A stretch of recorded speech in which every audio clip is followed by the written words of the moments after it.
Chapter 1: The Apocalypse Survival Game. Upon regaining consciousness, Suzy found himself momentarily stunned bethune familiar scenery before him. He was in a completely alien environment. The vast, desolate expanse was dotted with a few feeble, wilting trees, their gnarled branches reaching to nasalent plea. As far as I could see, there was no soul in sight. A peculiar, acrid odor hinged there, reminiscent of nauseating stinko-fanneled, overcrowded drobus. What place was this? And how had him ediber? Suzy Arachidis brine for answers. It seemed that a catastrophic earthquake had occurred. The building, boasting any earthquake resistance of 8, had trembled and then collapsed in a thunderous crash, and hin darkness had enveloped him. Shouldn't the have awakened in a spittle, with the beautiful and gentle nurse by his side? How had he indeed duped this god-forsaken place? Just as she was single-fed confusion, an unfamiliar, cold, mechanica female voice interrupted his thoughts. Welcome to the apocalypse survival world. Suzy was taken aback. What was happening? What exactly was this apocalypse survival world? Yet the voice continued, undeterred by his bewilderment. Players must do telesial means necessary to survive this world. To thrive, please remember the following key points. 1. These world is exceedingly unstable and will periodically experience various disasters cited imperative to prepare in advance. 2. Thul Dernis is inhabited by various mounted beasts, which, if slain, can yield reward shover, must oft tc creature reparilis lie dangerous proceed with caution. 3. Most visible food and water source shave, juffered varying degrees of contamination discernment is essential before consumption. 4. Indigenous villages, ruins, and hidden realms exist within this world explore with caution. 5. Nighttime possess significant dangers, do not venture out after dark. 6. Various treasure requests are concealed throughout world, and dare drops will occur intermittently, providing players with substantial supplies. 7. Every decision made in this world will impact our future. Think careful before reacting. As the voice faded, Suzy remained rooted in place, still grappling with disbelief. Had Hetrilla traversed into another realm? Into a game world? Surely, in a game world, there would be system in place. Suzeska fed with Thoris my smile. Butant the next instant, a vivid blue screen materialized before him. Please kusia gamemo de the system will adjust the beginner tasks underwards according to your selection. Choose 1 Ranger Honey Hour skills to acquire powerful survival techniques. Choose 2 Lord Construct Building Sandra Recruit Workers to expand oratory, utilizing collective wisdom to navigate challenges. Tuko is slave for Suzy, and with Emir to paw his finger, Hakud embark on his journey of survival. In that moment, Heffinally accepted the reality had indeed crossed over. After a brief pause, Suzy inhaled deeply. Since I'm here, in my task will make the best of it. According to the system, these world was fraught with peril, and every course made would require careful consideration. Having come to ease understanding, his gaze returned to the Azura screen. Both choice bereth own merits and drawbacks. Opting forth Lord Pathwoodentail dealing with management and coordination tasks. The system hadel soindicateth the indigenous mutated beast sexistethis, expanding its territory would likely lead to conflicts with these entities. Conversely, the advantage of Lord Pathwaysit shire potential for development and relative esophagian theorlistages. Choosing Thrangerut, however, would likely involve a confronting mutated beasts and exploring perilous ruins, fraught with danger. Yet, a ranger would na thave to navigate the complexity is of interfaction relationships, allowing for greater freedom and the potential for immense personal strength. Itways evident that those su huzur vivados rangers would likely be commissaut afteralius for various lords synthelators stages. One path promise a day near lie sins of security but potential complications later, while it he there offered immediate temporal but the perspective power. Which path should house? Suzy was single-fed in indecision. After a moment of internal struggle, he gritted and resolved. Icus lord. Hissam was to serve, not to take unnecessary risks in thirligamy. Let ho swoish to Bologna Rangers do so shall cultivate London develop. With determination, Suzette decisively selecteth Lord option. Player Haska synth Lord Patagisting tasks underwards. Please select an it mace your starting tool. Immediately, a lineup of items appeared before Suzy: a box of matches, a pack of bandages and alcohol, a peace offer, and a double-headed axe. Once again, Suzy found himself in a quandary althesatul superitusful, yethicol donly selectone. After contemplating for a moment, he ultimately coast the double-heady dax. With a flash, Anaxa materialized in Hishans. Huey get it, notenjit slight heft nonethless, it was perfect lie suited for shopping wood, wickalai ned with his purpose for selecting double-heady dax. A shuas pursuing lord path, Hu'd undoubtedly need wood for construction, making Thyzakian invaluable. Upon the appearance of to double-heady dax, these systems voicicho adonsmary. Player has selected Lord Pathy Uaversi Avidum a picerword. Please select a location for oratory. Suzu is staken abak such fortune. With Thamip in hand, Hekud Kus the most suitable spot for establishing Isteratora based on the terrain. Opening the map, Histame Tethatai Ting compass the surrounding Gareo approximate, la 5 kilometers. All around him lay barren wasteland, devoid of anything remarkable. East, south and north, the terrain showed no sign of elevation, likely an extension off the desolate expanse. However, a 3-kilometer trek to a thuist would lead him to a small hill, behind which lie a stretch of coniferous forest, and the north off Thel, Asmal River flowed. Suzy's imagination conjured a panidyllic scene of filled with chirping bird sand fragrant flowers, clear waters, and lush greenery. This is the place. Point here right mind would custo establish a territorion Thysen les wasteland? Only a full wold. Notenly wasted resourcepor, but the nightmarish mutated beast Hutroam Vistaland at night, Lispelldom Farana player. Without hesitation, Suzesido on his journey. A thismament, efficient equateto survival. 3 kilometers neither far nor near. Half an hour later, Suzy, panting heavily, gazed hopefully a thetrius surid land had chosen. At that moment, Heffel tenergia torres as arms in triumph. Doiocethus? This is the future reef empire. Yet, in the next instant, he learned the stark difference between imagination and reality. These was no treasure right way save a readable wasteland. Chapter 2 The Beginner Task. Indeed, the hill was there, butit washbarren and littered with the droppings of various wild beasts. Therever was presentisol, yet it would be moriupt, let ascribe a days a stinking deitch. Thean limal consolation for Suzuis the existence of Tatvis stretch of coniferous forest behind the hill. Disappointment washadava Amasha surveyed and a before him, yet upon checking the map, he realized Theruis no better location available. Damn it, what a disastrous start. At present, he'd not venturited Hugh known territorius beyond the map. And most importantly, Hehadel redis been ta considerable amount tofty met, traveling Hekud no tafordny for their delays. Ascending Thesmal Hill, Suze conducted a brief survey and discovered that the wild beast droppings, quidodrians melansize. This suggesteth that thighs wasna permanent dwellin for the beasts, and thyrsizu was likely not substantial. With this thought, Heffel Taslight sends off relief. For now, Hu'd coos this location if it proved unviable, Hekud always relocate later. Having made his decision, Suzette pet the map lightly, and the system's voice engine heasers. Player has selected allocation for territory construction triggering beginner task build a basic shelter. Heresy Avita blueprint for a basic wooden house. His person alpin unlocked. Thu workbench unlocked. The dimension albackpack unlocked. In an instant, he acquired a blueprint and unlocked 3 system features. Suze Fierster Nethersatin Shin Toth Personal Panel. Name Suze. Branch Lord. Occupation None. Level LV.1. Strength 5. Energy 2630.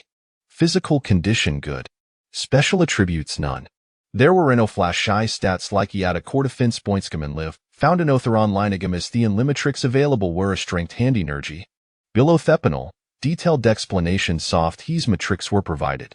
Strength the characters is strength value the normal strength value for an agent malice 5. Strength influence est efficiency of task such as scoping, building, and transporting. Certain actions require sufficient strength to be executed.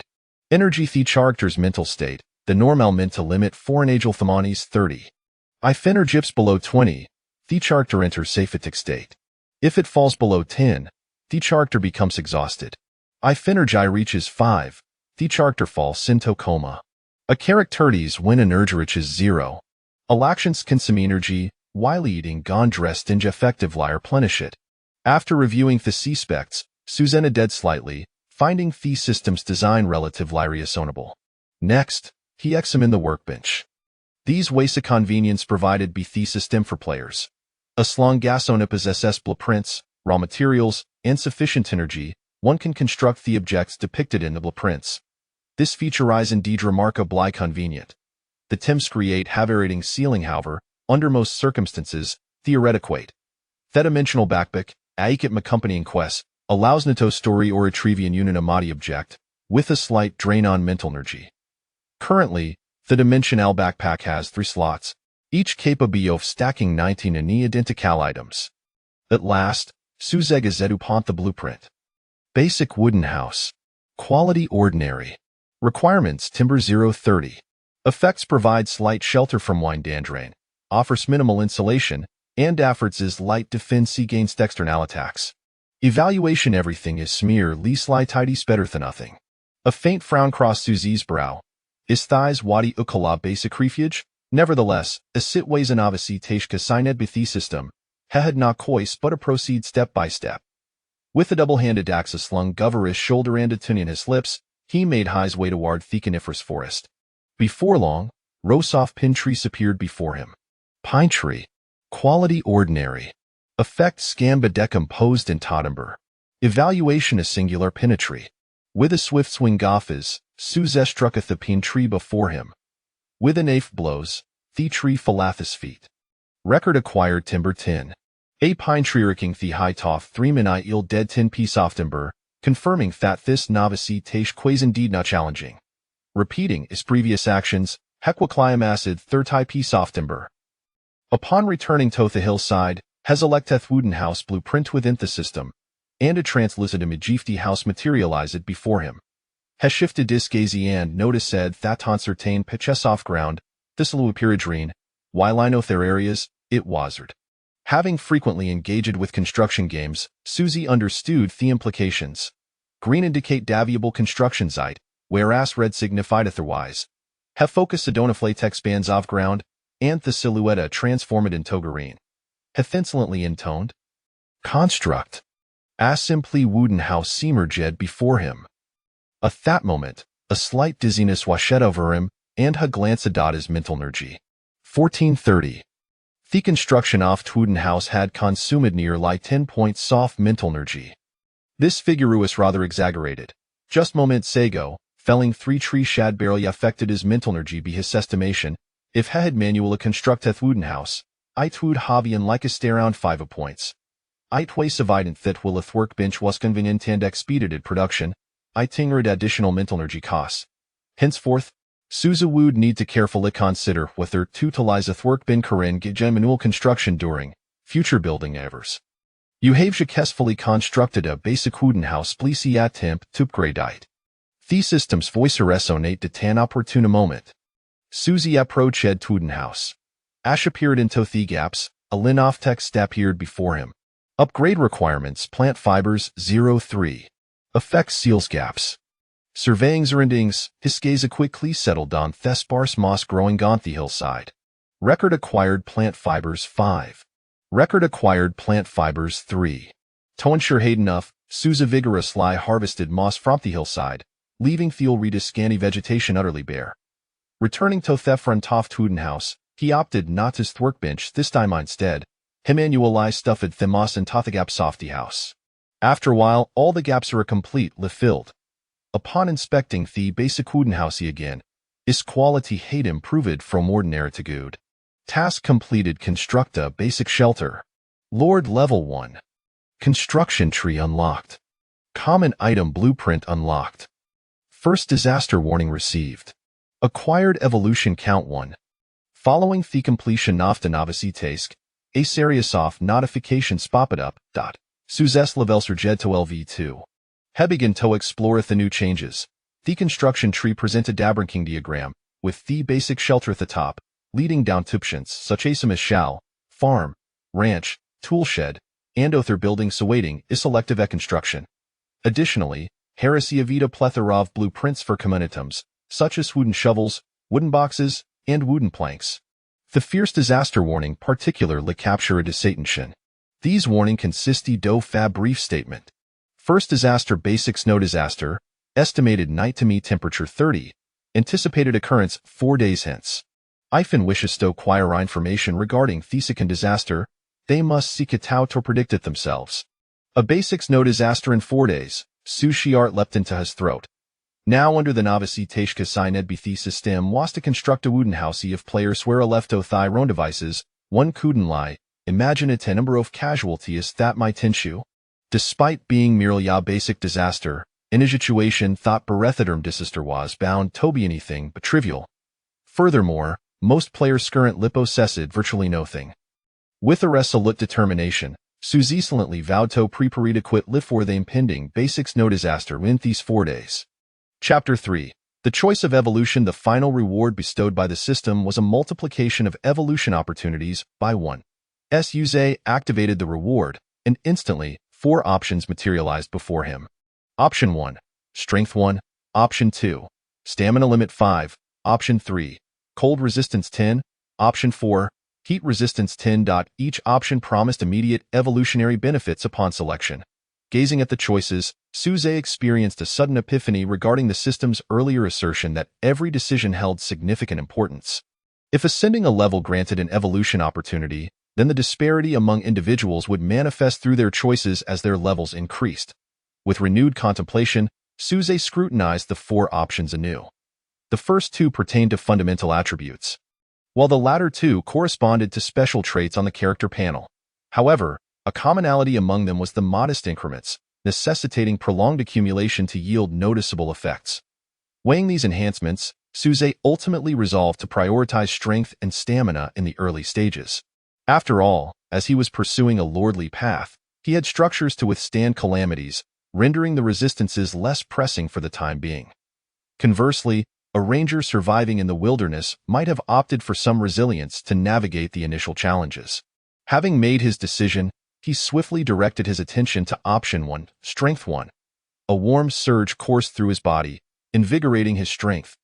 Once this was accomplished, Suzy licked his lips, suddenly realizing he had overlooked a crucial aspect: food and water. Without these essentials, long-term survival would be utterly unattainable. His gaze shifted to the nearby fetid ditch. Surely, he couldn't be expected to drink from that. Stream quality, level 5 water effect, quenching thirst, or potential poisoning. Evaluation. If you absolutely cannot resist, it might not be entirely out of the question. This was utterly outrageous. Suzy inhaled deeply. If he were to drink from that water, it would be akin to inviting death. Of course, this was merely an expression of frustration. If he were to perish from thirst, he would drink any potable liquid available. After all, the instinct for survival in humans is remarkably potent. Yet, Suzy was evidently not at that desperate juncture. He resolved to journey upstream along the stream, seeking a more palatable source of water. However, after trekking over 1,000 meters, the water quality had only improved from level 5 to level 4. More critically, he discovered additional streams upstream, all containing water of merely level 4 quality. It appeared that the river itself was tainted. Suzy pondered silently. Was he truly destined to subsist on such water? Or had he overlooked some other detail? He accessed the system, meticulously examining each option until he finally unearthed a solution within the workbench. Simple water filter quality. Common requirements: wood X1, plant fiber X1, wood shavings X1, activated carbon X1, optional, coarse sand X1, optional, gravel X30, optional. Effect: filters impurities and some pollutants. Evaluation. You have never felt water so sweet. Upon reading this evaluation, Suzy couldn't help but scoff. Compared to the murky water from that foul ditch, any water of reasonable quality would taste exquisite. Nevertheless, in the name of survival, he set aside his pickiness, felled a tree, and crafted a simple water filter, alongside a container for water. Record. You acquired 300 milliliters of level 4 water. The quality of the water remained unchanged, yet it had at least become clearer and devoid of any foul odor. He could manage to drink it. This marked Suzy's first sip of water since his arrival in this world. Although slightly bitter, it was immensely satisfying. Record. Consumed 150 milliliters of level 4 water. Restoring stamina X1. Record. Consumed 150 milliliters of level 4 water. restoring stamina x1. The 300 milliliters of water was consumed in just 2 gulps, and when Suze attempted to filter again, he discovered that the plant fibers in the simple water filter had become too soiled for further use, necessitating the construction of a new one. Ultimately, he returned to the wooden hut with 300 milliliters of filtered level 4 water. With the water issue temporarily resolved, Suze turned his attention to the matter of food. Once again, he found a solution within the workbench: elastic rope trap quality. Common requirements: wood X3, thin rope X1, plant fiber X10, effect, captures prey evaluation. This contraption is entirely reliant on luck. You had best pray for favorable fortune. Having previously crafted 2 simple water filters and a wooden basin using the workbench, which consumed 6 points of stamina, Suze had restored a total of 4 points through drinking and resting. He was now left with only 1230 stamina. His body felt increasingly fatigued. This meant he could no longer utilize the workbench, lest he succumb to exhaustion. After gathering 5 sets of materials for constructing traps, Suze began the crafting process. He first twisted 10 bundles of plant fibers into rope, securing a slipknot atop. Next, he hollowed out 2 semicircular holes in 2 slender pieces of wood.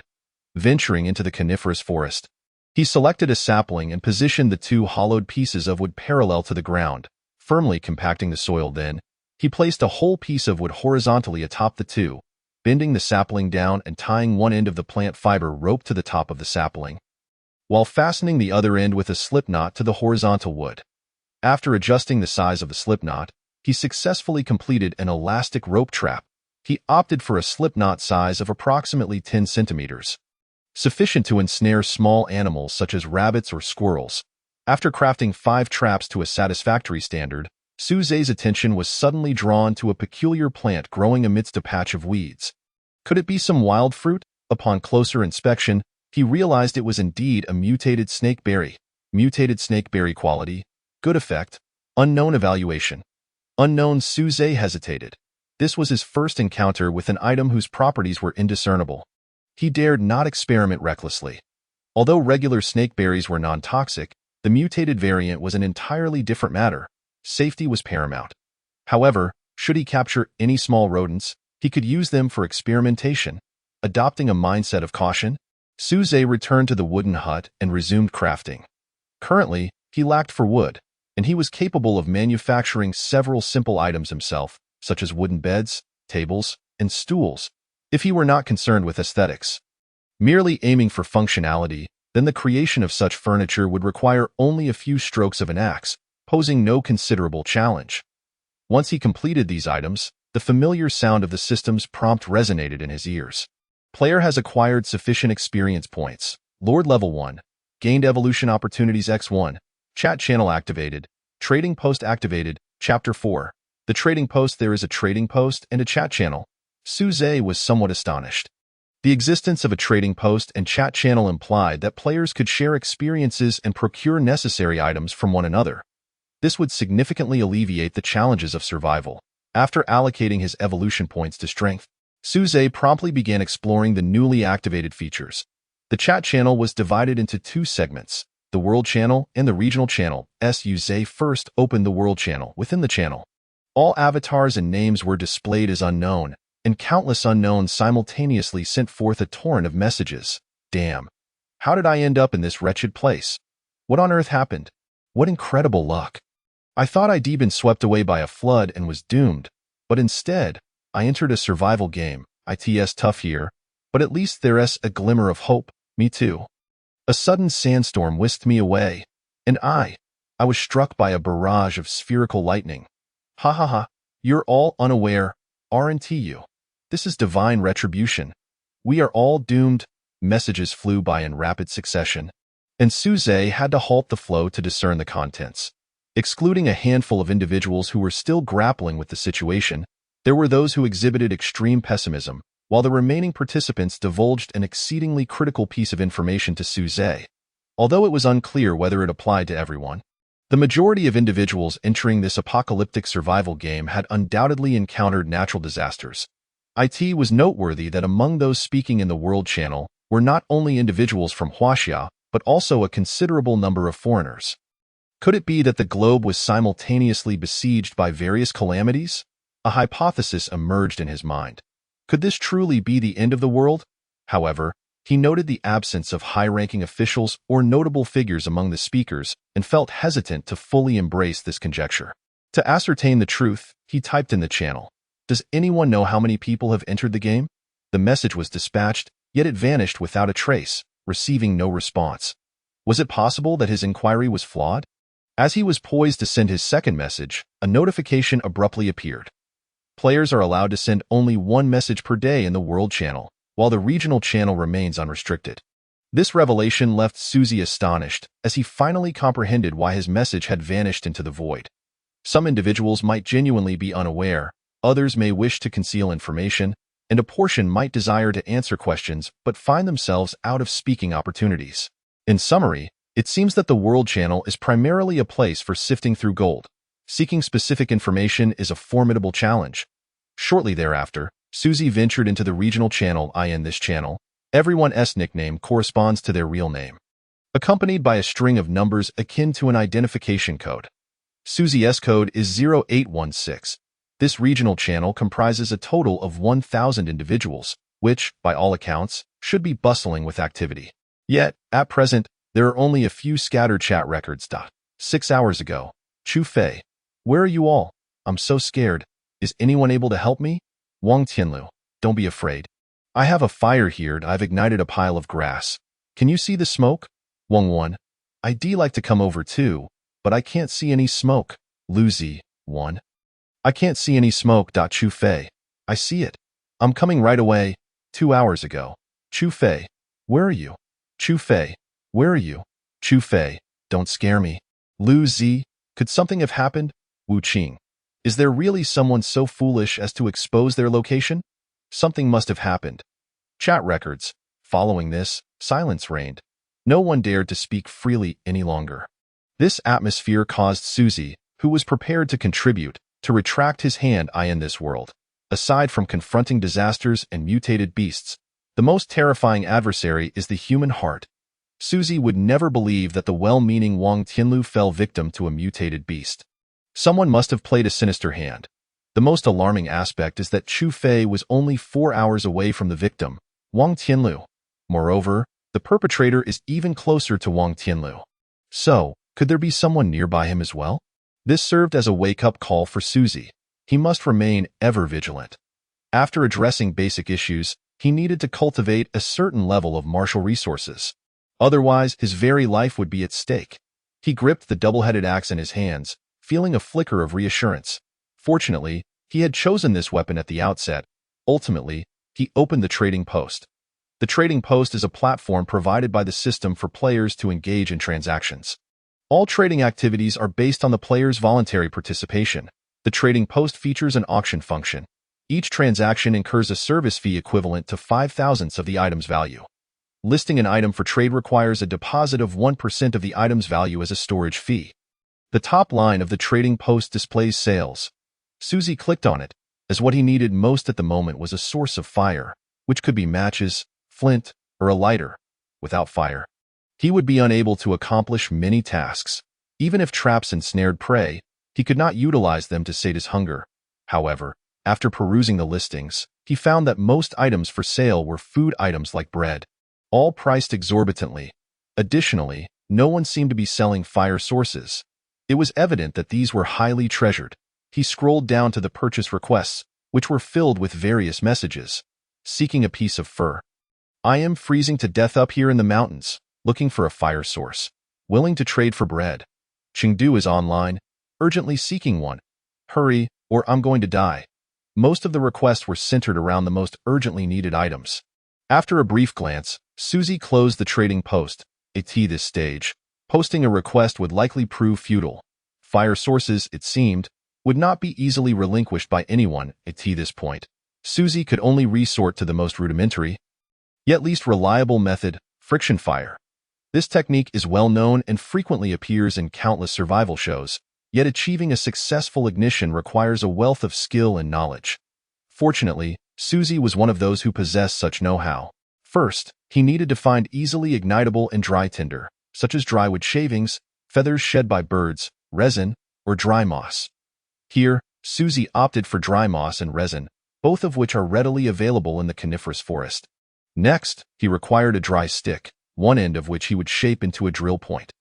Lastly, he needed a hard object to serve as a drilling board, such as a dry stone slab with a depression or a wooden board with a small hole carved out. With the required materials in hand, Susie first shaped the dry moss into a nest, placing the resin inside. He then added some wood shavings and dry moss into the depression of the drilling board, picked up the stick, and began to create fire. At this juncture, there were no extra techniques to employ. Physics, friction generates heat. Susie rubbed his hands vigorously against the stick. After half an hour, there was no sign of ignition on the drilling board. Instead, his hands ached from the effort. However, lacking a fire source was not an insurmountable issue. After a short rest, he resumed his attempts. Finally, after an hour, a few sparks of ignition appeared in the tinder on the drilling board. Susie carefully transferred the ignited material into the nest he had prepared, gently blowing upon it. As the sparks flickered, the nest began to emit wisps of white smoke. The ignition was successful. He quickly placed the fire source into the pile of firewood he had prepared. But the pile immediately erupted in thick, billowing smoke. The smoke quickly filled the entire wooden cabin. Susie found himself choking, unable to breathe, and had no choice but to remove some firewood and step outside.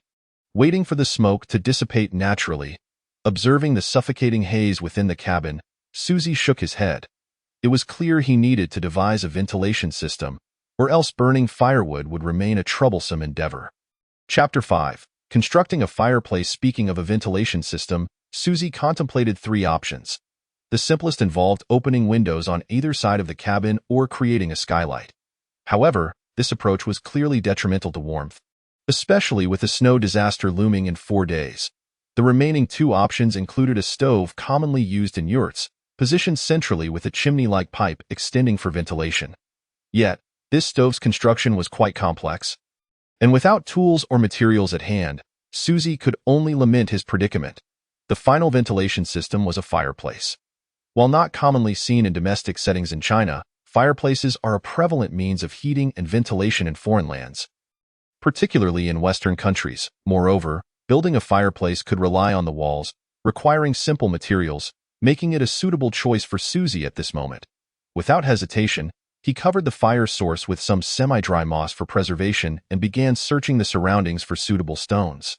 The stones for constructing the fireplace must be flat, otherwise it would easily collapse. Susie spent a considerable amount of time merely locating appropriate stones. Following that was the process of mixing mud, lacking cement or clay. He had to incorporate some resin to enhance its stickiness. Although the materials were rudimentary, this fireplace would undoubtedly crack after a short period of use. Nonetheless, it would suffice for the time being.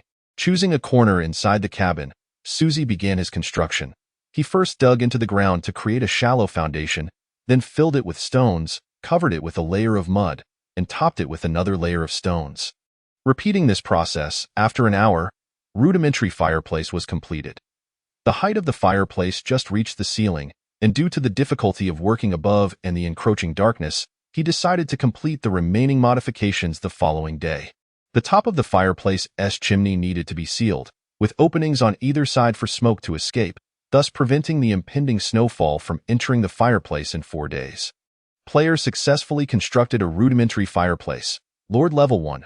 Reward. Evolution Points 1. He leveled up again. Thus far, Susie had reached level 4 within a single day. Moreover, through the leveling process, he had gleaned some insights into the nuances of leveling up. Although he could not see the experience panel, he surmised that every action could potentially yield experience, including chopping wood, filtering water, and more. Crafting items was particularly crucial for experience gain. Nearly every level he attained was after completing a construction task. This should also relate to his chosen Lord path, Susie pondered. Had he chosen the Ranger path, their leveling would likely depend on exploration and hunting. Without hesitation, he allocated his evolution points to stamina. And after resting for a while, the sky gradually darkened. He made one last trip to the river for water, and then checked the traps for any catches. To his delight, after a long day, one of the 5 traps had indeed caught a wild rabbit. What incredible luck! Mutated wild rabbit. A rabbit mutated due to apocalyptic radiation, possessing agility and speed superior to that of ordinary rabbits. Weakness: low intelligence, threat level 5, extremely low. Evaluation: although it poses minimal threat, a frightened rabbit can bite. Suzy felt a surge of joy. He had initially resigned himself to the prospect of going hungry tonight, only to be pleasantly surprised by this unexpected bounty. After repositioning the trap, he joyfully carried the rabbit directly to the riverbank. While capturing prey was indeed a cause for celebration, handling it demanded utmost caution. After all, slaughtering prey with an overpowering scent of blood could adversely affect the living environment and easily attract the attention of other formidable entities. He certainly did not wish for the scent of blood to lure bears or tigers near the wooden cabin. Once he had managed everything, darkness had fully descended. Suzy hurried back to the cabin and secured the door. He was well aware of the system's warning. Do not venture outside after dark. Generally speaking, perilous moments often lead to unexpected encounters, and this apocalyptic survival game was no exception. Suzy believed that many players would have come to the same conclusion and would venture out at night in search of adventures. However, Suzy was different. His guiding principle was stability and survival. Perhaps there was a hint of audacity in his cautiousness, but he would never risk himself for the sake of unknown gains. As he kindled the fire in the cabin's hearth and chopped the rabbit into pieces to place in boiling water, Suzy couldn't help but swallow hard. He had not eaten all day and had engaged in extensive physical labor, leaving him with only 8 points of energy. Outside, the temperature continued to drop, occasionally accompanied by a chill breeze. Yet inside the cabin, he had a warming fire, rabbit meat to consume, and rabbit soup to savor. In this post-apocalyptic world, such comforts were incomparably satisfying.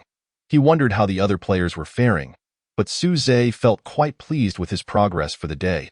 He casually picked up 2 small sticks to use as chopsticks and eagerly grabbed a piece of rabbit meat to taste. Ouch! Scalding! The piping hot rabbit meat made him gasp for air, and once it cooled slightly, he took a bite. The firm rabbit meat was wonderfully chewy, bursting with collagen in his mouth, providing his empty stomach with some solace. Though devoid of any seasoning, the mutated wild rabbit boiled in plain water possessed its own unique flavor, and with Suzy's level of hunger, what might typically be a mediocre dish now appeared to him as a perfect score, 10 out of 10. Another sip of rabbit soup, delightful. After a long day of toil, his body finally felt satisfied, sending shivers down his spine. Ultimately, he devoured the rabbit until not a morsel remained, even finishing the broth. After a hearty meal, he lay on the wooden bed, contemplating life. Before entering the apocalyptic survival game, he had always been solitary. Although loneliness sometimes nagged at him, he could endure it. Yet, upon entering the game, despite facing various calamities and dangers, life felt remarkably similar to before. However, there was one advantage to being here. In the face of death, everyone was equal. If previously, Suzy's disparities in background and upbringing had made him hesitant to aspire for his future. Now, starting from a level playing field with everyone else, a bold idea began to blossom in his mind. I shall become the strongest lord. I shall survive to the very end in this game. With such thoughts, he drifted into a dreamy slumber. Chapter 6. The first transaction. The next morning, Suzy awoke early. After checking the fire in the hearth, he added a few more logs. The firewood had its own importance. It needed to be thoroughly dry, or else it would produce thick smoke when burned at night. That was of little consequence, but during the day, it was a different story. Thick smoke would undoubtedly signal to others lurking in the shadows, "Hey, I'm here. Come find me." Suzy firmly recalled the fate of the person who exposed their position yesterday. Peering through a crack in the door, he found that dawn had yet to break, and a sudden gust of cold wind rushed in, prompting him to quickly shut the door. Now was not the time to venture outside. He would wait until it was fully light. Leaning against the wooden bed, he surveyed his surroundings. Today's tasks included not only gathering food but also collecting plant fibers to dry for a makeshift mattress. Additionally, crafting blankets and coats was becoming urgent. With the current frigid temperatures, especially with the impending snow disaster in a few days, relying solely on the hearth for warmth was insufficient. Having settled on his plans for the day, Suze decided to check the chat channel for any new information. As soon as he opened the system, several messages popped up. Day 2 of the apocalypse, current player count, 8,241,000. Players successfully survived the first day, receiving a reward of 100G energy crystals, blue, newbie reward. The first snow disaster will occur in 3 days, in just a day. 176 players had perished. The number shocked Suze. He had initially thought that as long as he was a bit cautious on the first day, he would be fine, but he never anticipated such a high death toll. This revelation tightened the nerves he had slightly relaxed before. After a moment of silence, he checked the survival rewards. Energy crystal, blue. His dimensional backpack had opened an additional storage slot for it, and the energy crystal now lay quietly inside. Suze took it out. The crystal emitted a serene blue glow throughout the room. Energy crystal quality.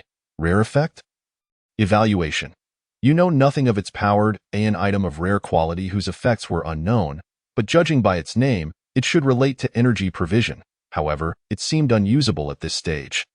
Suze returned the energy crystal and opened the world channel. Unknown. Does anyone know the use of energy crystals? I got 100G of this stuff on the first day. Unknown.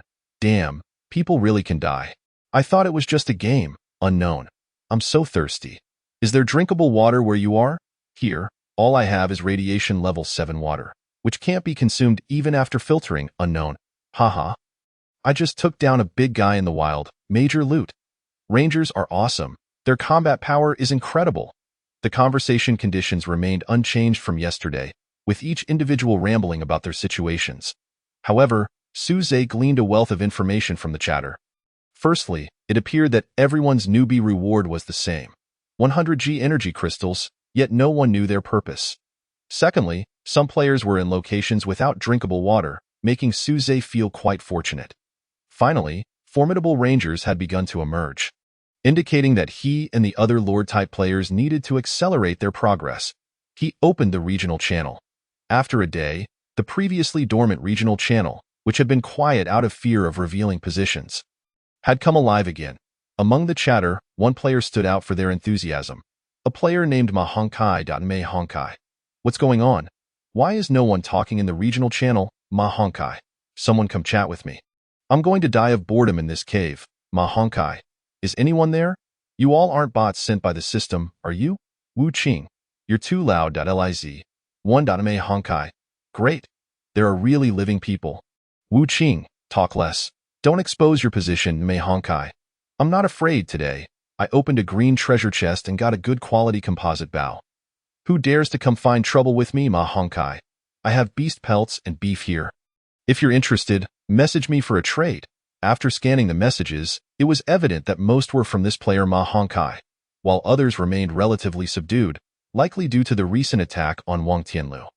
From Mahonkai's messages, it seemed he was a ranger player who had made considerable progress early on and had taken down several beasts. Suze clicked on Mahonkai's avatar and initiated a private chat.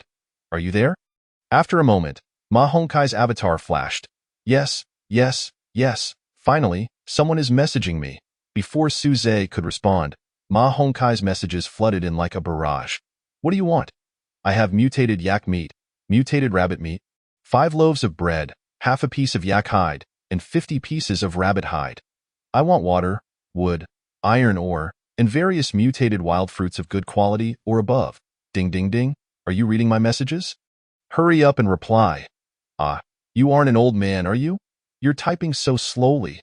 Where are you? You're making me look like a clingy fool. Suze stared at the barrage of messages, momentarily taken aback, and responded with a simple, Mahonkai. I'm saying so much, and you only reply with one word? You're really being dismissive. Suze gently rubbed his temples. This person was indeed overly excited. Clearly pent up, after pondering for a moment, he replied, I have wood and level 4 water here.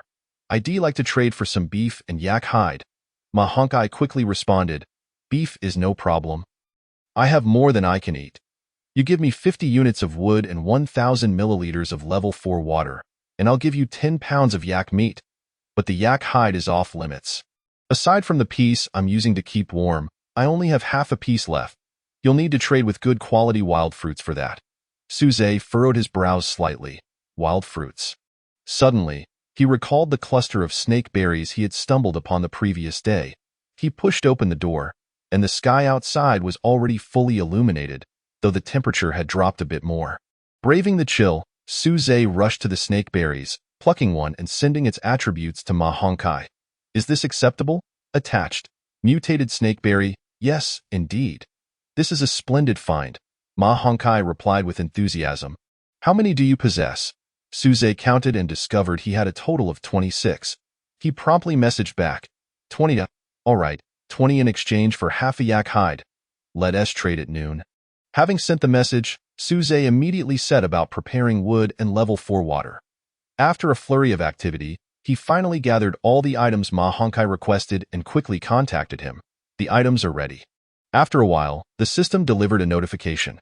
Player Ma Hongkai requests to trade with you. Suze quickly chose to accept. Just as he placed the wood, water, and snakeberry in the trading slot, Ma Hongkai had already laid out yak meat, yak hide, a spear, and a book on his side. Suze? Ma Hongkai, you are the first person to trade with me, so I'm feeling generous. I'll throw in some extra items.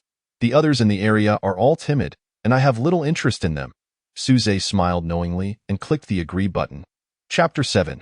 The Tenacious Wild Wolf. In no time, the traded items appeared before Suze. Without a doubt, the yak meat was a boon. He fashioned a wooden hook to hang it from the beam. The half-yak hide was the centerpiece of this exchange. Suze estimated that the hide was over 2 meters long and 1 meter wide. With some trimming, it should suffice for crafting a coat. What was particularly thoughtful was that the hide had already been cleaned and roasted. Devoid of any unpleasant odor, the remaining items were Ma Honkai's gifts: elite spear quality, ordinary usage requirement, strength 7 effect, attack power 1 commentary, a favored creation of the Ranger Ma Hongkai. It employs a small amount of iron ore in its spearhead, making it an adept weapon. Ranger S compendium quality, good usage requirement, knowledge of Chinese characters effect, enhances player S understanding of the post-apocalyptic world. Commentary, a compendium shared by Ranger Ma Hongkai, documenting 31 types of mutated beasts and 151 types of mutated plants, serving as an effective aid for survival in the apocalypse. These 2 items provided Suze with a certain level of self-defense, while the second item was a timely gift in his hour of need. This greatly enhanced Suze's appreciation for Ma Hongkai. Though he was somewhat loquacious, his generosity made it worthwhile to consider a long-term trading relationship with him. Flipping through the Ranger S compendium, Suze found it contained records of flora and fauna that Ma Hongkai had already encountered. Among them, the mutated snakeberries stood out vividly. Mutated snakeberry quality, good effect. Upon consumption, grants 3 strength for half an hour. Commentary, even the snakeberry is striving to evolve. What excuse do you have for not working hard? A marvelous find. Suze felt fortunate for having retained some snakeberries, as they might prove crucial at certain moments in the future. 18 noon. He hastily cooked some beef to appease his hunger, then took up the spear and headed straight for the traps he had set. Although 10 gene of beef seemed plentiful, it would not withstand the impending snow disaster. It was easy to imagine that once the snow disaster struck, various animals would vanish for a while, making it difficult to procure food. Thus, Suze's strategy was to stockpile, not only food, but also level 4 water, wood, and even plant fibers needed to be hoarded. By the end of the day, he had garnered a fair amount. Record, acquired wood 99 record, acquired wood 99 record, acquired level 4 water 10 liters record, acquired level 4 water 10 liters record, acquired plant fiber 99 in total. He had 2 batches of 99 units of wood, 20 liters of level 4 water, and a batch of 99 units of plant fibers. He neatly arranged these items in different corners of his home. According to his calculations, the fireplace consumed about 10 to 12 units of wood daily. Thus, with a maximum consumption of 12 units, this wood would suffice for 17 days. Moreover, if he consumed around 1,200 milliliters of water each day, plus the cooking requirements, the water should last him for half a month. As for the plant fibers, they were primarily for weaving bed linens, which he could attend to later. The busy days always flew by, and before long, dusk arrived. Without a clock to guide him, Suze had no choice but to adhere to a rhythm of working by day and resting by night. However, on his way back? His gaze suddenly fell upon a creature that sent a wave of tension through him. Mutated wild wolf. More agile than a normal wolf, with greater endurance, and, naturally, more ferocious. Weakness. Waste. Threat level. 35. High. Commentary. I strongly advise against provoking it. For wolves are pack animals. This wild wolf was currently crouched on an incline. Had it not been for Su Zhe's peripheral vision, he might have easily overlooked it. Instantly, Su Zhe's body tensed. Previously, he had only seen wolves on television and never deemed them particularly fearsome. But at this moment, he truly felt the threat posed by a beast of the wild. The wolf's eyes were fixed on Su Zhe.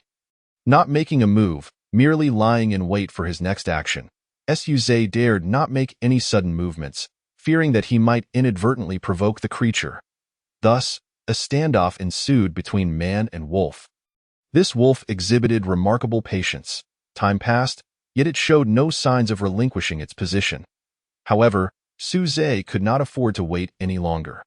The sky was growing dark, and if night fell, his predicament would become even more precarious. Not to mention the other unknown dangers that lurked in the darkness. Staring into the wolf's eyes, which glowed green in the shadows, Su Zhe took a step back, fully aware that if looks could kill, he would have been skinned and devoured by now. He dared not turn his back on the wolf, gradually retreating while gripping his spear. Yet the wolf displayed no urgency.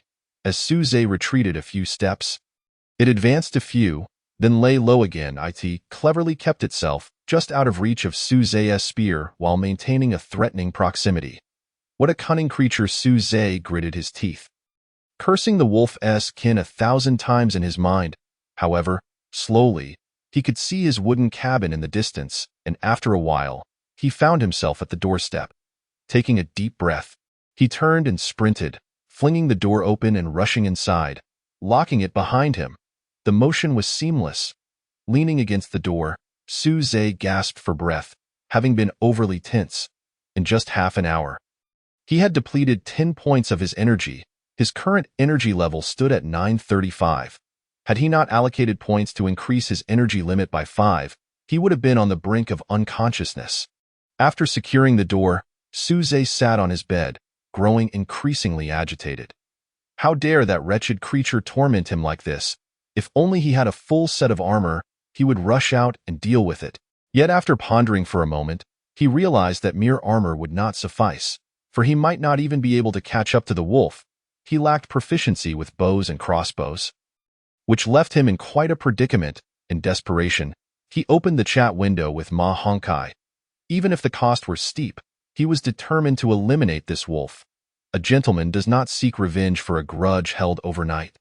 Do you have any strategies for dispatching a wild wolf? After sending the message, Su Zhe waited a short while before Ma Hongkai replied. There are numerous methods. You can use a spear, a bow, or a knife. Oh, my apologies. I forgot you are a lord-type player. You likely cannot confront the wolf head-on for now. Wait a moment. Let me think. Perhaps, maybe, most likely, you can only resort to traps. With that, Ma Hongkai sent a trade request. He placed 5 traps in the trading slot. Modified simple trap quality, ordinary effect. Set a concealed trap commentary. A modified trap, enhanced with neurotoxin, making what was once a simple trap exceedingly perilous. 5 traps for 50 units of wood and 1,000 milliliters of water. Ma Hongkai did not hesitate to set his price. Su Zhe placed his items in the trade window without a moment's hesitation. To him, these 5 traps were a lifeline. Even if they were a bit pricey, they were worth every penny. Oh, and be careful when using them. They are coated with snake venom. While not lethal, an injury could leave you paralyzed for several hours. Ma Hongkai cautioned before falling silent, presumably busy with something else. Holding the traps, Su Zhe felt as if he had struck gold. Little wolf, your brother is coming. Chapter 8. A bountiful harvest. Although Su Zhe proclaimed that a gentleman does not seek revenge for grievances of the past night, he nevertheless afforded the darkness a profound respect. Throughout the night, a wolf howled intermittently from the mountains behind the wooden cabin, as if to declare that this territory belonged to it. Meanwhile, Su Zhe seethed with frustration within the confines of the cabin. As the obsession to eliminate the wild wolf took hold of him, he eventually succumbed to slumber. Upon awakening once more, He found the fire in the hearth nearly extinguished. Hastily, he retrieved some charcoal made from wood and added it to the embers to preserve the flame. He had added 6 units of firewood the previous night, and based on the burning rate of the pine, it was now daylight outside. Cautiously, he opened the door a crack, and indeed, a beam of light illuminated the interior. After ensuring that the wolf was not nearby, he stealthily exited the cabin. This time, he set a simple trap, using a pound of yak meat as bait, a considerable expense, in hopes of bringing the wolf to justice. 5 traps were quickly laid, and now, all that remained was to wait for the wolf to take the bait. While waiting, Suze idly opened the system interface. Date: Year 1 of the Apocalypse. January 3. Current area: 776 players remaining. Players have successfully survived the second day, earning a reward of 100 G of energy crystal, blue, as a novice reward. The onset of the initial snow disaster is merely 2 days away. Dozens more had perished the previous day, prompting Suze to shake his head slightly as he closed the system notification and opened the marketplace.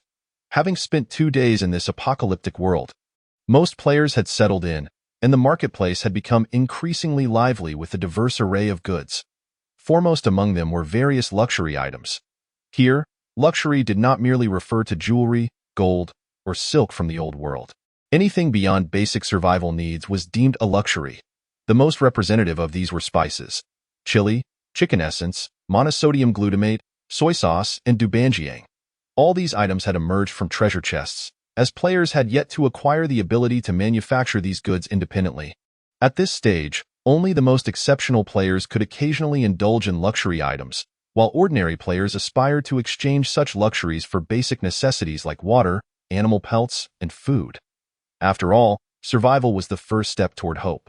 Furthermore, the marketplace featured numerous weapons, yet none surpassed the craftsmanship of Ma Hongkai's creations, and their prices were exorbitant. Additionally, transactions in the marketplace incurred a commission fee, while Suze enjoyed direct trades with Ma Hongkai without any deductions. Thus, he merely perused the items without paying them much heed. Lastly, Suze noticed a peculiar phenomenon in the marketplace. Any water listed was nearly instantaneously purchased.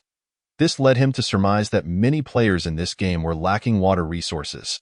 Moreover, the water being offered was predominantly of level 5, with level 4 water being exceedingly rare, and level 3 water seemingly non-existent. Upon opening the purchase request interface, it was evident that the highest demand was indeed for water. Requests included, looking to buy 500 milliliters of level 6 or above water in exchange for bread. Come save the children. Who has 1,000 milliliters of level 5 water? I'll trade 5 bottles of 220 milliliters AD calcium milk. Damn it, I've been drinking AD calcium milk for 2 days, and it doesn't quench my thirst at all. Requesting 500 milliliters of drinkable liquid. Willing to exchange half a pound of wild boar meat? If no one takes pity on me, I'll have to chase after that mutated dairy cow for a bite. Seeking 2,000 milliliters of level 4 water. Offering greenhouse design plans. The marketplace was inundated with requests centered around water resources, making Suze realize that the foul ditch not far from his door was, in fact, a tremendous fortune.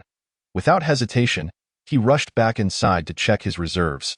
Currently, he possessed 19 liters of level 4 water. After some contemplation, he decided that this water should remain untouched for now, serving as a reserve. Instead, he would filter water from the river, purchasing goods in proportion to what he filtered. This was an opportune moment to gain a significant advantage over other players. Without further ado, he equipped himself with a spear, along with 50 units of plant fibers and 50 units of wood, and promptly made his way to the riverbank record. Acquired Simple Filter X1 record. Acquired Simple Filter X1. In one breath, he crafted 50 simple filters and commenced his water production endeavor. For his personal consumption, he would typically filter a maximum of 500 milliliters of level 4 water before changing the filter. However, for water intended for sale, he was less particular.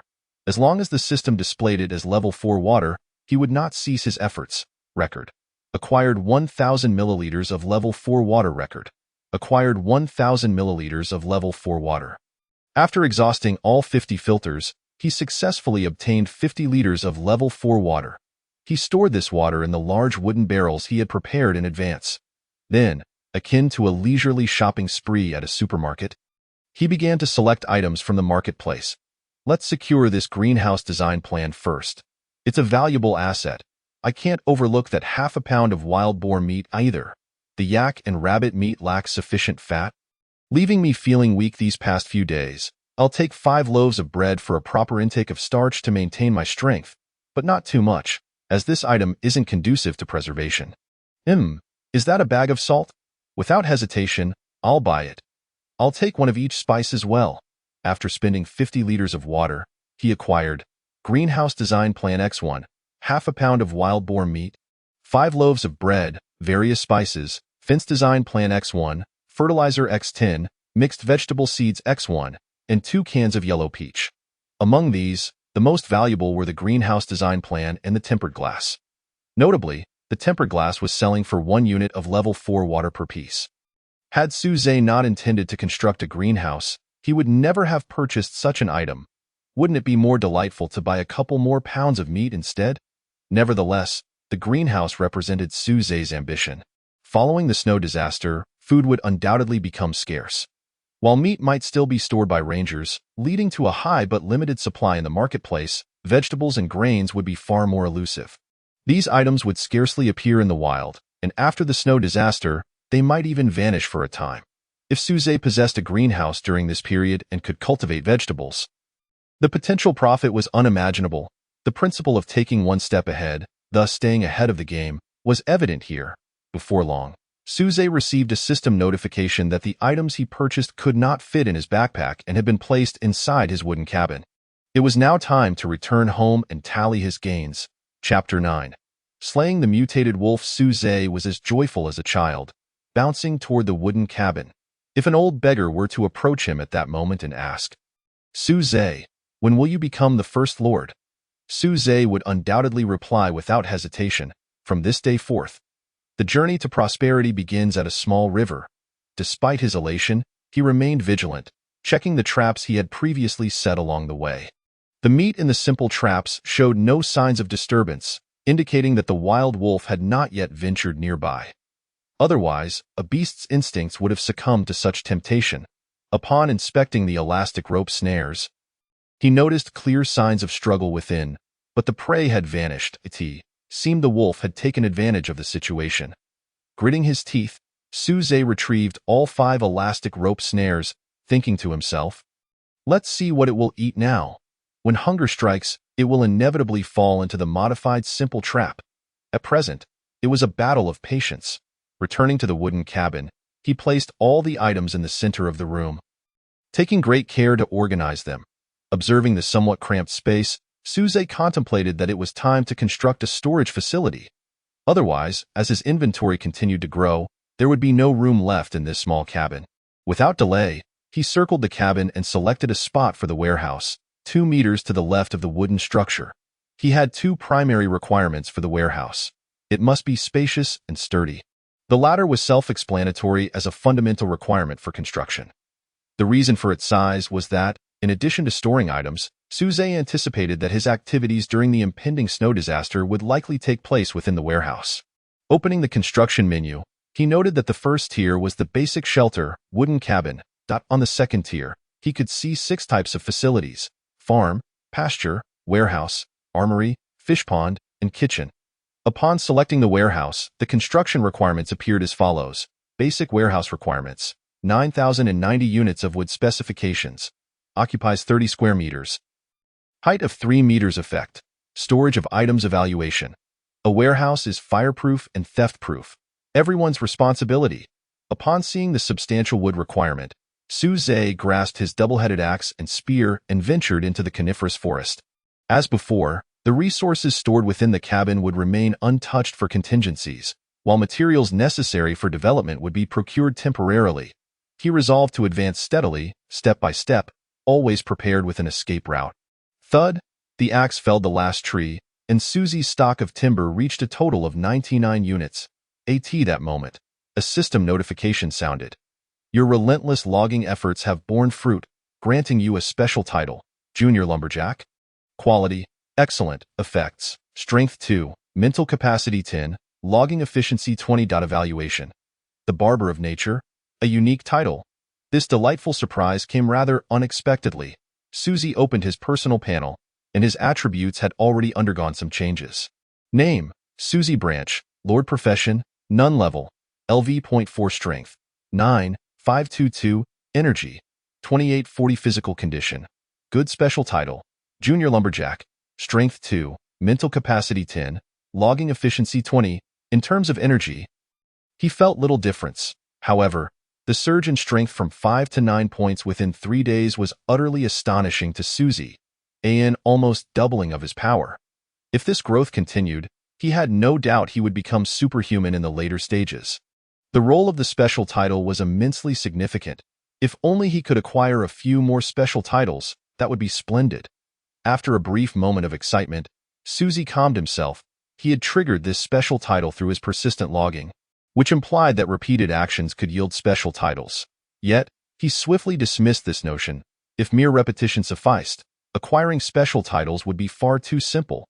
The absence of discussion regarding special titles across various chat channels suggested that only a select few might possess the opportunity to obtain them.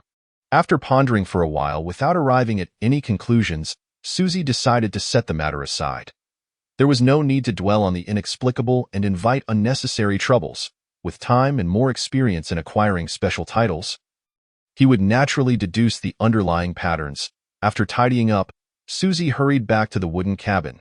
He cleaned and leveled the ground beside the cabin, then opened the workbench in the blink of an eye.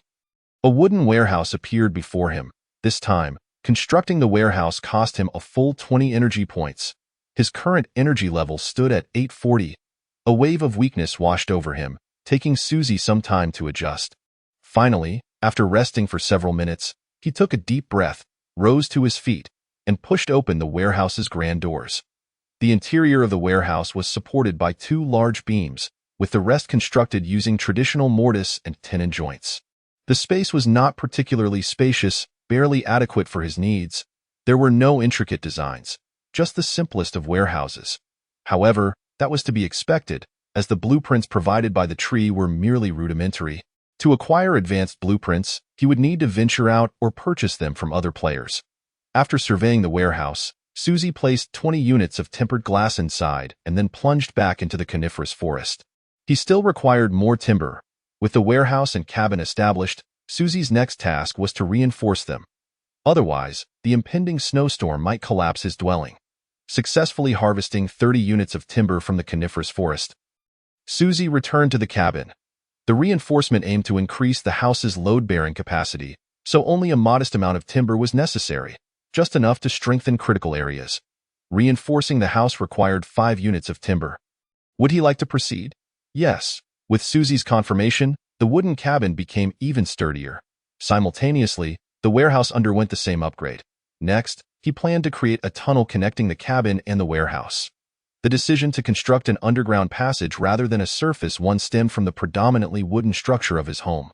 Should a fire break out on one side, the other would likely be at risk as well. Thus, an underground passage was the wiser choice. After browsing the marketplace, he purchased a toolkit for 1,000 milliliters of level 4 water. The kit contained a hoe, a shovel, and a pickaxe. With these 3 tools, digging a tunnel would be more than sufficient. However, he needed to remain vigilant, as constant reinforcement with timber was necessary to mitigate the risk of collapse during excavation. After a brief rest, Suzy began digging. He only paused for lunch to enjoy some roasted meat, otherwise working tirelessly. Even as his energy fluctuated between 5 and 10, he understood that now was not the time for rest. When the snowstorm arrived, there would be ample opportunity for leisure indoors.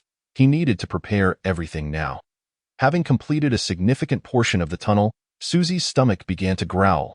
He emerged from the tunnel, brushed the dirt from his body, and realized it was already dusk. He wondered if that wolf had been dealt with. After mulling it over, he picked up his spear and stepped outside. With a strength of 9 points, he felt far less intimidated by the wolf than before. Checking the first 3 traps, he found no signs of disturbance. Upon reaching the 4th trap, Suzy was astonished to discover it had been triggered. The surrounding ground bore evidence of an animal's struggle. Judging by the size, it could only be that wild wolf. What a fortuitous opportunity. Suppressing his excitement, he gripped his spear tightly crouched low, and followed the trail left by the wolf. After walking approximately 1,000 meters, the wolf's figure came into view. I found you. Susie held his breath and advanced cautiously. The wolf lay incapacitated on the ground, evidently affected by the snake venom from the trap. The moment was ripe for him to strike. As Susie approached within 20 meters, the wolf noticed him. It struggled to escape, its eyes lacking the previous ferocity, now appearing dim and lethargic. The snake venom was indeed fearsome. However, Susie had no intention of letting it escape. He dashed forward, thrusting his spear with great force into the defenseless wolf. A low howl escaped the wolf, and it collapsed, only the slight rise and fall of its belly indicating it had yet to expire completely. Seizing the moment, Susie drove his spear in once more, ensuring its demise. Record: you have slain a mutated wild wolf. Record: you have acquired the status, Hatred of the Wolf Clan. Congratulations, your Lord level has increased by 1. You have gained 1 evolution point. Your Lord level has reached 5, unlocking profession selection. In quick succession, system notifications appeared, but Susie did not rush to address them. Instead, he turned his attention to the treasure chest on the wolf's body. A green treasure chest. Treasure chests are categorized by color into 6 levels: red, orange, pink, purple, green, and white, corresponding to legendary, rare, uncommon, excellent, good, and ordinary qualities. A green treasure chest signifies that it contains at least 1 item of good quality or higher. Susie approached and slowly opened the chest, revealing 3 items within: a necklace, a design blueprint, and a beautifully crafted small stone. Energy necklace quality, good usage requirement, level 5 effect. The wearer recovers an additional 2 energy per hour. Evaluation: it possesses a magical power that calms the mind. An equipment item, and one with a special effect. Without hesitation, Susie donned the necklace, and a refreshing sensation surged into his mind, invigorating him entirely. With this necklace, Susie felt even more anticipation for what lay ahead. Wooden feather arrow design blueprint quality. Ordinary effect. Teaches you to craft wooden feather arrows. Evaluation: a wooden weapon to be used with care. A valuable find, Susie squinted. Although this was merely an ordinary blueprint, its utility was comparable to that of the necklace. As the ranger was still in the foundational stage, he anticipated that progress would be slow for some time. Their long-range weapons would largely consist of bows or crossbows, creating a significant demand for arrows. Now that Susie possessed this blueprint and had an abundance of timber at hand, he could already envision a prosperous future. Immediately utilize the design blueprint. Record: you have learned to craft wooden feather arrows. The 3rd item placed before him appeared unremarkable at first glance. Exquisite stone quality, ordinary effect, a mere stone. Evaluation: take it. A keepsake.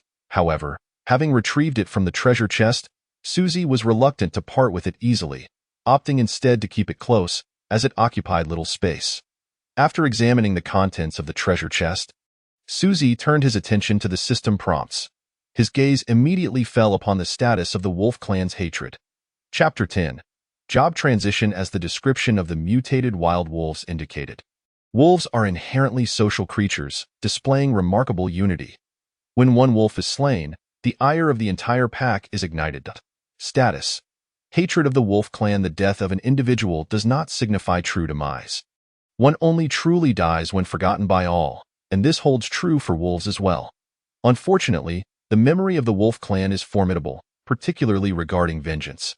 Should you slay a member of the pack, you will face their retribution until one side is utterly annihilated. The arrival of this status was anticipated by Susie, yet he remained unfazed. Although his survival principle was to endure, threats like the wild wolves that dared to provoke him must be eradicated at their inception. As for the wolf pack, he could only adopt a soldiers meet soldiers, water meets earth approach, ready to eliminate them together. Perhaps he might even procure dozens of treasure chests. He skinned the wild wolf and dug a pit to bury its remains. The wild wolf harbored snake venom, rendering it inedible, but its hide still held some utility. Once he completed this task, the nightfall gradually enveloped the sky, and Susie hurried back to his wooden cabin. The warm glow of the fire always instilled a sense of comfort. Using level 4 water, he prepared a bowl of beef soup, seasoning it with a pinch of salt and a dash of pepper. yielding an exquisite flavor. Dipping a piece of bread into it provided Susie with ample nourishment. In the old world, there was mutton soup. Here, there was beef-soaked bread. After relishing his dinner, Susie opened the system. Evolutionary energy. First, he allocated his evolution points, raising his energy limit to 45, marking a notable advancement. Then, he focused on the profession selection. Upon clicking this option, 4 choices emerged. Profession 1. Architect, an expert with profound knowledge of construction, capable of building various distinctive structures, enhancing the attractiveness and livability of the territory. Profession 2. Engineer, a specialist in drafting blueprints and construction design. Profession 3. Mechanic, an expert adept at creating and utilizing machinery. Profession 4. Scout, an expert well-versed in astronomy and geography, skilled in utilizing instruments to predict weather and locate minerals. Each of the 4 professions boasted its own unique characteristics, visibly formidable and seemingly pivotal in the realm of territorial development. Momentarily, he found himself at an impasse regarding his profession choice. However, it was understandable. Selecting a profession was a mere click, yet the consequences would accompany him throughout his journey. Temporarily setting aside the decision, Susie picked up 1 unit of wood and approached the workstation. Crafting wooden feather arrows. A flash of brilliance ensued, consuming 2 points of energy, and 10 wooden feather arrows materialized before him. Wooden feather arrows quality. Ordinary effect. Capable of striking down targets, requires a bow or crossbow for use. Their unique design grants them additional lethality. Evaluation. If only there were a bit of iron ore, their power would far exceed this. A splendid item. Susie promptly opened the chat window with Ma Honkai. Are you there? Ma Honkai replied as always almost instantaneously. Have you gone daft from chatting with penguins? Get to the point. No need to ask if I'm there. If I were, I wouldn't be here. Susie blinked awkwardly. I have something here. Do you want to take a look? Attached. Wooden feather arrows. Ma Honkai remained unusually silent for a moment, then replied. Speak. How do you intend to fleece me? Susie lowered his head in contemplation. While crafting 10 wooden feather arrows required only 2 points of energy, he could not expend all his energy on this task alone. If he were to calculate, he could produce approximately 60 or 70 wooden feather arrows in a day. Far too many for Ma Honkai to consume alone. Moreover, his intention in showing Ma Honkai this item was not merely to profit, but to pursue ulterior motives. Thus, he decided to speak candidly. I can craft this item. 10 arrows for 2 points of energy. Since we're familiar, a token gesture of food would suffice. Ma Honkai immediately sent a smiling emoji. Good brother. I knew you were reasonable. Hold on. Following that, Ma Honkai initiated a trade with Susie, offering him a piece of iron. Ma Honkai said. I'll need 50 wooden feather arrows, but you must use this material for the arrowheads. Once you're done, I'll trade you 10 pounds of meat. Sure. I'll have it ready for you by tomorrow. Susie readily agreed. So it's settled. After concluding their conversation, Susie did not immediately close the chat window but instead sat quietly, waiting for something. Sure enough, Ma Honkai soon sent another message. Hey, have you reached level 5? What profession did you choose? Susie's lips curled into a slight smile. The bait had taken. Based on his previous exchanges with Ma Honkai, he deduced that this individual was loquacious, curious, daring, yet meticulous. By providing him with wooden feather arrows, he should be able to infer that Susie had attained level 5 in a short time. This, in turn, would spark his curiosity, prompting him to inquire further. Seizing this opportunity to gather information, Susie pondered for a moment before typing in the chat box. I haven't made a decision yet. I find all 4 professions useful. Do you have any good suggestions? You really are greedy. Ma Honkai replied with a sweating emoji. Selecting all 4 professions is currently impossible. For example, in the ranger path, there are hunter, warrior, wanderer, and alchemist professions. I can only choose one of them. However what? Susie immediately pressed for clarification, fully aware that whatever Ma Honkai was about to say was of utmost importance. Besides these 4 basic professions, there are other options available. Susie's heart leaped with joy. Could it be hidden professions? Not exactly. Ma Honkai corrected that I'm unsure if hidden professions exist, as I have yet to encounter one, but there are certainly advanced professions, such as attached, ranger, profession. Ranger, a specialized profession evolved from the hunter, adept at utilizing bows and crossbows for combat, possessing the ability to ride various mounts, and excelling in solo combat capabilities. Suzy narrowed his eyes. He had indeed inquired with the right person. He hadn't anticipated this fellow to be an advanced profession, explaining why he always seemed a step ahead in everything he did. How did you acquire this profession? Suzy immediately inquired. .50 wooden feather arrows. Deal, Ma Honkai responded. I previously defeated a yak and obtained an item called the Heart of Evolution. After using it, I unlocked several branches from the hunter profession, from which I chose Ranger. However, you must be cautious. The Heart of Evolution varies in levels, akin to the classifications of treasure chests. I used a purple Heart of Evolution, consuming 1000 G of energy crystals. After thoroughly comprehending Ma Honkai's words, Suzy replied, Thank you. I understand now, no need for thanks. Remember my wooden feather arrows. If there's nothing else, I'll get back to my tasks. After closing the chat window, Suzy reopened the profession selection interface. Chapter 11. The onset of the snow disaster. The 4 choices reappeared before him. Regardless of whether hidden professions existed or if advanced professions were available, he needed to make a decision now. After careful consideration, Suzy chose architect. It was not that the other professions were lacking. He simply felt that the architect option resonated most with him. This choice appeared the most mundane, lacking any grandeur, yet for Suzy, he was a lord, not a civil engineering team. Drafting blueprints, surveying minerals, and creating machinery were not his passions. He preferred merely to build houses. The construction of houses represented tangible assets, far more substantial than ephemeral skills. Though he held these thoughts, as Suzy pressed the selection button, he muttered, Why can't I choose them all? Player has selected the profession architect, building tree optimization in progress. Gained additional building upgrade capabilities, acquired special attribute, Master Builder I quality, excellent effect, all building-related work efficiency 10 evaluation. We workers possess strength. Hey, strength. This is a series of buffs aimed at enhancing efficiency. Although the increase is modest at just 10, its widespread applicability lends it considerable value across various tasks. Furthermore, the suffix I suggests potential for further upgrades, making it rather standard overall. Turning to the construction tree, several unknown buildings appear at levels 3 and 4. While their identities remain concealed for now, they are presumably the special structures mentioned earlier in the occupational brief. Lastly, Suzy's gaze alights on the additional upgrade feature, which he eagerly anticipates. Additional upgrade. A building can be upgraded once more on top of its existing upgrades, a skill that raises the upper limit, truly befitting of an architect. Upon witnessing this skill, Suzy's heart soared with joy, as its practicality is undeniable. For instance, he had previously upgraded the wooden cabin S-beams, enhancing its sturdiness from level 1 to level 2. Beyond replacing materials, no further enhancement was possible. Now, however, he could disregard these restrictions and bolster the cabin's sturdiness once more. Given the current scarcity of materials, possessing this skill undeniably amplifies Suzy's chances of survival. Having finalized his profession choice, Suzy felt a weight lift from his mind. He then procured a thick piece of timber, binding it with dried plant fibers and adding some resin to create a rudimentary torch. The tunnel project was nearing completion, and he prepared for a night of labor. As shovelfuls of earth were removed, the tunnel was finally completed in the dead of night.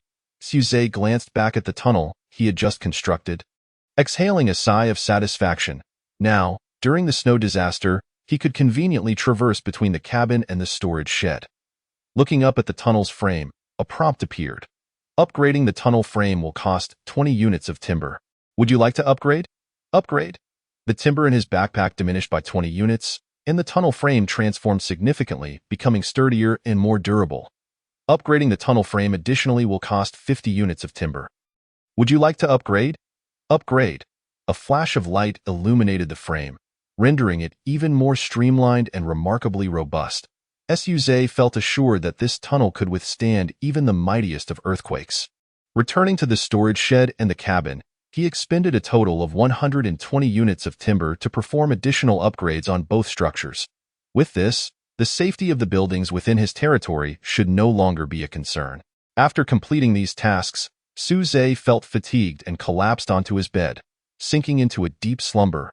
Upon awakening the next day, Suze sensed a chill in the air and glanced toward the fireplace, where the fire still burned. Upon opening the door, he was greeted by the sight of gentle snowflakes beginning to fall. On January 4th of the Apocalypse calendar, the current area had 743 remaining players. Players had successfully survived another day, receiving a reward of 100 G of energy crystals, newbie reward. Only one day remained until the onset of the primary snow disaster. The death toll was not as staggering as in previous days. Yet the uncertainty lingered regarding how many would weather this calamity. Fuse caught a snowflake in his hand, his eyes clouded with concern. After a moment of reflection, he promptly ventured into the coniferous forest with his dual axes. Having spent a considerable amount of timber on upgrading the cabin and storage shed the previous night, he needed to replenish his supplies without delay. After approximately 3 hours of labor, 2 stacks of 99 units of timber were placed into the storage shed. He then crafted several filters to head upstream along the river, intending to filter another batch of level 4 water for resources. However, the situation before him left him dumbfounded. As the disaster loomed, the water quality upstream had deteriorated significantly. The river now flowed with nothing but level 6 water. Even after several rounds of filtration, the quality could not be improved. This meant that the water source was temporarily cut off. Suze sighed deeply, feeling a sense of disappointment. He could no longer exchange for more resources and could only hope that the water quality would improve once the disaster passed. Yet, amidst his disappointment, he felt a flicker of relief, grateful for his foresight in stockpiling a batch of level 4 water. Otherwise, enduring this disaster would have been exceedingly difficult. With no water source available, Suze resolved not to dwell on it any further and returned to the cabin to commence his final project, digging a latrine. Indeed, digging a latrine may sound amusing, yet it is no laughing matter. Previously, Suze had resolved his needs in the woods, using leaves for modesty and washing himself by the river. However, with temperatures dropping, doing so outdoors had become increasingly uncomfortable. Moreover, with the impending snow disaster, failing to provide himself with a proper latrine would complicate matters significantly.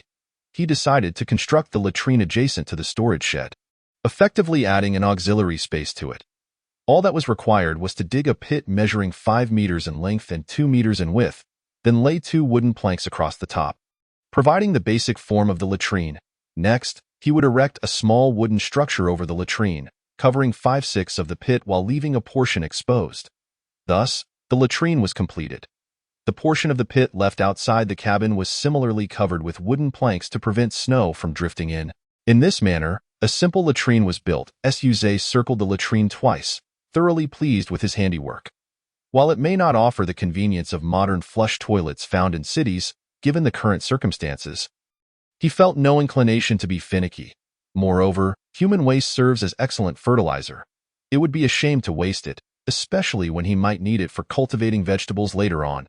Having completed these tasks, he checked the time and realized it was already afternoon. Outside, the snowfall intensified, quickly obscuring visibility. Only a few hours remained until the disaster struck. However, Suze felt no fear. Present, he possessed a sufficiently sturdy shelter to weather the snow, ample food and water to sustain him, and a fireplace along with yak hide to keep warm. He could even sit indoors, leisurely admiring the snow-laden landscape. As the willow catkins stirred by the wind, Suze's lips curled into a subtle smile. Chapter 12. The night before the snow disaster. Being a southerner, Suze had seldom encountered snow. The only snow he remembered might have existed back in 2002. Thus, the current snowy landscape stirred a slight excitement within him. Draped in a yak leather coat and leaning against the fireplace, Suze began crafting wooden feathered arrows. He retrieved a piece of iron ore. Level 4 iron ore quality, rare effect, contains a significant amount of impurities in the metal iron evaluation. It's as hard as my kidney stones. He had been quite nonchalant when agreeing to my honkai. Yet now he found himself in a quandary. Previously, wood and stone could be easily utilized at the workbench. However, when it came to various metals, reliance solely on the system's workbench would not suffice. A metal smelting furnace was also necessary. Given the current conditions, finding a tool like a metal smelting furnace was naturally impossible, but Suze had another plan. He would construct a clay blast furnace. A clay blast furnace is an extremely simple method of smelting metals. It involves building a small furnace with stones or bricks, plastering it with yellow clay and charcoal powder, and then equipping it with a bellows, thereby completing the task. These materials were not difficult to find, although the creation of the bellows cost him a piece of yak leather, which left him feeling somewhat pained. The fuel was originally supposed to be coke, but lacking that, Suze could only use charcoal as a substitute. Before long, a small clay blast furnace took shape in the warehouse. Taking advantage of the snow not yet having accumulated significantly, Suze collected some stones and constructed a chimney for the blast furnace at the workbench. Thus, the rudimentary facility for smelting metals was established, although the metal produced in this manner was laden with impurities. Lacking purity and strength, it sufficed for making arrowheads. Subsequently, Suze fashioned 100 arrowhead molds from wood and arranged them neatly. Now, all that remained was to smelt the iron, or he ignited the coal in the blast furnace. Observing as the color of the charcoal shifted from a deep black to a fiery red, while the temperature within the furnace rose correspondingly, the air within the furnace twisted with the increasing heat, and the iron ore gradually began to melt. Suze continuously operated the bellows below, stoking the flames to make them more vigorous. Finally, after 15 minutes, molten metal began to emerge from the pre-prepared channel. He dared not delay, immediately taking out the prepared molds and filling them one by one with the molten metal. After filling all 100 molds, only a fraction of the iron ore remained after accounting for losses.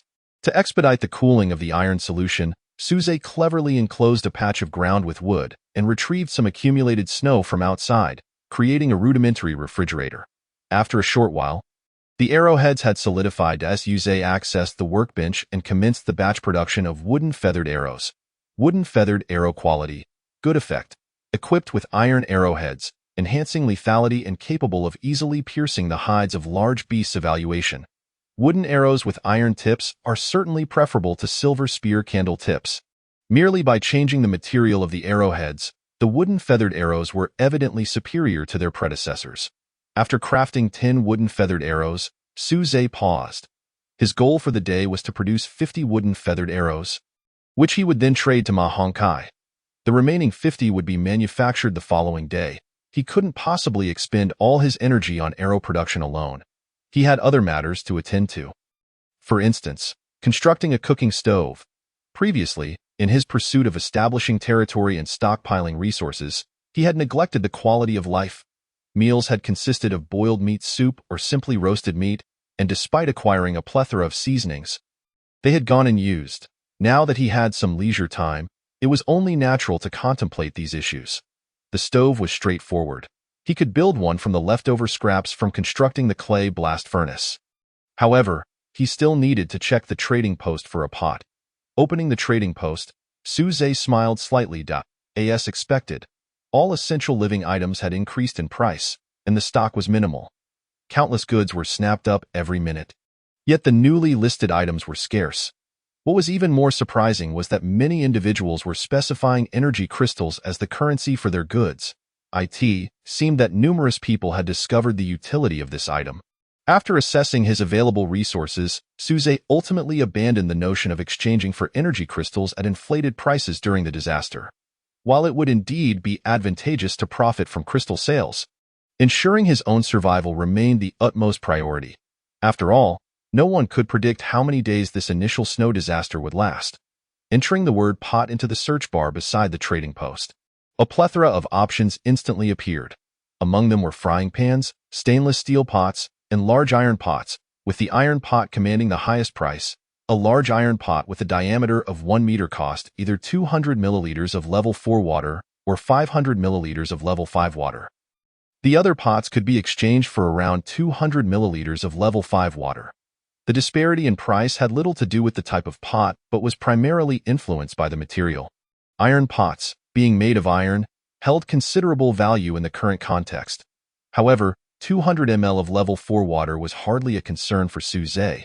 He purchased it. With a flash of light, a large iron pot appeared before him.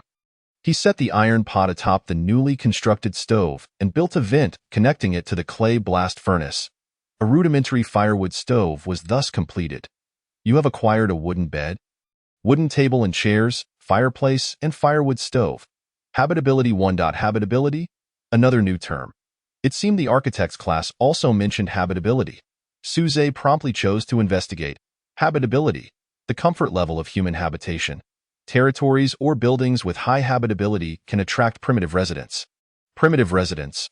Could it be that these referred to the indigenous NPCs in the apocalyptic game world? To attract these NPCs to work for him, he would need to develop his territory and enhance its habitability. This appears to be a very significant attribute that he must pay attention to in the future. After the clay stove was completed, the sky outside darkened further, and the accumulated snow reached around 10 centimeters. Suze hurriedly shut the door to block out the wind and snow. The current phase was one of accumulation for the snow disaster. Once the snow piled up, that would be the true challenging moment. Time passed, and as Suze warmed himself by the fire, he soon felt hunger pangs. Glancing at the wooden feathered arrows beside him, he saw he had already crafted 50. He promptly initiated a trade with Ma Honkai. Here are 50 arrows for you. The remaining will be given tomorrow. No rush. Since we're stuck in the cave anyway, Ma Honkai also delivered the agreed 10 pounds of meat. This time, he provided 10 pounds of wild boar meat. Suze gazed at the marbled wild boar meat and swallowed hard. This was certainly far superior to the beef. Although yak meat was decent, to be honest, it was somewhat tough, and most importantly, it lacked fat. Consuming it left little sensation. In the apocalypse, this fatty pork was truly delightful. Chapter 13. Spicy pork stir-fried. Suze spent 200 milliliters of level 4 water to purchase a set of kitchenware from the trading post. Without further ado, he ignited the fire and set to work. He shoved 2 long pieces of wood into the clay stove and placed a shorter piece atop them, ensuring that the middle space remained clear. Next, he added some dry plant fibers in the center and borrowed a spark from the fireplace. The flames in the stove instantly roared to life. He found a wooden stump to serve as a cutting board. Deftly slicing nearly 1/4 kilogram of meat into approximately 2 millimeters thick slices, then carefully storing the remaining meat in his freezer. As the pot heated, he poured in a small amount of oil. When stir-frying meat, one should not use too much oil, especially with such fatty pork. The oil was merely to prevent the meat from sticking to the pot. Once the oil heated up, he added a pinch of salt, followed by the pre-sliced pork belly for frying. Soon, a generous amount of fat rendered from the pork, and the lard began to sizzle in the pot, filling the air with a delightful aroma. After a minute and a half, Suze flipped the pork a couple of times and added some previously purchased chili peppers.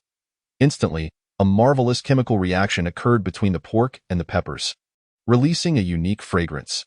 After a brief stir, he added a touch of fermented black beans and a splash of soy sauce, and then the dish was perfectly completed. Spicy pork stir-fry. Spicy pork stir-fry. The importance of this dish warranted repetition.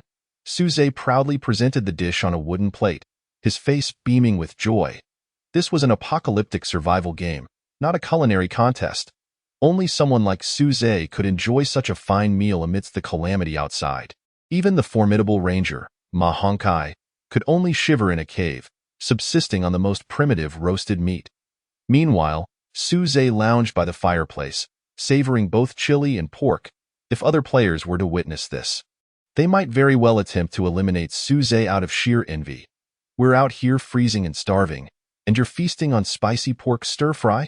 Damn! Truly, the wild boar meat was far more fragrant than anything sold at the market. As Suze ate, he couldn't help but comment. The pork belly burst with flavor in his mouth, and the aroma enveloped his senses.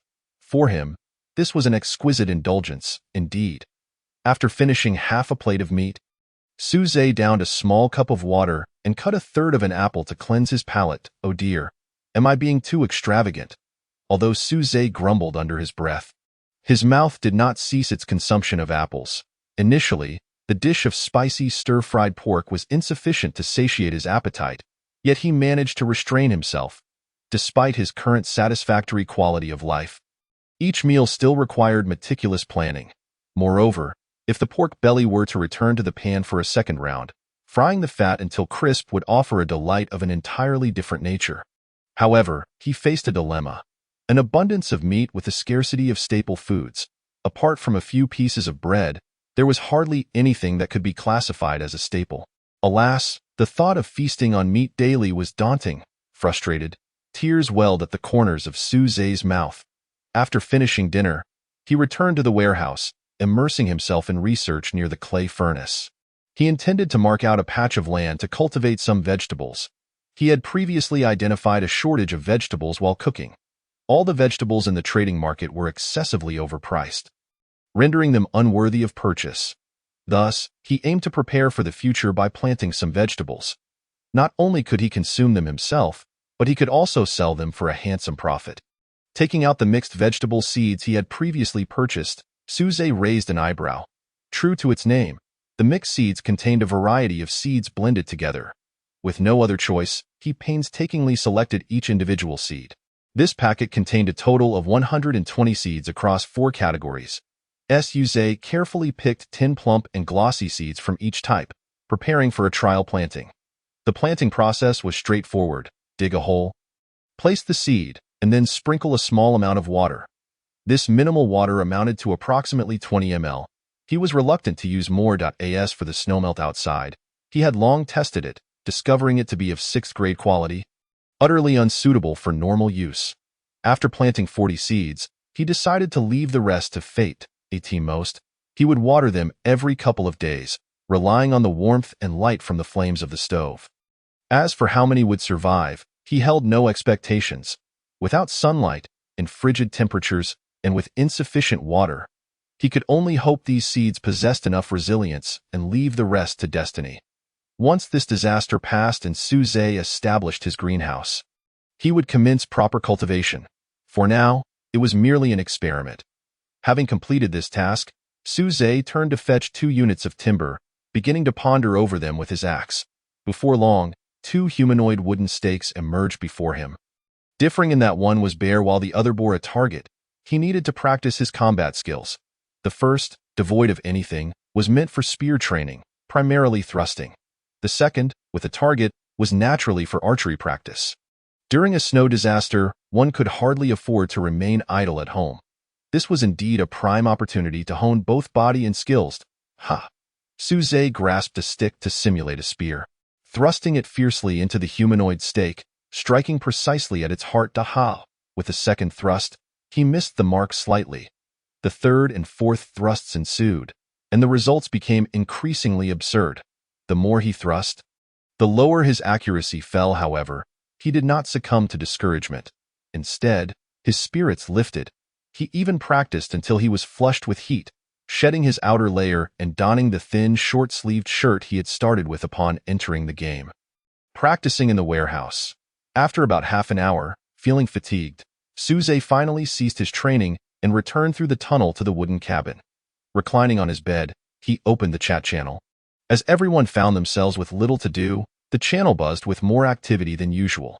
Especially the World channel, where during the disaster, the speaking limit had increased from 1 message per day to 3. World channel unknown. I'm freezing to death. How long do you think this snow disaster will last? Unknown. High prices for timber. Interested sellers, please list directly on the trading market. Unknown. I'm starting to regret choosing Ranger. Hiding in a cave is unbearable. I want to warm myself by the fire in a house. Unknown. The one above is talking nonsense. I'm a Ranger too, but I'm living quite comfortably, you fool. Through this chatter, the disparities among players began to emerge, and Su Zhe felt fortunate to have leveraged the advantage of a small river, placing him among the leading group. Had he foolishly established a territory on the barren plains at that time, he would likely be in a similar predicament as those suffering from the cold. Meanwhile, the regional channel brimmed with vitality, no longer the desolate space it had once been. A Honkai. This wild boar meat is delectable. But it's a pity I lack lettuce. It becomes quite greasy to eat. Wong. I have 3 cabbages here. Would you trade one for 5 pounds of meat? Ma Honkai. You must be joking. Wong. Himph. How stingy. Luzi. Wong. Don't pay him any mind. Don't you have enough food left? Wu Qing. Are you two working together? Luzi. Of course. Wong. Not at all. Su Zhe could not help but chuckle at the scene of another lovesick fool. Just as he was about to send a message to engage in conversation, a sudden scratching sound at his door interrupted him. Chapter 14. The shepherd dog Suze immediately tensed, gripping his spear. Was it some wild beast? He stood rigid, holding his breath, waiting for whatever was outside to depart. However, after a considerable duration, the scratching persisted. If this continued, he had no doubt that whatever it was would claw a gaping hole in the door. Gripping his spear, Suze cautiously approached the door and, using the spearhead, unlatched it. He then focused intently on the door, determined to see what kind of creature awaited him. Yet, the outcome was unexpected. There was no monster outside. Merely a puppy whose height barely reached halfway up his calf. Its front half was adorned with white fur, while the back half was black. Long tufts of fur obscured its face, leaving only its nose visible. In a moment of distraction, the puppy darted into the cabin. The wind and snow rushed in with it, and Suze struggled to close the door behind him. Thud. The puppy paid no heed to Suze. Making a beeline for the fireplace, though it seemed unable to find its way, stumbling awkwardly and colliding with the wooden bed. After struggling to rise, it slowly approached the fireplace, settling quietly beside it. Suze breathed a sigh of relief. It was not a wild beast after all, however. He found himself intrigued by the puppy. Amidst the snow disaster, it had the sense to seek shelter, given its size. It appeared to be merely a few months old. Did it have no parents or guardians? TSK. Suze employed the universal language for calling dogs. Sure enough, the puppy turned its head in his direction, puzzled for a moment, before slowly making its way towards him. Seeing the puppy respond to his call filled Suze with joy. The puppy circled around him a few times, sniffing him, before finally sitting down in front of him. Was it hungry? Suze's eyes flickered as he took a piece of meat from beside the fireplace, finding a wooden bowl and placing it before the puppy. Upon catching the scent of the food, the puppy's tail began to wag vigorously as it crouched before the bowl, devouring the meal with gusto. Observing the puppy's voracious appetite, Suze fetched another bowl of water, cautiously placing it beside the puppy. While it was evident that this was a canine, wild animals in the wilderness often exhibited food-guarding behavior. One could not be careless. To his surprise, the puppy not only refrained from growling over its food, but instead paused its eating to nuzzle its head against Suze's hand. This was a gesture of goodwill. With the puppy taking the initiative, Suze felt considerably more at ease and patted its head. The puppy sat there, its tail spinning like a propeller, clearly very happy. Ha ha ha, eat up. If that's not enough, there's more. Suze placed the bowl back in front of the puppy. After finishing its meal, the puppy scampered back to Suze's feet, curling up beside him and quietly falling asleep. Suze settled into a wooden chair, reclining back as the flickering flames of the fireplace cast a warm glow upon his face. His peripheral vision caught sight of the sleeping puppy, and a smile of contentment spread across his features. At that moment, he experienced a fleeting sensation as though he had returned to the old world. Back then, on a winter's day when the sun shone warmly, he would bring out the rocking chair from his grandmother's house to bask in the sunlight, with a loyal old yellow dog at his feet, its eyes dimming with age. Now, having entered this apocalyptic survival world for 4 days, he had encountered a puppy, perhaps a destined encounter of sorts. As the warm moments slipped away, midnight approached. The first calamity, an initial snow disaster, had commenced. Please survive this disaster with resilience. The disaster leaderboard activated, and the system would score players based on their survival quality, distributing rewards according to their rankings after the calamity concluded. Although Suze had been mentally prepared and had taken ample precautions before the disaster, the official arrival of the catastrophe inevitably stirred some anxiety within him. Could my wooden cabin truly withstand the onslaught of the snow disaster? Would my food and water last until the disaster's end? Worries began to rise in his heart, until, woof, the puppy awoke. It joyfully dashed about the wooden cabin, seemingly surveying its new territory. Upon seeing this little creature, Suze's anxieties gradually dissipated, and he teased. Do you wish to become a Grand Lord? Woof. Upon hearing Susie's voice, the puppy promptly dashed to his side and seated itself obediently. What a well-behaved little fellow. Susie gently patted its head and mused. From now on, you shall live with me. How about I give you a name? The puppy tilted its head, listening intently. Given your long fur, though you are but a small dog, you seem quite elderly. Henceforth, I shall call you little old man, woof. The little old man appeared to comprehend, barking excitedly and nudging Susie's hand with his nose. Little old man? Woof, little old man? Woof, woof, woof. Ha ha ha. The man and his dog reveled in each other's company. Congratulations, player. The ancient shepherd dog little old man has become your companion, announced the system. Susie noticed that a new section labeled My Companions had appeared in the system. Upon opening it, he found Little Old Man listed prominently. Little Old Man name, Little Old Man breed, Ancient Shepherd dog age, 7 months personality, simple, steady, reliable, home-loving weakness, afraid of extreme heat evaluation. Will sacrifice everything for you after a mere encounter on a snowy day, Little Old Man. Susie lifted the puppy, which strained to see him through the gaps in its fur. Let me give you a little trim. He fetched a small knife and carefully removed the excess fur obstructing its vision, revealing its 2 eyes. Both were a beautiful shade of sky blue, albeit one darker than the other. At that moment, the puppy's eyes darted around in astonishment, seemingly amazed by the newfound clarity of its surroundings. It then began to excitedly scamper around the room. After a while, Susie grew tired and quietly lay down on the bed, drifting off to sleep. Upon awakening the following day, Susie opened his bleary eyes and, somewhat unsteadily, added fuel to the fireplace. It was then he noticed Little Old Man standing motionless at the door, vigilantly keeping watch. Only when he saw Susie awake did the puppy saunter over to the fireplace and settle down to sleep. This fellow, could it be he had stood guard all night? Susie affectionately patted its head and placed some food in Little Old Man's bowl, ensuring it would have something to eat upon waking. He then accessed the system. Date: Year 1 of the apocalypse, January 5th. Remaining players in the current region. 501 player has successfully endured another day. Reward: 100 G of energy crystal, blue. Newbie reward: Day 1 of the intermediate snow disaster. On the first day of the snow disaster, the population in the region had sharply decreased. Once 1,000 players, only half remained, illustrating the world's brutality. The system detected that your disaster points were relatively high. Would you like to initiate a disaster livestream? The livestream will not disclose any personal information, including your appearance, voice, or physique, and will not reveal any defensive measures in your location. The purpose of the disaster livestream is to demonstrate to other surviving players how to better endure in such dire circumstances. Initiating the disaster livestream will yield additional disaster point rewards. Susie squinted, intrigued by the prospect of a disaster livestream. Chapter 15. The Apocalypse livestream. After a brief moment of contemplation, Susie opted to commence the disaster livestream. Since it wouldn't reveal any secrets and would allow him to earn extra disaster points, why not? Furthermore, it was crucial to note that while other players might be his rivals, they could also be potential allies. In this era, peace and development were the prevailing themes, with force merely a prerequisite for ensuring peace.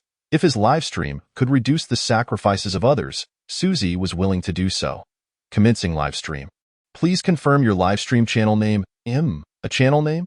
Susie paused, then a mischievous smile crept across his face. Lu Xiaofeng. The Lu Xiaofeng livestream channel has been established.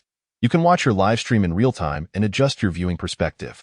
Before Susie, a plethora of operational buttons appeared. He could utilize these buttons to zoom in or out of the livestream perspective and shift the viewpoint. In the livestream interface, Lu Xiaofeng's channel emerged, quickly ascending the viewership rankings. Shortly, many viewers flooded into the channel. Why is Lu Xiaofeng not moving? Perhaps he is asleep. But how can one live stream while sleeping? Indeed. But his house looks exquisitely crafted. It must have been upgraded by an architect. Where did he acquire so much wood for the upgrades? Surely, he hasn't run out of firewood for warmth. I too seriously doubt he has enough firewood for heating. But soon, the camera shifted, revealing a blazing fireplace before the audience. Susie greeted everyone with a smile. Hello, everyone. I am Lu Xiaofeng. I just checked out other players' live streams, and they were quite fascinating. Some have built castles, while others have formed large factions to keep warm. They are impressive. If you find it difficult to survive, I suggest seeking others to form a faction. It increases your chances of survival. Lu Xiaofeng is moving. The streamer speaks so casually. Is it really that easy to form a faction? Trust is hard to come by. Exactly. I simply cannot trust others. Lu Xiaofeng, Why don't you team up with others to form a faction? Susie observed the comments in the live stream, giving a wry smile. Indeed, in this apocalyptic world, fostering trust among people was exceedingly challenging.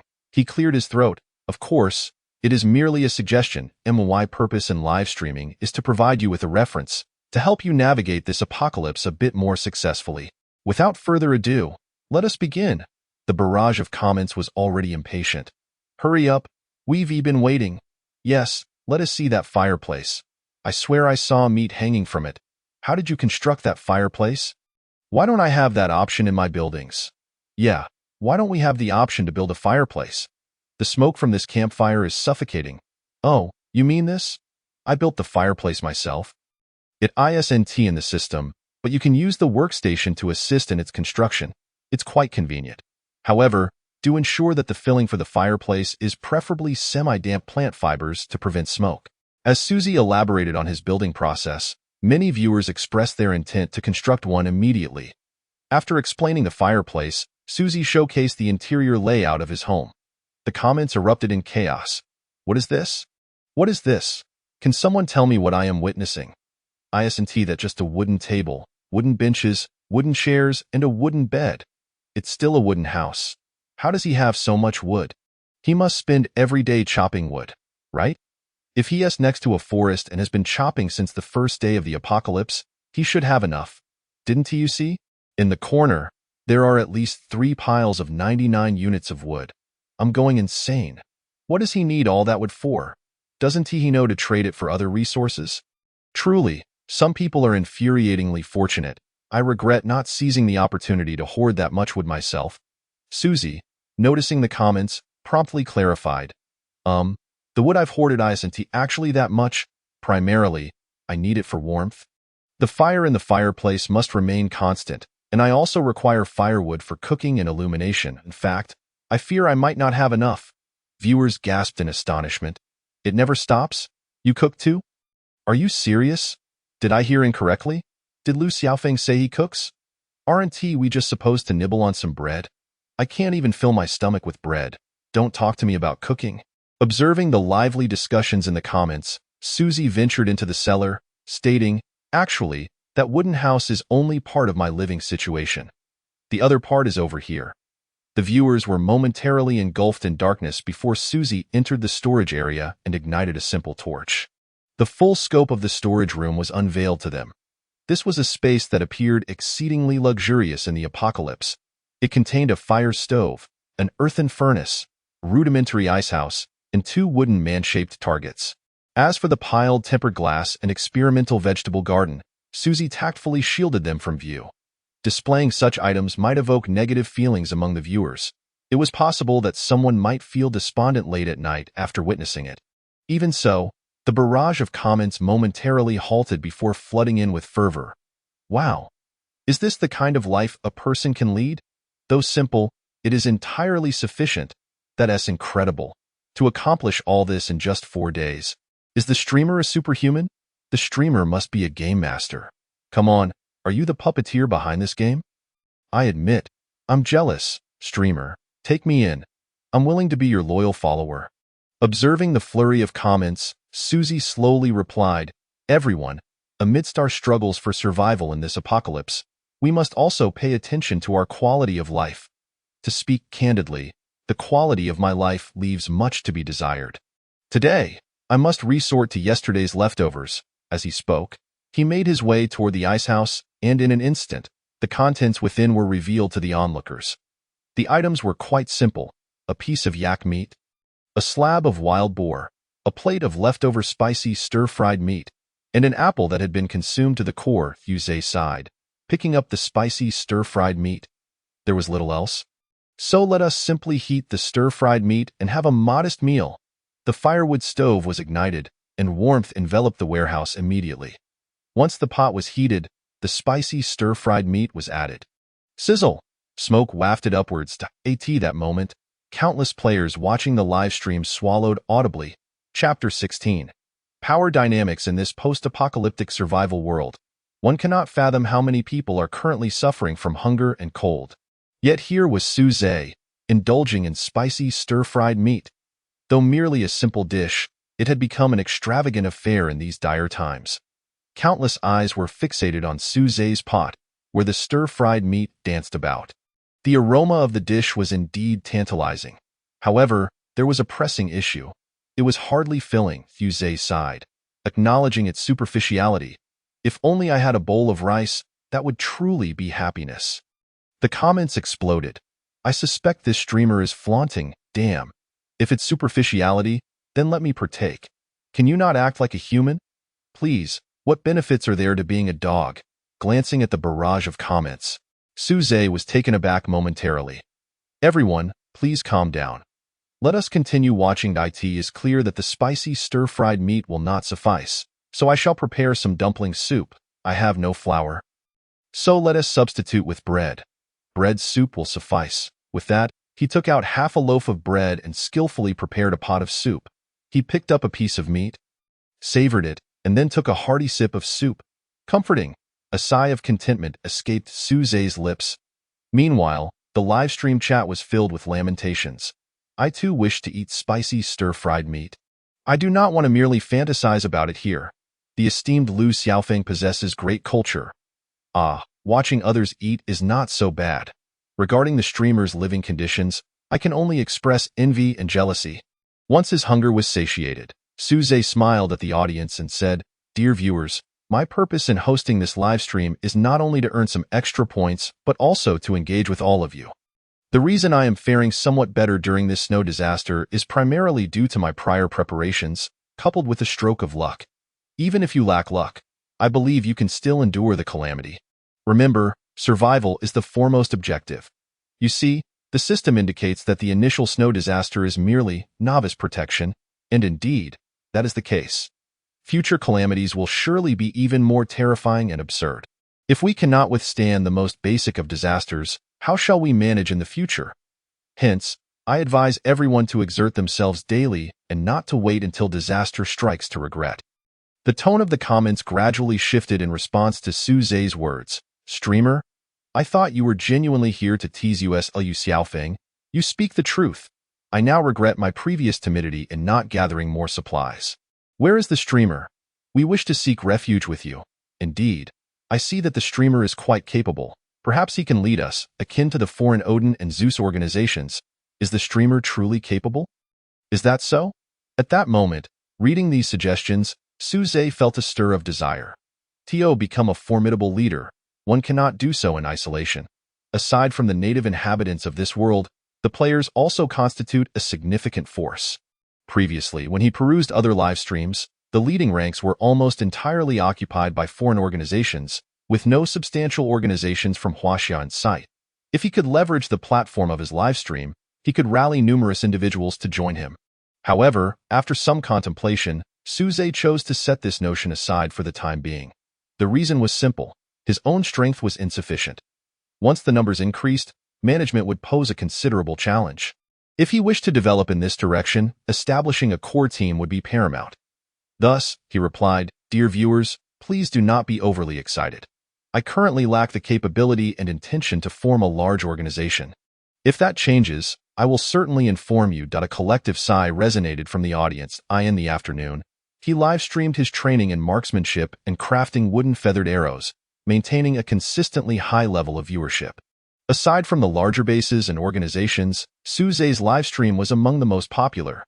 The audience even hailed Lu Xiaofeng as a representative figure of the lone wolf leaders of Huaxia. Su Zhe felt somewhat apprehensive about being elevated to such a status.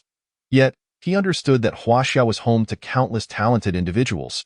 He was merely a drop in the ocean. His emergence was largely due to others' inclination to remain hidden, some of whom had not even initiated their live streams.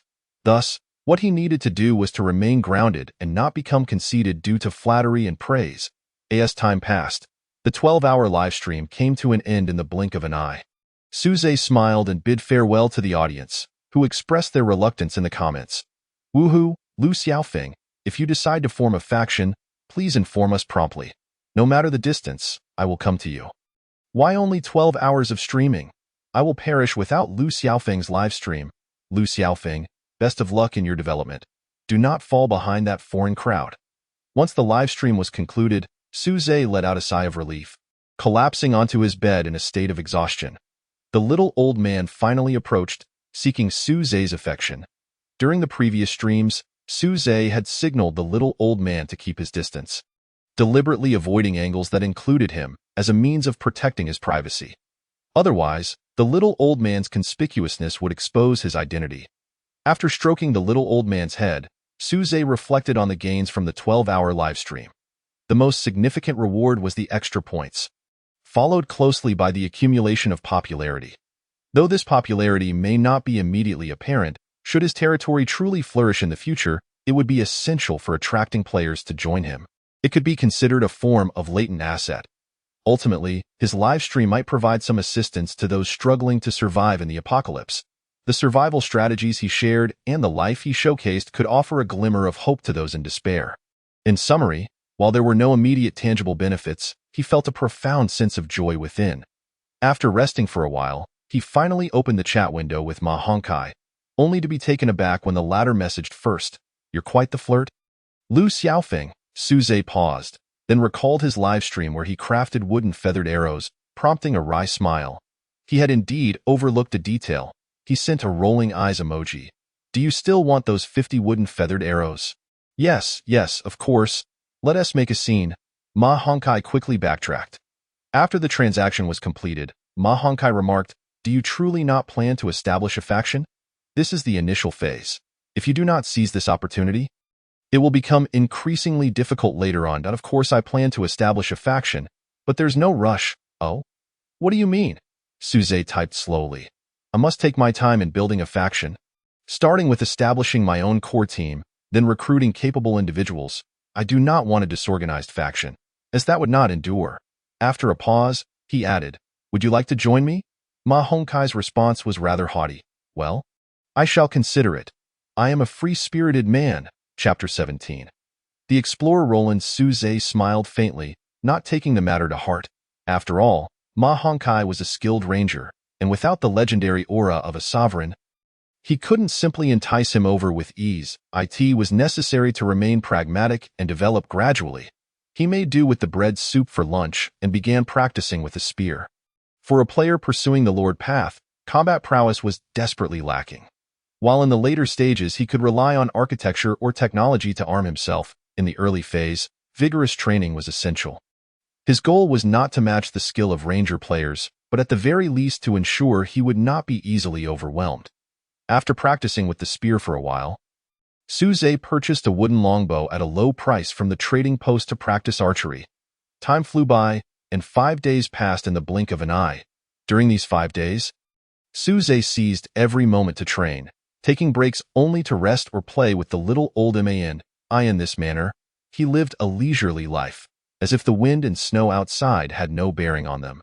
Now, Su Zhe wielded the spear with great proficiency, accurately striking wherever he aimed, while his archery, though not as formidable, boasted nearly a 90 accuracy rate at a distance of 10 meters. "Ha!" With a low growl from Su Zhe, his spear was steadily extended. The player had diligently trained for several days, and the system notification of Power 1 appeared, bringing a flicker of joy to Su Zhe's heart as he opened his personal panel to inspect. Name: Su Zhe Branch. Lord Profession: None Level.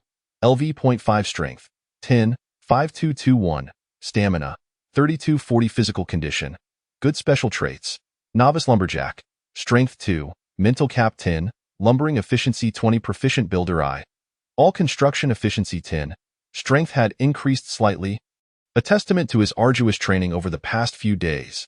He then checked his resource reserves. Year 1 of the Apocalypse Calendar, January 10th. Remaining wood: 160 units. Water, level 4, approximately 15 liters.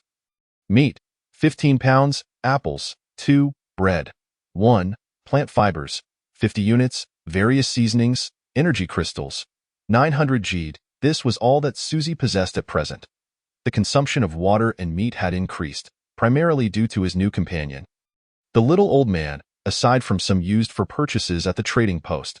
However, it should still suffice. After tidying up the training equipment, Su Zhe prepared to make lunch. Today's meal was beef soup, a dish that was both filling and warm, and yielded a generous portion each time. As the fragrant beef soup was ready, Just as Susie was about to indulge, the little old man suddenly froze in place, then watched the door with heightened alertness. Woof! The little old man emitted a threatening growl, prompting Susie to swiftly set down his bowl and grasp his spear. Should any unforeseen event occur, he was confident in striking the enemy first. Knock, knock! The door was rapped upon. Susie breathed a sigh of relief. At least it was not a beast. Yet, he refrained from responding, and the little old man remained silent as well. The two of them fixed their gaze upon the entrance. Is anyone there? The snow outside is quite heavy. A magnetic middle-aged male voice called out. After a moment, the voice knocked again, asking if anyone was home. Susie lowered his head in contemplation, finally opting to use his spear to unfasten the door latch. All the while keeping the spear tip pointed towards the entrance, his heart brimming with vigilance. As the door opened, a figure entered, accompanied by the wind and snow. The man wore a high-quality off-white trench coat, had brown knee-high snow boots, carried a large nylon backpack, and sported a rough, light-colored knitted scarf around his neck. Upon entering, he completely disregarded the threat posed by Susie's spear and the little old man, turning his back to close the door before letting out a deep sigh. Phew! I can't believe my luck in finding a household here. The man dusted off the snow from his attire, raised both hands in a gesture of surrender, and introduced himself. My name is Roland, an adventurer, and I mean no harm. I merely sought refuge from the fierce snowstorm outside. Susie scrutinized the man, quickly assessing that he was a native. Moreover, judging by Roland's tone and demeanor, along with the items he carried, he posed little threat. He stood his spear upright, declaring as a guest, "You are welcome here. I just finished preparing lunch, so please, join me for a meal." With that, he set the spear aside and filled a bowl of beef soup for Roland. However, he remained cautious, ensuring the spear was within arm's reach, ready to retaliate should Roland make any sudden moves. Roland seemed unperturbed by Susie's watchfulness, casually pulling over a wooden stump to sit at the table. After taking a sip of the soup, a look of satisfaction spread across his face. He had not tasted such delicious food in quite some time. "May I have another bowl?" Susie did not refuse, replying, "Help yourself. There's plenty in the pot." "That sounds splendid," Roland beamed, showing no restraint as he downed 3 full bowls. While they ate, Susie continued to observe the native man, filled with a sense of curiosity. Considering his profession as an adventurer, he must possess quite a few treasures. After finishing the meal, Susie set down his bowl and initiated casual conversation. "So, Roland, with such a fierce snowstorm outside, why are you out here instead of staying home?" Roland placed his backpack aside and rested his hands by the fireplace. "I came searching for my daughter. She is 8 years old. She went missing 3 months ago, and I knew a snow disaster was imminent, yet I never expected to still be searching for her before it struck."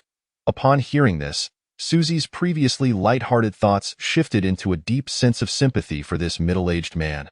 3 months, an 8-year-old girl. If nothing untoward had happened, it would be the most unfortunate of circumstances. "My condolences," Susie sighed, feeling the weight of parental anguish. To his surprise, Roland looked up, regarding Susie with a peculiar expression. Then suddenly laughed. "What are you saying? My daughter is very capable. Even 1,000 of you combined would not be her match." This left Susie astonished. While he was indeed weak, he did not believe he would be so feeble as to be outmatched by an 8-year-old girl.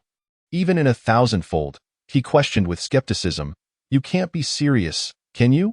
Why would I lie to you?" Roland continued, his eyes glinting with a sudden realization. "I see now. You are a traveler from another world." Susie narrowed his eyes abruptly, taking a deep breath. The phrase "traveler from another world" echoed repeatedly in his mind. The fact that the natives possessed such awareness was utterly astonishing in that moment. Susie felt completely exposed before Roland, suddenly at a loss for words.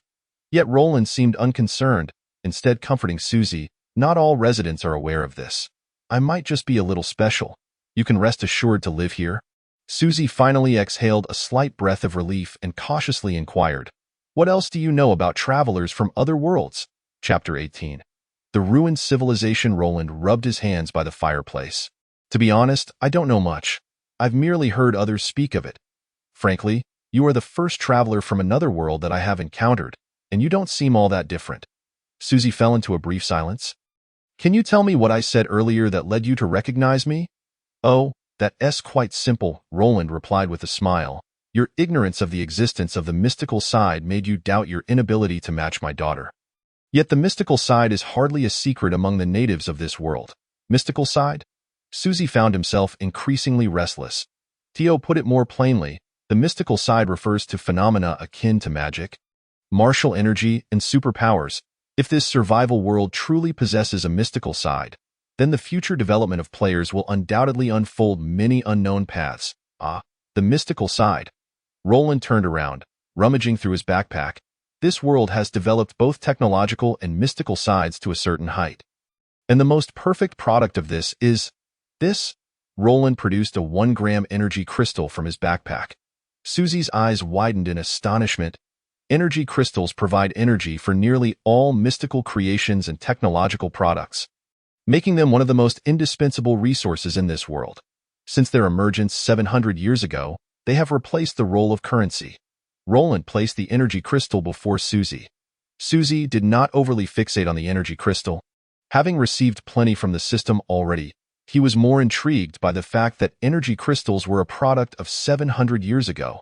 Calculating from that, one could only wonder how advanced the mystical and technological developments of this world had reached 700 years later.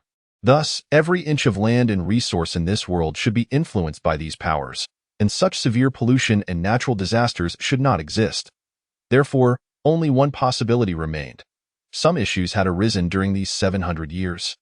Susie picked up the energy crystal and asked, "Can you tell me what problems have arisen in this world over the past 700 years? Roland raised an eyebrow and snapped his fingers. "Of course. I never imagined you to be so astute, deducing certain issues from the energy crystal. As a reward for staying the night at your abode, I will share with you the story of this world." Susie immediately adjusted his focus, eager to absorb this rare information, knowing that insights from a native would put him ahead of other players. This world was once rich in resources, a realm filled with melodious birds and fragrant blossoms. With abundant resources and the relentless efforts of their ancestors, both the technological and mystical sides developed rapidly. 700 years ago, energy crystals were introduced.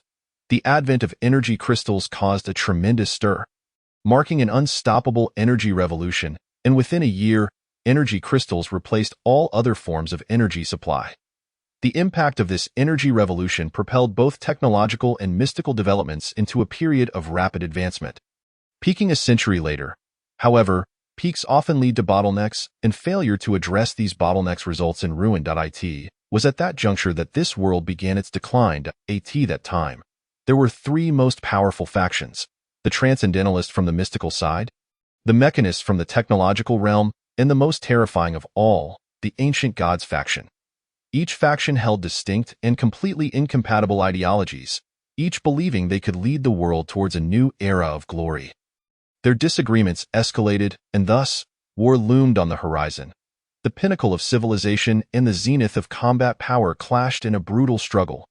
Resources were relentlessly consumed, lives were continuously extinguished, and the edifice of civilization crumbled within a mere decade. At this point, Roland gently shook his head, the flames in the hearth dancing in his eyes, seemingly mourning the lost civilization of yore. Susie was equally astonished, realizing that the current survival world was but a byproduct of those past events. After a prolonged silence, he finally posed the question. In the end, which faction emerged victorious? I do not know. I too heard these tales from an elder. Roland lifted his gaze to meet Susie's. The outcome buried beneath the sands of time, unknown to all. Yet for us, it is no longer of importance. Ultimately, all three factions were losers. Civilization ceased to exist, and the world lay in ruins. Such a pity. Susie took a deep breath, returning to himself from the tale, now convinced that he stood no chance against 1,000 versions of Roland's daughter. Roland slung his pack over his shoulder, stretching languidly, and proudly remarked, "Of course, I am weary. You have another place where I might rest?" Indeed. Susie led Roland to the warehouse. He casually assembled a few wooden planks on the ground and lit a fire in the stove. Roland was quite pleased with the arrangement, Sweet dreams, he said. Susie nodded and returned to the wooden cabin. The news from the night prior had profoundly shaken him, nearly overturning his worldview. The already collapsed super-civilization, with its mystical and technological powers, would undoubtedly be the primary focus for future players. Now, having gained insights into the world's background from this explorer, did it not imply that he could get a head start over other players and be the first to explore these civilizations? Indeed, upon entering the survival world, the system had indicated that there were ruins to explore. Clenching his fist, Susie surmised that these ruins must be remnants of the previous civilization. Surely, there would be many remnants from both the technological and mystical realms. However, Susie soon faced a dilemma. Even with this knowledge, how could he compete for the remnants of the ruins against those fiercely independent ranger players? If they were on equal footing, he would certainly be at a disadvantage compared to those rangers. So he must act more swiftly. Susie gritted his teeth internally, preparing in advance for the contest over the ruins. Only then would he have a chance. At that moment, he began to feel grateful for his previous training. Well, this could be considered a good start. Ever since Roland had entered the tunnel to the warehouse, the old man had been squatting at the tunnel's entrance, ever vigilant against Roland's potential ambush on Susie. Susie nodded slightly. Although Roland did not appear to be that kind of person, the old man's caution was still worth emulating. One must always be wary of others. With the old man on guard, Susie relaxed his vigilance somewhat and gradually drifted into slumber. Woof! The following morning, Susie was roused from sleep by the old man's barking. Opening his eyes, he found Roland sitting by the hearth, tending to the fire, while the old man stood protectively by Susie's bedside, glaring fiercely at Roland. Susie patted the old man, signaling him to calm down, and then inquired, "Why are you up so early?" Roland spread his hands, visibly exasperated. "I had intended to leave this morning, but the snowstorm outside is too severe. I suspect I will have to stay here for a few more days." "That is fine," Susie replied, not wishing to refuse, as he had many more questions for Roland. The snowstorm had fortuitously provided Susie with ample opportunity. Rising from his bed, Susie and Roland hastily prepared breakfast with the leftover beef soup from the previous day. Roland gulped down the soup and said, "I saw you practicing archery in the warehouse. I happen to have some knowledge in that area. If you have no objections, would you like me to offer you some guidance?" Chapter 19. Training. Roland's choice of words was quite deliberate. Guidance. Susie had no objections to this phrasing. He understood well that the combat prowess of the adventurer Roland was beyond his current capabilities. The two made their way to the warehouse, igniting a torch, which illuminated the previously dim space. "Shoot 2 arrows for me to observe," Roland instructed, tossing about as Susie. Without hesitation, Susie nocked an arrow and released it with a swift whoosh, striking the wooden figure squarely in the head with a resounding thud. "Not bad," Roland applauded lightly. "It seems you have practiced again." Subsequently, Roland positioned the wooden figure at various angles for Susie to shoot at. Out of a total of 16 arrows, Susie missed only 2, achieving a commendable accuracy rate. The test is complete," Roland mused, resting his chin on his hand in contemplation. "Your accuracy at around 10 meters is quite good. But you tend to miss when shooting at targets to your right and those in the upper right quadrant." Susie reflected on this, realizing the truth in his observations. Those 2 missed arrows had indeed been in that direction. "Moreover, your stability is lacking when aiming for targets at a 75-degree angle to your sides," Roland added. "How can I rectify this?" "It's simple," Roland replied, moving behind Susie. "Draw the bow." Susie complied, and as he reached full draw, Roland called out, "Stop. You see, your initial draw was quite standard, but once you release the arrow, your stance unintentionally shifts. Shoot accurately. Maintaining posture is paramount." Following this, Susie adjusted his bow-drawing stance under Roland's instruction.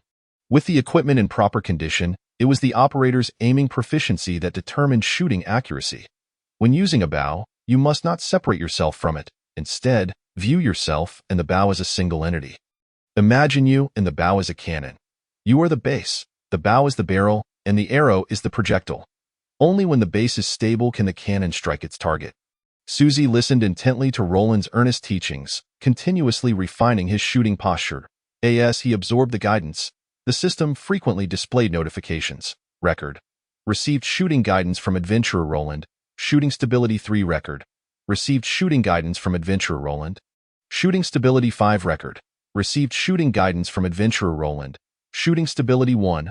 By midday, Susie found himself maintaining the bow-drawing position as if under military training. Any slight deviation was promptly corrected by Roland. After a brief rest, Susie grilled a pound of meat to share with Roland, while the old man watched enviously from the side. After their meal, Roland remarked, "You have a good sense of understanding. After just one morning of corrections, your posture is already quite standard. However, it still appears somewhat forced. You need to practice more to make this posture instinctive. As for the afternoon, we shall practice aiming." With that, Susie picked up the bow and stood. The morning's instruction had greatly benefited him, and hearing that Roland would teach something new filled him with excitement. Roland calmly asked, "What do you believe is the most crucial aspect of aiming?" Without a moment's hesitation, Susie replied, "Speed." This was a matter he had long contemplated. Only with quick aiming and shooting could one seize the initiative in combat.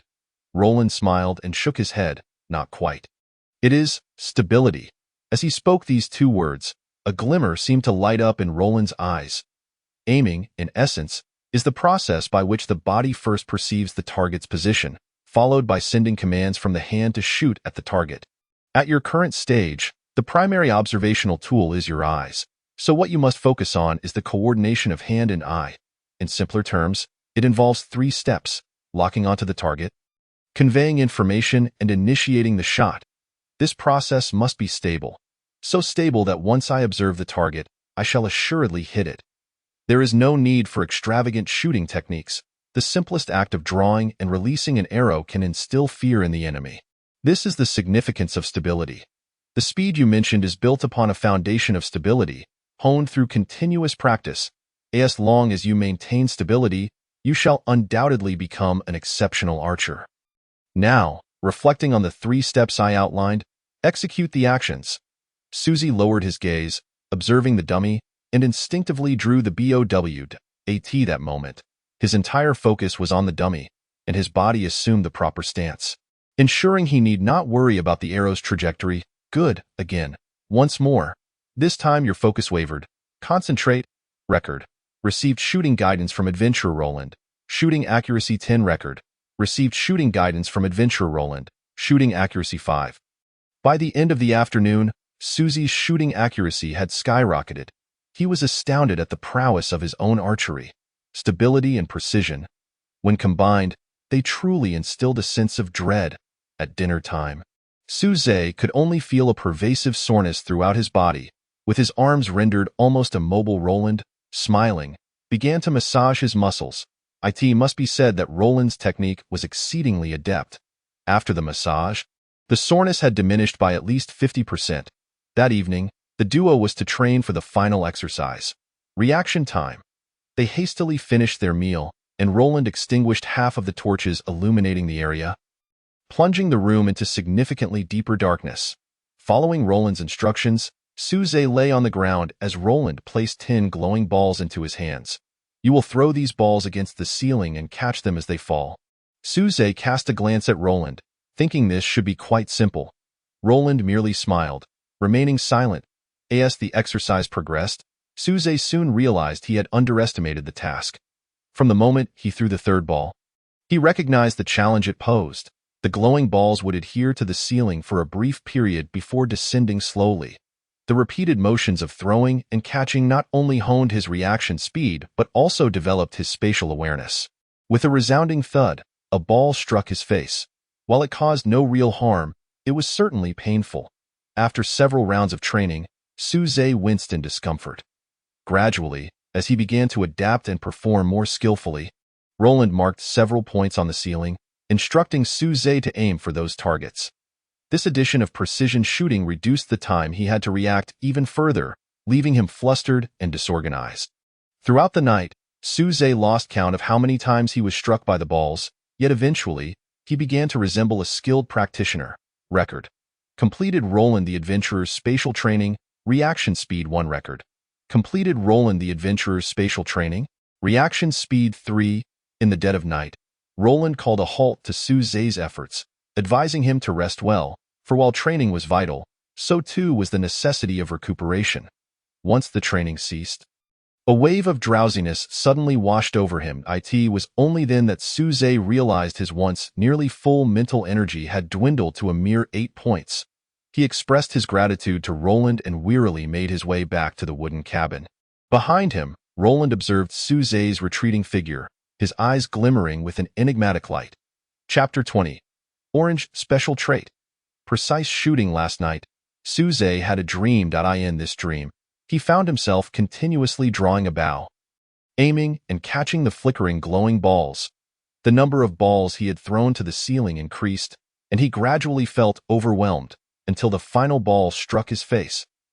Suze instinctively exclaimed, anxiously touching his face, only to realize that even in his dreams, he was still training. He chuckled self-deprecatingly and took a piece of meat to prepare for roasting.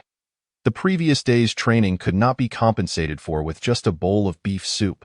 He needed something substantial. Once the meat was cooked, Roland emerged from the underground passage. The aroma of meat has drawn me here. He took the roasted meat from Suze's hands and devoured it with gusto. I must say, your culinary skills far surpass mine. Suze smiled in silence, earnestly attending to his own meal. The little old man finished his portion and curled up at Suze's feet for a nap.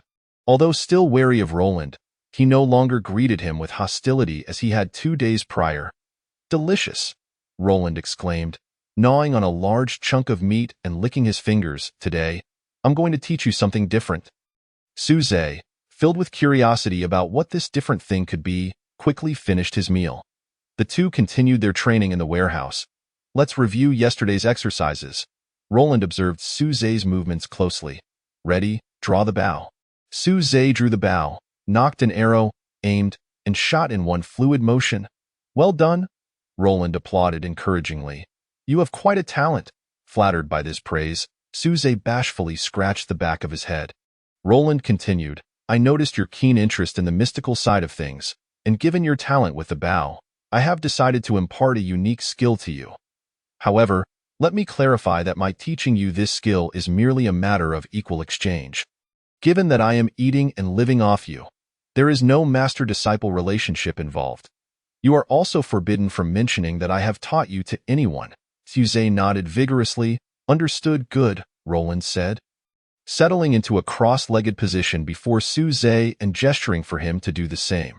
The so-called mystical side refers to actions that transcend the ordinary, utilizing the human spirit. Since the human spirit is difficult to observe and fathom, it is termed the mystical side, with side denoting a branch or offshoot.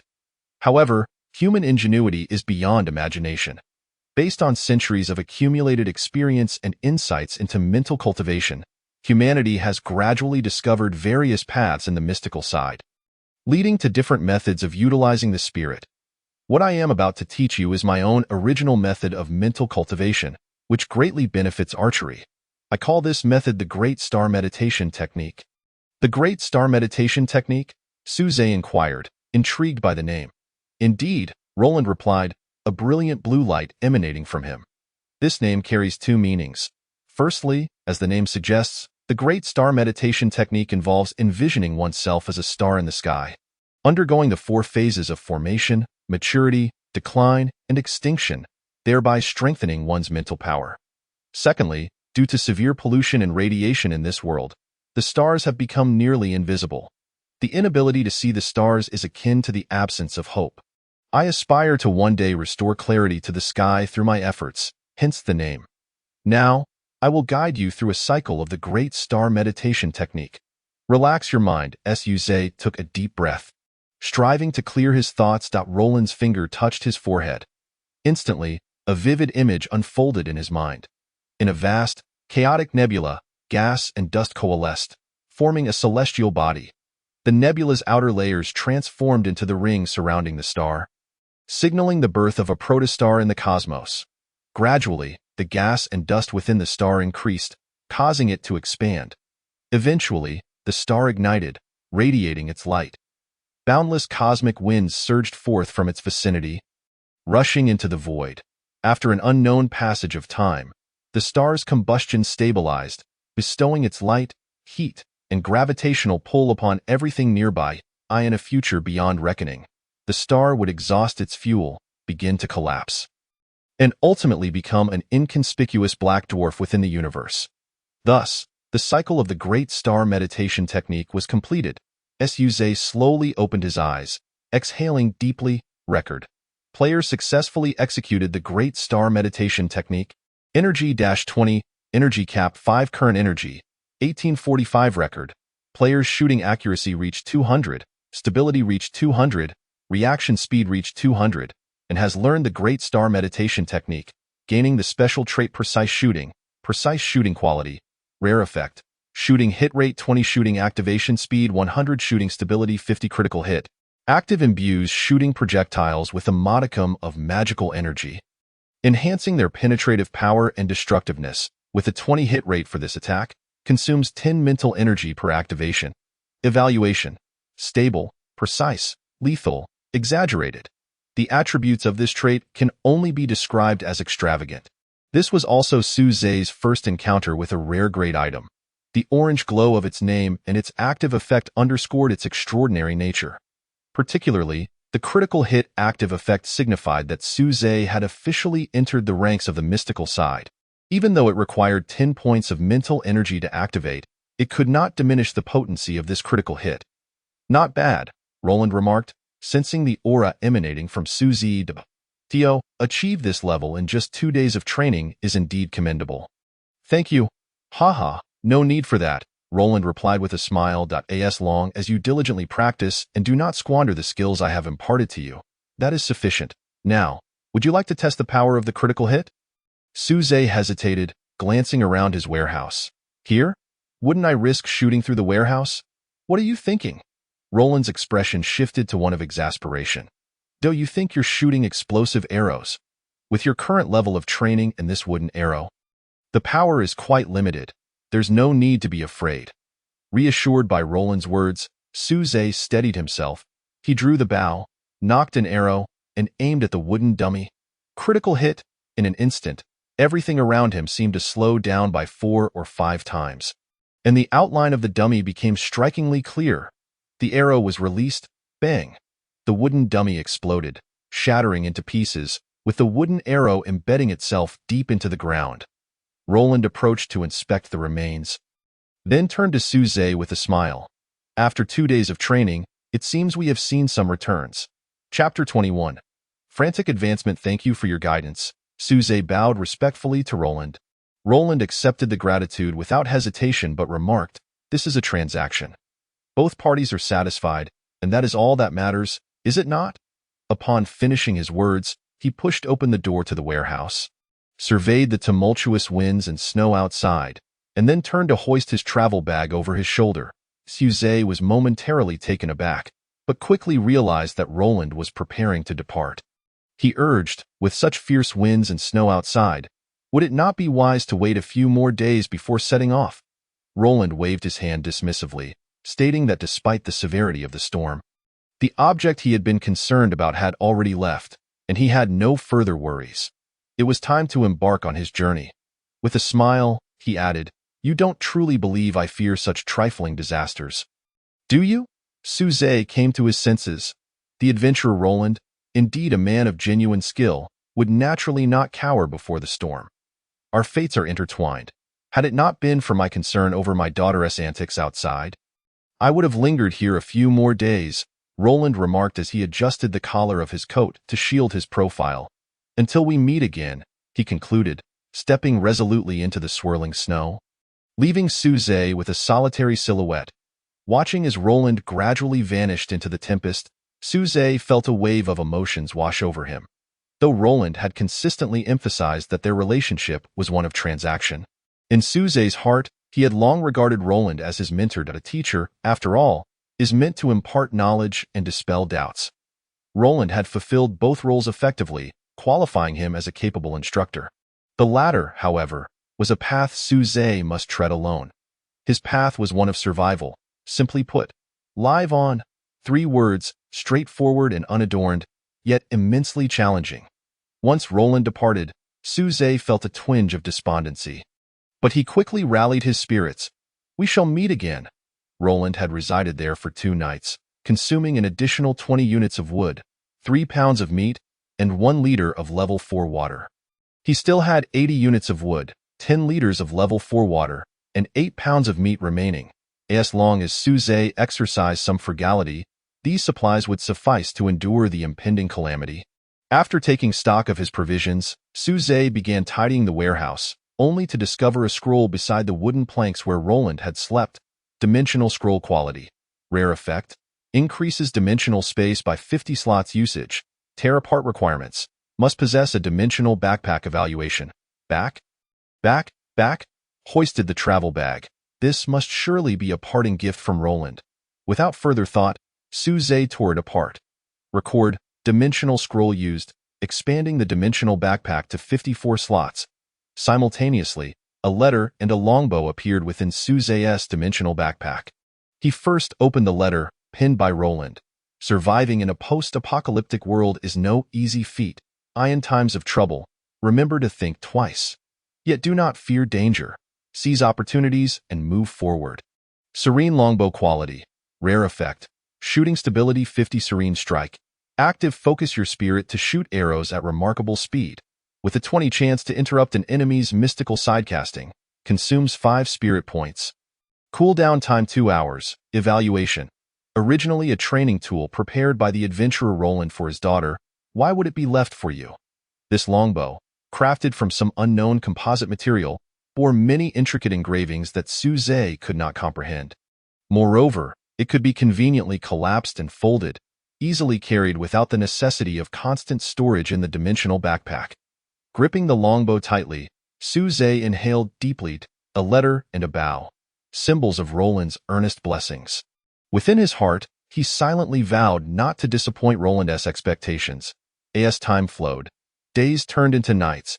Suze maintained a disciplined posture in the warehouse until he was utterly fatigued. It had been 7 days since Roland's departure. During these 7 days, Suze diligently practiced his shooting stance each morning, engaged in shooting practice each afternoon, and performed the Great Constellation meditation each evening. He approached each training session with utmost seriousness, never once being negligent. Roland's previous training had enlightened Suze that, in addition to gaining evolution points through leveling up, players would also achieve significant enhancements through dedicated training. This seemingly inconspicuous detail would, over time, result in a widening gap between those who trained and those who did not. Players who relied solely on the system would inevitably face defeat. After 7 days of rigorous training, Suze had gained a total of 1 point in strength and an increase of 10 points in his spirit value limit. His current attributes stood at 11 points in strength and 55 points in spirit. Compared to other ranger players of the same tier, this was commendable. Most critically, his archery skills had reached a level of proficiency that could be described as remarkable. He could swiftly execute the 4 steps of nocking an arrow, drawing, aiming, and shooting within a single second, achieving a 100 accuracy rate at a distance of approximately 10 meters. Based on his own estimations, he boasted over a 90 hit rate for targets within 100 meters. Having completed today's training, Suze opened the chat channel, a daily ritual of his. Besides alleviating his boredom, it was crucial for gathering information. The world channel had noticeably quieted, no longer maintaining the frenetic pace of thousands of messages per minute. Based on Suze's calculations, the first disaster had resulted in around 20 of the players perishing. His area had suffered even more, with a staggering death rate of 70. The mortality rate during this novice protection disaster was alarmingly high. Suze could scarcely fathom the calamities that lay ahead. As he browsed through the messages, one particular statement caught his attention. Unknown. Brothers, our base has compiled a document containing valuable information. Interested parties can purchase it at the trading post. Just search for First Snow Materials, and it only costs 100 G of energy crystals. We, the Huaxia people, do not deceive our own. Many others echoed in agreement below. I've already bought it. Thanks, brother, it's quite useful. I purchased it for my wife and children. They all say it's excellent. I bought a copy to try. The flavor is delightful. I'll be back for more. Suze was left utterly bewildered. The tone resembled that of a certain online marketplace as promotional style, however. Despite the odd phrasing, there were no negative reviews, which piqued his curiosity. After some contemplation, he decided that 100 G of energy crystals was not a significant expense. And the bold claim of we, the Huaxia people, do not deceive our own compelled him to buy. Upon finding the first snow materials at the trading post, just as Su Zhe was about to proceed with the payment, a system notification popped up. Items of a documentary nature are subject to confidentiality agreements set by the seller. Any intentional disclosure of the contents without the seller's permission will incur severe penalties. The confidentiality period is 7 days and is limited to players from Huaxia. Severe penalties: the buyer will be charged 1,000 times the item's purchase price to the seller. If the balance is insufficient, 70 of future income will be allocated to repay the debt, and the player will be muted in the world channel with restricted speaking privileges in the regional channel. If you agree to this agreement and wish to purchase the item, please click Confirm. To exit, please click Cancel. Chapter 22. Roland is among the top 10 strongest. Su Zhe read through the confidentiality agreement and couldn't help but smile. The individual selling this information was indeed clever. Setting the price at 100 G of energy crystals aimed for a strategy of thin profit margins through high sales volume. Establishing a confidentiality agreement served to prevent the information from being leaked for minimal profit. The confidentiality period of 7 days indicated an understanding of the time-sensitive nature of information. After that, it would lose its value. This person had clearly considered every angle, demonstrating a natural aptitude for business. Confirm purchase. Su Zhe clicked the button. Record. You have acquired the first snow materials. Opening his dimensional backpack, he found a document resting quietly within. He took it out and opened the first page, which read, produced by the Longwei base of Huaxia. Su Zhe nearly burst into laughter. Longwei.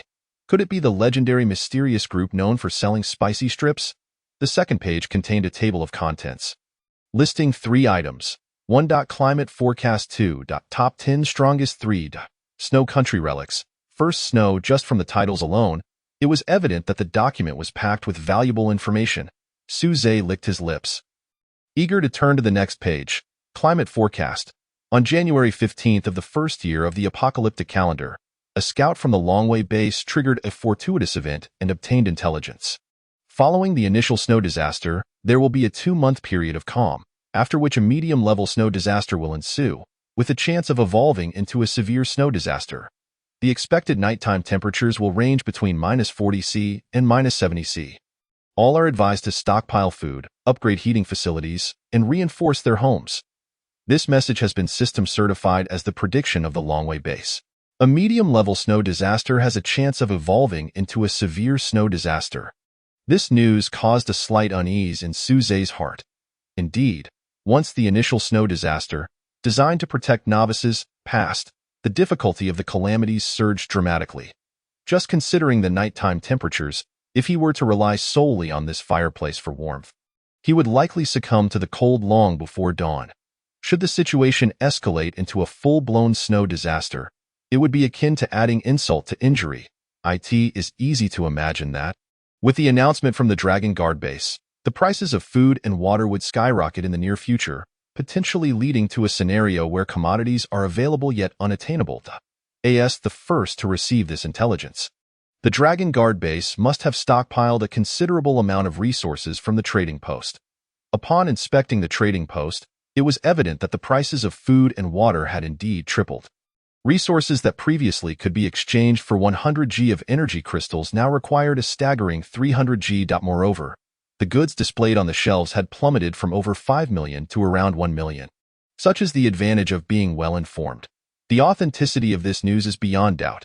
Attached to the information is a certification from the system, confirming that the Dragon Guard base is not indulging in deception. After perusing this first piece of information, Su Zhe's gaze inevitably shifted to the tempered glass nearby. It seemed imperative that he prioritize the construction of his greenhouse. With a heavy heart, he continued to read. The second piece of information detailed the 10 most powerful individuals. Based on the Dragon Guard base's explorations in the survival world over the past 2 weeks, they uncovered a legend from an indigenous village, revealing that there are 10 strongest individuals in this world.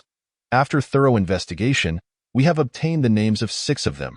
1. The Divine Servant, Evita. 2. The Dominator, Joyce. 3.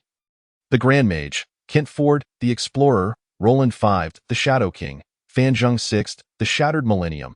Shanwen. We deduce that these 10 powerful beings are indigenous NPCs from this world, and encountering them may lead to fortuitous events. Players are encouraged to see such opportunities. Furthermore, these powerful figures may be connected to certain factions, and the system will likely guide players to interact with the factions they represent in the future. Of course, this information is merely a compilation of various legends, and as of now, no player has had contact with any of them. The specifics remain unknown. Upon reading this section, Suze was slightly astonished. Roland is unexpectedly one of the 10 strongest individuals in this world. He couldn't help but fantasize. If all encounters were like Roland's, where a powerful figure would teach him a skill every few days, wouldn't that render him invincible? After a considerable time lost in such daydreams, he finally returned to reality. While the dreams were grand, the reality was harsh. Merely encountering Roland would be an extraordinary stroke of luck. Taking a deep breath, he refocused and critically analyzed this information, feeling a swell of admiration for Huaxia. Indeed, it is a land of hidden talents. Within the Dragon Guard base, there must be formidable individuals. It is not merely that they have accessed the indigenous village and compiled such a list.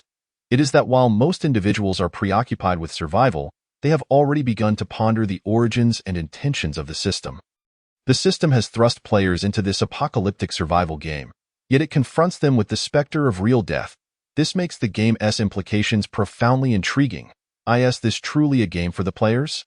Or perhaps a game orchestrated by some higher dimensional entities? What could their objectives be? The mere contemplation sends a shiver down his spine. In truth, Suze had also entertained such thoughts. From the moment he learned from Roland that energy crystals represented a perfect amalgamation of the mystical and the technological, he began to wonder whether the so-called system was also a fusion of these two realms. What if they had not entered a game world at all, but rather a genuine reality? All of this is akin to a riddle, hidden deep within his heart, awaiting the day he becomes powerful enough to unravel it. The entities behind the system. They have underestimated human ingenuity. Within just half a month of crossing over, a small faction of individuals has already embarked on the quest to explore the unknown.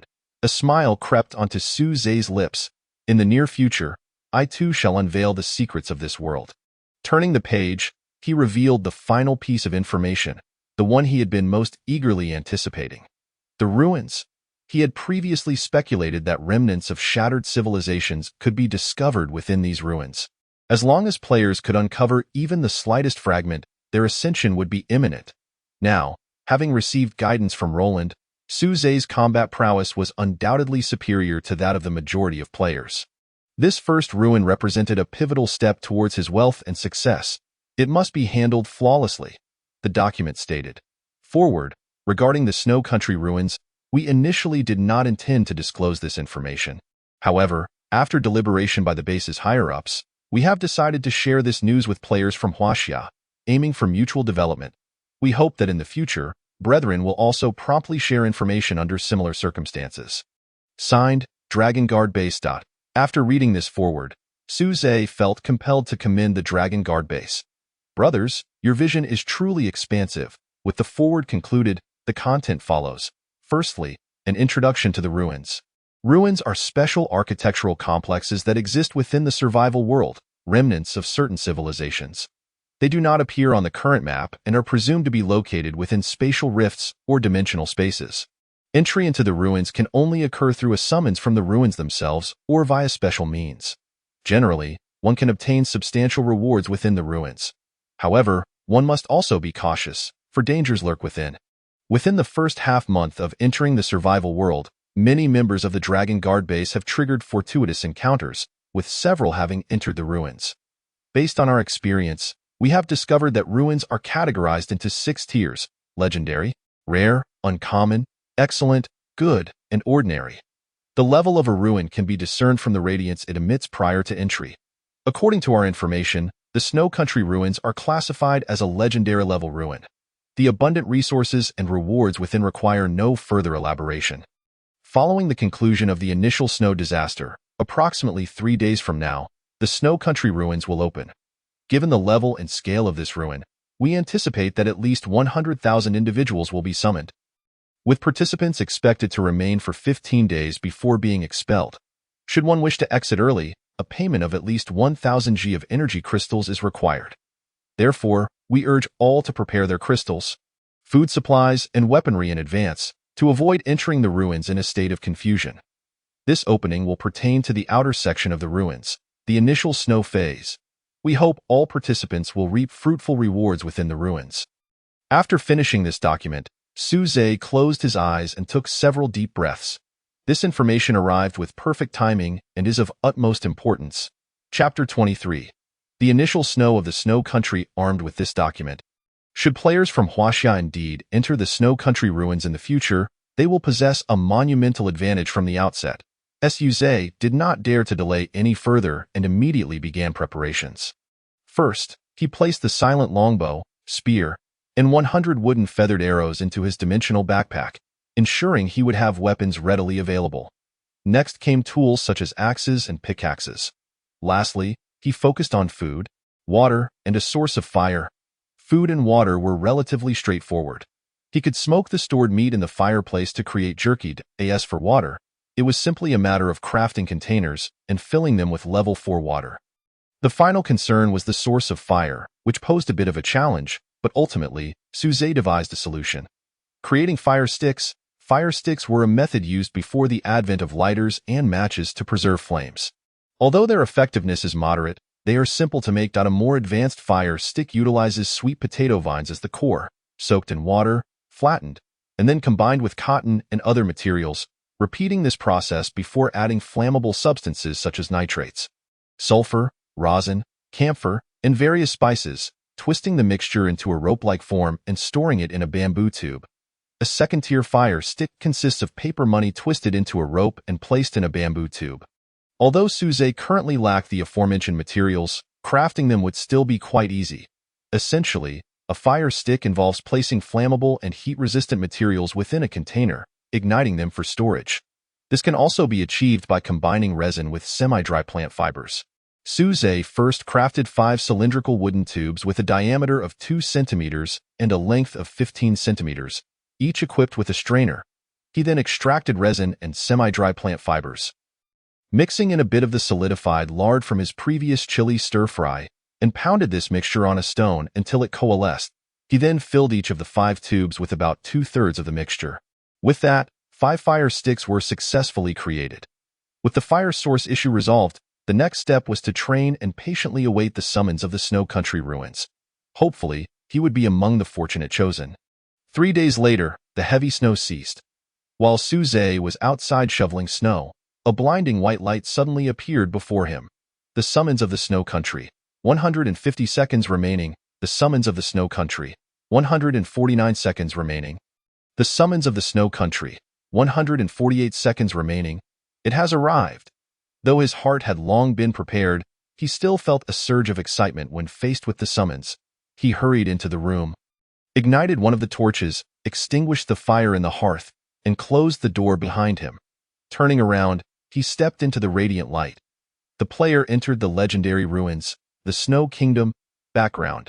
This is a peculiar land, perpetually blanketed in heavy snowfall, transforming it into a realm of ice and snow.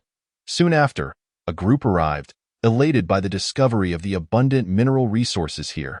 The relentless snow served as a natural barrier ensuring their safety, leading to the rapid establishment of a magnificent city within the Snow Kingdom. However, one day, their enemies stumbled upon this place. Main quest. Survive for 15 days in the Snow Kingdom. May exit early by consuming 1,000 G of energy crystals. Side quest. Optional. Explore the Snow Kingdom and earn points based on exploration level. Side quest. Optional. Collect 7 fragments of a mechanical key and forge a complete key. Total number of complete mechanical keys, 10. 000. Those in possession of the key may enter the deep snow layers during the next opening of the Snow Kingdom. Number of entrants this time, 100. 000. World area chat channels closed. Nearby chat channels opened. Trading posts closed. Descending. Suze shivered. Opening his eyes, he found himself in an old residential building, its wallpaper torn and the room devoid of furnishings. The frigid wind blew through the broken window, causing him to tighten his clothing. only to feel something enthusiastically pressing against his leg. "Little old man?" Suze widened his eyes, astonished that this creature had also arrived. The little old man blinked innocently with his big eyes, wagging his tail incessantly, seemingly quite fond of this chilly environment. With a resigned sigh, Suze said, "All right, you've come in, but keep quiet and behave." "Woof!" The little old man let out a soft bark. After giving it a gentle pat on the head, Suze approached the window. Before him lay a city perpetually enveloped in snow, frozen in time by the unending snowfall. He stood at the edge of this city, not hastily venturing outside, but instead peering through the gaping hole in the window to observe the world beyond. Soon, he noticed 3 shadowy figures stealthily traversing the alley below. Such a route? It seems Sneaky One is about to encounter Sneaky Two. Suze murmured, as expected. Under his watchful gaze, the 2 players crossed paths. He could not discern their conversation, but one drew closer while the other clenched his fists and retreated. They soon vanished into a blind spot, followed by the sounds of a scuffle. Ultimately, Sneaky Two emerged from the corner, elatedly clutching something. Yet, before he could revel in his triumph, Sneaky Three swiftly subdued him. The mantis stalks the cicada, unaware of the oriole behind. Suze shook his head, lamenting the folly of revealing one's position in such a precarious situation. In this neighborhood, who knows how many could be hiding? The commotion from the earlier scuffle had undoubtedly drawn everyone's attention, and the one who mistakenly thought himself the oriole was merely prey in the eyes of others. As he predicted, Sneaky Three found himself cornered by 2 others. Seeing his odds diminish, he cried out, "I have a fragment of a mechanical key. Whoever saves me shall receive it." His shout stirred a commotion. A fragment of a mechanical key. Many who had been lurking in the shadows emerged, their thoughts unified. Seize the mechanical key fragment. This object was crucial for the next opportunity to enter the Snow Kingdom ruins. Players were not foolish. The deeper into the ruins one ventured, the better the rewards.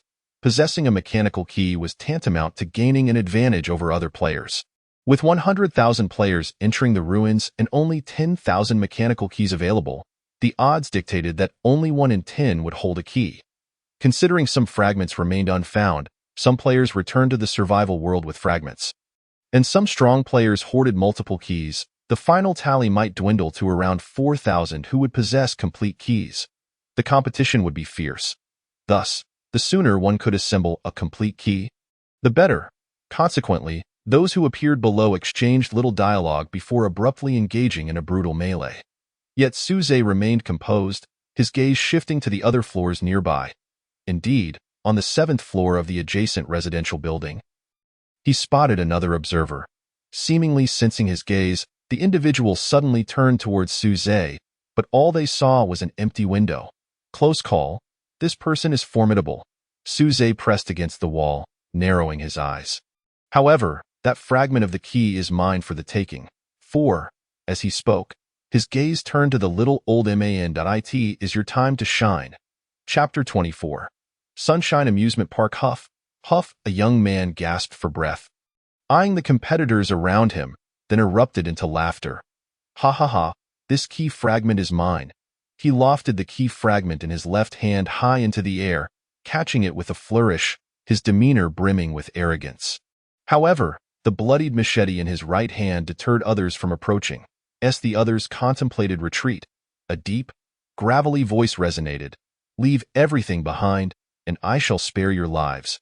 Following this, a figure clad in a black coat emerged from an adjacent floor. He removed his hood, revealing a face that startled everyone present. His eyes resembled those of a ferocious beast, seemingly capable of devouring all in sight, and the ghastly scar cutting across his cheek only added to his menacing aura. The young man, despite his fear, tightened his grip on the machete, inexplicably bolstered by newfound confidence. "You speak boldly. I will strike you down first." With that, he swung the machete at the man in black. But in the next instant, the young man's right arm flew into the air, his body collapsing to the ground, writhing like a shrimp. The remaining competitors exchanged alarmed glances. "Let's team up. This person is ruthless. If we don't unite, none of us will survive." Indeed, when the remaining few banded together, the man in black found himself momentarily stunned, hesitating to make his move. Truly a troublesome opponent. The man in black felt a twinge of impatience. Yet he remained serious, staring down the group before him, searching for their vulnerabilities. Although he was powerful, he lacked the ability to eliminate several adversaries instantaneously. If one of them managed to entangle him at any cost, he would inevitably sustain injuries in this place. Being injured equated to losing one's chance of competition. Just as the standoff reached a tense climax, an ancient shepherd dog, with the front half white and the back half black, excitedly dashed out from a nearby building. This reckless action startled everyone, including the man in black. This shepherd dog was none other than the little old man. At that moment, he held a piece of wallpaper in his mouth, which he placed in the center, upon which he had written in charcoal, "I want the fragment. Stay put or die." This was an overt threat. The little old man sat there, observing the competitors, and once he confirmed they all understood the message, he joyfully wagged his tail and snatched the key fragment from beside the young man. The man in black exhibited no reaction, merely gazing thoughtfully at the empty window he had previously scrutinized.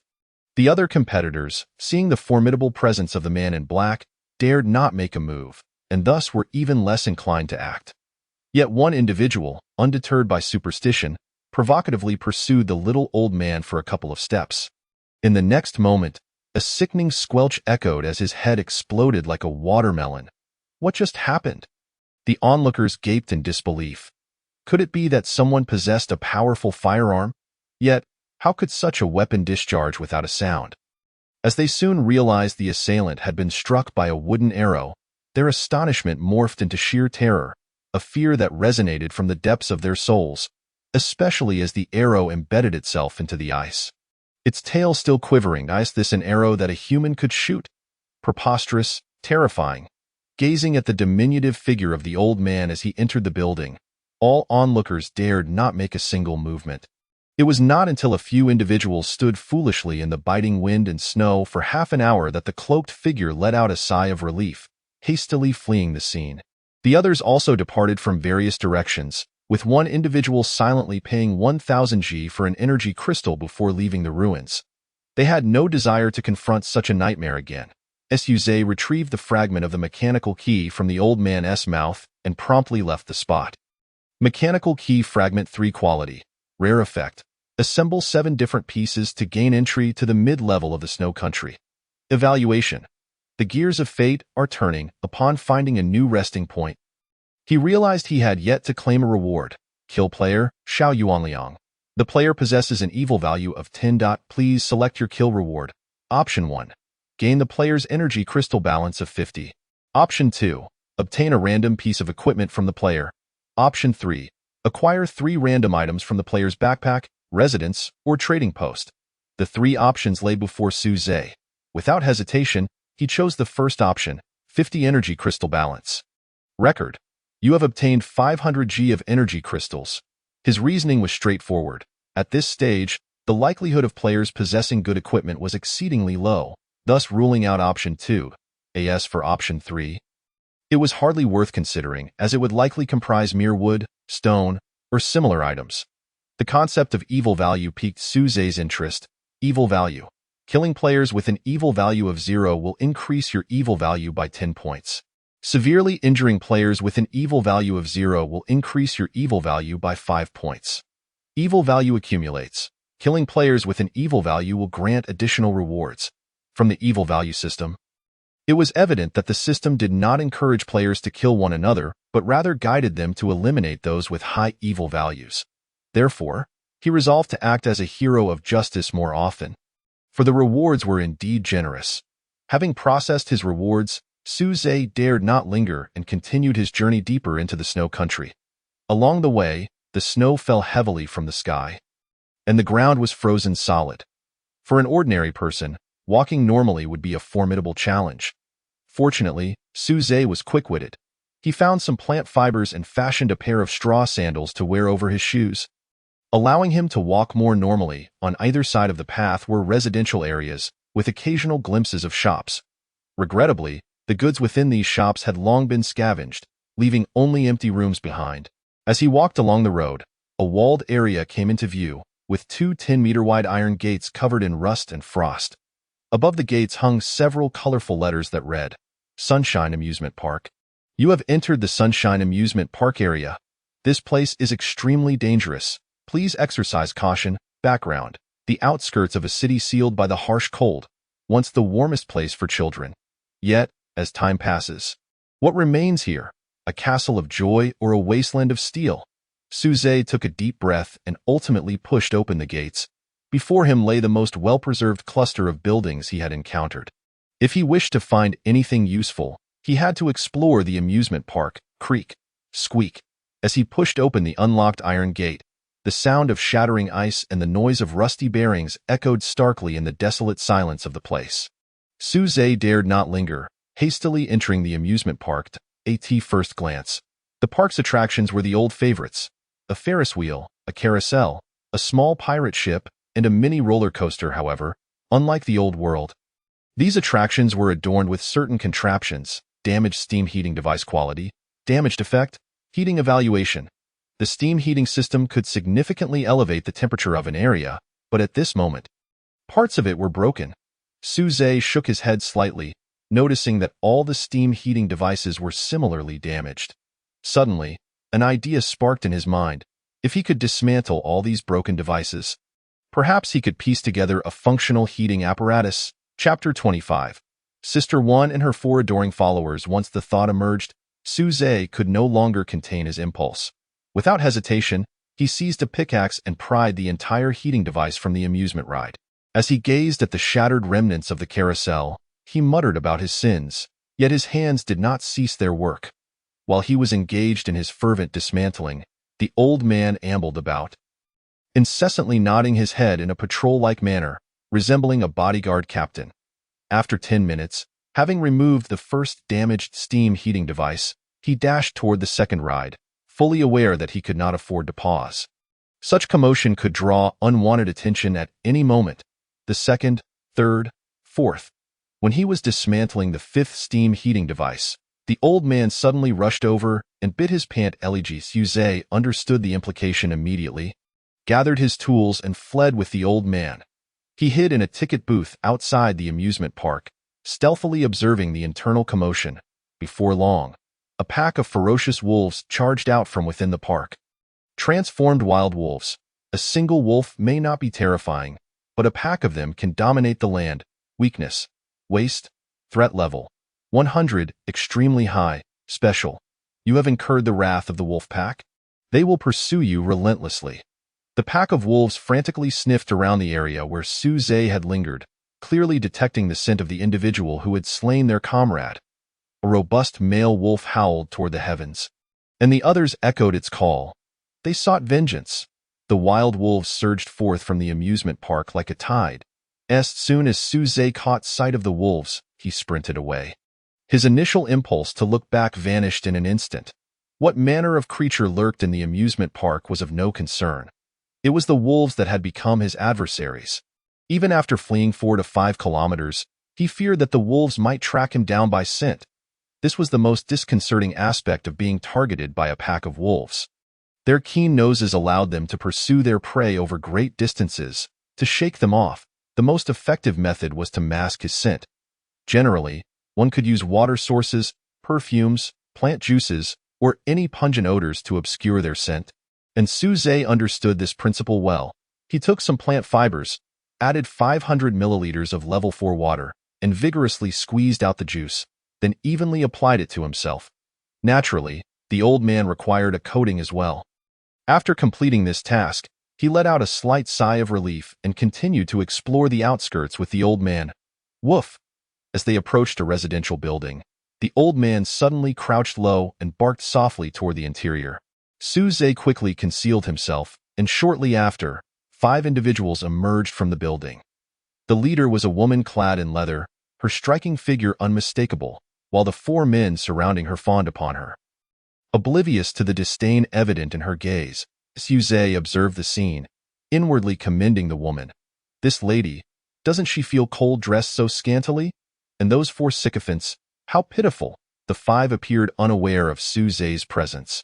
Engrossed in their own conversation, one shorter man with buck teeth grinned sheepishly and said, "Sister One, I was the first to discover that mine." Sister One cast a sidelong glance at him, her impatience evident. "Well done." "Hee hee, thank you for the compliment, Sister One," the buck-toothed man responded eagerly, nodding enthusiastically. "And me too, Sister One, I went with Bucktooth," chimed in a pale-faced youth with bleached hair. Sister One raised an eyebrow, acknowledging, "You've all done well. However, discovering it is one thing. We still need to figure out how to secure the coal inside, or else the discovery means nothing." Bucktooth immediately pledged his loyalty. "Don't worry, Sister One, I've gathered intel. There are only 2 native NPCs inside. The 4 of us can easily take them down." The bleached youth thumped his chest, boasting, "Look at my muscles, Sister One. Those 2 NPCs are no match for us." The other 2 sycophants readily agreed. Yet, they remained oblivious to the persistent disdain etched on the woman's face. Suze trailed behind, not with the intention of joining the sycophants, but rather out of interest in the coal resources. With the steam heating device, he naturally required a reliable source of heat. Coal was one of the most durable heating resources available. After walking over 2,000 meters, a small mine came into view. This modest mine was surrounded by simple brick walls, with a massive machine delving into the depths of the earth, and scattered coal lay around the machine. In a nearby corner stood a small building, emanating a glow, undoubtedly housing the native NPCs Bucktooth had mentioned. "Sister One, wait here. The 4 of us will take them down." With a bold front, the horse with prominent teeth charged ahead, eager to enter the mine. However, it was soon halted by Sister One's call. "Wait, what is it?" The 4 sycophants looked on in confusion. Sister One shook her head, advising against engaging in a forced confrontation. "See if you can gather coal without alerting them." "Indeed, Sister One is far too concerned for my well-being." The horse with prominent teeth felt deeply moved. "Nonsense, Sister One is clearly worried about me," Huang Mao immediately retorted. The 4 sycophants stealthily made their way into the mining center. While the occupants of the small house remained completely oblivious, they began to collect the coal lying on the ground, but before long, they emerged again. "Sister One, our bags are full. We could only collect 99 units." Suze chuckled softly, realizing it was quite a lamentable situation with just 3 slots available in his backpack, excluding 1 fixed for the energy crystal. "Duh. No worries, my backpack is spacious. Hand over the coal to me, and I'll carry it." The 4 had no objections and promptly transferred their coal into his possession. Thus, after 3 trips, the occupants of the small house could no longer contain themselves. "Greedy bastards!" Bang! The door of the small house was forcefully flung open, and 2 burly men, bare-chested, burst out. Rogue scavenger rank, elite strength, 21 stamina, 1530 special attributes, intermediate subcutaneous fat, cold resistance 150, damage reduction, beginner rage, increases strength by 5 points when enraged. Evaluation. The scavengers at the bottom are not unwilling to share. They merely detest those who are greedy, elite units, possessing their unique panels and special attributes. Suze squinted, instinctively concealing himself further within the structure. These 2 fellows certainly seemed formidable. Chapter 26. The coal mine. The 4 men fled in a frenzy, knowing full well they could not contend with these 2 scavengers. With 21 points of strength, a single slap could reduce them to pulp. The 2 scavengers pursued them relentlessly, akin to small tanks. "Sister One, run. We can't handle these 2. The horse with prominent teeth, ever the loyal sycophant, was still concerned for Sister One's safety. However, she had already hidden herself, vanished from sight. The 2 scavengers chased the 4 men far and wide. Suze's eyes sparkled with opportunity. He promptly emerged from his hiding spot and entered the mine. Sister One followed closely behind him. Their eyes met briefly, devoid of any words, before each began their coal collection independently. Suze's backpack had a total of 54 slots. Excluding the supplies he brought, he had 43 remaining. After accounting for the 2 slots taken by the steam heating device, he was left with 41. Record. Obtained coal 3 record. Obtained coal 7 record. Obtained coal 1. Suze's collection speed was remarkably swift, as he remained unaware of when the 2 scavengers might return, compelling him to exert all his effort. After a while, Sister Wen paused her collection, presumably due to her backpack reaching capacity. She glanced at Suze, surprise flickering in her heart, and then spoke up, "Hey, your backpack seems quite large." Suze lifted his gaze to glance at her, then chose to disregard her. Although this woman was quite beautiful with a tempting figure, he recognized that when it came to warmth from Cole, he would choose practicality over the allure of a scheming woman. "I'm speaking to you. Did you hear me?" The woman, noticing Suze's indifference, felt somewhat irked. Ever since she entered the survival world, no man had resisted her charm, and Suze was the first to remain unmoved. "I heard you, but I advise you to keep quiet. I have no desire for interaction with you. If you have time, perhaps you should assist your four sycophants." "Haha, I won't be silent. I enjoy aloof men like you. Those four are merely tools to me." The woman crept closer to Suze. "But if it were you, I might consider making you my companion." Yet in the next moment, Suze's spear was pressed against her throat. "Step back. Advance another step, and you shall perish." The woman, meeting Suze's cold gaze, felt a chill run down her spine and raised her hands in surrender, slowly backing away. "You truly lack romantic finesse." "Humph." Once she had distanced herself sufficiently, Suze resumed his coal collection. Why now? He had amassed 12 stacks of 99 units of coal. Woof. As he gathered the 13th stack of coal, a dog barked from outside. Without hesitation, Suze stowed away the last 2 units of coal into his backpack and turned to flee. The woman stood frozen for a moment before she snapped back to reality. "Wait for me," however. Suze did not look back, already far ahead of the old man. Finding a nearby vantage point, Suze surveyed the area below. The woman was not far off, seemingly searching for him. After a while, she slumped down in defeat. The 2 scavengers had returned to the coal yard, lamenting the stolen coal, and venting their fury by smashing things around them. This time, their rage reached a boiling point. The woman waited downstairs for over 10 minutes, and only Huang Mao and the horse with prominent teeth returned, both injured. The other 2 had likely met unfortunate ends, judging by Huang Mao's relieved demeanor. Suze shook his head, realizing that given the 2 scavengers' frenzied state, he would not have another chance to collect coal in the near future. Regretfully, he decided to leave and seek fortune elsewhere. It was them. The woman possessed 2 fragments of mechanical keys. Suddenly, a sharp male voice echoed from below. Suze looked down to see an androgynous man leading 3 burly men in Huang Mao's direction. Just as Huang Mao and his companions were about to flee, they found themselves surrounded. One of the men stepped forward, casually lighting a cigar, and addressed the woman. "I'm called Skull. What is your name?" The woman quickly cast a flirtatious glance. "Skull. I am called Wang Wen, Sister Wen." Huang Mao had never seen Wang Wen in such a submissive light, and his perception of her as an aloof goddess crumbled in an instant. "Humph, who are you calling Sister Wen? Mind your tongue." Wang Wen shot Huang Mao a disdainful glance before moving closer to Skull. "Skull, I possess 2 fragments of mechanical keys, but I also wish to venture to the mid-level." "You're quite impressive, Skull. Surely you can gather more key fragments. We can explore the mid-level together." Skull grinned, lifting Wang Wen's chin with his finger. "You're right. Collecting key fragments is simple for me. I could help you assemble a key.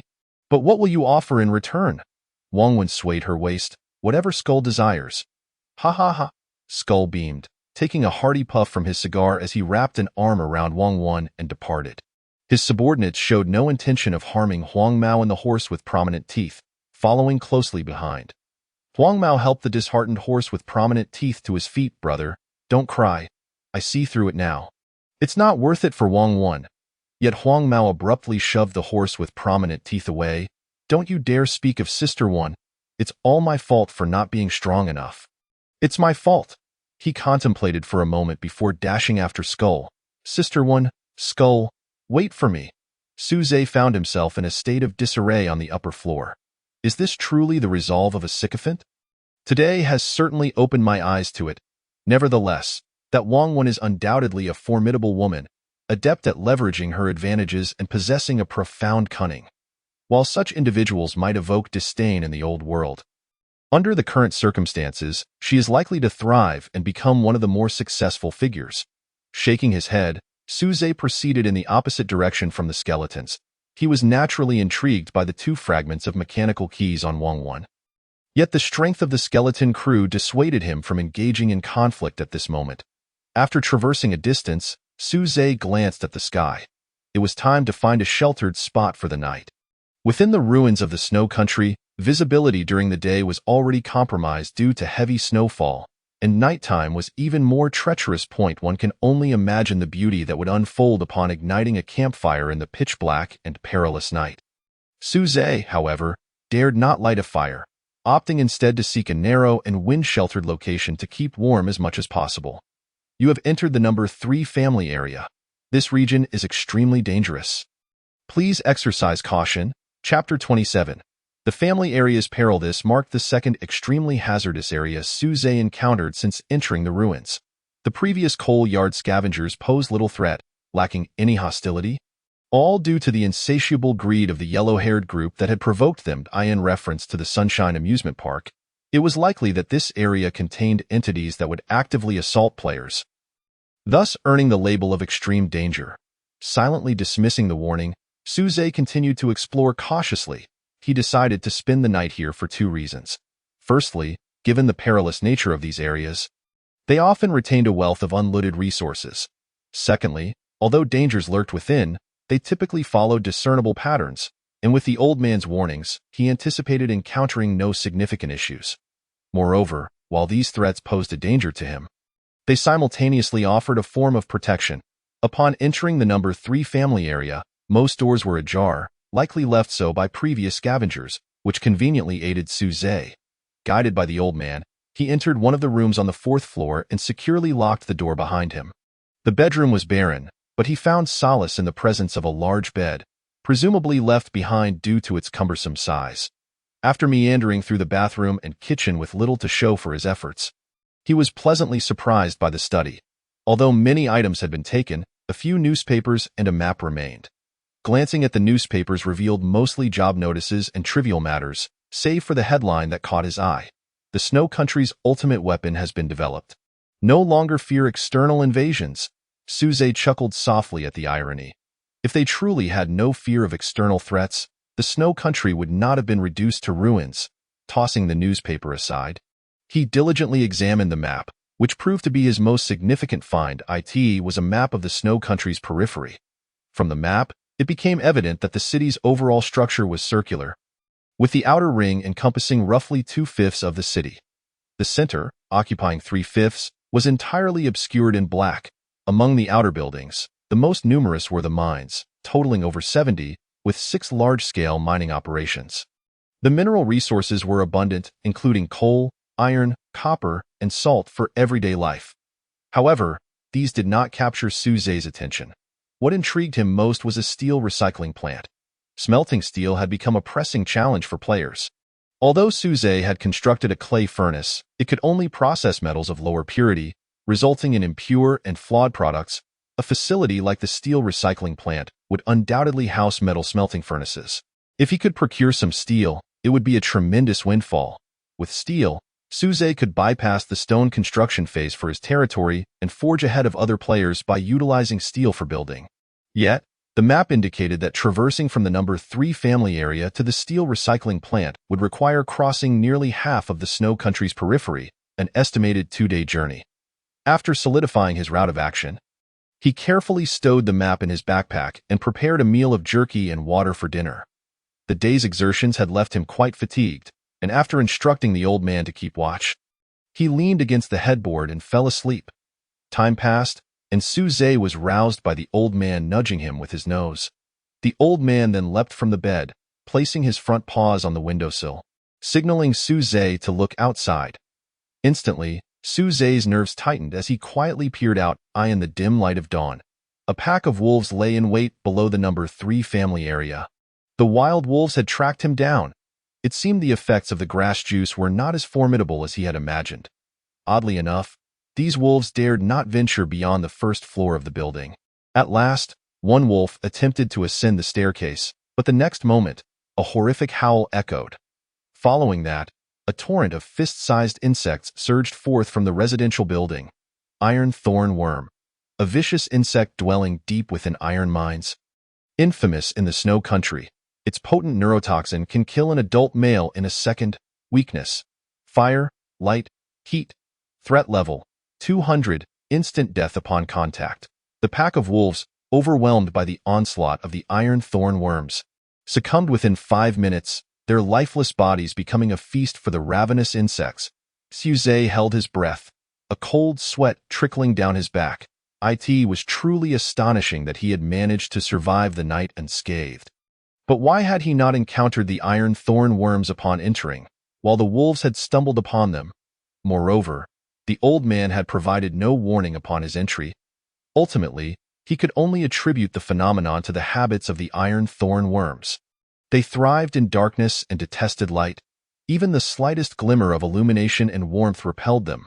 Now, the challenge was how to exit, Suze murmured. Although he speculated about the iron thorn worm's behavior, he did not dare to be entirely certain of his deductions. Thus, he prepared for 2 contingencies.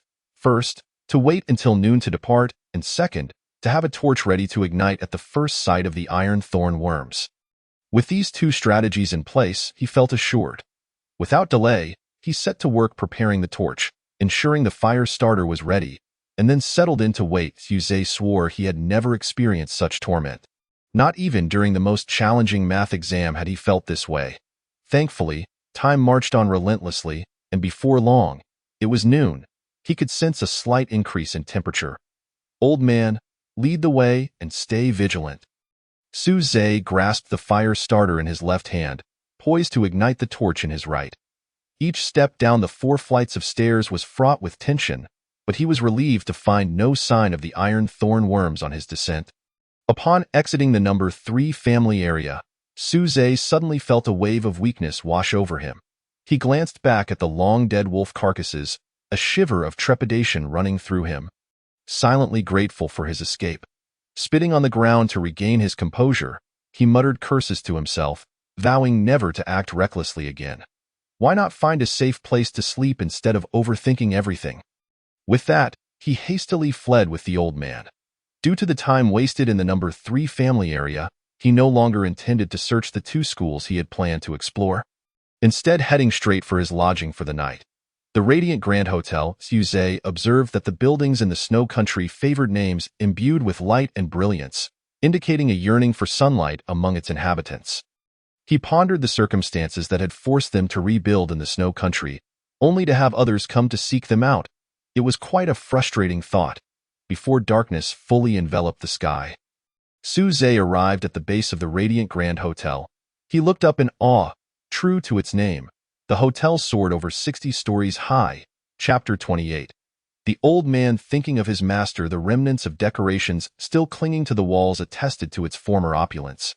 Worthy of the grand words magnificent and splendid.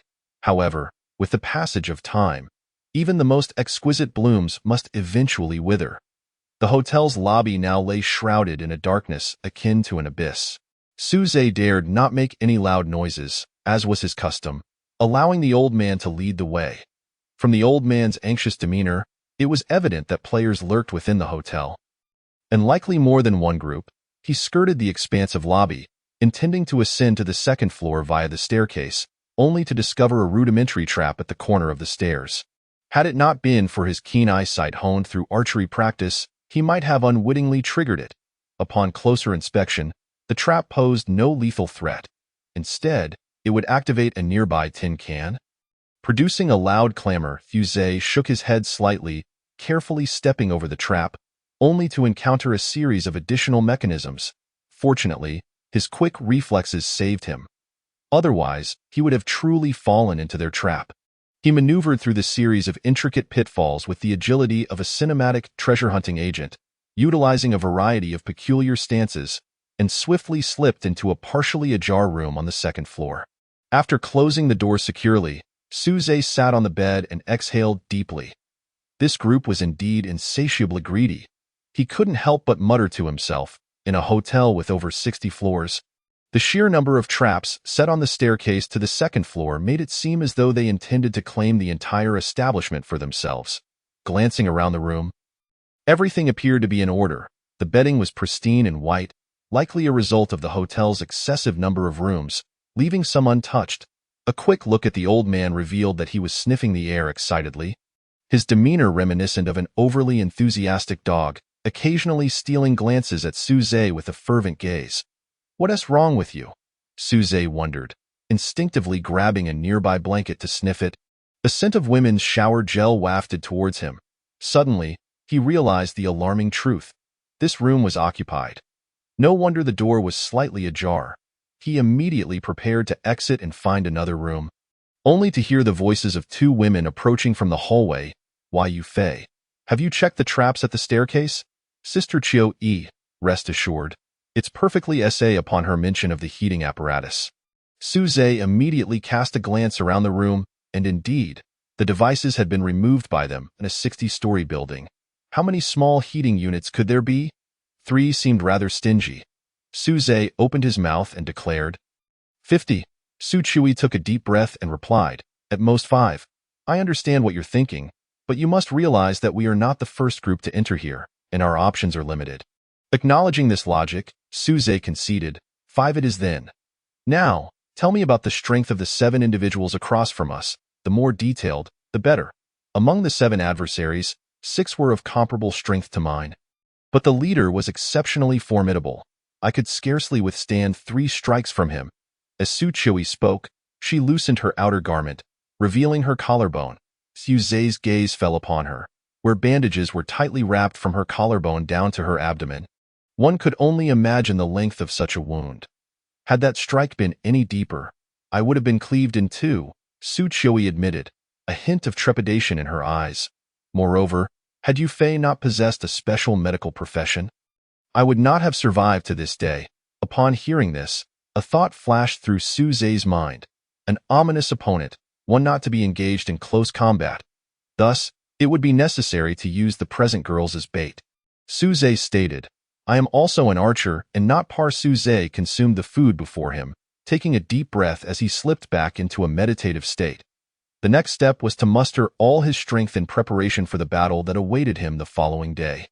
As dawn broke and the light began to filter through, Suze and Su Chui, along with their companions, readied themselves for action. The old man departed, returning half an hour later, to the astonishment of Su Chui and the others. He sketched a detailed map of the enemy's layout on the ground using charcoal. 3 were positioned on the left, and 4 on the right. Absurdity. Su Chui gazed at the old man as if he were a treasure. Suze immediately issued commands. Lan Yunru, the sole combatant aside from Su Chui, led the first group of 3 courageous women downstairs to divert the enemy's attention. Once they were encircled, Suze would eliminate 2 adversaries on the left, creating an escape route for them. Subsequently, Su Chui would guide the 5 others to provide cover with crossbow bolts. In the ensuing chaos, Suze would execute precise strikes. The crux of the plan hinged on Suze's ability to swiftly take down at least 2 foes on the left. Failure to do so would result in the women being captured, providing the enemy with hostages and jeopardizing their mission, potentially costing lives. "Rest assured, trust me," Suze urged. Having witnessed Suze's prowess, Lan Yunru felt reassured and led her sisters downstairs. As they reached the center of the hall, an unpleasant cackle echoed from the side. "I told you these women must be running low on supplies. They've come down, seize them. Tonight will be quite the delight." Instantly, 7 burly men surrounded them from all sides. The women in the center, except for Lan Yunru, succumbed to panic. Amidst the turmoil, Suze stealthily descended the stairs, concealing himself in the shadows, as the encirclement grew tighter. Suze finally made his move. He released 2 arrows in quick succession, each finding its mark, and 2 heads exploded. Lan Yunru was taken aback. She had not anticipated the ferocity of Suze's arrows. Nevertheless, she quickly regained her composure and urged the other women towards the gap in the encirclement. However, the situation took a turn when one usually bold woman suddenly collapsed in fear, unable to move despite Lan Yunru's desperate attempts to pull her up. "Get up quickly!" Lan Yunru cried out in urgency. The frightened woman, tears streaming down her face, was helpless, her body unresponsive. The nearest assailants, enraged by the loss of their comrades, rushed towards Lan Yunru and the others.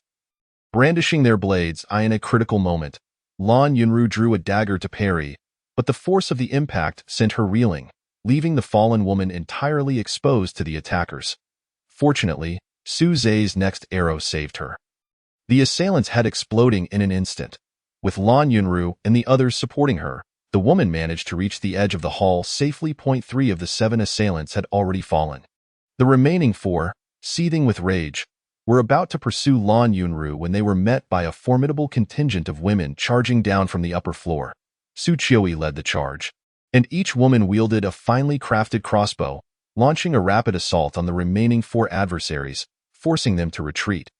However, their crossbows lacked power and precision. Only one bolt found its target, striking an assailant in the arm, while the rest were deflected by their soft armor. "Boss, what should we do?" The wounded assailant glanced nervously at the fierce women. "What are you afraid of? Just a bunch of dames. Do you really think you can enjoy yourselves tonight?" The leader of the assailants spat. "Just look at all these beautiful women. Take your pick." The injured assailant, upon seeing the leader's bravado, was momentarily distracted by the allure of the women. "You're right, I fancy that short-haired one. But I hope you didn't leave a scar." "Humph, it won't matter in the dark," the leader scoffed. Exactly. The wounded assailant laughed lewdly in that moment. It seemed they felt no sorrow for their fallen comrades. Su Zhe, concealed in the shadows, shook his head. These individuals had clearly lost their grip on reality since the apocalypse began. Finally, the leader stepped forward. "My lovely ladies, you managed to kill a couple of my men, which is quite impressive, but I was merely being lenient, not wanting to harm your delicate skin.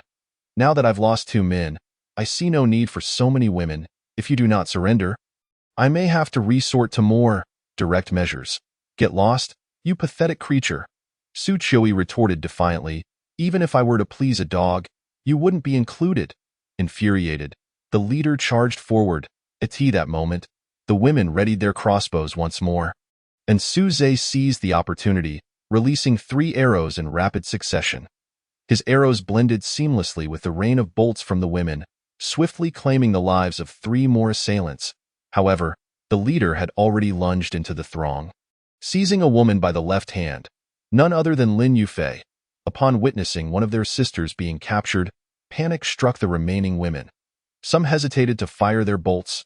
The leader, dragging Lin Yufei backward, looked around frantically, his breath quickening. "Come out. If you don't, I'll kill her." Su Zhe realized the leader had detected him and feared for Lin Yufei's safety, forcing him to step out from the shadows. "Your vigilance is lacking.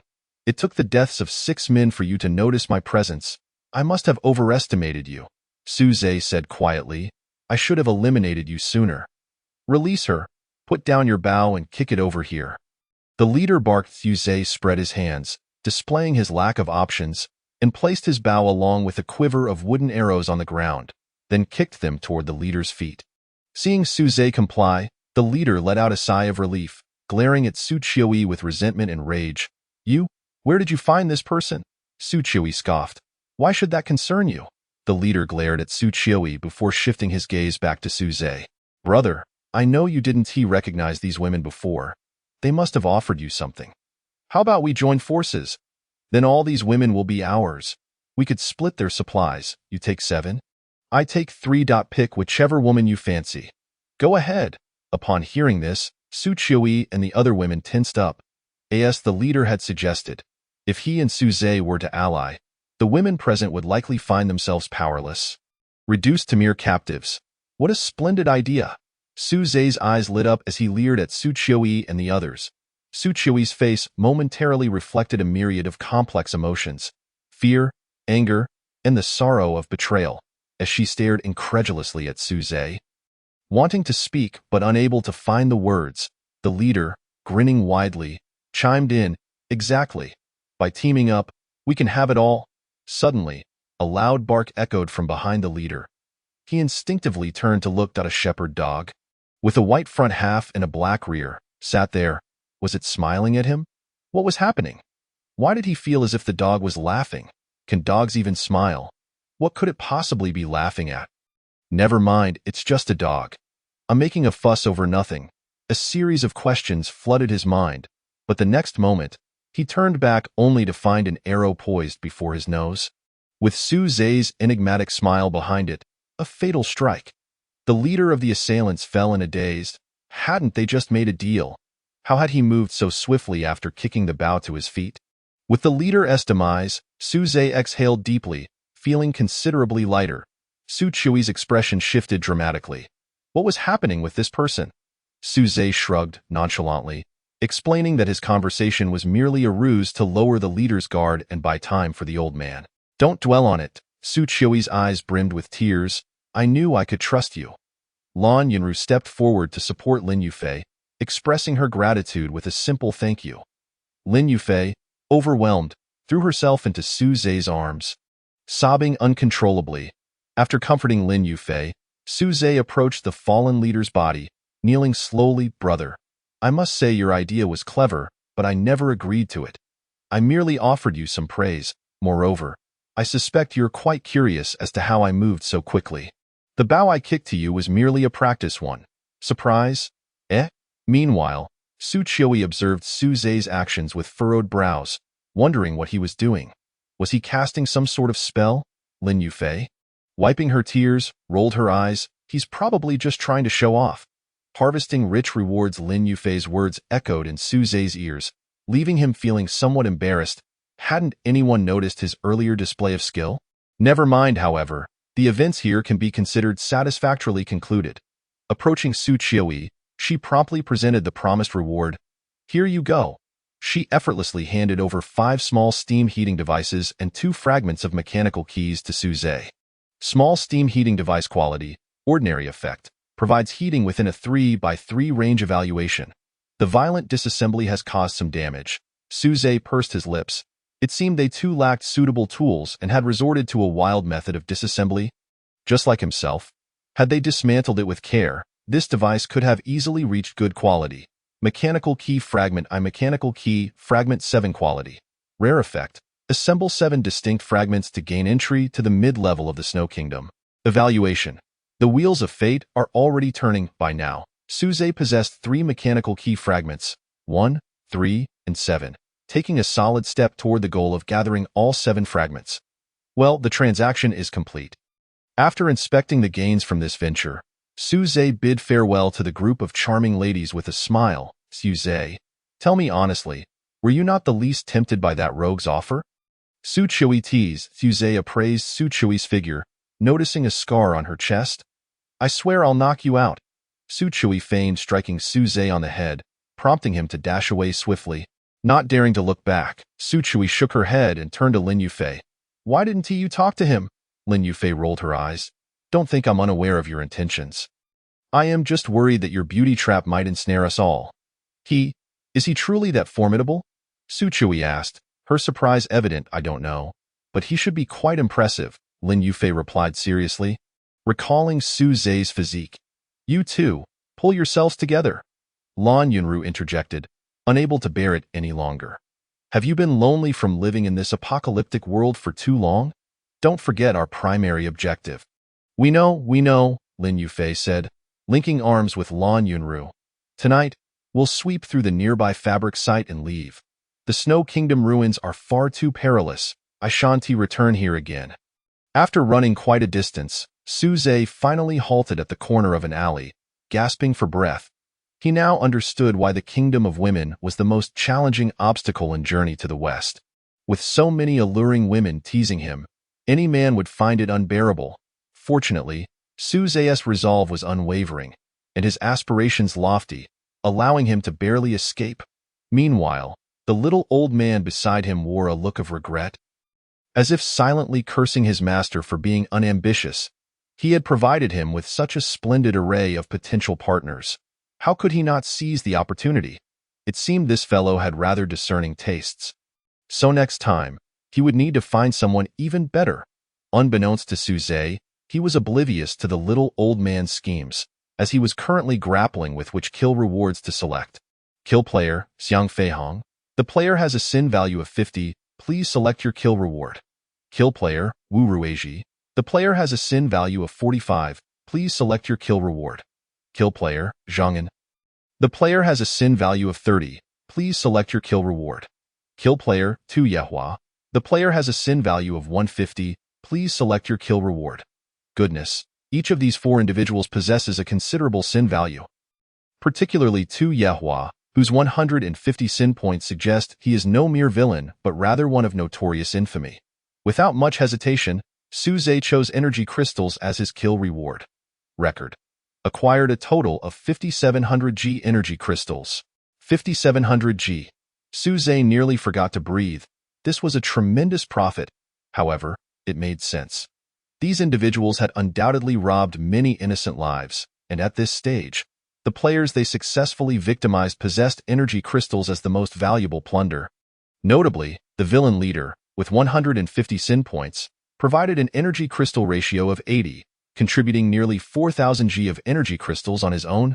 Now, Su Zhe's original crystals totaled 2,400 G, 1,900 G plus 500 G from his first kill. And with the 5,700 G obtained this time, he amassed a total of 8,100 G. He was already considered a significant tycoon at this stage. Furthermore, upon exiting the ruins, he would likely receive rewards from the disaster points leaderboard. It was unimaginable, at that point, he would undoubtedly be able to make substantial purchases at the trading post, and his invincible territory would soon make its grand debut. After spending over 10 minutes calming his excitement, he continued on his journey, never losing sight of his objective. The steel mill. With steel, he could develop his territory both above and below ground simultaneously.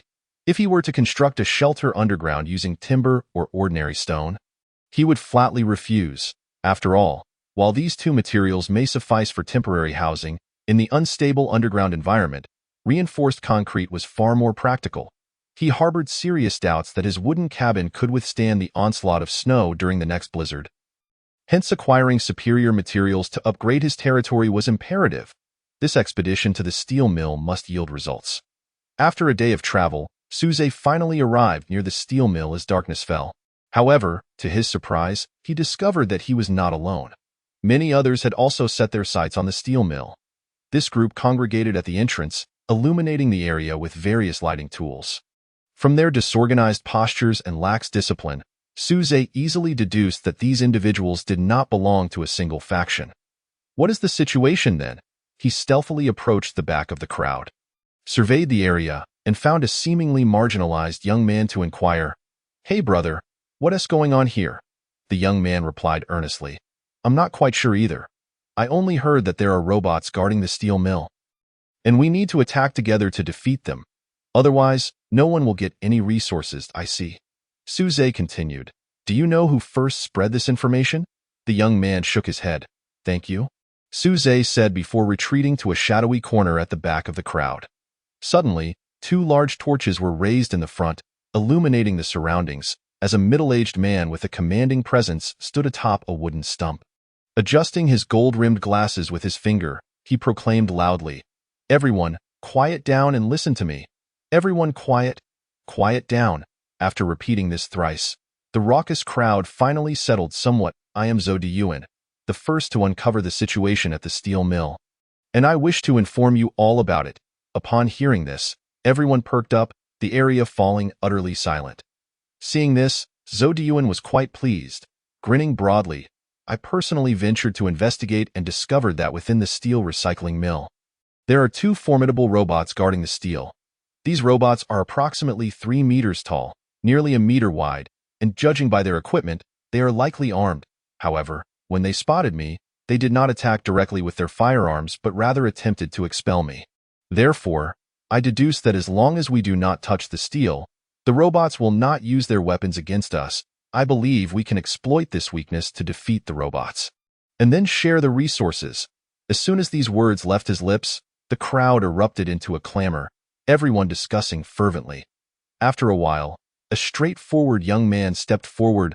"I don't believe your nonsense. You just want to trick us." After uttering this, he dashed straight into the steel mill. No one in the crowd attempted to stop him. They merely watched his retreating figure, eagerly anticipating the arrival of a willing guinea pig. Several minutes later, the young man emerged in disarray, one of his arms broken, bloodied and exhausted. Leaning against a wall, no one cared about his injuries. Instead, they all inquired, what was it like inside? Was it as Zhou Diyuan said? Upon receiving the young man's affirmation, Zhou Diyuan's credibility among the crowd increased further. Seizing the moment, Zhou Diyuan pressed on, "You all see now. I was not lying. If we tackle this alone, none of us stand a chance against the robots. But if we unite, we can leverage the robots' mechanisms to obtain materials." This time, his words garnered a great deal of agreement from the crowd. He continued, "You all may register your special attributes with me. I will categorize you according to your abilities, allowing everyone to cooperate and defeat the robots to share resources." Thus, those present formed a long line, beginning to register with Zhou Diyuan, and of course, they were not providing complete special attributes but merely a brief note regarding their respective capabilities. Su Zhe, however, did not join the queue. He held little faith in Zhou Diyuan's words, and his attention remained fixated on the young man with the severed arm. What a pity! Su Zhe sighed. Far too reckless. At this moment, he had discerned that the young man bore more than just a severed hand. Compounded by excessive blood loss, he was teetering on the brink of death. After some contemplation, he ultimately approached the young man, aiding him to rise and guiding him away from the throng. Fortunately, the others were engrossed in the impending joy of banding together to vanquish the robots for resources, paying no heed to Suzy as he assisted the young man to an undisclosed location. Indeed, the young man had lost all value for exploitation, and those around him were mere acquaintances, rendering their indifference entirely expected. "Who are you?" the young man inquired, his voice barely a whisper, his consciousness fading. "A passerby," Suzy replied coldly. He then produced a shovel and sought out a secluded corner to begin digging a grave. "Is this for me?" The young man managed a faint smile that, of course, "I have no habit of digging my own grave." Suzy retorted as the pit deepened gradually. The young man's gaze remained fixed on Suzy, scrutinizing him intently. "You are unlike those others," he suddenly remarked. Suzy pondered for a moment before self-deprecatingly admitting, "Indeed, I am somewhat different. Let me share a secret with you." The young man seemed to be speaking to himself, prompting Suzy to pause his task and listen intently. "There are not merely two robots within, and their programming is certainly not so simple. You must not go." The young man's breath became increasingly labored, his chest heaving violently, and moments later, he succumbed to eternal slumber. Suzy gently closed his eyes with his hand and laid him in the pit, covering him with earth and departing. His decision to grant the young man a proper burial was predicated on the absence of danger and the lack of pressing matters at hand. Coupled with a flicker of compassion in his heart, it was not a testament to any profound scheming on his part, nor an indication that he could surmise the young man had concealed vital information before the crowd. One could only say that good deeds beget good fortune. Armed with the latest intelligence from the young man, Suzy refrained from rushing to confront the exuberant crowd eager to form a coalition against the robots. He understood that they were now blinded by the allure of resources, and only through the harsh lessons of bloodshed would they awaken to reality, as for the price they would ultimately pay. That was beyond Suzy's foresight. At last, after half an hour, most of the individuals at the steel recycling plant had completed their registration. Zhou Diyuan divided them into three groups: the bait group, the melee group, and the range group. As the name suggests, the bait group consisted of the swift, tasked with diverting the robot's attention, while the melee group comprised the robust, adept at wielding heavy tools like pickaxes and hammers to assault the robots. The range group was designated for those employing long-range weaponry against the robots. The advantages and disadvantages of each group were starkly apparent. The bait group, while the most perilous, was positioned at the forefront, thus the first to engage with resources. The melee group followed, slightly safer than the bait group, while the ranged group remained the safest, able to bide their time, albeit with presumably lesser spoils. Once the groups were assigned, the throng, without a moment's hesitation, forcefully breached the doors of the steel recycling plant and surged inside. Suzy noted that Zhou Diyuan, the cunning old fox, had positioned himself within the ranged group. It seemed that even he harbored doubts. Otherwise, given his character, he would have certainly opted for the bait group. Ultimately, they retained two members from the ranged group to guard the entrance, preventing any opportunists from reaping rewards without effort. Indeed, they were specifically guarding against someone like Suzy. Rolling his eyes, Suzy remained unperturbed, patiently waiting. He had no faith that the two sentinels would steadfastly execute their duties. After all, They were not truly Zhou subordinates. As others inside indulged in the spoils, why would they be content with mere scraps? Predictably, as Suzy anticipated, the two put on a show for a minute before slipping into the steel recycling plant. Eager to partake in the spoils of war, observing their entry, Suzy still did not rush and 10 minutes later, two more figures emerged from the shadows and entered the steel recycling plant. Witnessing this, Suzy inwardly cursed, grateful for his cautiousness. It was reminiscent of a certain shooting game, where the old guard was followed by the newer recruits. However, he also felt thankful for that game, as it had instilled in him a vigilant mindset. While he could not guarantee he was the last one, he constantly looked back, maximizing his safety. Thus, Suzy trailed the group from a distance, gradually advancing. After another 10 minutes, he finally beheld the scene of their battle. Chapter 34. The terrifying Zhou Diyuan. The spectacle of the skirmish was nothing short of absurd. It was only due to their numerical superiority that they were able to engage the two robots in a semblance of combat. Mechanical Patrol Unit Rank, Elite Strength, 25 Stamina, 1000, Maximum 1000, Stamina remains constant, Special Attributes, Mechanical, No Pain Perception, Combat Effectiveness remains intact until complete disassembly. Established Protocol, Execute Predetermined Directives. Immune to mental attacks. This was the profile of the two robots. At first glance, it seemed unremarkable, but their special attributes coupled with their weaponry rendered them exceedingly formidable. To defeat them, one could not rely on mere hammers or similar implements. One must exploit the articulation gaps in their humanoid joints to disassemble them into components. However, it was evident that the group ahead had not considered this, engaging in reckless aggression, especially the ranged group, whose current crossbows and wooden bows were utterly ineffective against such ironclad monstrosities. In other words, the steel recycling plant was clearly not a locale suitable for the players at this stage. These two robots were simply unbeatable. As time progressed, a growing number of players began to harbor alternative thoughts, their focus on combating the mechanical patrol units waning. Consequently, the first casualties emerged. The mechanical patrol unit strength of 25 was no trifling matter.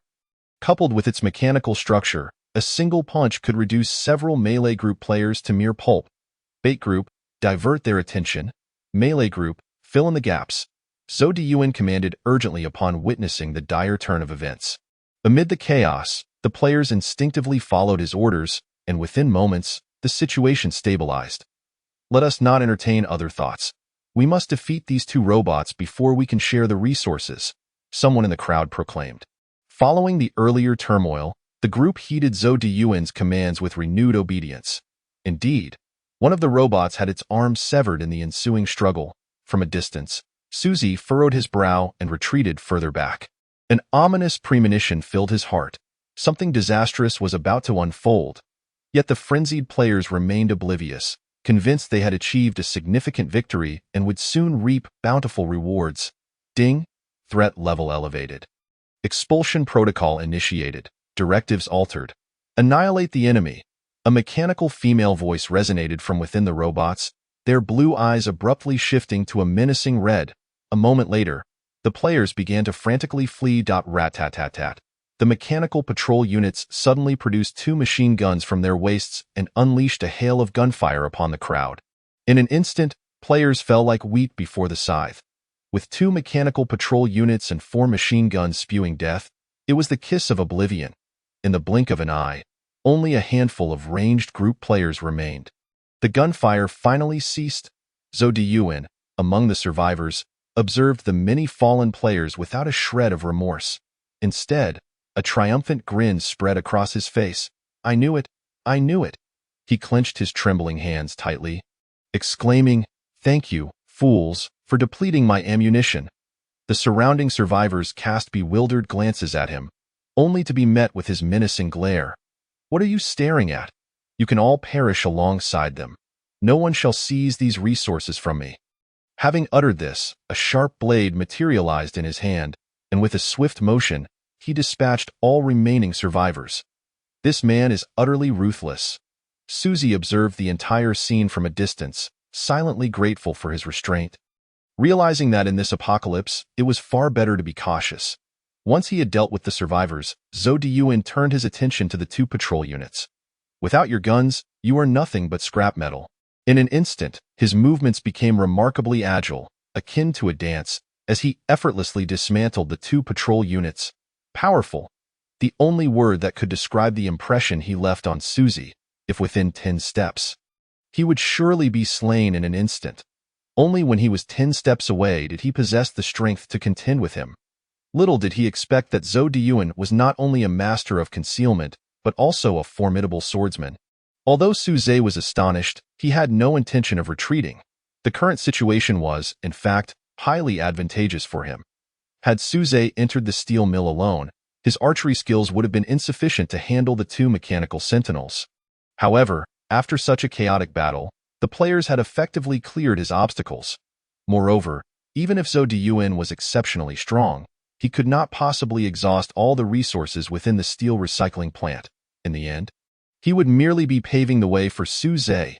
Suzy's 50-slot backpack was truly a godsend. After dispatching the two mechanical sentinels, Zhou Diyuan did not let his guard down. Instead, he shifted his gaze to another area. Suddenly, a 6-legged robot emerged from within the warehouse. Mechanical Guardian Tier. Special Elite Strength. 50 Vitality. 3000 Special Attributes. Mechanical. No pain sensation. Combat effectiveness remains undiminished until fully destroyed. Established protocol. Executes predetermined procedures.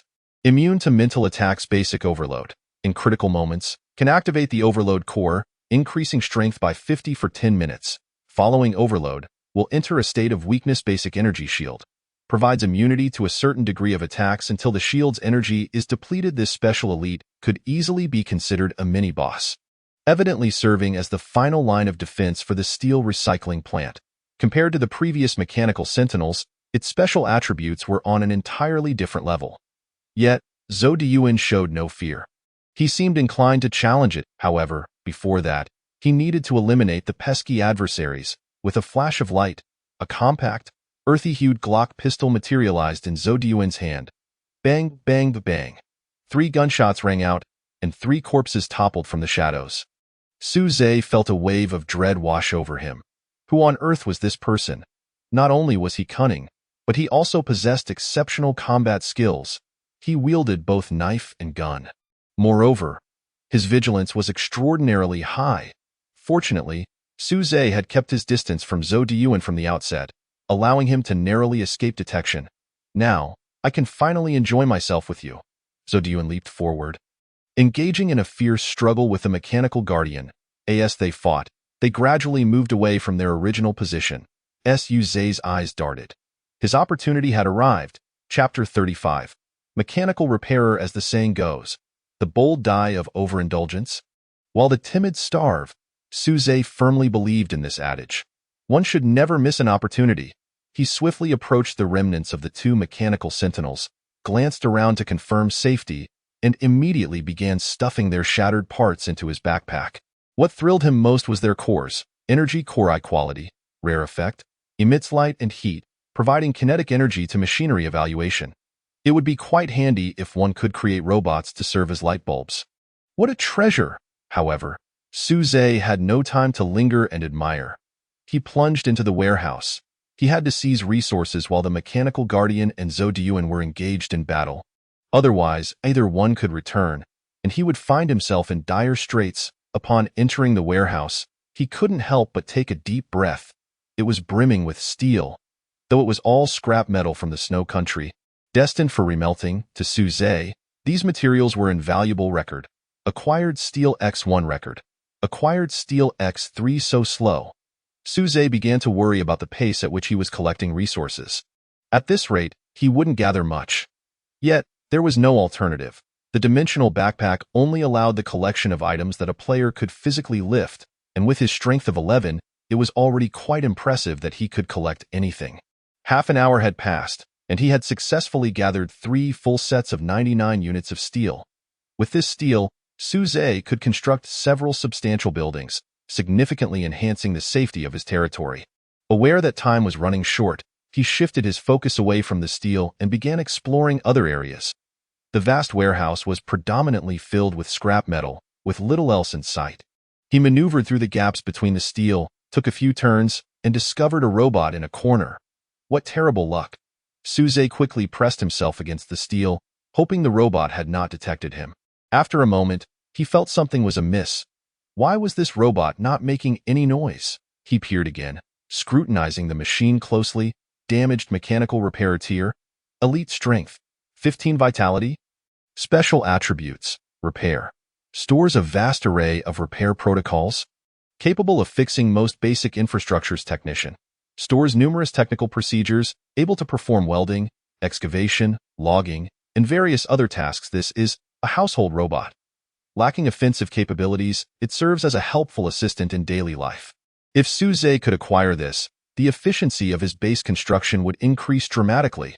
Without hesitation, he approached and stowed the mechanical repairer into his dimensional backpack. Phew. Looking at the mechanical repairer within his backpack, Suze sighed in relief, thankful that it weighed only around 100 pounds. Any heavier, and he might have struggled to lift it. Shifting his gaze to other areas, he was delighted to discover a pile of miscellaneous items. These so-called miscellaneous items were tools commonly used by the people of the Snow Country. While these items were quite common in the Old World, they were exceedingly scarce for players in the current stage. Among them were welding tools, flux, small metal smelting furnaces, and more. Each item was something Suze desperately needed. Without a second thought, he stuffed them into his backpack. Woof, woof. Just as he prepared to explore the next area, a call from the old man echoed from the entrance. Suze immediately turned and sprinted out of the warehouse at lightning speed. At that moment, he saw the mechanical guardian furiously pursuing Zodiyuan towards the warehouse, who appeared utterly disheveled. He had been unable to defeat the mechanical guardian. Old man, run. Suze bolted with such swiftness that his legs moved like a whirlwind, and in the blink of an eye, he had escaped the steel recycling plant, vanishing into the darkness. Shortly after, Zodiyuan's furious roar reverberated through the steel recycling plant. Wretched thief. He yearned to chase after Suze, but was incessantly entangled by the mechanical guardian. Frustrated, he spat out a mouthful of blood and hastily scaled a wall to flee. Finally, he reached a secluded spot and gritted his teeth, vowing, "Thief, if I ever see you again, I shall tear you apart and eat you raw." In all my years, I have never been so disgusted. Unbeknownst to Suze, Zodiyuan's ire was directed at him. This time, he had reaped a bountiful harvest. It could be said that in just 5 days since arriving at this place, his gains had left him exceedingly satisfied. The resources he now possessed were ample for further enhancing his base. Suze squinted. Aside from needing 4 more fragments of the mechanical key, he was already quite close to perfection. Furthermore, it was likely that someone would eventually sell the mechanical key at the trading post. Plus, Zodiyuan, this unfortunate soul, would undoubtedly continue to pursue him. Time to return. Ultimately, Suze made this resolute decision. It must be noted that the items found within the ruins were exceedingly difficult to produce in the survival world at this stage. This meant that those who reaped a wealth of resources in the Snow Country ruins would, upon returning to the survival world, undoubtedly surpass the players who remained behind. In just 5 days, Suze had collected what would take most others over 10 days to gather. If he returned to the survival world at this juncture, he would possess unparalleled resources, as well as a significant head start in construction time over those who lingered in the ruins for over 10 days. I truly am clever. Suze shamelessly praised himself. Paying 1,000 G of energy crystals to exit the Snow Country ruins prematurely. As light flashed before him, Suze found himself standing before his wooden cabin. Gazing at the familiar scenery, he took a deep breath and sighed. "I'm back." The old man also exclaimed excitedly a few times. At that moment, the sky was clear and the breeze was gentle. This was a rare good weather in the survival world. The snow had melted, and the sun warmed his skin. According to predictions from the Dragon Guard base, this pleasant weather would last for about 2 months.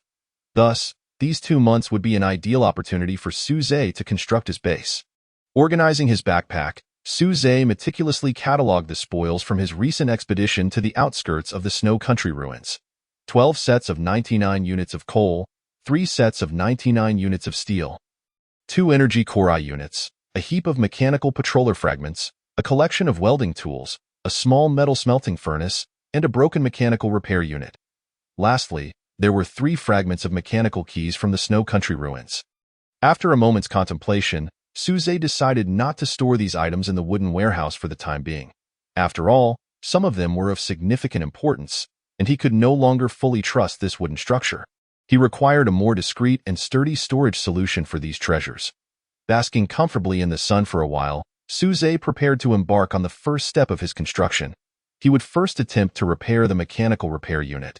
If successful, it would dramatically enhance his production efficiency. Chapter 36.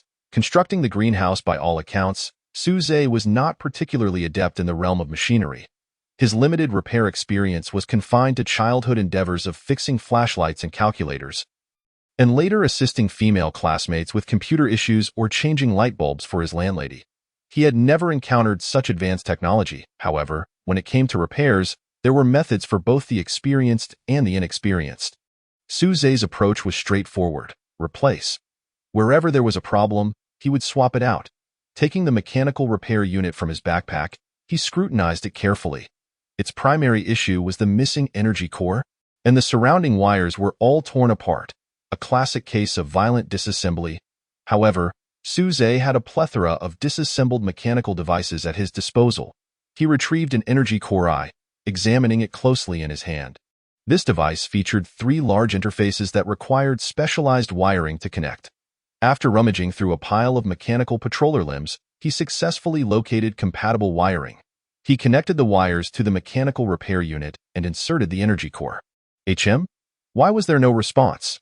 To Suze, the energy core was akin to a battery, and the mechanical repair unit was a device that should spring to life upon receiving power. Surely, inserting the battery should provoke some action, right? Could it be that the battery was depleted?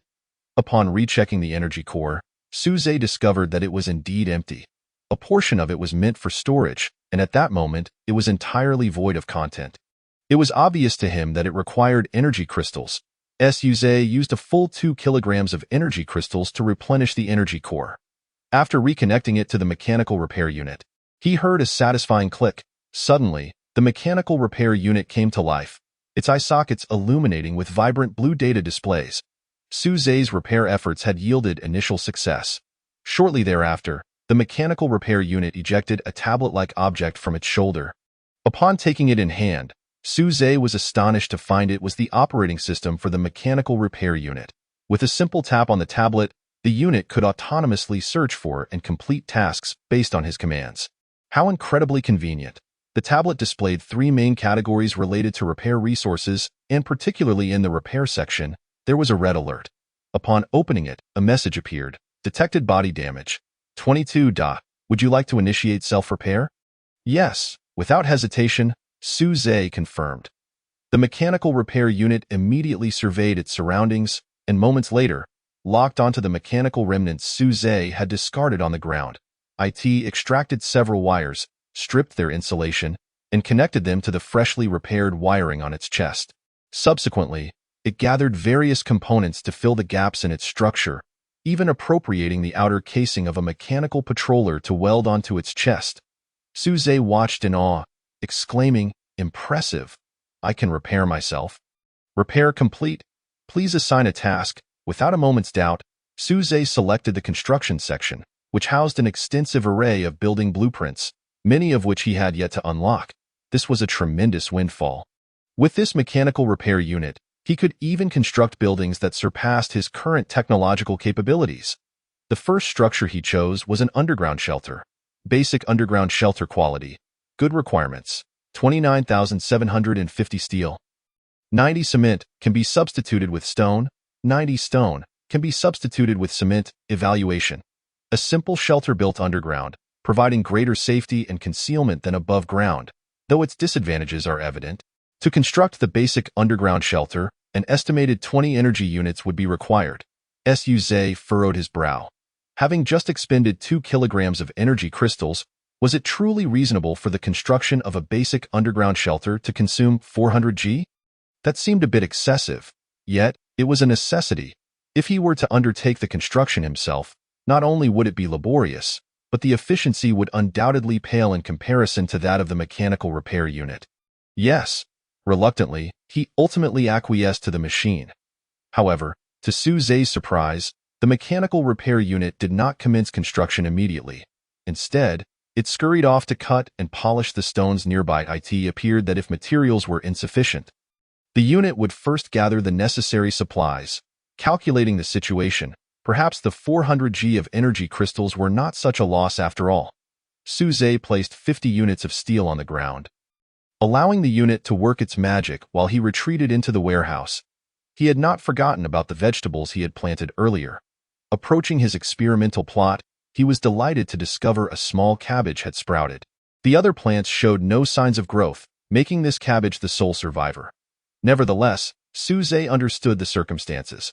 Lacking sunlight, the water was polluted, and no fertilizer had been applied. The emergence of even a single small cabbage was a pleasant surprise. Well then, tonight, it would be consumed. Otherwise, it might wilt under the sun. Yes, that was the rationale. After a prolonged absence of vegetables, Su Zhe licked his lips, pondering how extraordinary it was that the days of vegetables being more precious than meat had truly arrived. After surveying his domain, Su Zhe selected a patch of land outside the warehouse. It was high time to construct a greenhouse here. Although the sun had risen, the melting snow had rendered the surface temperature lower than on snowy days. And with the sunlight not particularly abundant, a simple farm would likely not yield the desired planting results. A greenhouse was essential. First, he selected the farm blueprint. Would you like to construct a farm? Yes. Farm construction successful. Lord level 1. Received evolution attempts 1. Su Zhe raised an eyebrow slightly. After such a long time, his Lord level had finally increased again. It seemed that advancing further would become increasingly challenging. The options for evolution remained unchanged. Option 1. Strength 1. Option 2.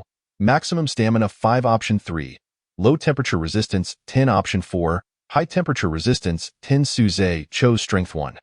In a flash of light, his strength value rose to 12 points.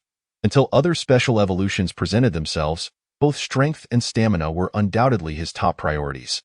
Gazing at the simple farm before him, Su Zhe immediately set to work. The mechanical repair unit was toiling away, and he could not afford to be idle, could he?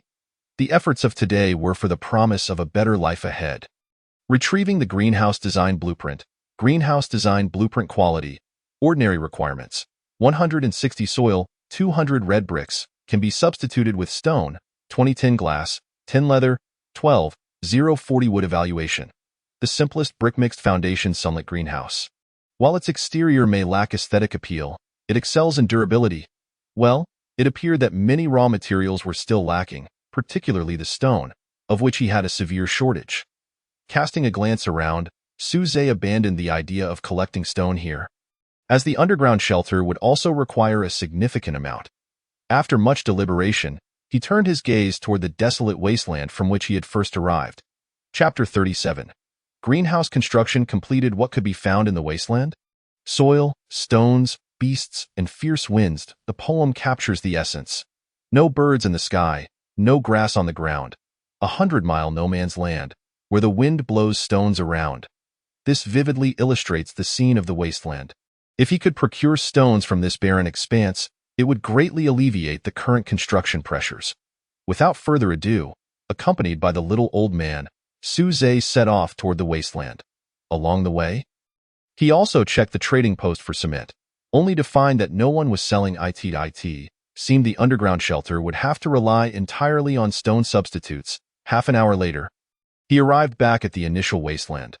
The little old man was clearly excited, scampering joyfully across the vast yellow terrain. Before long, Su Zhe spotted a pile of stones and immediately approached with his pickaxe. Record. Obtained stone 5. Record. Obtained stone 9. As the afternoon wore on, Su Zhe filled his backpack with 5 sets of 99 units of stone. This quantity should suffice for the time being. After a moment's thought, he called to the little old man and began their journey home. Once the stones were safely stored, the next items on the list were soil and leather. Fortunately, the mechanical repair unit was busy constructing the underground shelter, which meant there would be plenty of excavated soil. Su Zhe casually gathered some, fulfilling the requirements for building the greenhouse. As for the leather, it could easily be replaced with grass mats woven from plant fibers. With everything prepared, he called up the workbench. Constructing the greenhouse, upon pressing the confirmation key, a brilliant flash illuminated before Suze, revealing a rudimentary greenhouse. Its four walls were constructed from a mixture of stone and earth, designed to absorb heat during the day and release it at night, thus maintaining a stable temperature within. The roof was fashioned from tempered glass, with an additional layer of plant fibers atop it. During sunny days, the plant fibers could be removed to allow sunlight to penetrate, and at night, they could be replaced to provide insulation. Although there were numerous shortcomings, it was sufficient to manage the tranquility of the next 2 months, allowing for the cultivation of a batch of vegetables. Upon entering the greenhouse and taking measurements, Suze noted that it spanned approximately 20 meters in length and 8 meters in width. The internal temperature hovered around 20, potentially rising to 22 in a couple of days. Contemplating his options, Suze resolved to divide the 20 by 8 area into 4 sections for planting cabbage, radishes, tomatoes, and spinach. These choices were made due to their growth cycles ranging from 40 to 60 days, enabling a harvest within 2 months. Notably, tomatoes and spinach could be harvested in about 40 days, allowing for the subsequent planting of a fast-growing variety of cabbage that matures in 20 days. As long as this greenhouse yielded one harvest, the vegetable issue would be readily resolved. Next on his agenda was the staple food. Suze recognized that relying solely on meat could not sustain one through prolonged hunger. He required more starchy staples. In the culture of Huaxia, the primary staples are typically rice or wheat, and more broadly, potatoes could also serve as a staple. However, these 3 options have relatively long growth cycles, especially in conditions lacking sunlight, which would undoubtedly limit yield. Potatoes take about 3 months to mature, rice around 6 months, and wheat a staggering 8 months. For Suze to develop these 3 staple foods, a stable and secure environment was essential. Moreover, with the exception of potatoes, both rice and wheat have stringent requirements for sunlight and temperature. Fortunately, Suze possessed an energy core eye, which emits light and heat, providing him the possibility to cultivate plants without sunlight. Thus, he decided to plant vegetables in the greenhouse and, once the underground shelter was completed, immediately create a space nearby to experiment with growing staple foods. After spending 100 G of energy crystals at the trading post to procure seeds for the 4 types of vegetables, Suze dedicated an hour to sowing the seeds and watering each one individually. He then used wood to partition the 4 plots, organizing the entire greenhouse with meticulous precision. Concluding his tasks for the day, Suze dusted off his hands and closed the greenhouse door. Nearby, the mechanical repairer was diligently at work, and Suze nodded in satisfaction. This entity was his greatest advantage, effectively doubling his efficiency. While Suze refrained from working at night, the mechanical repairer could work indefinitely as long as it had energy. Even if a part malfunctioned, it possessed an extraordinary self-repair function, creating a perfect cycle. If capitalists from the old era were to behold this marvel, they would surely be envious. Bringing the elderly man into the wooden cabin, Suze ignited the long-neglected fireplace. Upon closer inspection, he noticed fine cracks appearing on the fireplace, and the cabin itself was gradually decaying due to the melting snow's erosion. The lifespan of this wooden structure was nearing its end. But fortunately, a new shelter would soon assume its role. After consuming a simple meal, Suze reclined on his bed to rest, occasionally browsing the chat channel for entertainment. According to the information within, the rewards for the disaster leaderboard would be distributed after the conclusion of the Snow Country ruins, coinciding with the end of the novice protection period. Some claimed that the summoning to the Snow Country ruins was not random, but rather selected the top 100,000 players from the world. Though the criteria for top was unclear, it likely involved a comprehensive evaluation. Most astonishingly, there were already players who had exited early and were selling mechanical key fragments at the trading post for a staggering price of 3,000 G energy crystals, a cost that deterred many players. Suze merely smiled at this, choosing to disregard it. After all, the system had previously distributed a daily total of 100 G energy crystals, amounting to only 1,500 G in total. This meant that, without additional income, the average player would possess merely 1,500 G. Individuals like Suze, who had ample resources, were few and far between, likely numbering less than 100 in the world. Moreover, even Suze would not expend 3,000 G energy crystals for a mere mechanical key fragment. as both Roland's introduction and the energy core's requirements indicated that energy crystals would be crucial consumables in the later stages. However, if a complete mechanical key were to be priced at 3,000 G, Suze believed he would consider acquiring it. Listening to the sounds of the mechanical repairer at work outside, accompanied by the occasional howl of wind, Suze gradually drifted into slumber. The following morning, upon opening the door of the wooden cabin, Suze was startled to find the mechanical repairer standing at the entrance. Turning around, he realized that the underground shelter had been completed. Its efficiency was indeed terrifying. Chapter 38. The Crisis of Ma Hongkai. The underground shelter was constructed 5 meters below ground, reinforced with stone and steel all around, eliminating any concerns of collapse. The current space of the shelter measured 9 by 9 meters, totaling 81 square meters, with a height of 2.5 meters, ample for daily living. However, it was essential to note that the underground shelter was merely a framework at this point, akin to a shell of a house. To fully inhabit it, considerations for ventilation and drainage were necessary, all of which could be addressed by the mechanical repairer. Construct ventilation ducts, costing 5 energy units. Shall we proceed? Yes. Suze pressed the confirmation key and placed 20 units of steel on the ground, prompting the mechanical repairer to resume its diligent work. Meanwhile, Suze went to check on his vegetables and watered them. After completing these tasks, he ventured into the wasteland to gather stone materials, as the upcoming construction would require a considerable amount of stone. While diligently collecting stones, Suze suddenly received a distress message from Ma Hongkai. "Come save me." Ma Hongkai was in peril. Suze narrowed his eyes. He had contacted Ma Hongkai the previous night, but it was evident that the latter had not received the message. It seemed he had just returned from the snow country ruins and encountered danger. "Where are you, and what is the situation?" Suze could not remain indifferent to Ma Hongkai's plea for help. After all, he held a favorable impression of the man and harbored thoughts of inviting him to join his base. After a considerable wait, Ma Hongkai sent Suze a map with a location circled in red. Immediately recognizing it as a map of their area, Suze easily pinpointed his location by the nearby river and forest. Estimating the distance between himself and Ma Hongkai to be approximately 20 kilometers, Suze promptly replied, 2 hours? Hold on, 20 kilometers was akin to a half-marathon. Suze had participated in similar races out of interest and had taken around 2 hours to complete. Now, with his enhanced energy and strength, he was confident that he could cover the distance in a conservative estimate of 2 hours, though he anticipated it might take him about an hour and a half. Allowing time for recovery, without further ado, Suze took the elderly man and began his trek. Crossing the western expanse of the wasteland, the landscape gradually transformed into a coniferous forest. As he traversed the woods, the terrain shifted into hilly regions. Along the way, Suze encountered the lifeless bodies of those who had perished. After another half-hour of travel, he finally approached the vicinity marked by Ma Hongkai. He paused to consume some jerky and water, also providing some for the elderly man, taking the time to regain his strength.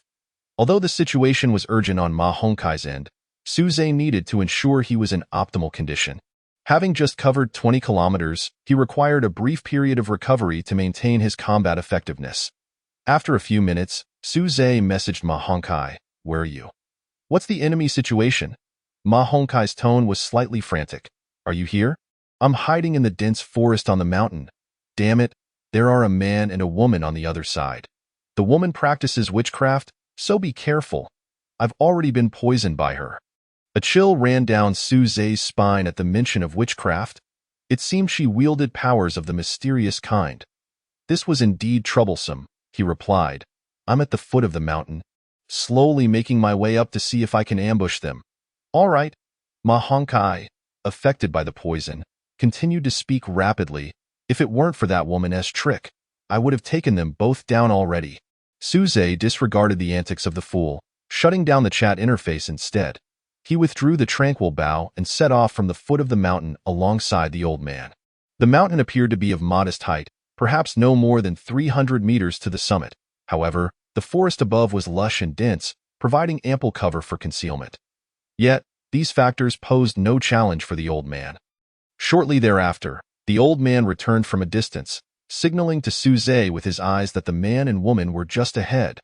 Understanding the cue, Suze instructed the old man to take the left path while he maneuvered around from the right. Minutes later, the silhouettes of the two individuals came into Suze's view. Where could Ma Hongkai possibly hide? The woman's voice was filled with urgency. If he discovers the use of that thing, we will be at a great loss, Wonwin. Do not fret. I have summoned the wild wolves to track him down, and no matter how formidable he may be, he cannot escape their pursuit. The man spoke with confidence. Upon hearing this address, Suze quickly discerned the identities of the pair. Wang Wan and her sycophant, Lu Zi.it was unexpected that both had come into contact with the forces of the mysterious side. No wonder they were able to corner the advanced class Ma Hongkai to the brink of life and death. Suddenly, a wild wolf appeared before Lu Zi. A smile blossomed on Lu Zi's face. Found him. I told you this guy wouldn't escape. Wang Wen scoffed. If I hadn't poisoned him, you would have been shot dead by his arrows long ago. And what about now? Yes, it's all thanks to you. Wonwin, Lu Zi beamed, his face flushed with flattery. Stop wasting time here. Let us eliminate that brat and seize the key to the secret realm. Wonwin paid no heed to Lu Zi's praise, gesturing for him to let the wild wolf lead the way. Concealed in the shadows, Suze felt a pang of anxiety. If that wild wolf caught his scent, wouldn't his position be compromised? However, upon closer observation, he noted that the wild wolf seemed incapable of acting outside Lu Zi's commands, allowing him to breathe a slight sigh of relief. Wonwin, do you think Ma Hongkai might call for help? Lu Zi suddenly inquired. Should I have the wild wolf keep watch? Suze's heart tightened. If that were the case, he might have to act prematurely. Yet, Wonwin shot Lu Zi a glance. Ma Hongkai speaks in the region daily. Yet no one pays him any mind, right? Besides, there are only about 300 people in this area. Apart from Ma Hongkai, it seems no one else poses a threat to us. Upon hearing Wonwin's words, Lu Zi's face lit up with joy. He was quite pleased with her use of us, nodding vigorously. You're right. Once we take down Ma Hongkai, this territory will belong to us. I had no intention of dealing with him. But who told him to foolishly vie with me for treasures? Wonwin motioned for Lu Zi to lead on. Karma. After this brief commotion, Suze followed the two until they reached the base of a towering tree. At that moment, 9 wild wolves had gathered beneath it, indicating that Ma Hongkai was likely hiding above. Ma Hongkai, stop hiding. My wild wolves have already found you. Lu Zi declared triumphantly from below. If you surrender voluntarily, I might spare your life. After a considerable pause, Ma Hongkai's voice finally came from above. What a delusion. Do you think your trivial schemes could deceive me? You better think carefully. This is your last chance. Lu Zi advanced menacingly towards the tree. You amuse me. At this height, can your wild wolves even reach me? Even your sycophant couldn't manage to climb up. Ma Hongkai's voice was sharp and scornful, directly jabbing at Lu Zi's heart, always trailing behind this woman. I pity you. It seems you can't even lay a finger on her. You speak nonsense. Lu Zi was instantly incensed. I am sincere towards Wonwin. One day she will be moved by my devotion. As for you, I will deal with you first. Suddenly, a wooden arrow shot forth from the tree and struck the ground near Lu Zi's feet. Had he not dodged in time, he would have been pierced through. You? Lu Zi was taken aback. Then fury surged within him. Ma Hongkai had humiliated him in front of Wonwin. Lu Zi, retreat. Wonwin's voice rang out behind him. Ma Hongkai has been poisoned. He won't last until nightfall. There's no need for a direct confrontation. Let's trap him here. When it comes to treachery, you reign supreme. Ma Hongkai felt increasingly disoriented. He sensed his strength waning. You just need to eliminate the 3 wolves to the east. I can assure you we will win at that moment. Ma Hongkai's chat box lit up with a message from Suze. Seizing the opportunity while their attention was fixed on Ma Hongkai, Suze had stealthily maneuvered to the east, which was indeed the weakest point in the wolf pack's formation. If he could dispatch these 3 wolves, Suze would be able to eliminate Wangwan and Lu Zi before the other wolves could reach him. Good. Ma Hongkai's response was brief yet resolute. His actions were even more decisive. With a swift motion, he released a crossbow bolt, and 1 wolf fell dead. Lu Zi hurriedly commanded the wolves to disperse, but it was too late. Ma Hongkai's second bolt found its mark, killing the second wild wolf. Unfortunately, by this time, the distance among the wolves had widened, making it difficult for Ma Hongkai's crossbow to reach the third wolf. To everyone's surprise, Ma Hongkai leaped down from the tree and executed a nimble roll, bringing down the third wolf as well. After completing these actions, he collapsed to the ground, utterly drained. Suze realized that Ma Hongkai had exhausted himself to create an opportunity for him. He was gambling with his life. Without hesitation, Suze resolved to capture the leader first. 2 wooden arrows flew forth, launching 2 lethal strikes directly at Wang Wan and Lu Zi. Watch out! In a moment of desperation, Lu Zi noticed Suze's arrows. Pushing Wang Wan aside, as a result, 1 arrow pierced Wang Wan's shoulder while the other struck Lu Zi in the abdomen. Ultimately, the 2 arrows inflicted severe injuries upon them, but they were not fatal. Let us go! Wang Wan also recognized the ambush and immediately sought to flee. However, surprisingly, she did not abandon Lu Zi. Instead, a peculiar black glow emanated from her, swiftly dragging Lu Zi away. The wild wolves. Seeing Lu Zi injured, scattered in panic, Suze did not pursue them further. His immediate goal was to temporarily repel the 2 and ensure Ma Hongkai, who had been poisoned, was brought to safety. Dragging Ma Hongkai along, Suze gritted his teeth. The fellow was surprisingly heavy, quite the small meat cannon. Yet recalling his earlier agility, Suze could only lament the irony of a nimble fat man. After carrying him down the mountain for a while, Suze set him down, exhausted. Confirming their safety, Suze turned to face Ma Hongkai. Dark purple under-eye bags, swollen gums, slowed heart rate. He is indeed poisoned. Suze furrowed his brow, pondering how to counteract the poison. Would he save him only for Ma Hongkai to succumb to the toxin? Sighing, Suze decided, a dead horse is worth a living horse doctor.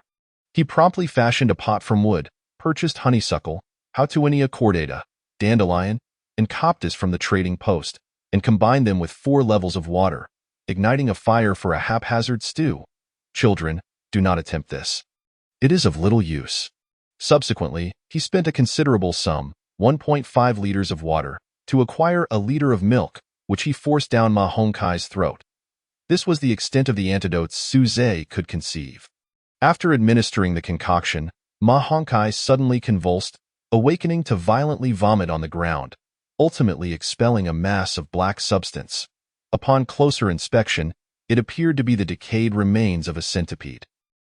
By chance, this secret realm is indeed related to witchcraft. In other words, as long as you enter this secret realm, you will be able to discover a method to cure my poison. Why me? Suze pointed to the tip of his nose. Can't you go yourself?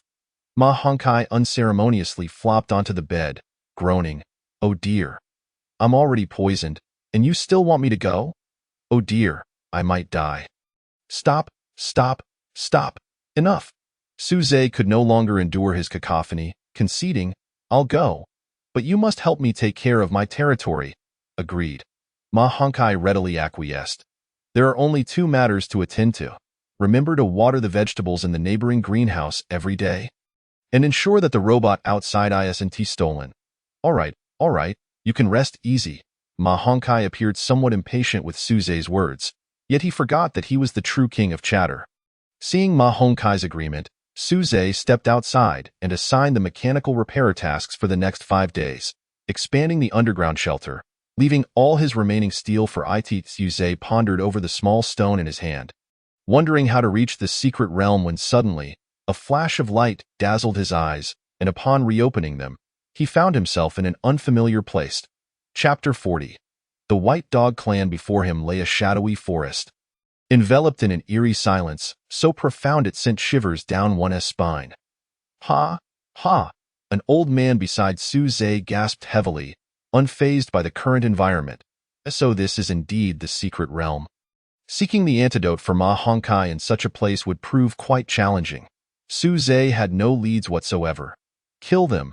Drive these beasts away. Defend our homeland. Suddenly, a cacophony of shouts erupted from afar, accompanied by flickering flames. There are natives here.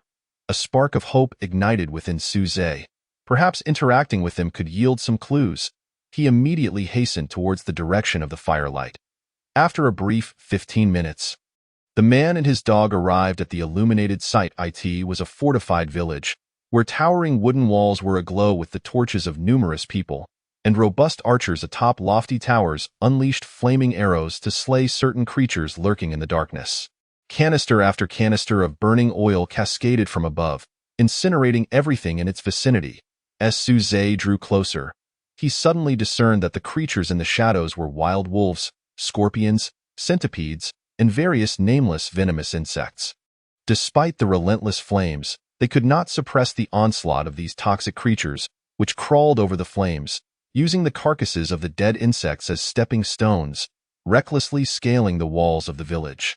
Just as it seemed the toxins would breach the fortifications, an elder holding a staff raised his arms, and a brilliant white light emanated from the heavens. Holy light, purify all. In an instant, all the poisonous creatures and wild wolves disintegrated into black dust. The power of the mysterious side. Suze lowered his head and took a few steps back, fearing he might be caught in the fray.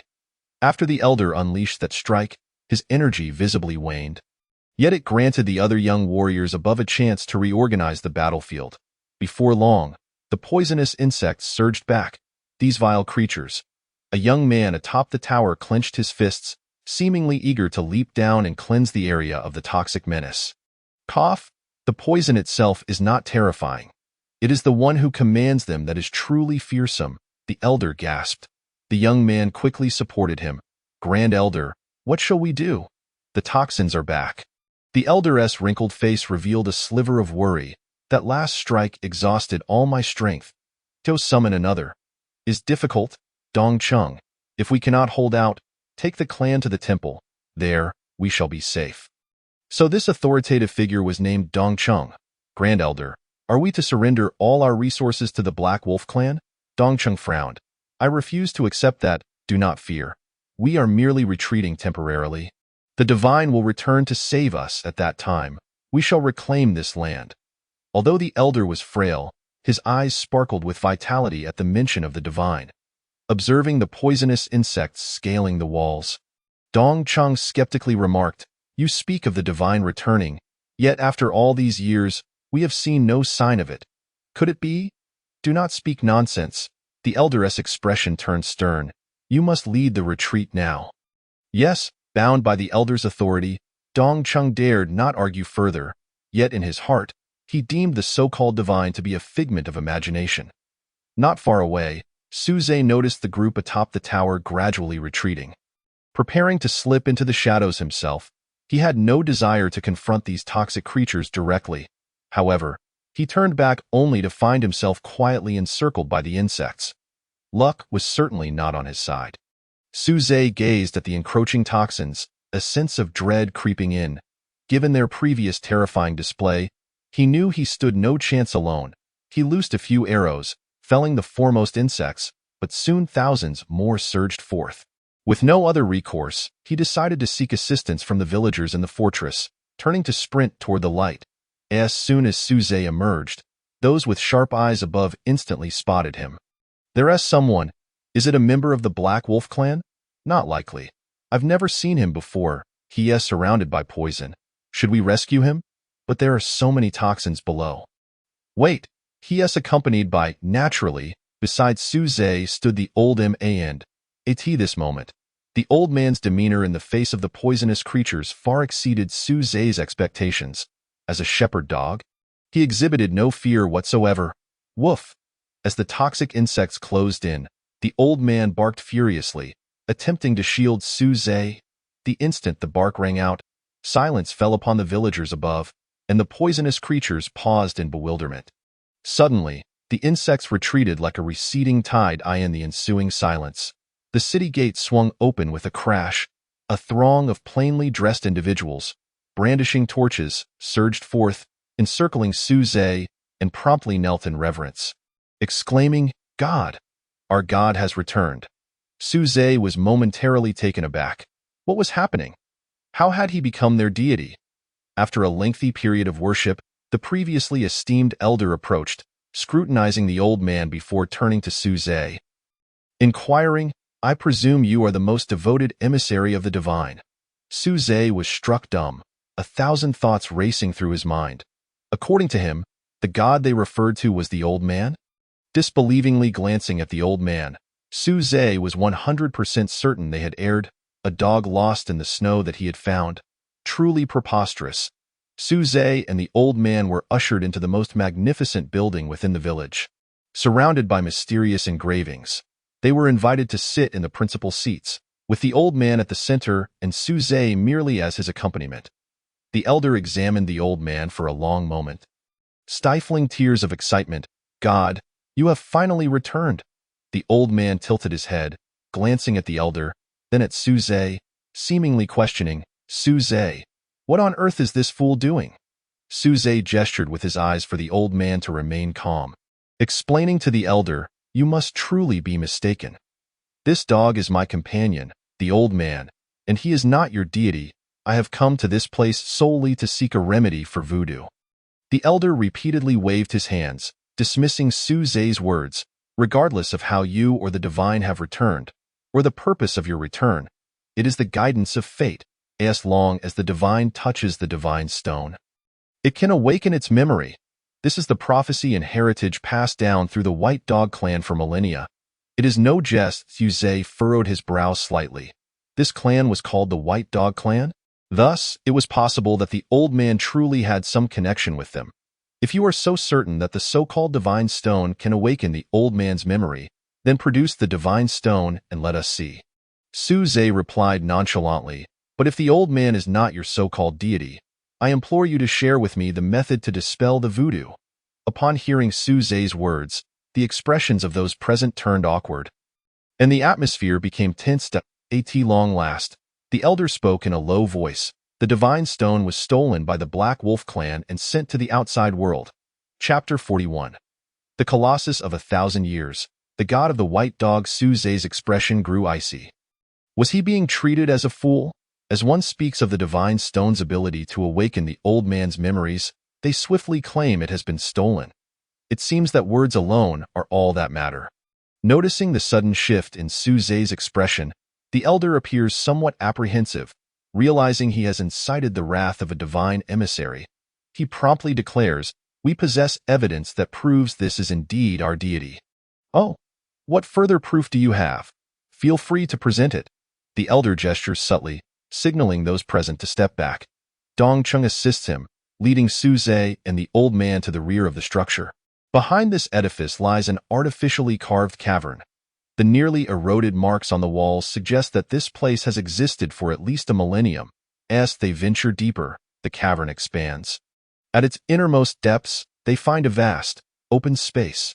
However, visibility in this area is exceedingly poor, rendering everything indistinct. At that moment, the little old man beside Su Zhe begins to stir restlessly, circling around him. After a prolonged hesitation, he can no longer contain himself and lets out a low bark into the cavern. Woof! The sound reverberates through the empty space, and instantly, certain entities within the cavern seem to respond. Countless fireflies suddenly emerge from the darkness, illuminating the cavern with their faint green glow. It is only then that Su Zhe sees before them a massive pool of water, adorned with blooming lotus flowers, and a winding stone pathway leading across the surface of the water towards the horizon, where a towering statue stands over 100 meters tall. This statue bears an uncanny resemblance to the little old man. The sole difference lies in its aura. The statue stands with 1 foot atop a grotesque skull, its gaze piercing as it surveys the distance, each strand of hair emanating a unique presence that elicits reverence. In contrast, the little old man's demeanor is simple and comical. Indeed, the deity has returned. Witnessing this extraordinary scene unfold within the cavern, the elder becomes even more convinced that the little old man is a god. Casting aside his staff to kneel and weep on the ground, Dong Chung, who had previously doubted the existence of such divinity, now stands frozen in astonishment. "I once held skepticism, but now I am compelled to believe." Dong Chung kneels reverently, bowing to the little old man, reflecting on the countless times he has visited this place, yet never encountered such an event. Su Zhe furrows his brow slightly as he approaches the base of the statue. with the elder and Dong Chung hastily following suit. The little old man hops joyfully along the stone path, and upon reaching the statue's feet, they discover a small platform with a hollow. The divine stone was once placed here. The elder's voice bears a hint of despondency as he continues. Our prophecy foretold that as long as the divine stone remains, the god shall return. Drawn by its essence, however, a month ago, the stone was stolen by the Black Wolf clan, and its whereabouts remain unknown. At this moment, Su Zhe is struck with profound astonishment. The instant he lays eyes on the hollow, he becomes convinced that the little old man is indeed their god. For he is intimately familiar with the shape of this divine stone. Trembling, he retrieves a delicate stone from his pocket. This stone has been kept close since he first found it. Without the sight of this hollow today, he might have forgotten about it. Spirit awakening divine stone quality. Rare effect. Awakens the memories within the blood of the White Dog clan's deity evaluation. You have finally uncovered its extraordinary nature. This stone was acquired the first time he vanquished a wolf. Could it be that the wolf had escaped from this very secret realm? The Black Wolf clan sought to use a wolf to deliver this item to the outside world, aiming to prevent the White Dog clan's god from awakening his memories. Yet, they failed to realize that the god of the White Dog clan has always been present in the world. Thus, the little old man's discovery of Su Zhe was not mere coincidence, but rather a consequence of his finding the spirit-awakening divine stone. One cannot help but marvel at how destiny weaves its intricate tapestry. What appears to be happenstance is, in truth, a preordained arrangement. The divine stone. The elder recognizes this artifact, his excitement palpable. The divine stone is in your possession. If it is returned to the god, his memories shall be restored. Can giving this item to the little old man truly awaken his memories? Su Zhe ponders, gripping the spirit-awakening divine stone tightly. The little old man's eyes lock onto the stone the moment he sees it. His gaze fixated with an almost magnetic allure, it is evident that this object captivates him immensely. Subsequently, Su Zhe tosses the spirit-awakening divine stone to the little old man. Your companion, the little old man, consumes the spirit-awakening divine stone, absorbing its mysterious power and undergoing evolution. In an instant, a powerful aura emanates from the little old man, and his gaze begins to shift. Simultaneously, the colossal statue above radiates a soft, milky light, enveloping the little old man. A miracle. This is truly a divine spectacle. The elder and Dong Chung have already knelt, their eyes brimming with fervent devotion. Su Zhe takes a deep breath, filled with questions about the scene unfolding before him. Is this truly the hand of fate? What would have transpired had he insisted that Ma Hongkai enter this secret realm alone? The little old man's evolution lasts approximately half an hour. Finally, the white light emanating from the statue begins to wane, and in the end, the last vestige of radiance descends upon Su Zhe. Your companion, the little old man, has gained the special title, God of the White Dog. The player receives the blessing of the previous generation's God of the White Dog, granting 5 strength and raising the maximum energy limit to 200. The player gains the special title, Favored of the God of the White Dog. Su Zhe feels a warm sensation enveloping him, akin to a soothing bath, as he blissfully closes his eyes. Suddenly, a damp sensation interrupts his reverie. He recoils sharply, only to find the little old man staring intently at him. Patting the dog's head, Su Zhe resumes his appraisal of the little old man. Little old man name. Little old man level, 6 rank. God of the White Dog, incomplete. Age, 8 months. Personality, simple. Steady, reliable, home-loving. Weakness. Su Zhe special titles. God of the White Dog I. The God of the White Dog is amiable to all creatures. Prior to any act of aggression, he will not encounter hostility from other beings. God of the White Dog II. The God of the White Dog heals all. Units recognized as allies by the God of the White Dog will receive the status effects, Accelerated Healing, Purge of Plague.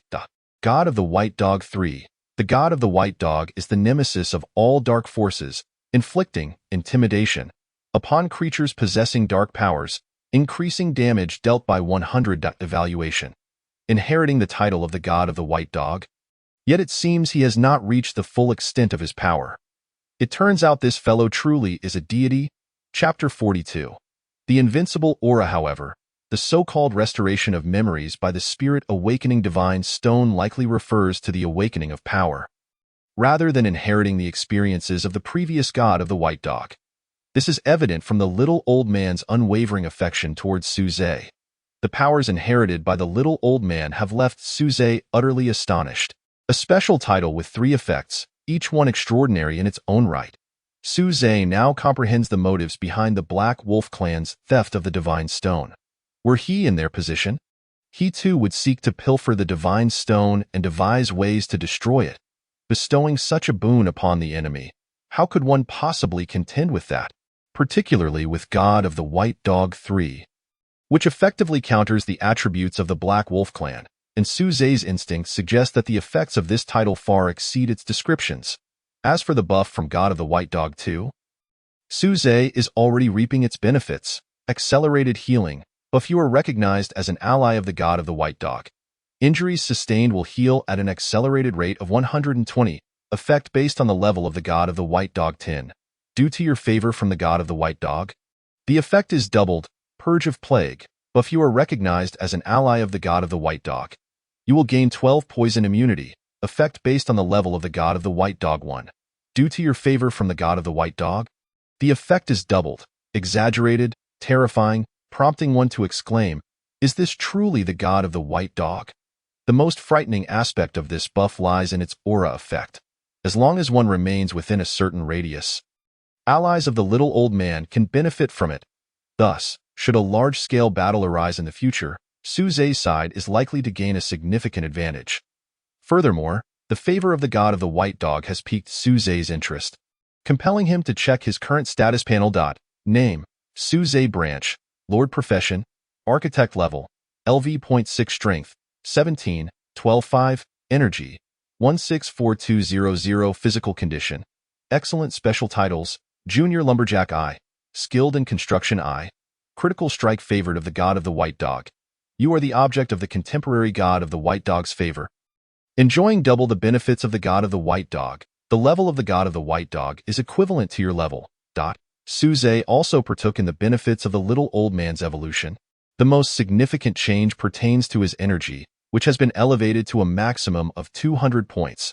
His strength has also increased by 5 points. It can be said that he has undergone a remarkable transformation. Is this the secret adventure? Susie's heart surged with excitement, and it took him several minutes to calm down. He gently patted the little old man's head, exclaiming, "This time, I truly owe it to you." With the help of the little old man's fortuitous encounter, Susie gradually distanced himself from the other players. For others to catch up to him, they would likely need to experience several such adventures themselves. However, this did not mean that Susie was so arrogant as to believe he had no rivals. The world is filled with extraordinary talents, and while he had his own stroke of luck, others would surely encounter theirs as well. It was wiser to remain cautious. After a moment of reflection and contemplation, Susie turned his gaze towards the 2 individuals beside him. The old man and Dong Chung had been lying on the ground for quite some time, seemingly intent on maintaining their position, fearing they might offend the divine presence if they spoke.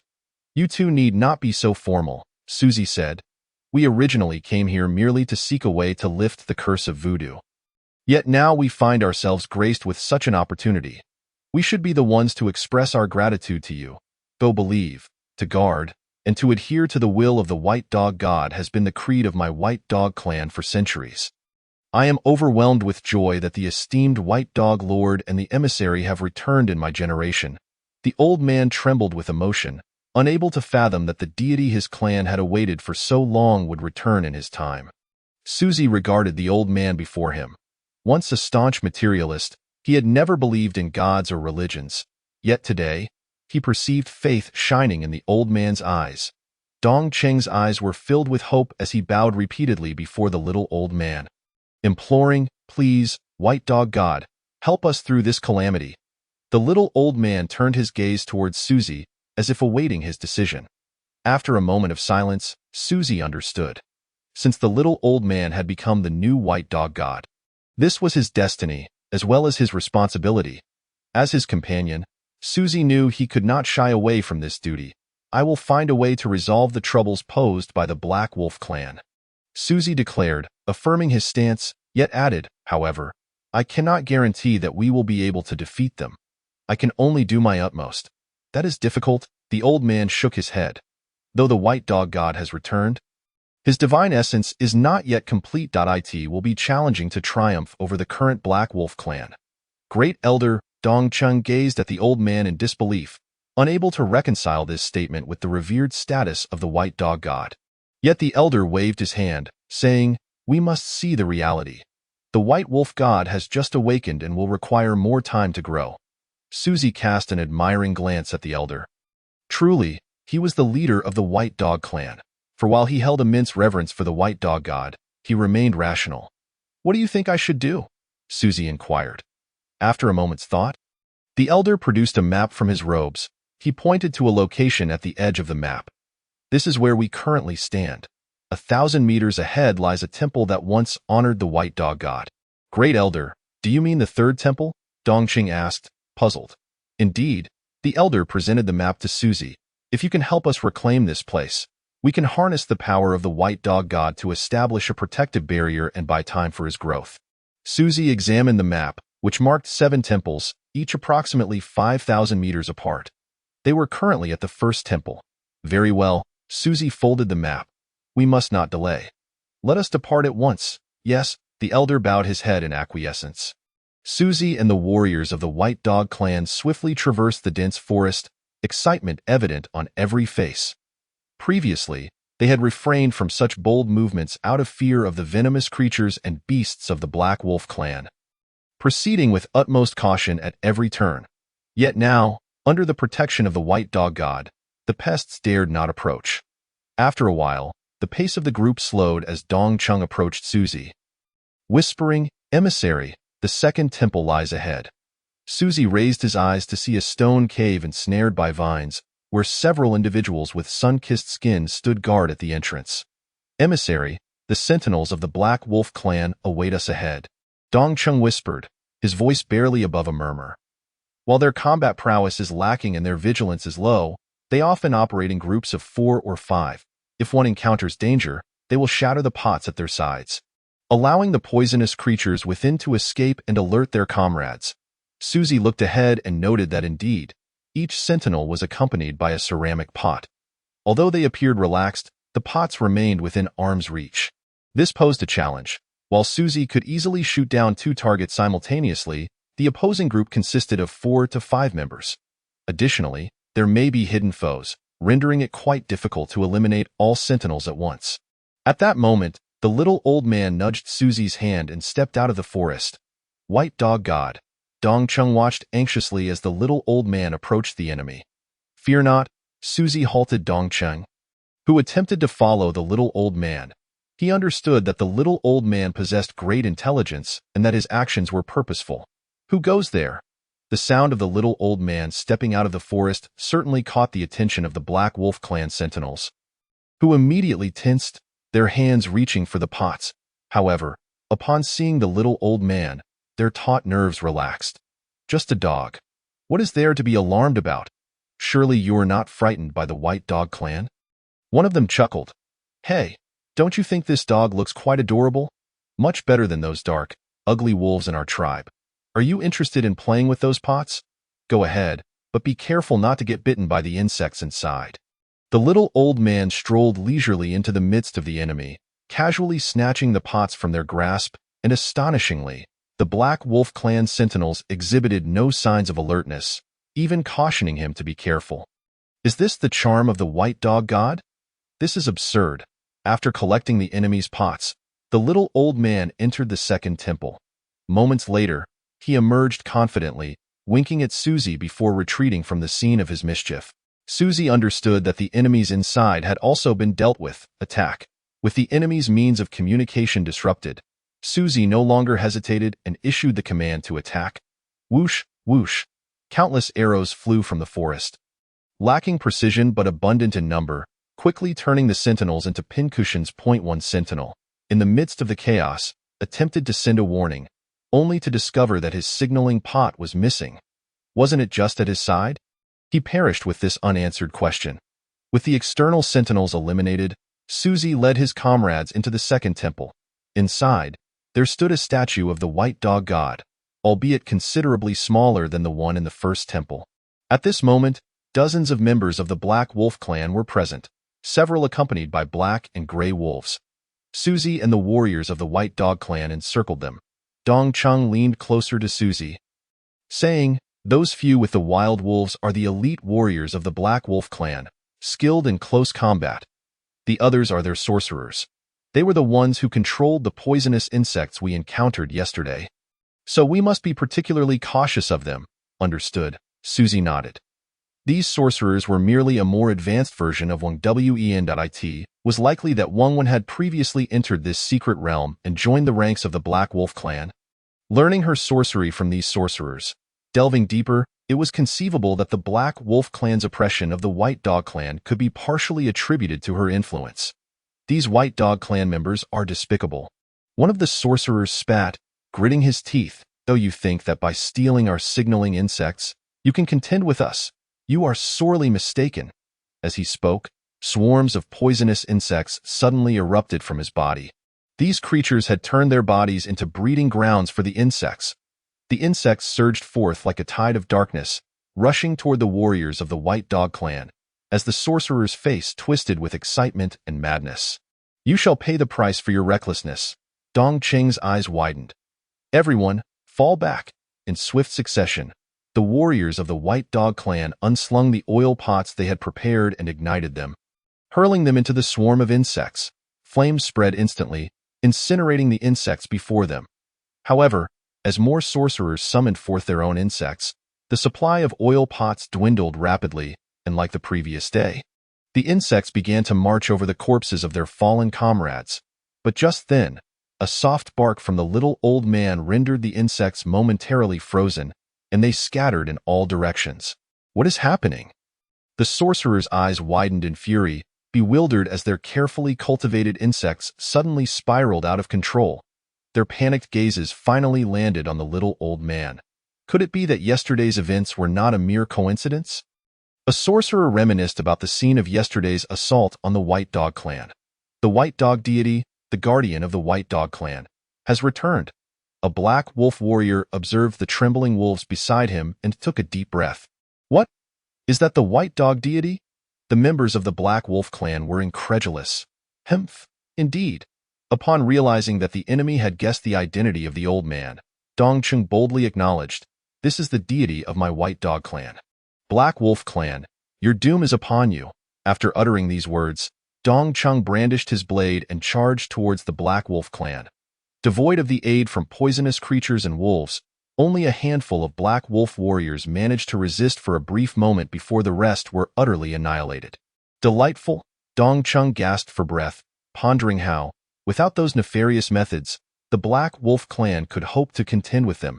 After cleansing the battlefield, Suzy swiftly led the warriors of the White Dog clan towards the third temple.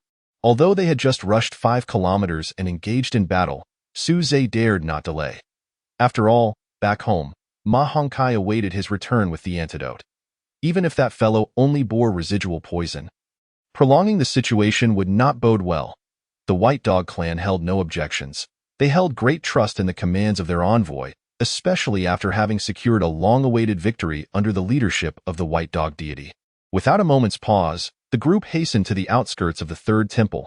However, to their surprise, there were no sentinels from the Black Wolf clan present. The old man ventured into the temple to explore and found no signs of danger.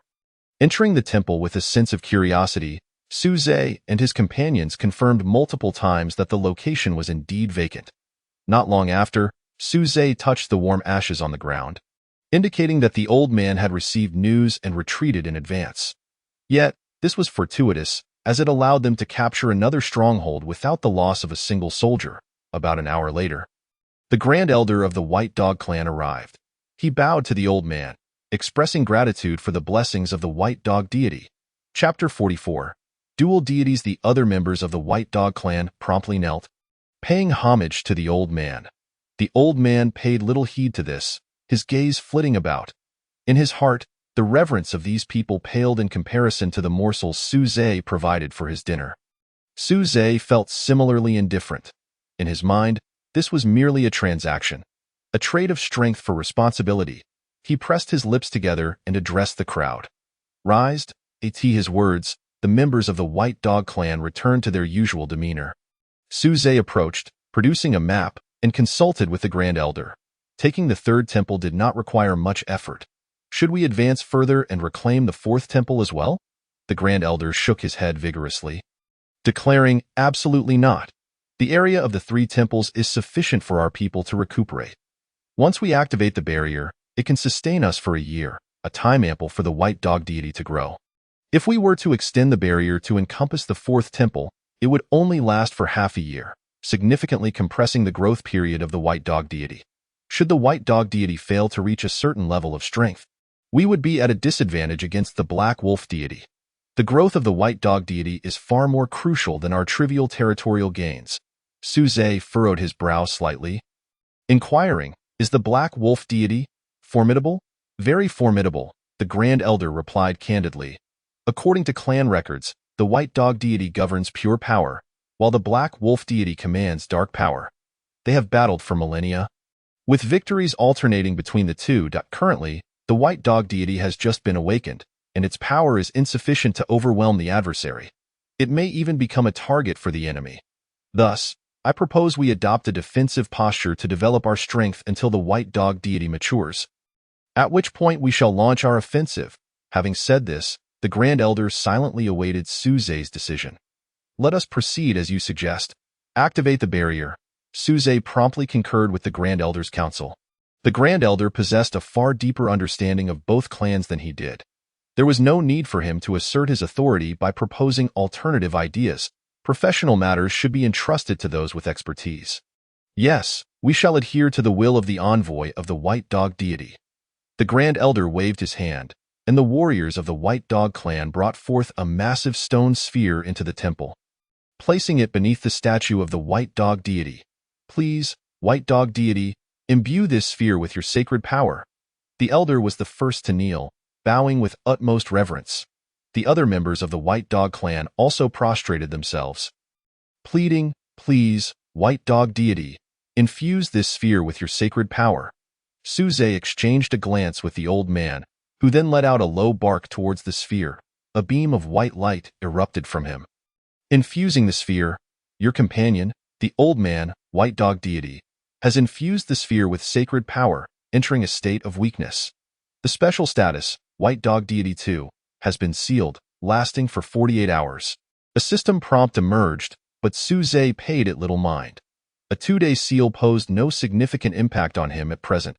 As the sphere received the sacred power, it began to rotate slowly, resonating with the statue of the White Dog deity above, and then a white ripple emanated from it, forming a barrier that kept the Black Wolf clan at bay. Thank you for the blessings of the White Dog deity. The members of the White Dog clan rose, exulting. Under the guidance of the White Dog deity, they had reclaimed 2 temples within a day and activated a protective barrier, ensuring a year of peace to develop without fear of invasion from the Black Wolf clan. Observing this, Suze nodded slightly and addressed the Grand Elder. Now that the barrier is successfully established, I must return to my original location, but please instruct me on how to dispel the poison. I would not dare to impose, the Grand Elder replied, somewhat flustered, as he produced a scroll from his robes. This is a gift prepared for you. I ask that you accompany the White Dog deity as it grows and return in a year to lead our clan to prosperity. Suze accepted the scroll, recognizing it all too well. Dimensional scroll quality. Rare effect.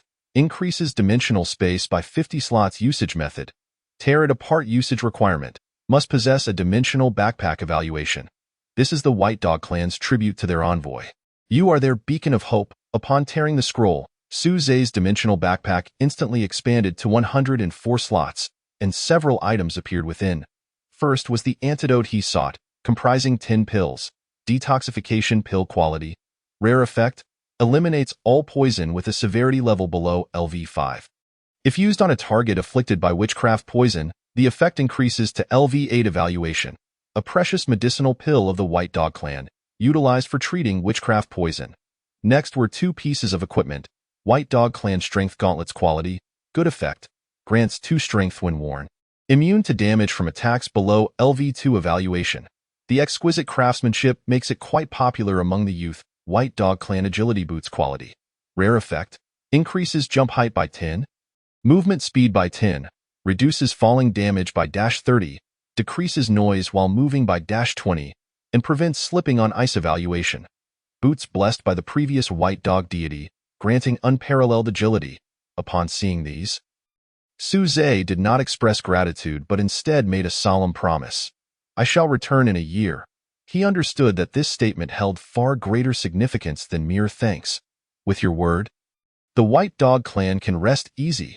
The Grand Elder exhaled deeply, his face radiating joy. What Suze produced the key to the secret realm, stating, I shall take my leave now, until we meet again.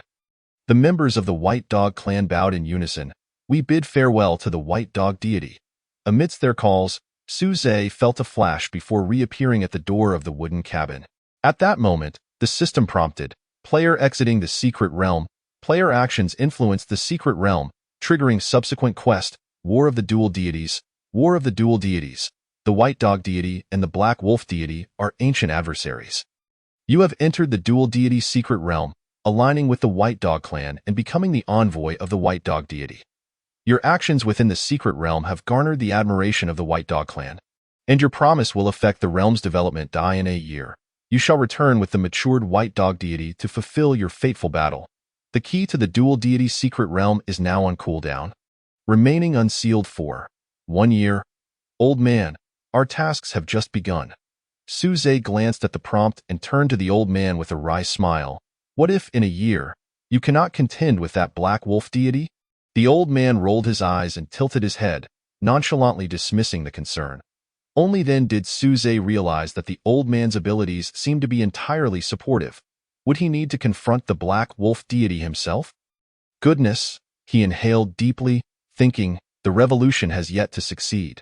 Comrades must continue to strive. Suze stood in silence for a moment before recalling that a certain unfortunate soul awaited him to dispel their poison. He pushed open the door to the wooden cabin, only to be met with a barrage of questions from Ma Hongkai. You? What did you say? Did you bring back the antidote? Was there anything fun in the secret realm? Approaching the gasping Ma Hongkai, Suze shoved a detoxification pill into his mouth, saying, You fool! You're about to be poisoned to death. Save your breath. Chapter 45. Deputy Lord. Ma Hongkai. The moment the detoxification pill entered Ma Hongkai's mouth, his complexion visibly improved. Ouch!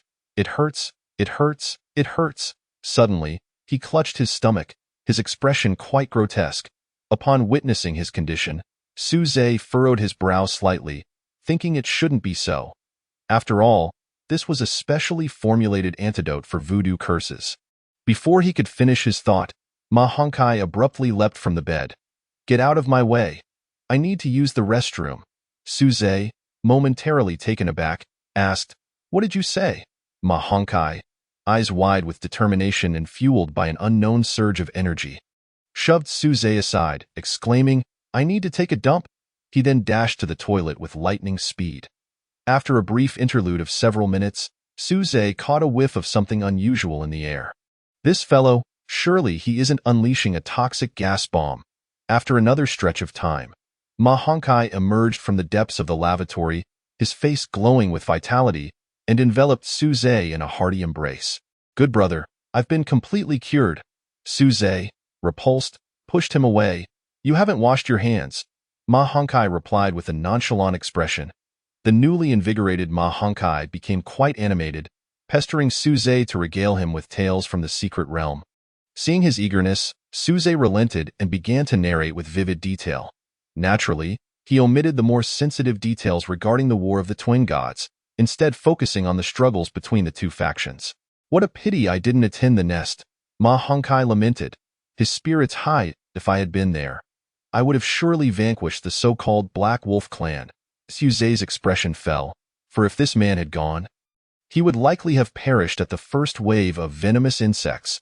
Even he had relied on the old man to survive, as the old man was truly the protagonist in the War of the Twin Gods. Reflecting on this, Suze reached out to pat the old man's head, who squinted his eyes in blissful enjoyment. After discussing various trivial matters, Suze finally broached a serious topic with Ma Hongkai. Would you like to join my territory and collaborate with me? Ma Hongkai placed his hands on his hips, his mouth twisting to one side, and began to drone on. I am a free spirit. Unrestrained and untamed, I would never.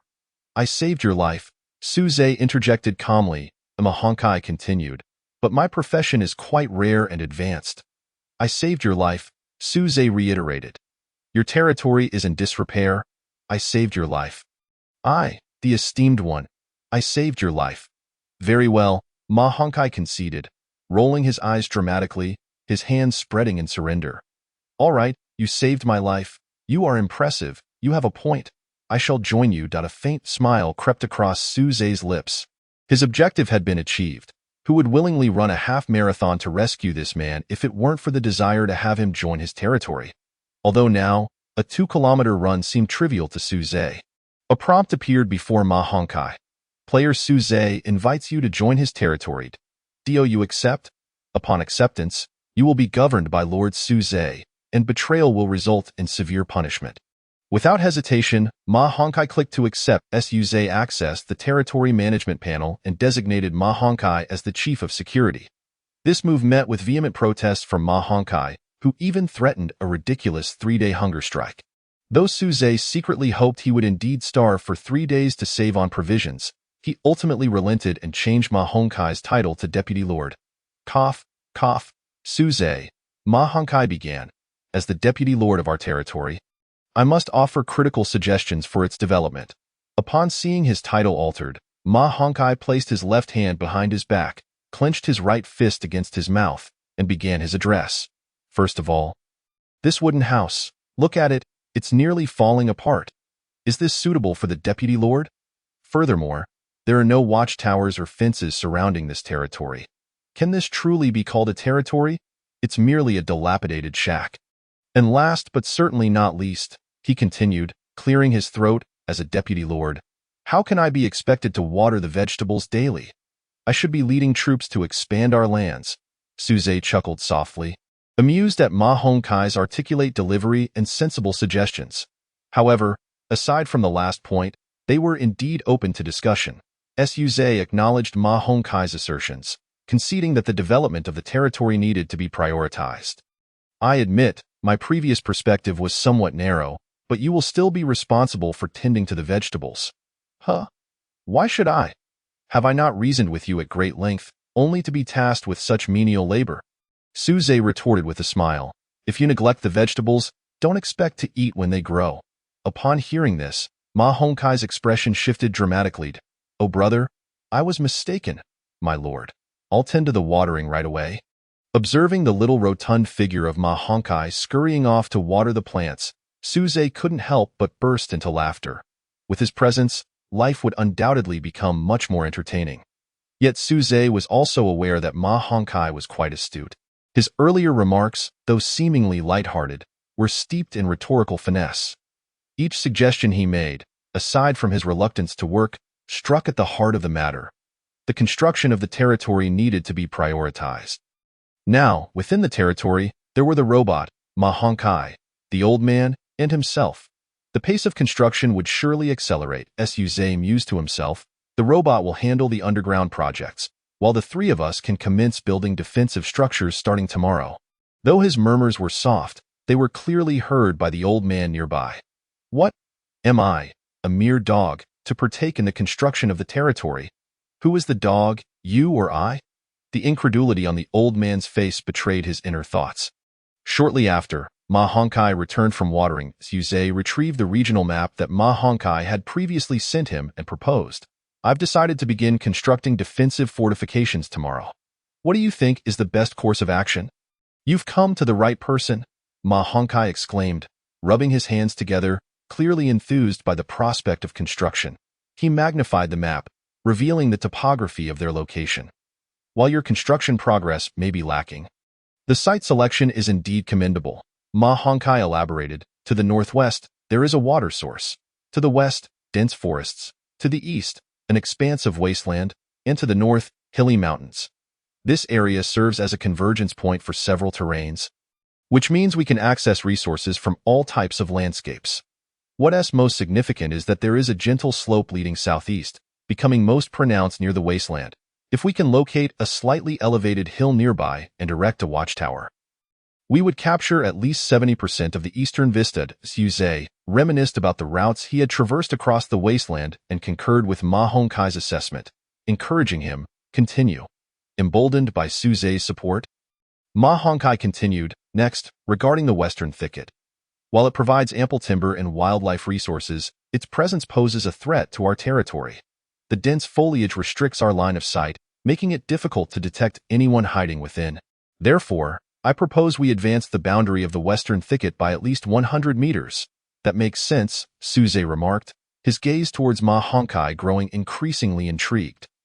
This fellow was rather knowledgeable in this domain. It seemed he had stumbled upon a treasure. Now, let's discuss the water source, Ma Hongkai continued without pause. Although there is a small river, the water quality is subpar. Based on your previous information, it was classified as level 4.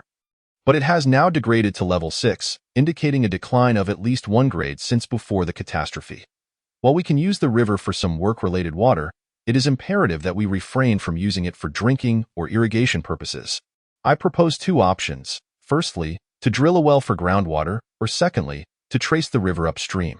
Generally speaking, the water quality improves as one moves upstream.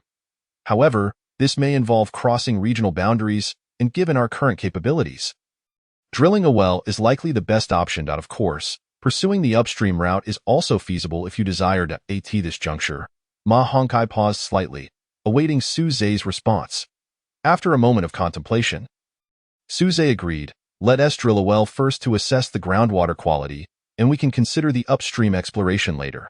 Wise decision. Ma Hongkai clapped his hands. Lastly, we need to address the planning of our territory and the recruitment of personnel. I mentioned during your live stream that you should begin recruiting soldiers. If we delay this any further, we will find ourselves at a disadvantage compared to others. Therefore, we ought to limit the scope of our territory planning. Relying solely on the 2 of us would be quite taxing. These are my complete suggestions.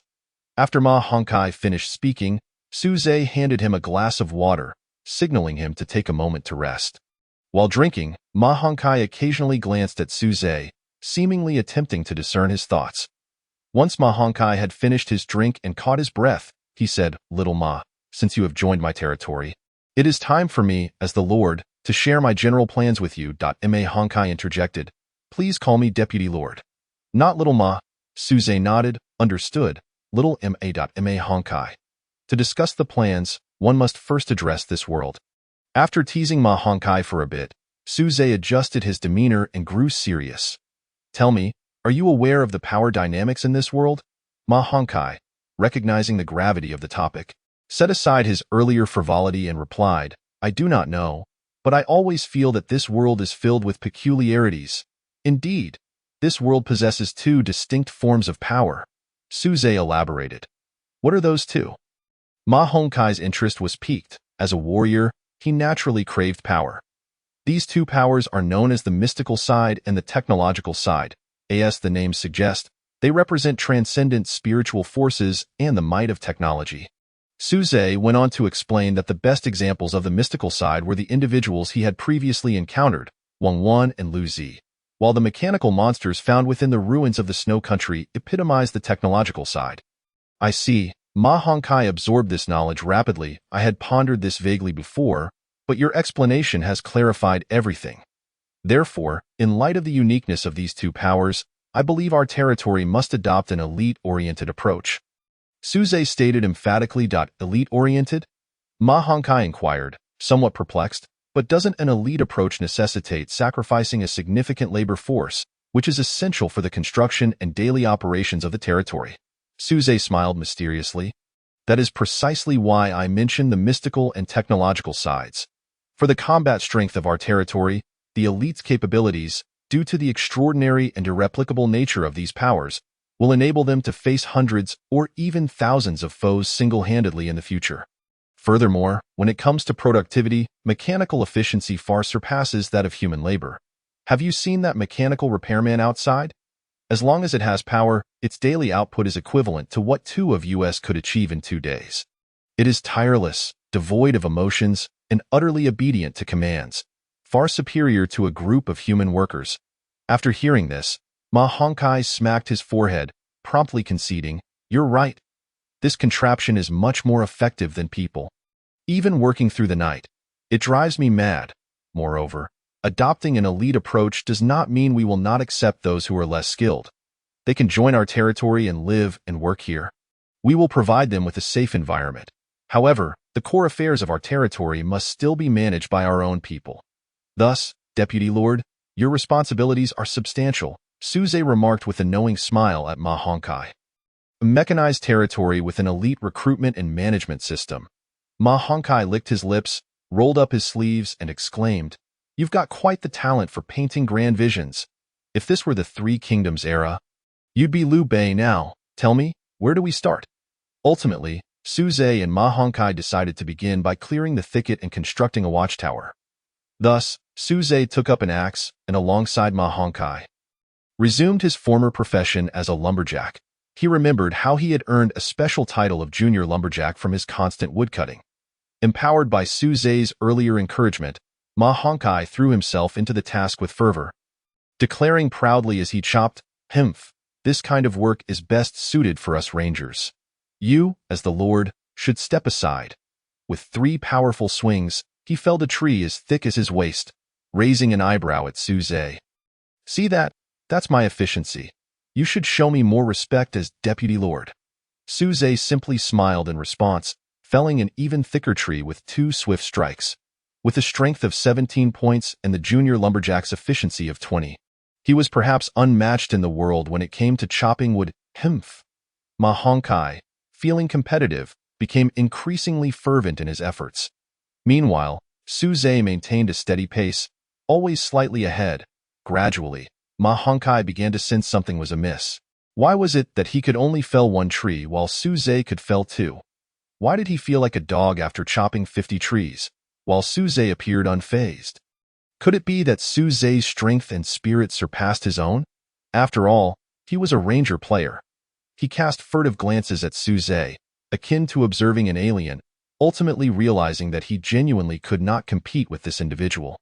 Although Suze had long since noticed Ma Hongkai's scrutiny, he chose to remain silent about it.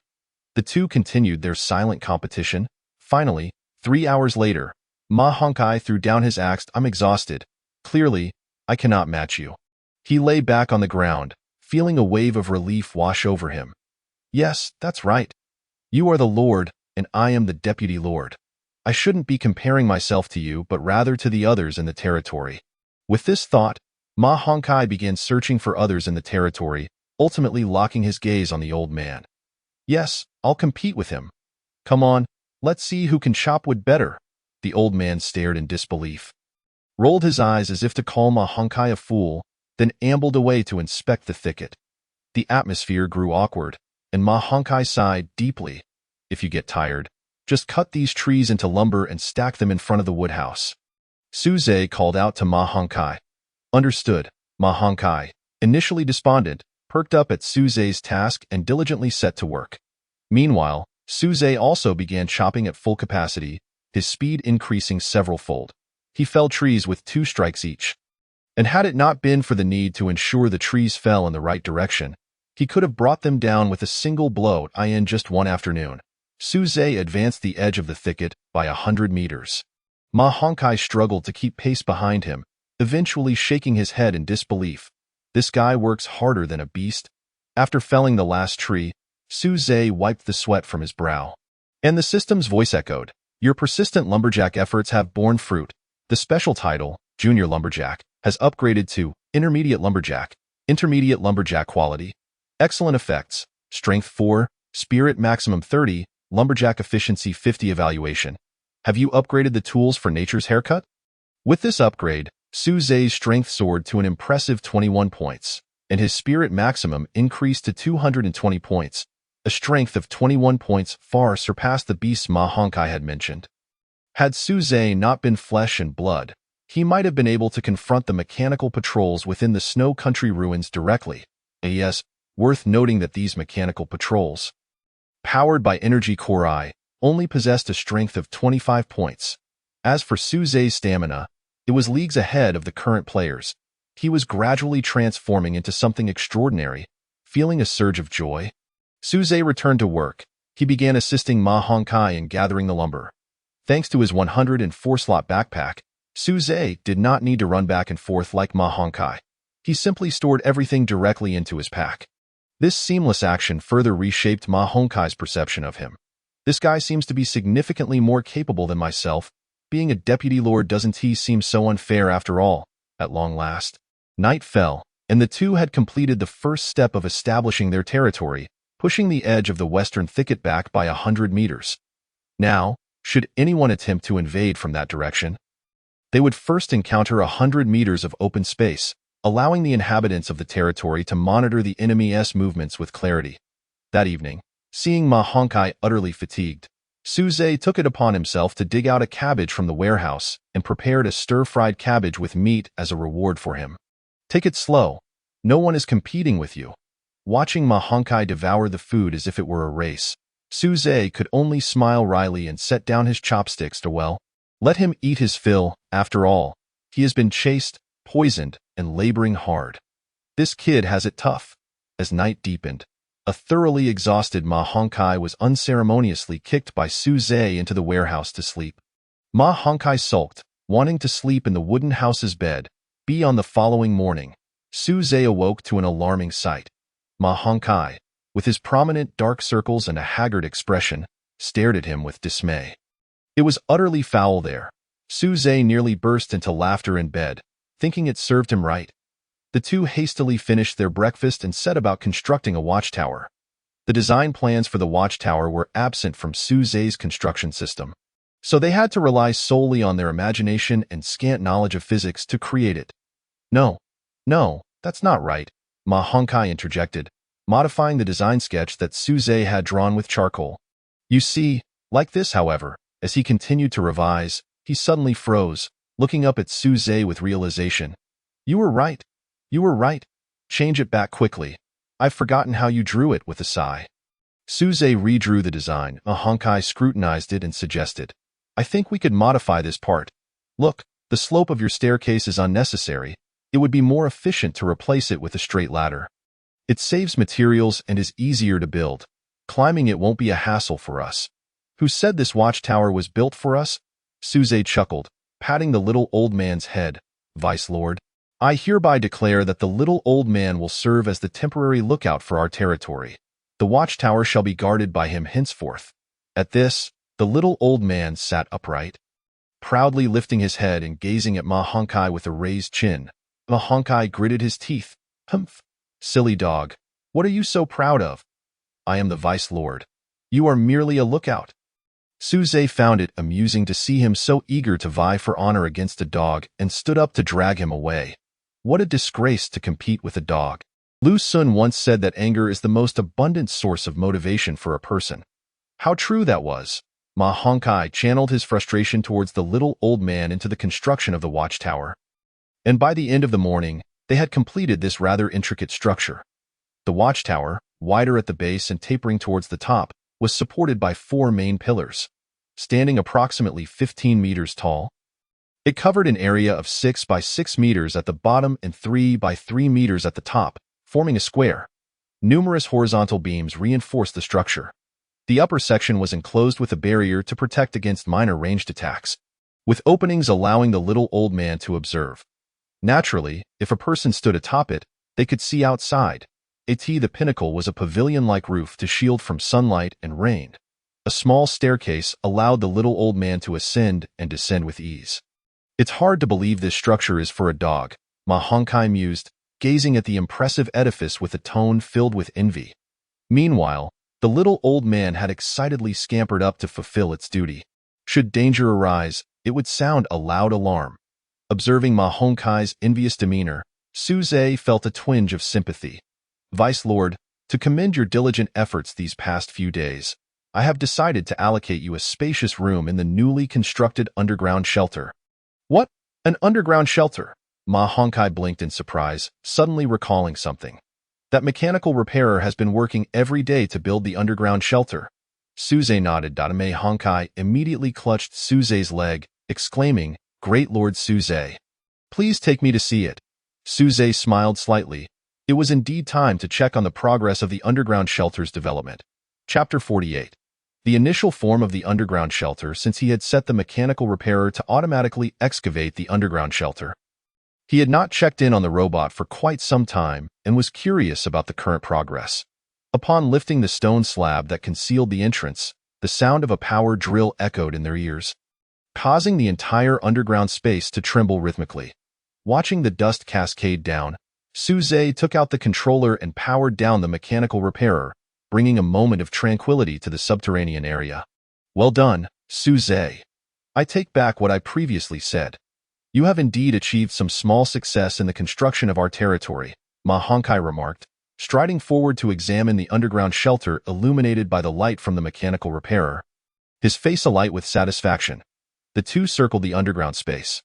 Currently, the mechanical repairer had excavated 3 4 by 4 meter underground chambers and 1 3 by 3 meter chamber, all with a ceiling height of 2.5 meters. It was still in the process of constructing another 3 by 3 meter space, and judging by the scattered steel and stone materials nearby, once this small area was completed, all the building materials would be consumed.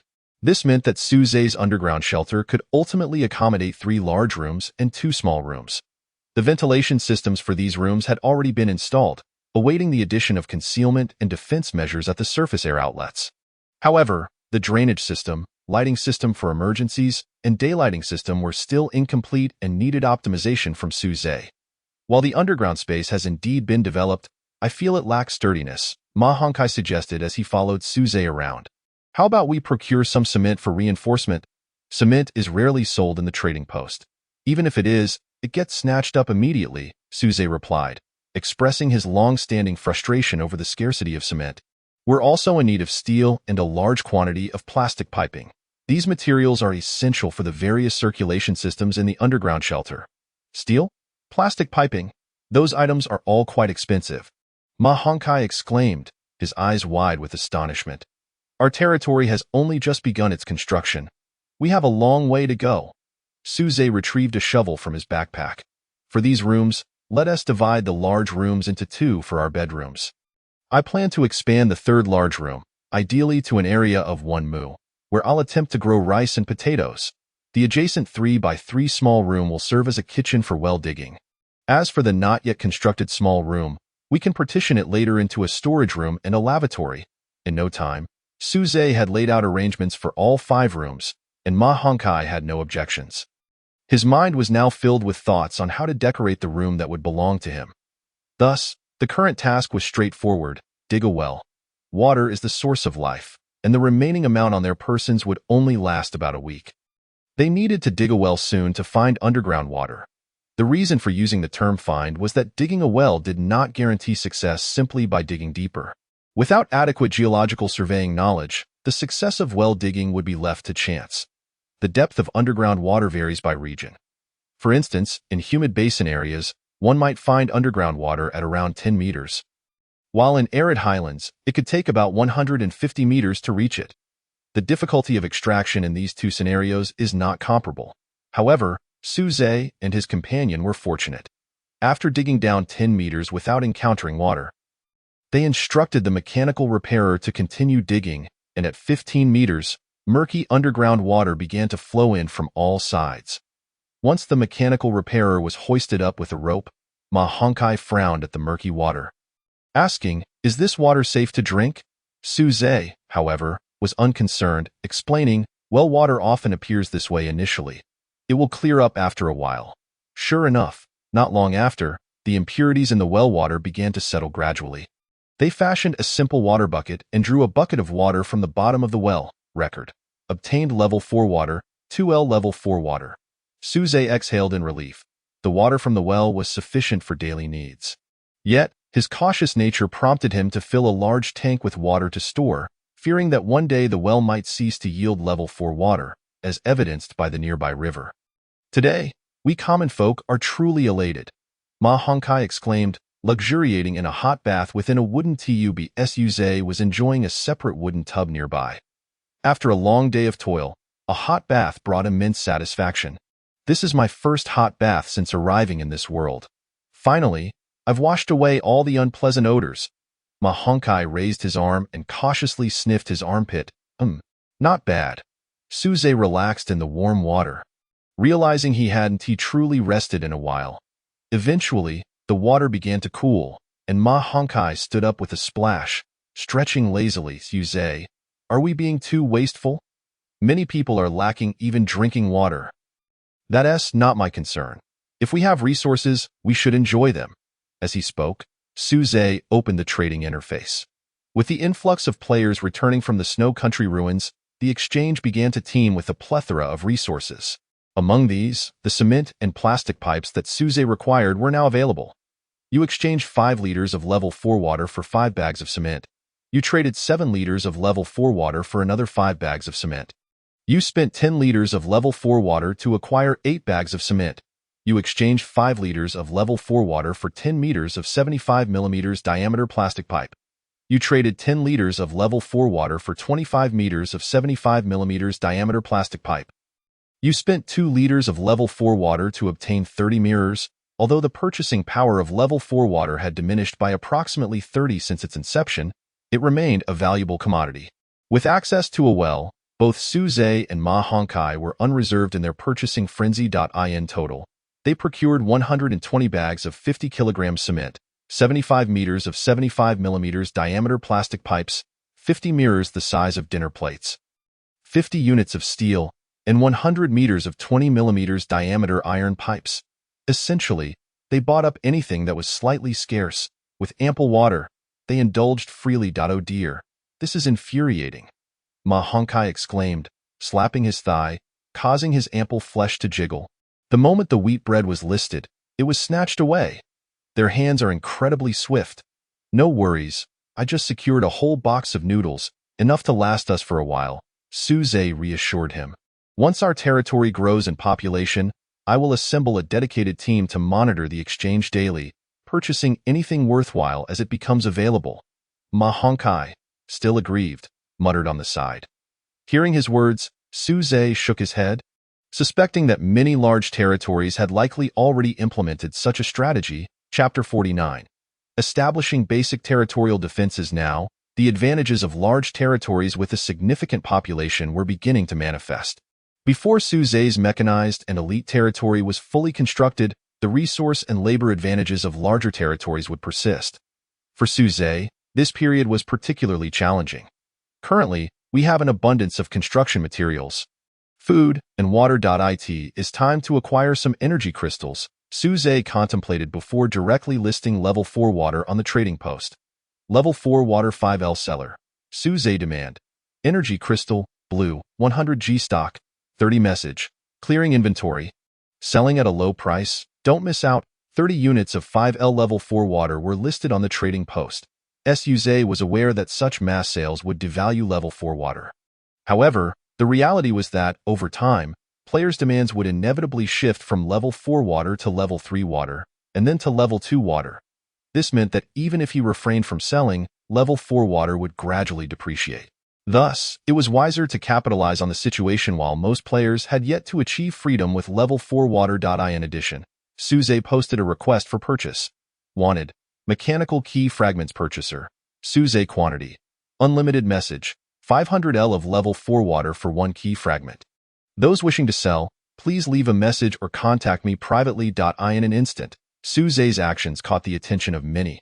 First, the 30 units of level 4 water sold out immediately, netting Suze a total of 3,000 G in energy crystals, blue. Savoring this success, he listed another 50 units of 5L level 4 water, which also sold out in a flash, yielding an additional 5,000 G in energy crystals. This revelation was somewhat shocking for Suze. Did these individuals not regard energy crystals as valuable? They had yet to grasp the significance of energy crystals. Understanding this, Suze embarked on a spree of profit-making. Record. Your sale of level 4 water 5L50 has been purchased. Gaining you energy crystals, blue, 5,000 G. Record. Your sale of level 4 water 5L50 has been purchased, gaining you energy crystals, blue, 5,000 G. Each time he listed the water, the message was always the same. Clearing inventory. Selling at a low price, Don't miss out. This incited countless accusations. This guy is a fraud. He must have a surplus of level 4 water. I saw him still using level 4 water to buy mechanical key fragments. Don't be fooled by him. He raking it in. Ugh. I want to beat this bastard. Yet, there were those who defended Suze. He has resources. Why should it concern you? Indeed, Suze has lowered the price of level 4 water. What was once exorbitant is now at 40 of the original price. What more do you want? I get it. This Suze must be a great benefactor. His true intention is to control market prices for our benefit. Wow, the person above makes a valid point. Why didn't I consider that? Not only did those individuals fail to recognize it, but Suze himself had not anticipated such a notion. He was merely seeking profit. How did he become a benefactor? However, due to his bold maneuvers, others holding level 4 water began to sell off their stocks, resulting in a sharp decline in its price. Suze pondered. At this juncture, further sales would yield little profit. Additionally, the lack of responses regarding the mechanical key fragments led him to close the trading post. He had no time to engage in the debates of these netizens. These individuals could argue for days over trivial matters, such as whether salty or sweet rice dumplings were superior. Their energy was boundless, something Ma Hongkai could hardly keep up with after his recent transactions. Suze's territory now boasted 28,000 G in energy crystals, blue. Level 4 water was plentiful, sufficient for daily hot showers. They had 3 boxes of noodles, over 10 loaves of bread, 5 bags of rice, along with some eggs and milk, ensuring that the two of them could live comfortably for 2 to 3 months without concern. Once the vegetables were harvested in 2 months, at the very least, they would be able to return to a standard of living akin to the old world in terms of sustenance. Having addressed their basic survival needs, Suze refilled the mechanical repairman with 2 kilograms of energy crystals and patted its shoulder in a gesture of appreciation. A diligent and versatile helper indeed. Without the assistance of the mechanical repairman during the well-digging endeavor, it would have been quite challenging for just Suze and Ma Hongkai to achieve success. Breathing was arduous several dozen meters underground, let alone accomplishing other tasks. He retrieved the control panel and set the mechanical repairman to establish an underground shelter lighting system, construct a drainage system for the underground shelter, and create a heating system for the shelter. He then handed over the 5 small steam heating devices he had obtained, along with a collection of damaged large steam heating devices, before Suze and Ma Hongkai confidently returned to the surface to address territorial security concerns. Behold, this is our realm, Ma Hongkai declared from atop a small hill, brimming with enthusiasm and gazing into the distance. This is the place I wish to protect. Observing his exuberance, Suze couldn't help but recall his own sentiments upon arriving here. Even Ma Hongkai's exclamation awakened the dormant enthusiasm within him, stirring a desire to howl in response. Right now, we are merely guardians of this land. Suze calmed his emotions, ruthlessly dispelling Ma Hongkai's fantasies. Let us focus on solidifying our defenses first, setting up fences and traps to deter wild beasts or other threats. I'll handle the fencing. You can take care of the traps. This is my forte. Ma Hongkai exclaimed with zeal. Today, we'll encircle the entire territory. Excellent. With their tasks delineated, they immediately set to work. Erecting a fence was straightforward. They planted a 2-meter wooden post every 1 to 2 meters, chiseling small openings on top and employing mortise and tenon joints to insert horizontal wooden slats between adjacent posts as barriers. Such a fence may not be able to withstand large predators, but it would certainly serve to deter wolves and similar creatures. Suze designated an area with a radius of 100 meters from the wooden house as the perimeter. Using the formula for the circumference of a circle, he calculated that they would need to build approximately 700 meters of fencing. This task posed no challenge for the currently energetic Suze, who rolled up his sleeves and worked diligently. However, after a short while, Ma Hongkai returned with the meticulously crafted traps he had prepared. Exquisite beast trap quality, good effect. When placed in a concealed location, it inflicts LV2 attack damage on the trigger, with a chance to cripple and induce LV1 bleeding. Evaluation. Look at those serrated edges. They resemble large fangs. Ma Hongkai had crafted over 30 of these traps, placing them in his favored locations and marking them with symbols only he and Suze could decipher. After 3 to 4 hours of labor, They had completed half of the territorial defense setup when suddenly, an elderly lookout on the watchtower called out to them. The two climbed up the watchtower to see a supply drop slowly descending from the sky over the eastern wasteland. Shimmering with a pink glow, a rare-grade supply drop. Chapter 50. The battle for airdrop. This marked the first encounter with an airdrop for Suze, stirring excitement within him. Turning to glance at Ma Hongkai, he noted the astonishment reflected in his round, agape mouth. The two exchanged a knowing look, silently agreeing. Let us go. Such a fortuitous event was not something they could afford to overlook. The airdrop, suspended in the sky by its parachute, descended at an exceptionally leisurely pace, affording Suze and his companion ample time to reach it. The old man, as usual, led the way, scouting ahead, while both Suze and Ma Hongkai were armed and prepared for any potential skirmish. The splendid weather offered excellent visibility, and a rare-grade airdrop was sure to attract the attention of most nearby individuals. Walking is such a hassle. Imagine if we had a car or even a helicopter. It would be absolutely exhilarating. Ma Hongkai exclaimed, his words racing ahead of his legs. Dream on. I'd be content with just a mountain bike. Suze retorted, sharing the sentiment that relying solely on foot travel was impractical. If they ever got the chance to enter the snow country ruins, they would certainly need to procure a vehicle. If that proved impossible, they would find an engine and construct one themselves. Hey, even without guns or cannons, the enemies will deliver themselves right to us. Ma Hongkai nodded vigorously, humming a cheerful tune. As the duo ventured deeper into the barren expanse, they were roughly 2,000 meters from the airdrop's landing point when the old man returned. Signaling for them to crouch behind a sandy slope, Suze cautiously peeked around, discovering 3 teams engaged in combat ahead. Point 2 of the teams consisted of 2 members each, while the third boasted a full 5 individuals. Ma Hongkai also craned his neck, observing the fray with disdain. This looks like a bunch of children squabbling. Utterly pathetic. Suze remained non-committal, noting how the combatants appeared devoid of vigor, wielding only rudimentary stone weapons. And remarkably, none of them had sustained injuries after a prolonged struggle. It was evident that not everyone in this post-apocalyptic world enjoyed the same circumstances. Many still struggled to find enough to eat, let alone engage in conflict with others. Pressing his lips together, Suze suggested, let us bypass them. They pose no threat. Having long found the situation uninteresting, Ma Hongkai readily complied, brushing off the sand from his clothes and continuing toward the airdrop. A few minutes later, they found themselves just a few hundred meters from the airdrop's landing site, concealing themselves among a pile of rubble to observe their surroundings. The airdrop had landed in an open area, devoid of any cover. To approach it recklessly without ensuring safety would undoubtedly invite an ambush from lurking opponents. Moreover, they had to remain vigilant against those ruthless enough to brazenly seize the airdrop supplies. This was a small-scale game of strategy dependent on who could seize the opportune moment. Once the airdrop lands, should I go for it? Ma Hongkai proposed. You can provide cover from behind. It should be manageable. With that, he revealed a special ability to Suze. Rapid evasion quality. Excellent effect. Increases evasion chance by 15 against melee attacks below LV3 and by 30 against ranged attacks below LV5. Quick roll. Active. Perform a nimble roll on the ground. Moving a short distance, during the roll, evasion chance increases by 50, 65 for melee, 80 for ranged. Cooldown time is 15 seconds, consuming 5 mental points each time. Evaluation. A fundamental skill that a night dancer must master.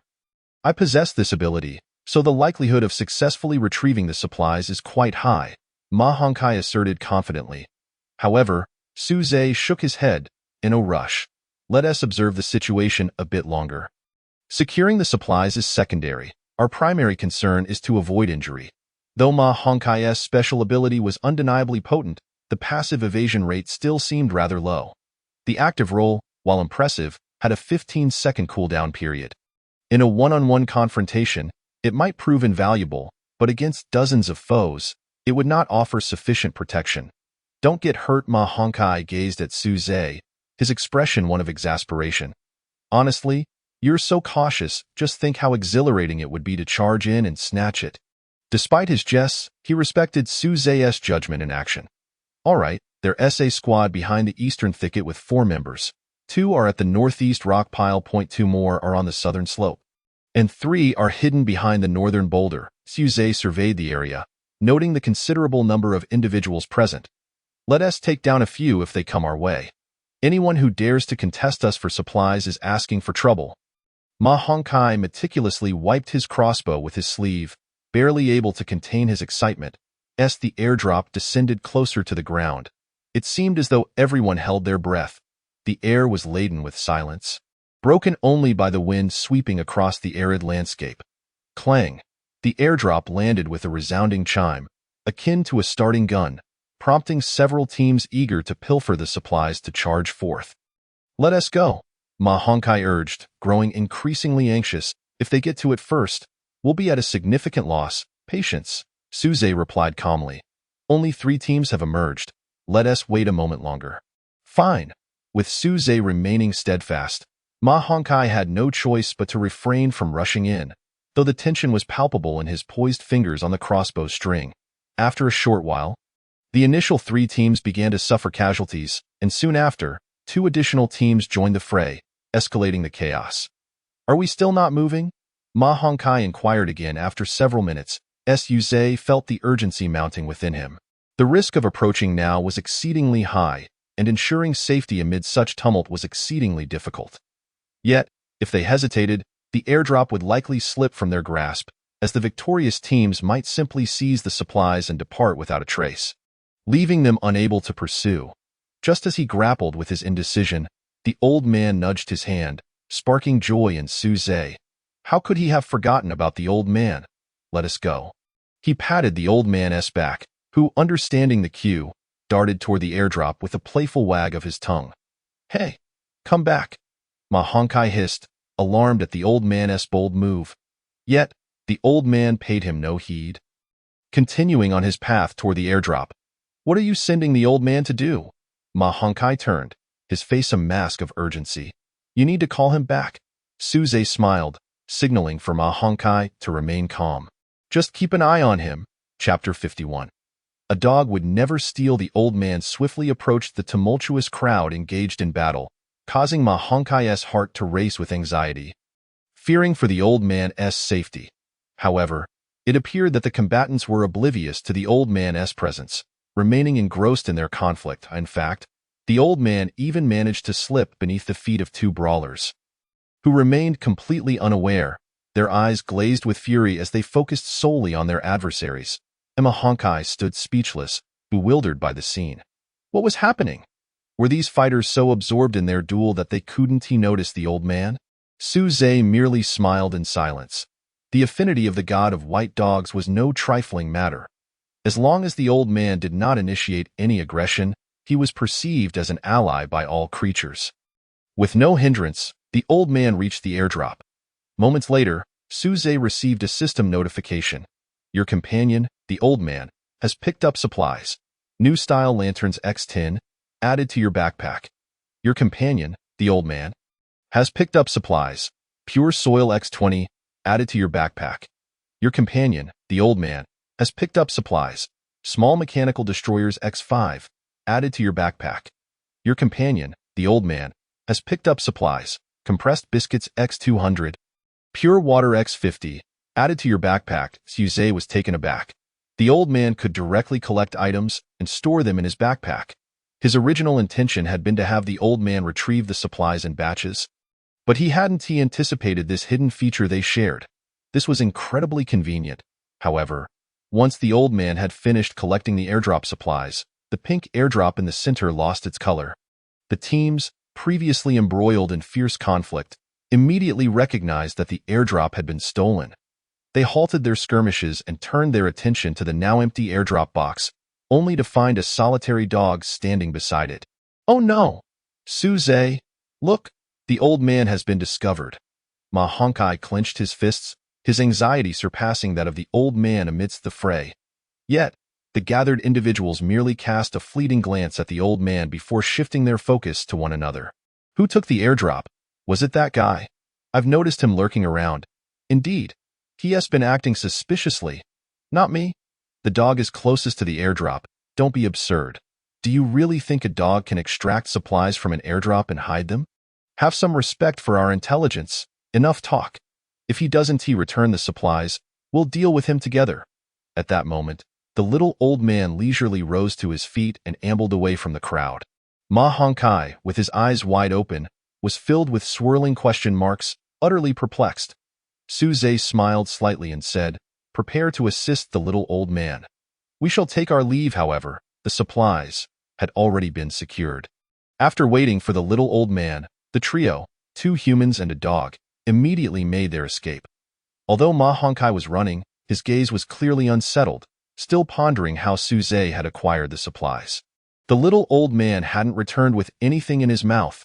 Upon returning to their territory, Su Zhe was filled with joy. "Well done."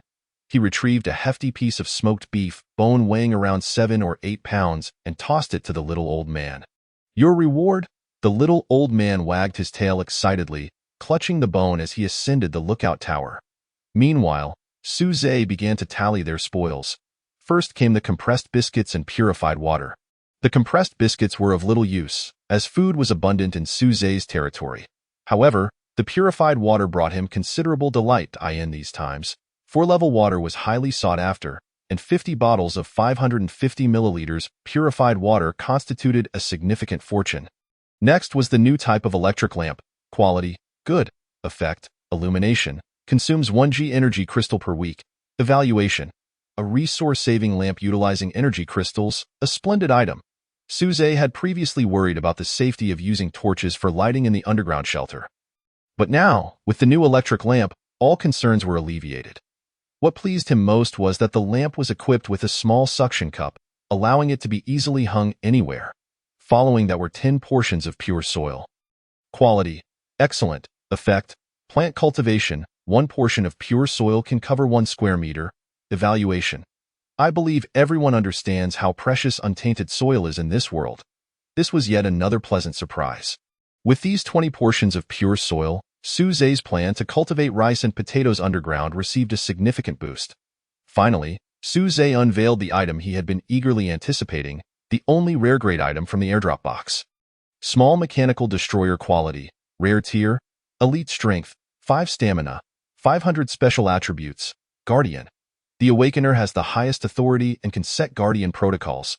Destroyer, skilled in dismantling mechanical constructs, damaging their internal circuitry, sharp claws. Attacks using specially crafted U3 type metal blades, exhibiting tremendous destructive power. Su Zhe carefully observed the small mechanical destroyer resting in his palm. It resembled an octopus, with 2 sensor-like eyes in the front and 2 retractable blades tucked within its abdomen.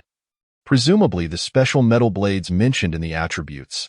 After some exploration, he found the switch on its 3rd leg. Moments later, its eyes flickered to life, and a panel emerged. Please set the Guardian protocol. 1. Intelligent Patrol Guardian for the Awakener's territory. 2. Guardian of the Awakener. The first option was for lamp protection, while the second was for Su Zhe's personal safeguard. Without hesitation, Su Zhe chose the first option. This small mechanical destroyer, being compact and swift, posed a significant threat to any intruders within the territory.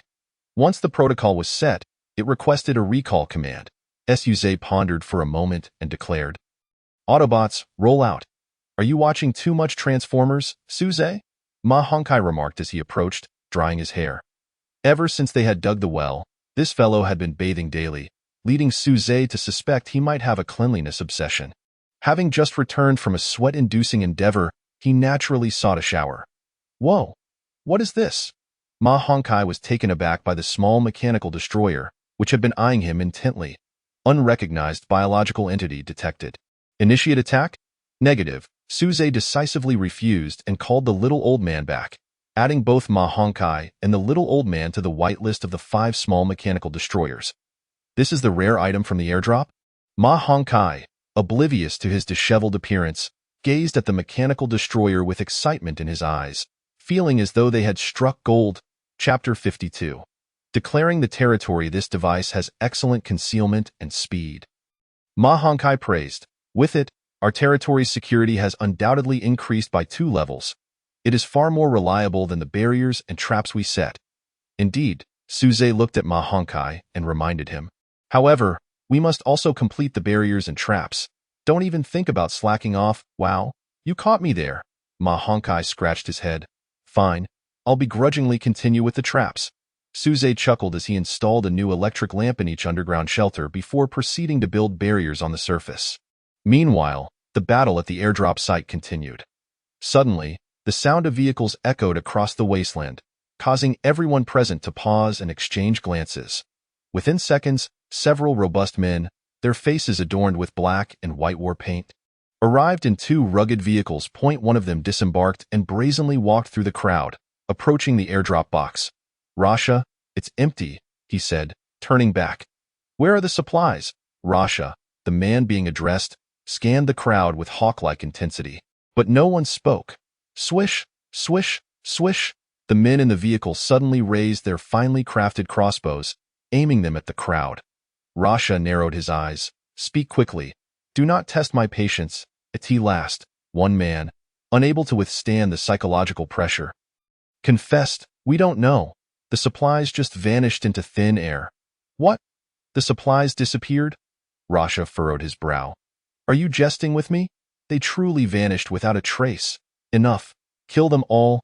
Rasha waved his hand, tired of the chatter. In an instant, the wasteland was littered with bodies. 10 minutes later, they really had no supplies on them. Rasha and his men confirmed repeatedly. If that were the case, then the previous man's words held some truth. However, these fools deserved their fate for allowing their goods to be stolen right under their noses. What shall we do? That was a rare-grade airdrop, and if we can't acquire it, it would be a shame. One of the men in the vehicle remarked. Rasha stroked his crossbow thoughtfully. One escapes from Rasha's grasp. Moles, we shall split into 2 teams and search within a 15-kilometer radius. Understood. The 2 rugged vehicles then diverged, scouring the surrounding area. On Suze's side, after spending an entire afternoon, the barriers in the vicinity were finally completed, and Ma Honkai had set up numerous new traps within the territory. Thus, the security measures in their domain were deemed adequate. Player has successfully constructed barriers. Lord Level 1, obtained evolution attempts 1. Lord level has reached level 7, unlocking special function, territory marking. Territory marking. The Lord can create territory markers using any materials, which require the Lord's essence and a territory emblem. The Lord must place at least 3 territory markers for the land to be declared as the Lord's domain. Resources within the declared land increase by 10, the Lord and their partners, as well as subordinates, gain a 10 attribute boost within the declared land. Foreign beings entering the territory will receive notifications and warnings. Damaging another's territory marker or placing a marker within another's territory is considered a declaration of war. You may declare your territory. Suze pondered for a moment. This function has its pros and cons. The advantages include enhanced resource acquisition and attribute boosts, while the drawbacks involve potentially exposing one's location and inciting conflict. Suze discussed this matter with Ma Honkai, who replied, "It's simple. Let's declare the area fenced by our barriers. It's not easily discovered and can increase our vegetable yield." "Why not?" "Excellent suggestion." Suze clapped Ma Honkai on the shoulder. "I must say, sometimes your mind is quite sharp." "Hey, my mind is always sharp." "All right." Having decided to declare their territory, the next step was to consider the emblem. Coincidentally, at that moment, Suze spotted the little old man diligently on duty at the lookout tower. An idea struck him, and he captured this scene using the system. Thus, Suze's territory emblem depicted the little old man gazing into the distance from the lookout tower, the sunset filtering through beside him. Perfect. Suze crafted 4 territory markers and placed them at the eastern, southern, western, and northern positions of the barriers. Your territory declaration is complete. Please name your territory. Watchers. Suze announced the name that resonated within his heart. Watching not only represented the little old man's earlier action, but also embodied his inner hope for a blissful life and a promising future. We are all watchers of the future, striving for a happier tomorrow. Ma Honkai hurriedly rushed over from the side. Has our territory been renamed to the Land of Watchers? Is the emblem still a dog? Do you have any sense of aesthetics? If I go out to battle in the future, this emblem will surely be a subject of ridicule. Woof, woof, woof, woof. Just as Ma Honkai finished his complaint, the old man atop the watchtower shouted back in dissatisfaction. "What is that dog saying?" Ma Honkai furrowed his brow. Suze chuckled. It claims that this beautiful dog is a picturesque sight in the sunset, and that your eyes must be blind, you fatso. Ma Honkai stretched his neck. Are you certain that this foolish dog said that? Suze nodded affirmatively. Woof, woof, woof, woof, woof. The old man continued to bark. What did it say this time? Ma Honkai rolled up his sleeves. If it insults me again, I will deal with it at once. This time, Suze's expression suddenly turned serious. It says a vehicle is approaching from the east, with two individuals armed with crossbows, preparing for battle. What? Ma Honkai was momentarily stunned, only to see Suze and the old man swiftly find a hiding spot. Wait, don't leave me behind. At that moment, the sun was setting, casting its golden rays upon the land. A vehicle barreled towards Suze's territory. Mole, we're almost near that watchtower, the driver announced. Stop right here, Mole commanded. Hamster, you encircle from the rear, don't get too close. We need to ascertain the situation first and radio if anything happens. Understood. The two disembarked and began to surround Suze's territory. You are approaching the territory of Lord Suze, the Land of Watchers. Mole's system alerted. A territory marker has been established.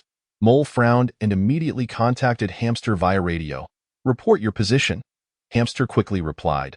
I am stealthily moving from the rear toward the territory, and I have spotted his wooden cabin. Getting closer. Chapter 53. The gourmet Suze, do not venture any further. Mole commanded in a panic upon hearing this. Withdraw immediately. Although Hamster was puzzled, he complied with the order.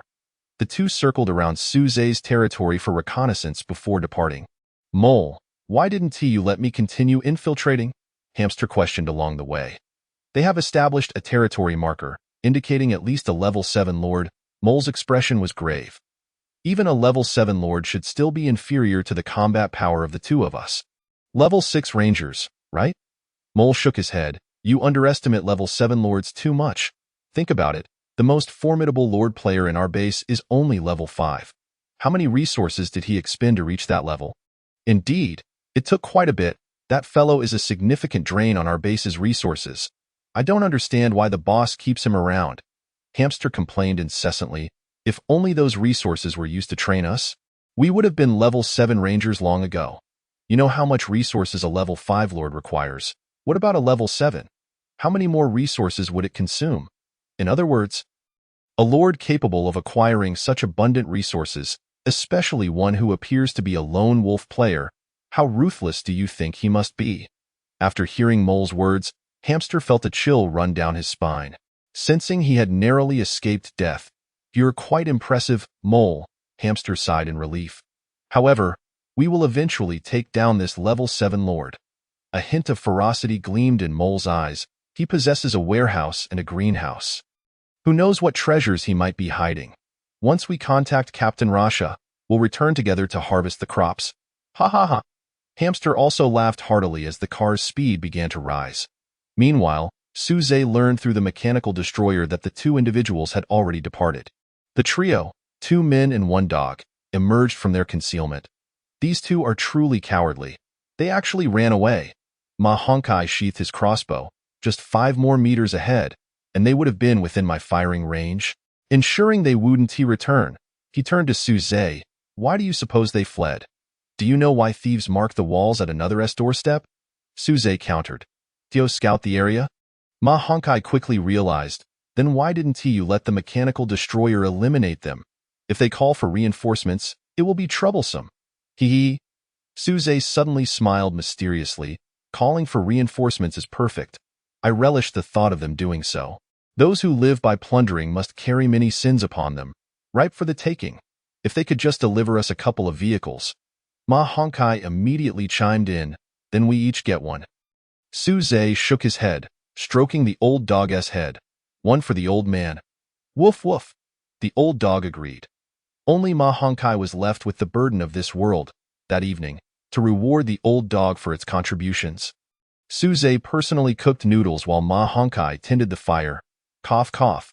I'm choking to death. Ma Honkai coughed repeatedly, nearly brought to tears. Fry me some more meat for the sauce. I'm absolutely famished. All right. Suze was generous with the meat, as nowadays, staple foods and vegetables were far more precious than meat. The more meat consumed, the more economical it became. He sliced up 1.5 pounds of boiled beef and set it aside. Suze chose beef that was marbled with fat and lean, as it would yield a more flavorful sauce. Once the oil in the pan was heated, he added a few chunks of ginger and minced garlic to saute until fragrant. After the oil reached the right temperature, he tossed in the diced beef and stir-fried it with chili bean paste. Next, he added cooking wine and soy sauce, continuing to stir-fry, before finally adding a blend of spices and a small pot of boiling water. Allowing it to simmer for half an hour. Suze, I'm starving. Ma Hongkai rubbed his belly, eagerly eyeing the freshly cooked beef. Don't rush. The noodles will be ready soon, Suze. Smelling the aroma of his beef sauce, felt his own hunger pangs. Once the water in the pot boiled, Suze dropped in a bag of alkaline water noodles weighing 1.5 pounds, his personal favorite. Alkaline noodles have the advantage of a delightful texture, being incredibly soft, it must be said. The intensity of a wood fire stove is unparalleled, far superior to gas stoves or induction cookers. The water continued to bubble vigorously upon adding the noodles. Suze employed a method involving 3 bowls of water to cook the noodles. After bringing the water to a boil, he added the noodles, and once the water was bubbling, he poured in a bowl of water to halt the boiling. This was repeated 3 times. When the water boiled for the 4th time, the noodles were perfectly cooked. Finally, he retrieved the noodles and rinsed them in cold water. This method ensured a firmer, chewier texture. With the noodle broth still bubbling, Suze began preparing the soup base. His recipe was quite simple: soybean oil, chili oil, a pinch of pepper, a dash of Sichuan pepper, minced garlic, and a sprinkle of chicken essence and MSG. However, Suze lamented the absence of meat oil. Fortunately, the beef sauce imparted a bit of meaty flavor. The broth was poured over the noodles, and 1/2 pound of beef was added to each of the 3 large wooden bowls. Delicious! The steaming, fragrant noodles are complete. I forgot to mention, the soul of the noodles lies in the final touch of finely chopped green onions, which significantly enhances one's appetite. Damn. Suze. Did you previously run a noodle shop? Ma Hongkai mumbled through mouthfuls of noodles. The noodle shop downstairs makes theirs far inferior to yours. Woof, woof, woof. The old dog raised its head in agreement. A rare moment of unity between the two. Hearing the praise, Suze had no time to respond as he dove into his own bowl of noodles. 1/2 pound of noodles and 1/2 pound of meat posed no challenge for Suze, who engaged in high-intensity activities and work every day. Before long, the only sounds echoing in the warehouse were the slurping of noodles. Gorging on noodles and meat was blissful. Ma Hongkai wiped his mouth. Suze, there aren't enough noodles. Suze glanced up, gesturing for Ma Hongkai to cook some more at the stove. The broth in the pot was still hot, and there was plenty of soup left in the bowls. Adding more noodles directly into the broth was simple. As they continued eating, beads of sweat formed on their foreheads, and they felt a warm glow enveloping their bodies. Taking a deep breath, Ma Hongkai exclaimed, "Living is truly wonderful. In this life, one must cherish good food and love." By the end, Ma Hongkai had devoured an entire pound of noodles, his already plump belly now resembling a round ball. However, he could not escape the chore of washing the dishes. Suze, you wash the dishes. I'm too full to move. Ma Hongkai lay sprawled on a wooden stump, resembling someone ready to ascend to the heavens. If he were to be offered a cigarette at that moment, he would be akin to an immortal. Suze firmly rejected the notion of washing the dishes. If I wash the dishes, you can forget about ever eating my cooking again. No, no, no. Ma Hongkai sprang up from the stump like a hefty pig. You rest. This little task is nothing for me. Chapter 54. The completion of the underground shelter after satisfying his hunger. Suze allocated his evolution points to strength, raising his strength value to 22. He browsed through the chat channel but found little of value, so he soon lay down on his bed and fell into a deep slumber. With the elderly man and 5 small spiders providing security, alongside the traps they had set, the safety of the territory was assured. The night passed peacefully. Upon awakening, the old man hurried to catch up on his sleep. Skipping breakfast, Suze had no choice but to share a loaf of bread with Ma Hongkai to quell their hunger before embarking on the day's tasks. The plan for the day was to reinforce and conceal the above-ground portion of the ventilation system. It is a well-known fact that without air, one cannot survive. Thus, the significance of the underground shelter's ventilation system is self-evident. Should a disaster occur and the ventilation system become blocked, coupled with the burning of charcoal below, or if someone with malicious intent discovered their ventilation system and introduced poison or a virus, they would become akin to mice trapped in a poisoned burrow. The first step was reinforcement. This reinforcement involved not only strengthening the ventilation ducts but, more importantly, adding a cover atop, much like the construction of a chimney. This would prevent the ventilation ducts from being obstructed by heavy snowfall. Additionally, the ducts could not be flush with the ground, as melting snow or heavy rain would lead to dire conditions within the underground shelter. However, this would make the underground ventilation ducts conspicuous, presenting a challenge in creating a concealed yet functional system. There was no choice but to use tree stumps or other materials for camouflage. After a brief contemplation, Ma Hongkai decided to pile some timber, disguising the area as a wood storage site, which seemed like a reasonable solution. Yet, there were complications with using timber. Suze resolutely proposed creating a turtle shell. The so-called turtle shell was not an actual turtle shape, but rather a protective cover constructed from steel. The outer layer of the cover would then be camouflaged, resembling a small earthen mound, thereby temporarily resolving the issue. The two of them toiled on this throughout the morning, with the majority of time consumed by the melting and reformation of steel. Once the ventilation system was completed, the underground shelter was essentially finished. The mechanical repairman was also nearing the final stage of his work, currently focused on repairing the large steam heating apparatus, which would likely be completed in a matter of minutes. Following the laying of pipes, the heating system for the underground shelter was nearly finalized.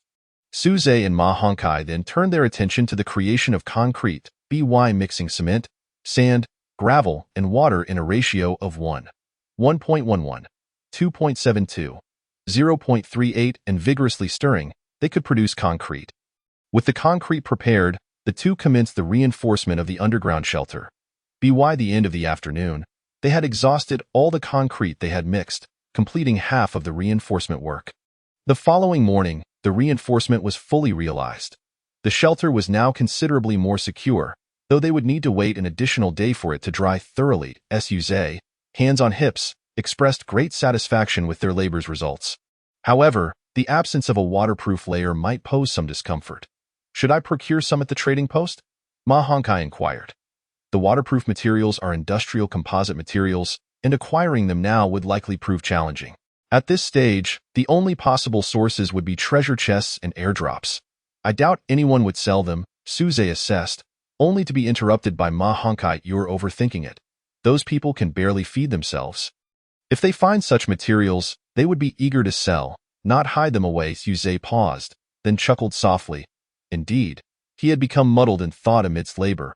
Ultimately, after 2 hours of waiting, they managed to procure enough waterproofing materials at the cost of 500 milliliters of level 4 water. The materials they ended up using were called waterproof membranes, commonly utilized in construction in the Old World. This type of membrane was simple to operate and could be laid down immediately upon application.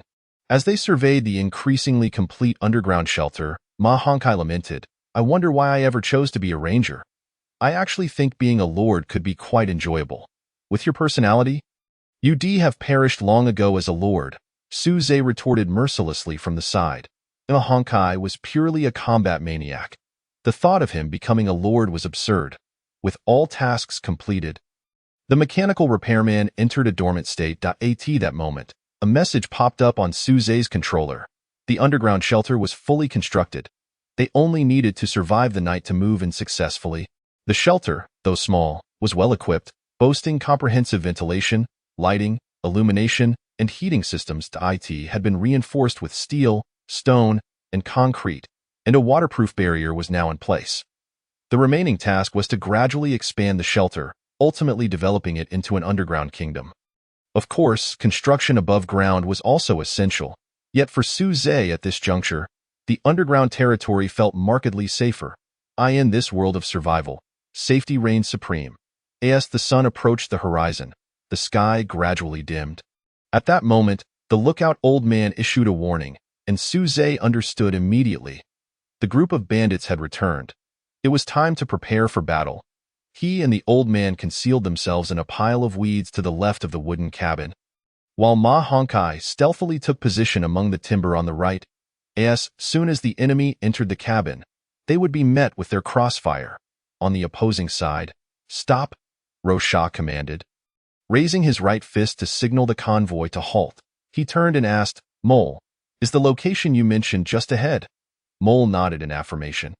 "Everyone, disembark and surround the territory ahead." Rosha swiftly issued the command. His gaze towards the Watcher's land filled with greed.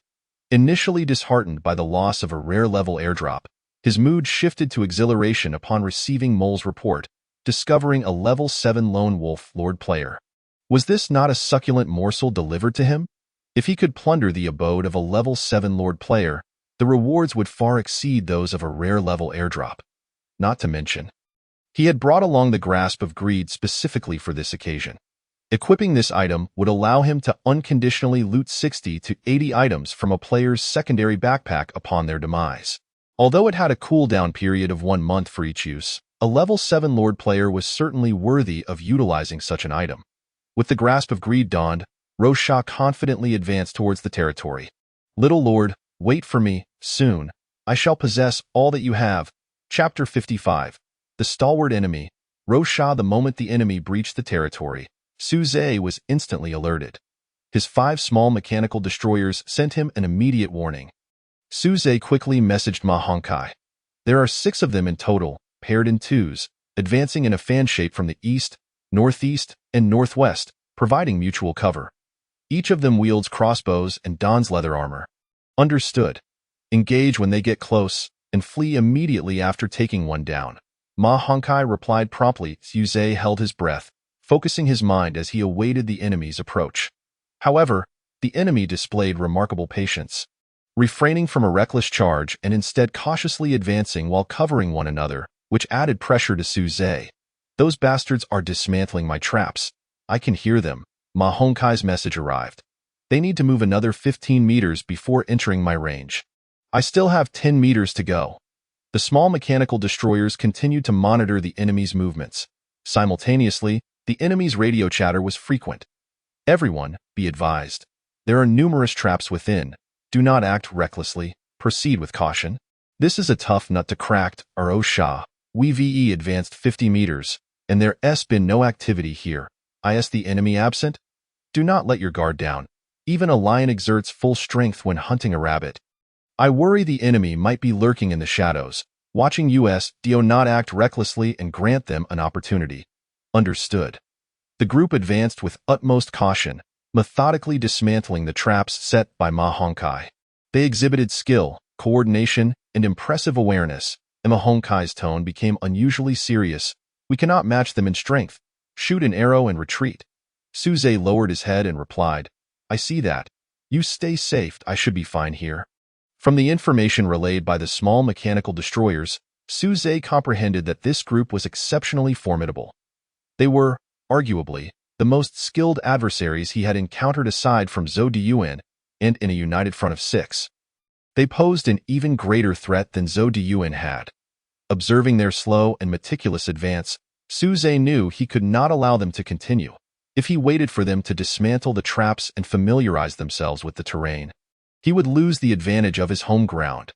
The ensuing battle would become increasingly arduous. He opened the system panel, reviewing the messages from the small mechanical destroyers. Unregistered target detected. Initiate attack? Yes, the attack commenced. Suddenly, a stifled and anguished cry echoed from a distance. Without lifting his head, Suze loosed an arrow towards the source of the sound, a fatal strike. The arrow was released, and the sound fell silent. One foe was slain. However, almost immediately, crossbow bolts whizzed past Suze's head. The adversary, tracing the trajectory of the arrow, initiated a counterattack. Fortunately, Suze had aimed solely by sound, thus not exposing himself too much. Nevertheless, he quickly crouched and changed position, moving from the thicket to behind a wooden shack. Glancing at the system panel, Suze's expression darkened.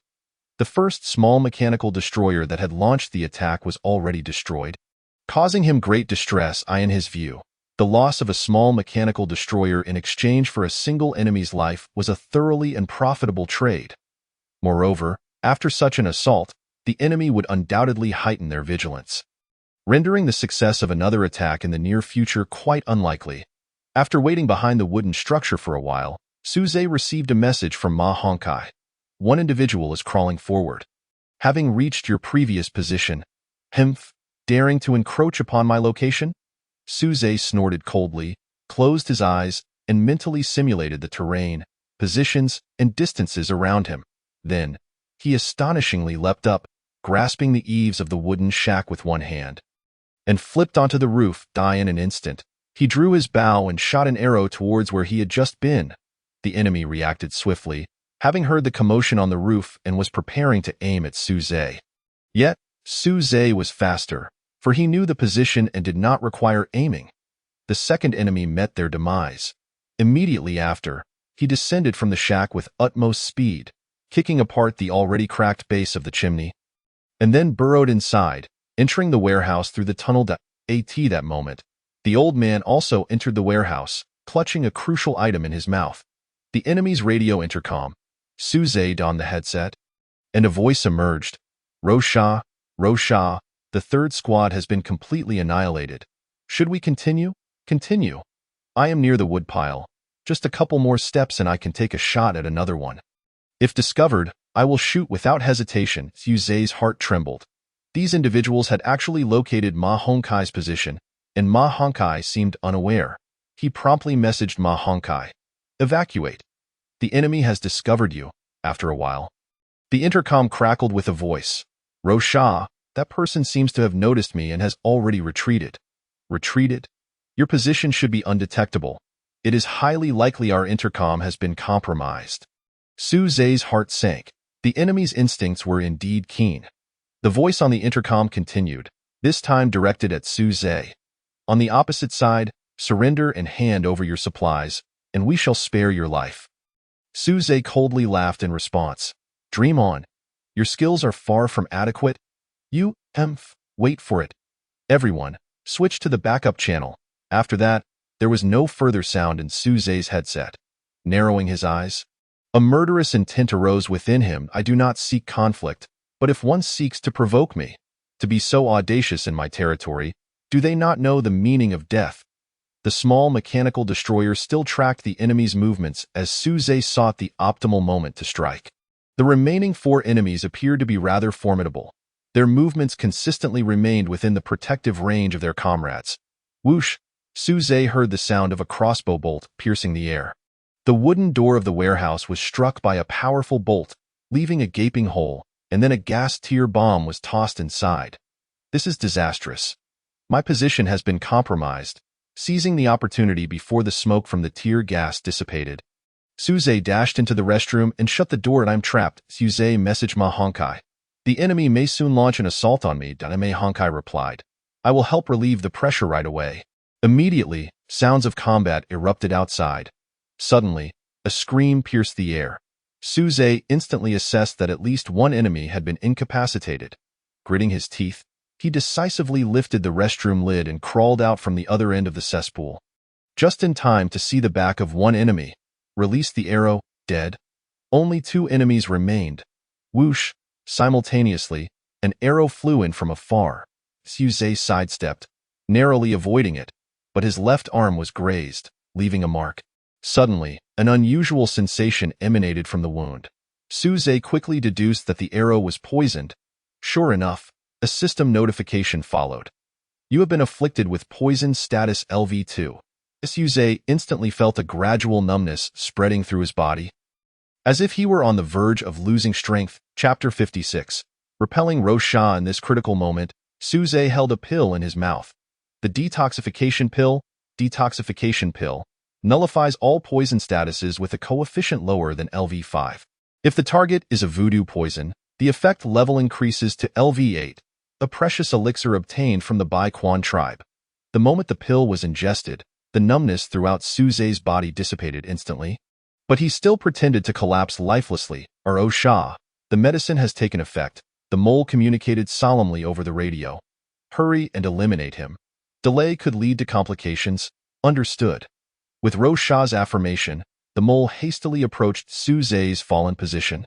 Filled with animosity towards him, That damned fellow had slain so many of his comrades.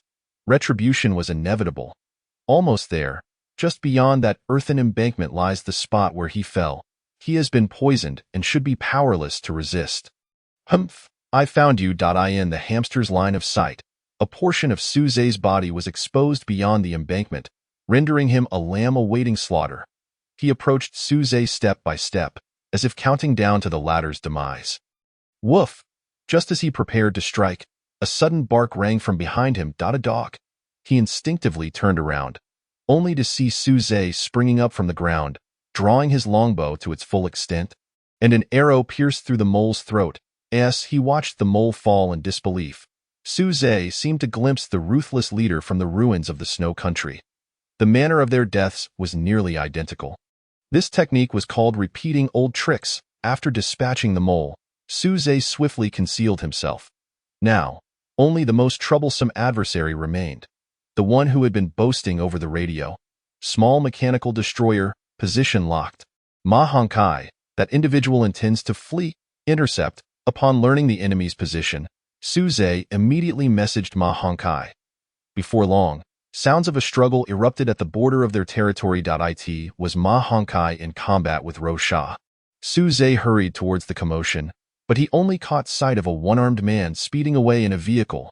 Damn it, that little brat got away. Ma Hongkai bore a gash on his back, blood pouring forth. However, he seemed unconcerned, muttering curses under his breath about how close he had come to losing his life. After cursing for a while, he finally produced a bundle of makeshift bandages and a bottle of alcohol. Treating his wound with Suze's assistance, "It's my fault." Ma Hongkai appeared somewhat ashamed. "If I had been a bit more decisive with that blade, that person would not have merely lost an arm. Letting him escape now will surely spell disaster for us in the future." Suze reassured him. "It's all right. That person is certainly no ordinary foe. Managing to repel him is already quite commendable. As for the rest, we will devise a plan in due time." Ma Hongkai sighed lightly, clearly still feeling guilty. It was understandable. As a Lord-type character, Suze had eliminated 4 enemies, while he, as a Ranger type, had only managed to inflict 1 death and 1 injury on the enemy. It was somewhat embarrassing. After a moment of silence, Ma Hongkai lifted his head, his gaze akin to that of a ravenous wolf. "Suze, how about we pursue him now? That person is heavily injured. It is the perfect time to eradicate the threat." "No need." Suze lowered his head, producing a map and handing it to Ma Hongkai. This was the map he had just looted from the corpses of several fallen enemies. All 4 of these individuals bore considerable sin value, and Suze had acquired 3 liters of gasoline. A map, 2 car keys, a cotton jacket, and 2,000 grams of energy crystals from them. Among these, the map was the most significant item.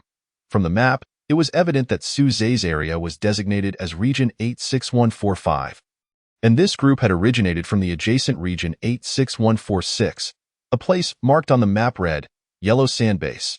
This was likely where these individuals had come from. This complicates matters. Ma Hongkai furrowed his brow. Given this group's previous conduct, this base must be founded on banditry. Once Rosha returns, we will undoubtedly face retaliation. However, Rosha has probably contacted the people at Yellow Sandbase for support. Even if we pursue now, it would be perilous. It is better to wait until you have recovered somewhat before we probe further, Suze opined, favoring caution. Ma Hongkai pondered for a moment and nodded. "Then we shall proceed as you suggest. With our small mechanical destroyer, this group should be deterred from returning for a while." After their discussion, both of their gazes fell upon the 2 bouncy vehicles parked in the distance. Good things truly come to those who wait. Upon seeing the 2 vehicles, Ma Hongkai was as delighted as if he had stumbled upon treasures. He inquired with Suze about obtaining the keys and leisurely circled the area not far away. As dusk descended, the 2 parked their vehicles outside the wooden cabin and retreated into the warehouse to rest. The chimney of the cabin had been damaged by Suze's kick, rendering it uninhabitable for the night. So they had no choice but to make do in the warehouse. Tomorrow, they would be able to take refuge in the underground shelter, while Suze heated water in the wood stove. He recalled how he had bravely jumped into a cesspit earlier that day to ambush an adversary. Although there was little left in the pit, The odor clinging to him was quite pungent. Meanwhile, Ma Hongkai, despite his injuries, could not sit still. He mimicked driving, saying, "Suze, we are now car owners. When dawn breaks, we shall revel in it. Once you heal, drive however you wish. I wouldn't mind if you wanted to speed in a monster truck." Suze rolled his eyes, cautioning him to be careful not to aggravate his wounds. Once the bathwater was ready, Suze blissfully soaked in the wooden tub, on such nights, as long as one remained within the confines of a building. The threat of wild beasts and monsters was minimal. At this stage, humanity had not yet become powerful enough to recklessly dominate the survival world shrouded in darkness. Therefore, nighttime could be considered the safest and most relaxing moment of the day. Due to his injuries, Ma Hongkai could not join in the bath and could only watch Suze with envy. After a while, he seemed to recall something and suddenly pulled a severed hand from his backpack. Suze was startled, exclaiming, "What in the world?" Unfazed, Ma Hongkai began to remove the gear from the severed hand. It was a piece of rare equipment, the greedy grasp, previously worn by Rasha. In the survival world, when a player dies, their equipment disappears along with the body, while miscellaneous items are stored in a dimensional backpack. This meant that to forcibly acquire an enemy's equipment, one could only hope for a drop from a kill. However, there was an exception. If the parts on an enemy were removed without them dying immediately, players could directly claim their gear from the drop parts. Strictly speaking, Suze considered this to be a bug. Yet, it could also be rationalized as a form of loot drop. Regardless, questioning it further was futile. It was simply game mechanics. This was indeed a valuable item. Ma Hongkai handed the greedy grasp to Suze. But upon inspecting its attributes, Suze's expression darkened. Greedy grasp quality. Rare effect. Unconditionally loot 60 to 80 items from the dimensional backpack of a player killed, consuming 20 mental points. Cooldown. 1 month. Evaluation. Touch of Midas. What's wrong? Why the long face after acquiring something good? Ma Hongkai observed Suze's swift change in mood. Sometimes, acquiring a good item was indeed a cause for celebration. Suze replied gravely. If they didn't lose this piece of gear, they might come looking for trouble in 10 or even 20 days. But now, I estimate they will act within 3 days. Ma Hongkai quickly grasped the implication. This equipment was undoubtedly crucial to that group. After all, as thieves, they relied on plunder for resources. He asked, "What should we do?" That group is indeed formidable. Today's dangerous battle is still fresh in my mind, and I dare not underestimate them. Take the initiative. Suze narrowed his eyes, resolutely stating. What? Ma Hongkai doubted his ears. This was not the Suze he knew, who would advocate such a course of action. I must have misheard. You did not mishear. Suze took a deep breath and articulated his thoughts. The previous attack by 6 individuals caught us off guard. What if they come back with 8? Or even 10, 20? Can we count on luck again? Not to mention, they will undoubtedly bring even more terrifying equipment. I wouldn't be surprised if they wielded firearms. While I usually prioritize safety, when faced with such a potential threat, we must strike first. After hearing Suze's reasoning, Ma Hongkai nodded. You are the leader. I will follow your command. Tomorrow, we will directly ambush them at the yellow sand base. Suze waved his hand in refusal. I will take the old man with me tomorrow. You stay behind to recover and prepare the underground shelter. Why? Ma Hongkai protested. I am a ranger player. He recalled Suze's combat performance from earlier that day and ultimately relented. Fine, but you must ensure your safety. I do not wish to come running to clean up after you. Humph, with my charm and elegance, how could anything go wrong? Suze smiled, as he had already devised a plan to deal with their enemies. The following morning, Suze rose early and promptly retrieved the items he had purchased at great expense the previous night. Demon flower toxin quality, common, effect, lethal poison. 10 milligrams can kill an adult male within 3 minutes. With a 2-hour incubation period, toxin level, 3, evaluation. The crude extraction method has significantly diminished its potency. He had bought a total of 10 grams of demon flower toxin, spending a total of 3,000 G energy crystals. This time, in order to deal with the yellow sand base, he had truly splurged. I refuse to believe I cannot handle you lot. He shook the transparent vial of toxin, his expression grave. Suze hopped into the vehicle with enthusiasm. Driving straight to the entrance of the yellow sand base, or rather, the notorious Evil Valley, To his surprise, he encountered Luo Sha, who stood at the entrance of the yellow sandbase, bewildered and with his right hand wrapped in bandages. What a coincidence! Su Zhe donned an innocent smile and greeted Luo Sha amiably. Woof! The little old man also politely returned the greeting. Who are you? Luo Sha's body suddenly trembled. This man was a devil. His methods were 10 times, 100 times more ruthless than those of the savage bandits of the wasteland. An arrow shot forth, delivering instant death. Everyone, do strive to be good in your next life. Su Zhe gazed at the pile of corpses sprawled across the yellow sandbase, a chilling smile of satisfaction creeping across his face. Chapter 58. Outwitting the yellow sandbase, slaying the player, Luo Sha, Da. The player possesses a sin value of 3055. Please select your kill reward. Option 1. Receive 100 energy crystal balance from this player. Option 2. Obtain 3 random pieces of equipment from this player. Option 3. Acquire 5 random items from this player's backpack, residence, or trading post. Upon seeing this prompt, Su Zhe's lips twitched. A sin value of 3055 is no trivial matter, even if the sin value accumulates in a tiered manner.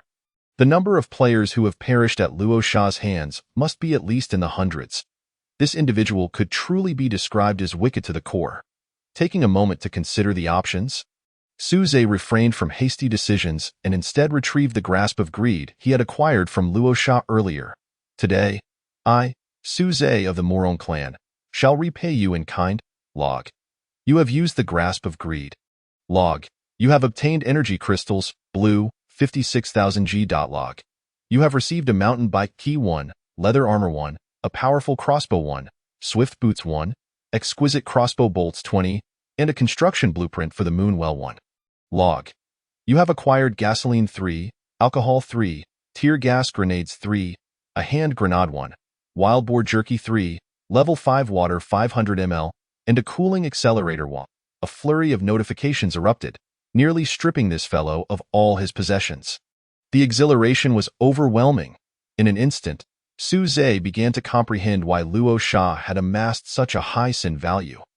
Anyone possessing such a formidable artifact, capable of killing and unconditionally plundering 60 to 80 resources, would inevitably entertain some rather reckless ideas, especially in such a brutal and pragmatic survival world. Merely indulging the inner demon could lead one down an irretrievable abyss. Taking a deep breath, Su Zhe cleared the remnants of impulse from his mind. One must not become enamored with such sensations. Humanity is defined by ethics, morals, and beliefs. Should one discard these tenets due to circumstances and environment, one would be reduced to nothing more than a beast resembling humanity. There were a total of 26 individuals in the base, their bodies gradually vanishing with the passage of time. This was one distinction between players and the native inhabitants, creatures, of the survival world. Upon dying, the bodies of native inhabitants do not dissipate, whereas players' corpses transform into light points and vanish after some time, as if they had never existed in this world at all. As for the rewards from slaying these 26 individuals, Su Zhe opted entirely for energy crystals. Log. You have obtained energy crystals, blue, 1300 G. Log. You have received energy crystals, blue, 10505 G. Log. You have acquired energy crystals, blue, 3600 G, excluding Luo Sha himself. 2 other individuals also boasted a wealth of energy crystals, resulting in a total acquisition of 86505 G of energy crystals from the eradication of the yellow sandbase. When combined with his previous reserve of 21,000 G, he now possessed a grand total of 107.505 kilograms of energy crystals. He had officially entered the era of 100,000. The significance of energy crystals was now abundantly clear. They served as hard currency for trade and a primary source of energy. For instance, the new electric lights, mechanical repair tools, and steam heating devices within Su Zhe's shelter all required energy crystals for operation. Thus, the more, the better. The little old man scoured the yellow sandbase for any remaining survivors and, upon finding none, led Su Zhe to their warehouse. Upon opening the warehouse, the first thing that caught their eye was a few large barrels of level 5 water, with one barrel only half full. It was evident that this was the water they were currently consuming, and the little old man likely had poisoned it as well. The remaining level 5 water failed to pique Su Zhe's interest. And he continued to inspect the interior. Deep within the warehouse were some fruits and rice. Log. You have obtained apples 30.log. You have acquired bananas 5.log. You have received rice, sack, 15. Log. You have acquired potatoes, sack, 10. After thoroughly pillaging the resources within the warehouse, the little old man hurriedly led Suze to another location. Observing his familiarity, Suze nearly believed he was returning home. The place the little old man brought Suze to was Luo Sha's dwelling. The interior was quite simple, featuring a wooden bed, a wooden table set, and a clay stove. However, the items on the table quickly drew Suze's attention. Mechanical key fragment 2, mechanical key fragment 3, mechanical key fragment 4, 3 mechanical key fragments. To his surprise, such significant items were not carried by Luo Sha, but rather left on the base's table. Suze collected the mechanical key fragments. He now possessed 5 types in total: 1, 2, 3, 4, and 7. With 2 of mechanical key fragment 3, he was only a couple of types short of qualifying for entry into the mid-level of the Snow Country. What an unexpected delight! Suze chuckled, ruffling the little old man's head. Well done. Tonight, it's pork rice with half a pound of beef. Woof! The little old man joyfully barked in response, in addition to the mechanical key fragments. A few maps remained on the table. Suze retrieved the map he had previously obtained, and indeed, it could be pieced together with these maps. The yellow sand base possessed 3 vehicles and ample gasoline, allowing them to explore 8 surrounding regions near the 86146 area, where the yellow sand base was located. On the map, these areas bore various markings.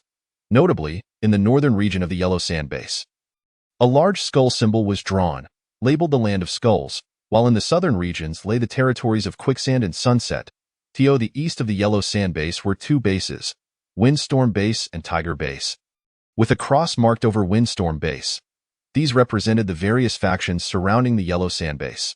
According to their markings, those referred to as bases were organizations established by Ranger players, while those labeled as territories were founded by Lord-type players. Upon examining Suze's own region, he was dismayed to find that Luo Sha had labeled it as the Lone Wolf Lord, with a cross drawn over it in advance. Stowing away the map, Suze continued to explore the base, ultimately discovering the last vehicle Luo Sha had driven away. He found a rope, tied it to the vehicle, and set off on the road back to his territory. This campaign had been a resounding victory. Upon returning to his territory as darkness fell, Suze had just parked when a figure staggered towards him through the night. Suze, you old man. After a whole day, you haven't lost an arm or a leg, have you? Get lost. Can't you utter a few kind words? Quickly park that vehicle properly. Chapter 59. Special Building Blueprint. Moonwell So. You truly wiped out the entire yellow sand base by yourself? Ma Honkai lounged in a chair, disbelief etched across his face. You've already asked that question 23 times. Suze rolled his eyes. Do you think I'm lying to you? Then why weren't you injured? Ma Honkai pressed on. Suze tapped his finger against his head. What do you mean? Ma Honkai remained puzzled. With a smile, Suze replied. I have a brain. Ma Honkai was taken aback, processing the words for a moment before exclaiming, Wait, are you mocking me for not using my brain to work? Don't think I didn't catch that. As he spoke, Ma Honkai lunged forward, intending to deliver a crushing blow to Suze. However, this fool inadvertently aggravated his own injury, causing him to howl in pain while sprawled on the chair. Paying no heed to this simpleton, Suze began to inspect the well-furnished underground shelter. Thanks to Ma Honkai's efforts throughout the day, the two had managed to establish basic beds, tables, and chairs in their respective rooms. That fellow even managed to procure a sofa for his own quarters. Beyond that, Suze's primary concern lay with the steam heating apparatus installed within the underground refuge. Currently, there were 6 steam heating units in total, 1 large and 5 small. The large unit was situated at the center of the building, channeling warmth through iron pipes from beneath the floor to each room. The smaller units were installed on the walls of each of the 5 rooms, distributing heat via a circular network of piping. Notably, several pipes were connected to ventilation ducts, allowing for a degree of heating within those channels. When heavy snow arrived, the warmth would prevent accumulation on the ducts, thereby averting blockages. After surveying the premises, Suze felt quite satisfied with the underground shelter. The only thing lacking was a drainage system. Tomorrow, he would arrange for the mechanical repairman to address that issue. and the shelter would be considered operational. Turning his gaze back to Ma Hongkai, he found the man had somehow fallen asleep on his bed. Yuzhe chuckled and shook his head, choosing to leave him be as he returned to his own room. He laid out the cotton clothing he had seized on his bed, adding several layers of beast pelts for comfort, and finally reclined with satisfaction, beginning to tally the day's spoils in addition to a bountiful harvest of energy crystals. He had also acquired a wealth of valuable items from Russia, including gasoline, alcohol, jerky, water, and a car key, which he set aside. The first item to catch his attention was the blueprint for the Moonwell. Moonwell blueprint quality, rare requirements, Moonstone X1, Magic Stone X50, Sprite X1 construction requirement, Architect, Lord level 8 or above, evaluation, Moonlight, please shelter us, Moonwell quality, rare effect, allied units near the Moonwell will experience accelerated wound healing and energy recovery, and it will generate 2 sprites for your command. Evaluation, the sprite race is gentle and friendly. Sprites are embodiments of elemental forces in nature, having developed a rudimentary self-awareness through mysterious powers. This rare-level design blueprint could only be constructed by an architect, making it perfectly tailored for Suze. If he could successfully build the Moonwell and summon sprites, the labor force in his territory would no longer be lacking. Moreover, the Moonwell would enhance recovery rates, and if combined with the old man's recovery aura, the synergy would be nothing short of extraordinary. This was the power of the mystical side. However, for Suze, the path to constructing the Moonwell was fraught with challenges. Firstly, Moonstone was exceedingly rare, along with the magic stones and sprites. These items were utterly elusive, at the very least. He now had a direction to pursue. After contemplating for a moment, Suze promptly listed a request in the trading post. Wanted, Moonstone or information regarding Moonstone purchaser. Suze quantity. 1 message. Contact me if you have it. I guarantee a satisfactory price. Shortly thereafter, noticing the lack of responses for the mechanical key fragments, he modified that request as well. Wanted, mechanical key fragment V or 6 purchaser. Suze quantity. 1 message. Will exchange for 3000 G of energy crystals or mechanical key fragment 3. Once he had completed these listings, Suze turned his attention to the other spoils. Aside from the Moonwell blueprint, the tear gas grenades and hand grenades were particularly striking. Without a doubt, these items had been procured from the treasure chest by Rasha. Upon seeing the hand grenade, Suze felt a twinge of fear. Had he been careless enough to store such a device in the warehouse, he would certainly be in a precarious situation now.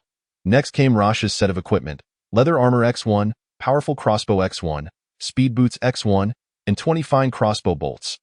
Armor, boots, a crossbow, and matching bolts. Leather armor quality, good effect, reduces range damage from attacks with a judgment level of 2 or below, and grants immunity to range damage from attacks with a judgment level of 1 or below.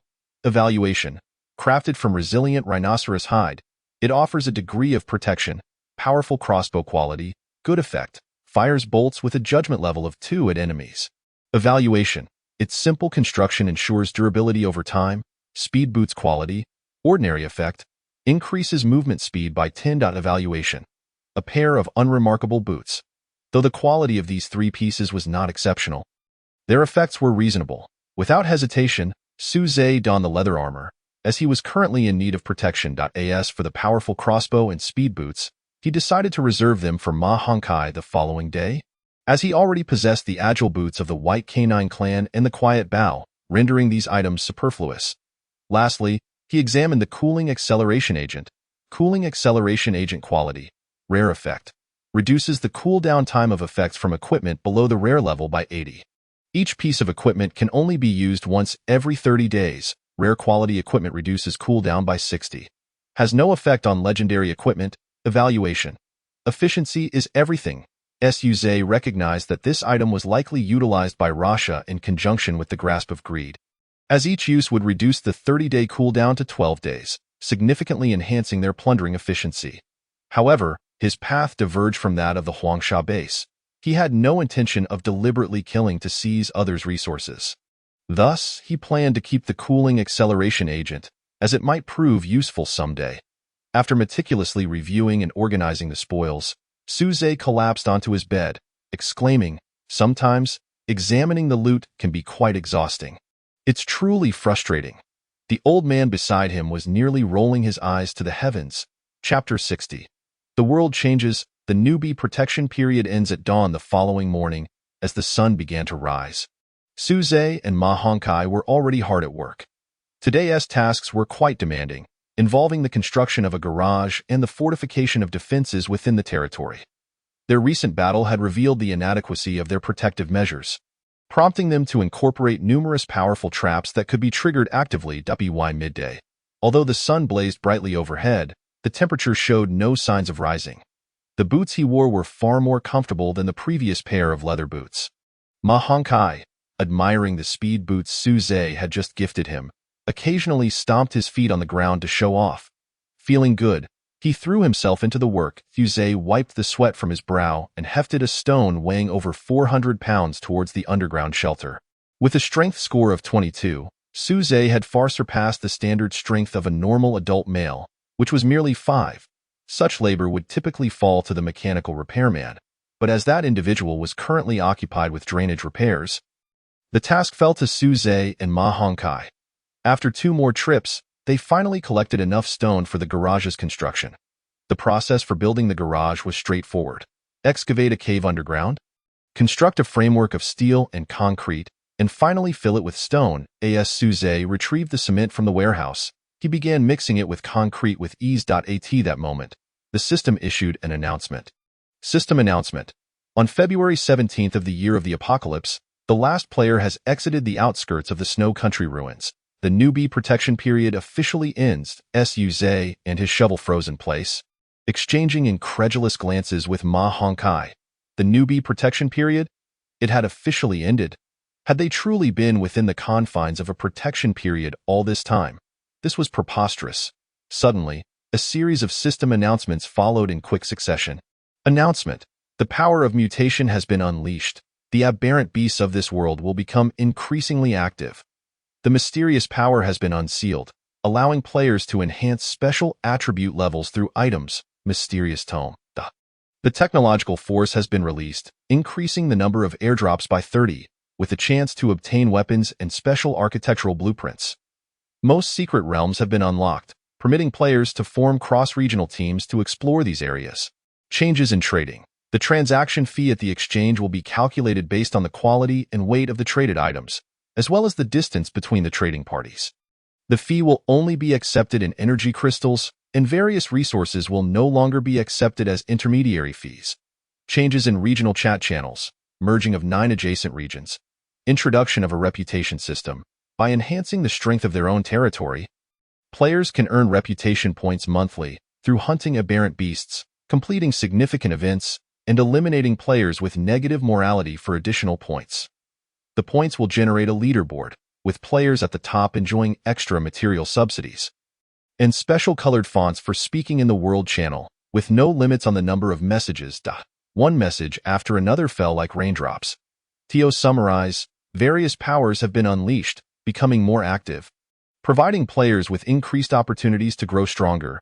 Yet the challenges they face will also become more formidable. Ma Hongkai, typically carefree and jovial, remarked with a sigh. The true era of survival is upon us. Indeed. Suze gazed at the sun above, realizing that this was merely the beginning of genuine hardships.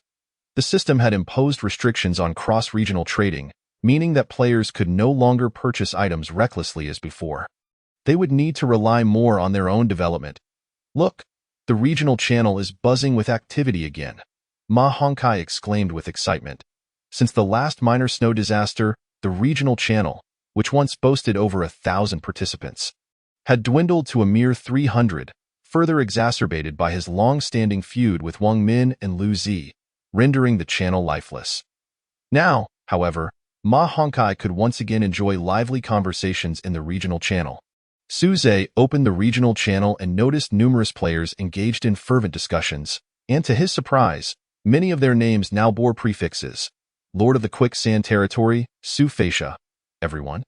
With the regional merger and various terrifying entities awakening, I hope we can unite our efforts to weather these challenges together. Deputy Lord of the Quicksand Territory, Peng Ning. Quicksand Territory is recruiting members. We currently have 125 members. Join us. For strength lies in numbers. Lord of the Setting Sun territory, Chu Shaka. Oh, please, with your meager territory, you can barely sustain yourselves. Join our Setting Sun territory for a hearty feast. Lord of the Tiger Base, Su Hu. The aforementioned lords certainly know how to speak sweetly, only sharing the good news. Your territory is plagued by skeletal lands, constantly besieged by undead creatures. Can you withstand such assaults? You must be recruiting out of desperation, Deputy Lord of the Tiger Base, Jin Xianbao. Indeed, not to mention the bandits from the Yellow Sand Base below you. It would be quite normal for you to be slaughtered by them. Joining our Tiger Base is the safest option, Lord of the Quicksand Territory, Su Feisha. To all wandering players within the region, if you wish to join the Quicksand Territory, feel free to message me or the Deputy Lord. If you have safety concerns, you are welcome to visit our base for a first-hand look. Ha ha ha, Su Zhe. Look at these fools still recruiting. Ma Hongkai chuckled heartily, pondering how they could attract members without a stable food and water supply. Su Zhe smiled slightly. Their actions reveal their inability to withstand the pressure from the undead creatures. They must recruit more members to bolster their combat strength. Ma Hongkai scratched his head in confusion. But I don't understand why they can't simply relocate and establish their territory elsewhere instead of building it beneath that so-called skeletal land. Quite simply, the benefits they reap there outweigh the risks they bear, Su Zhe concluded, having finally set the concrete, pondering that perhaps there was indeed a grand secret hidden on that side that they remained unaware of. Oh, what grand secret could there be? In this world, simply being able to eat well and survive until the next day is a considerable feat. The two engaged in casual conversation as they completed the construction of the garage. At that moment, a system notification popped up for Su Zhe. You ranked among the top in disaster points during the first disaster, minor snow disaster, 137th place, and have received additional material supplies. Gaining 1,000 reputation points. Record, obtained 5L of purified water, 20 bags of rice. Record, obtained a rare item, ripening agent, X1. Ripening agent quality. Rare effect, reduces crop growth time by 30, applicable to a 9x9 area. Evaluation. This is a product of wisdom, incomparable to any mere counterfeit. Su Zhe was elated. His vegetables could now mature sooner. Chapter 61. News of the Moonstone. The ripening agent arrived just in time. As the vegetables in the greenhouse were eagerly awaiting nourishment, without hesitation, Su Zhe took the ripening agent and entered the greenhouse. After nearly 10 days of growth, the vegetables had begun to break through the soil. Record. You have applied the ripening agent to the cabbage, shortening its growth cycle by 30. Record. You have applied the ripening agent to the radish, shortening its growth cycle by 30. The greenhouse covers an area of 20 by 8. And Su Zhe's ripening agent was sufficient only for the cabbage and radishes. This means that the growth cycles of the cabbage and radishes should be comparable to those of the tomatoes and spinach. Leaving approximately 1 month until harvest, by then, the greenhouse would be entirely cleared for a new planting of bok choy. The growth of our vegetables is commendable, thanks to my diligent care every day. Ma Hongkai remarked proudly as he surveyed the flourishing crops. Then you should eat more when the time comes, Su Zhe replied with a smile, picking up a small shovel to aerate the soil around the vegetables. Just then, the lookout tower's elderly sentinel sounded the alarm. Danger was approaching. Su Zhe immediately grabbed his bow and rushed outside, only to see a pack of wild wolves charging ferociously toward the territory. TMD. Even Su Zhe couldn't help but curse at that moment. The enmity buff from the wolf tribe was rather excessive. Upon entering the outskirts of Snow Country, he had been pursued by wolves from the amusement park. And now, upon entering the dual secret realm, the adversaries were the Black Wolf tribe. With the unleashing of various powers, it seemed that the wolves were the first to seek him out again. Was he fated to be entangled with wolves throughout his life? Nevertheless, despite his grievances, Su Zhe's actions were unhurried. Confronting the ferocious beasts head-on, he drew his bow and, like a reaper scything through wheat, mercilessly harvested their lives. Hongkai, meanwhile, was not idle. The powerful crossbow that Su Zhe had given him the day before finally found its purpose. However, the sheer number of wolves began to overwhelm them, and gradually, their shots could no longer fully deter the rampaging horde. Yet, within Su Zhe's territory, aside from bows and arrows, there stood nearly 2-meter-high wooden fences and countless traps. The wild wolves could only bare their fangs at the barriers, lacking the strength to breach them. The rudimentary defensive measures of the territory finally began to show their effectiveness. Ha ha ha, what a bunch of foolish wolves, merely here to help me level up. Ma Honkai grew increasingly exuberant. Suze raised an eyebrow, suddenly recalling that Ma Honkai was a ranger, gaining extra experience from exploration and kills. Then all these wolves are yours to farm for experience. With that, Suze decided to step back, putting away his bow and watching Ma Honkai's performance. Initially, Ma Honkai utilized his crossbow to pick off wolves one by one, but as time passed, he grew impatient and unsheathed his machete, beginning to slash wildly. Seeing this, Suze's expression turned urgent. Be careful. Don't ruin my wolf pelts. With so many pelts, I could make several thick blankets. Ma Honkai. Half an hour later, wielding dual knives, Ma Honkai carved a bloody path from the western edge of the territory to the eastern side, slaying 376 mutated wild wolves. He had truly earned the title of the Bloodied Wolf Butcher. Following this, the two began the arduous task of skinning and butchering, collecting resources. Processing over 300 wild wolves' pelts and meat was far more exhausting than the slaughter itself. They spent an entire afternoon completing the task. Their backpacks were filled with nearly 5,000 pounds of wolf meat. Suze promptly listed it for sale at the exchange at a bargain price. 2 pounds of wolf meat for 1G energy crystal. With buyers only needing to pay the intermediary fee, there was no helping it. The meat was too abundant, so he treated it as a charitable deed. Glancing at the previous purchase request, Suze was taken aback to find a reply regarding the moonstone. Merchant. News of the moonstone for 5,000 G energy crystals. Message me if you're interested. 5,000 G energy crystals, merely for information.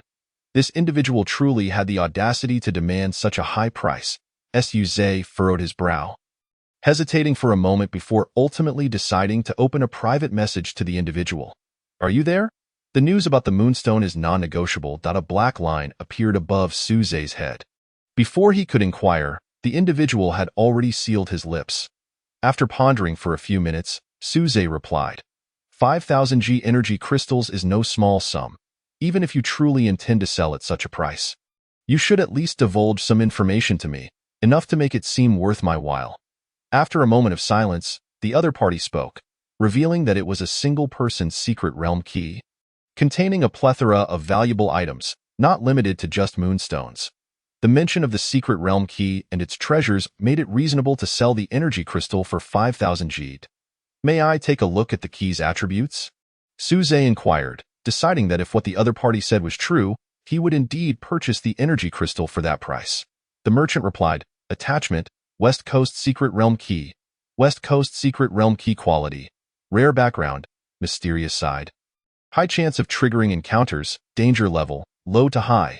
Resource availability, high. Evaluation. Wishing you a splendid day, for the sunshine of the West Coast is eternally radiant. After perusing the information, Suze understood that 5,000 G for this key was indeed a modest price. However, one question lingered. Your key's description does not mention the acquisition of moonstones. Rest assured, moonstones are definitely present. I assure you, I would never deceive in my trade, and I have personally visited that place. The merchant provided a straightforward response, asserting that at this stage, there was no other location to acquire moonstones, and one should not expect other players to find them either. Upon reading the merchant's words, Suze gritted his teeth and made the purchase.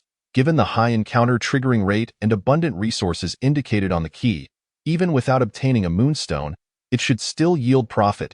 He promptly initiated a trade with the merchant. The other party had little to say, and the transaction was completed.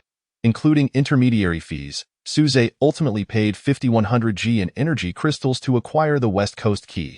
After obtaining the key, he immediately ventured to the adjacent room to find Ma Honkai. Are you leaving tomorrow? Ma Honkai inquired, surprised by the urgency. Suze presented the moon well-designed blueprint to Ma Honkai, stating, The sooner we construct this, the greater our domain's advantage will be. Shall I go instead? Ma Honkai hesitated.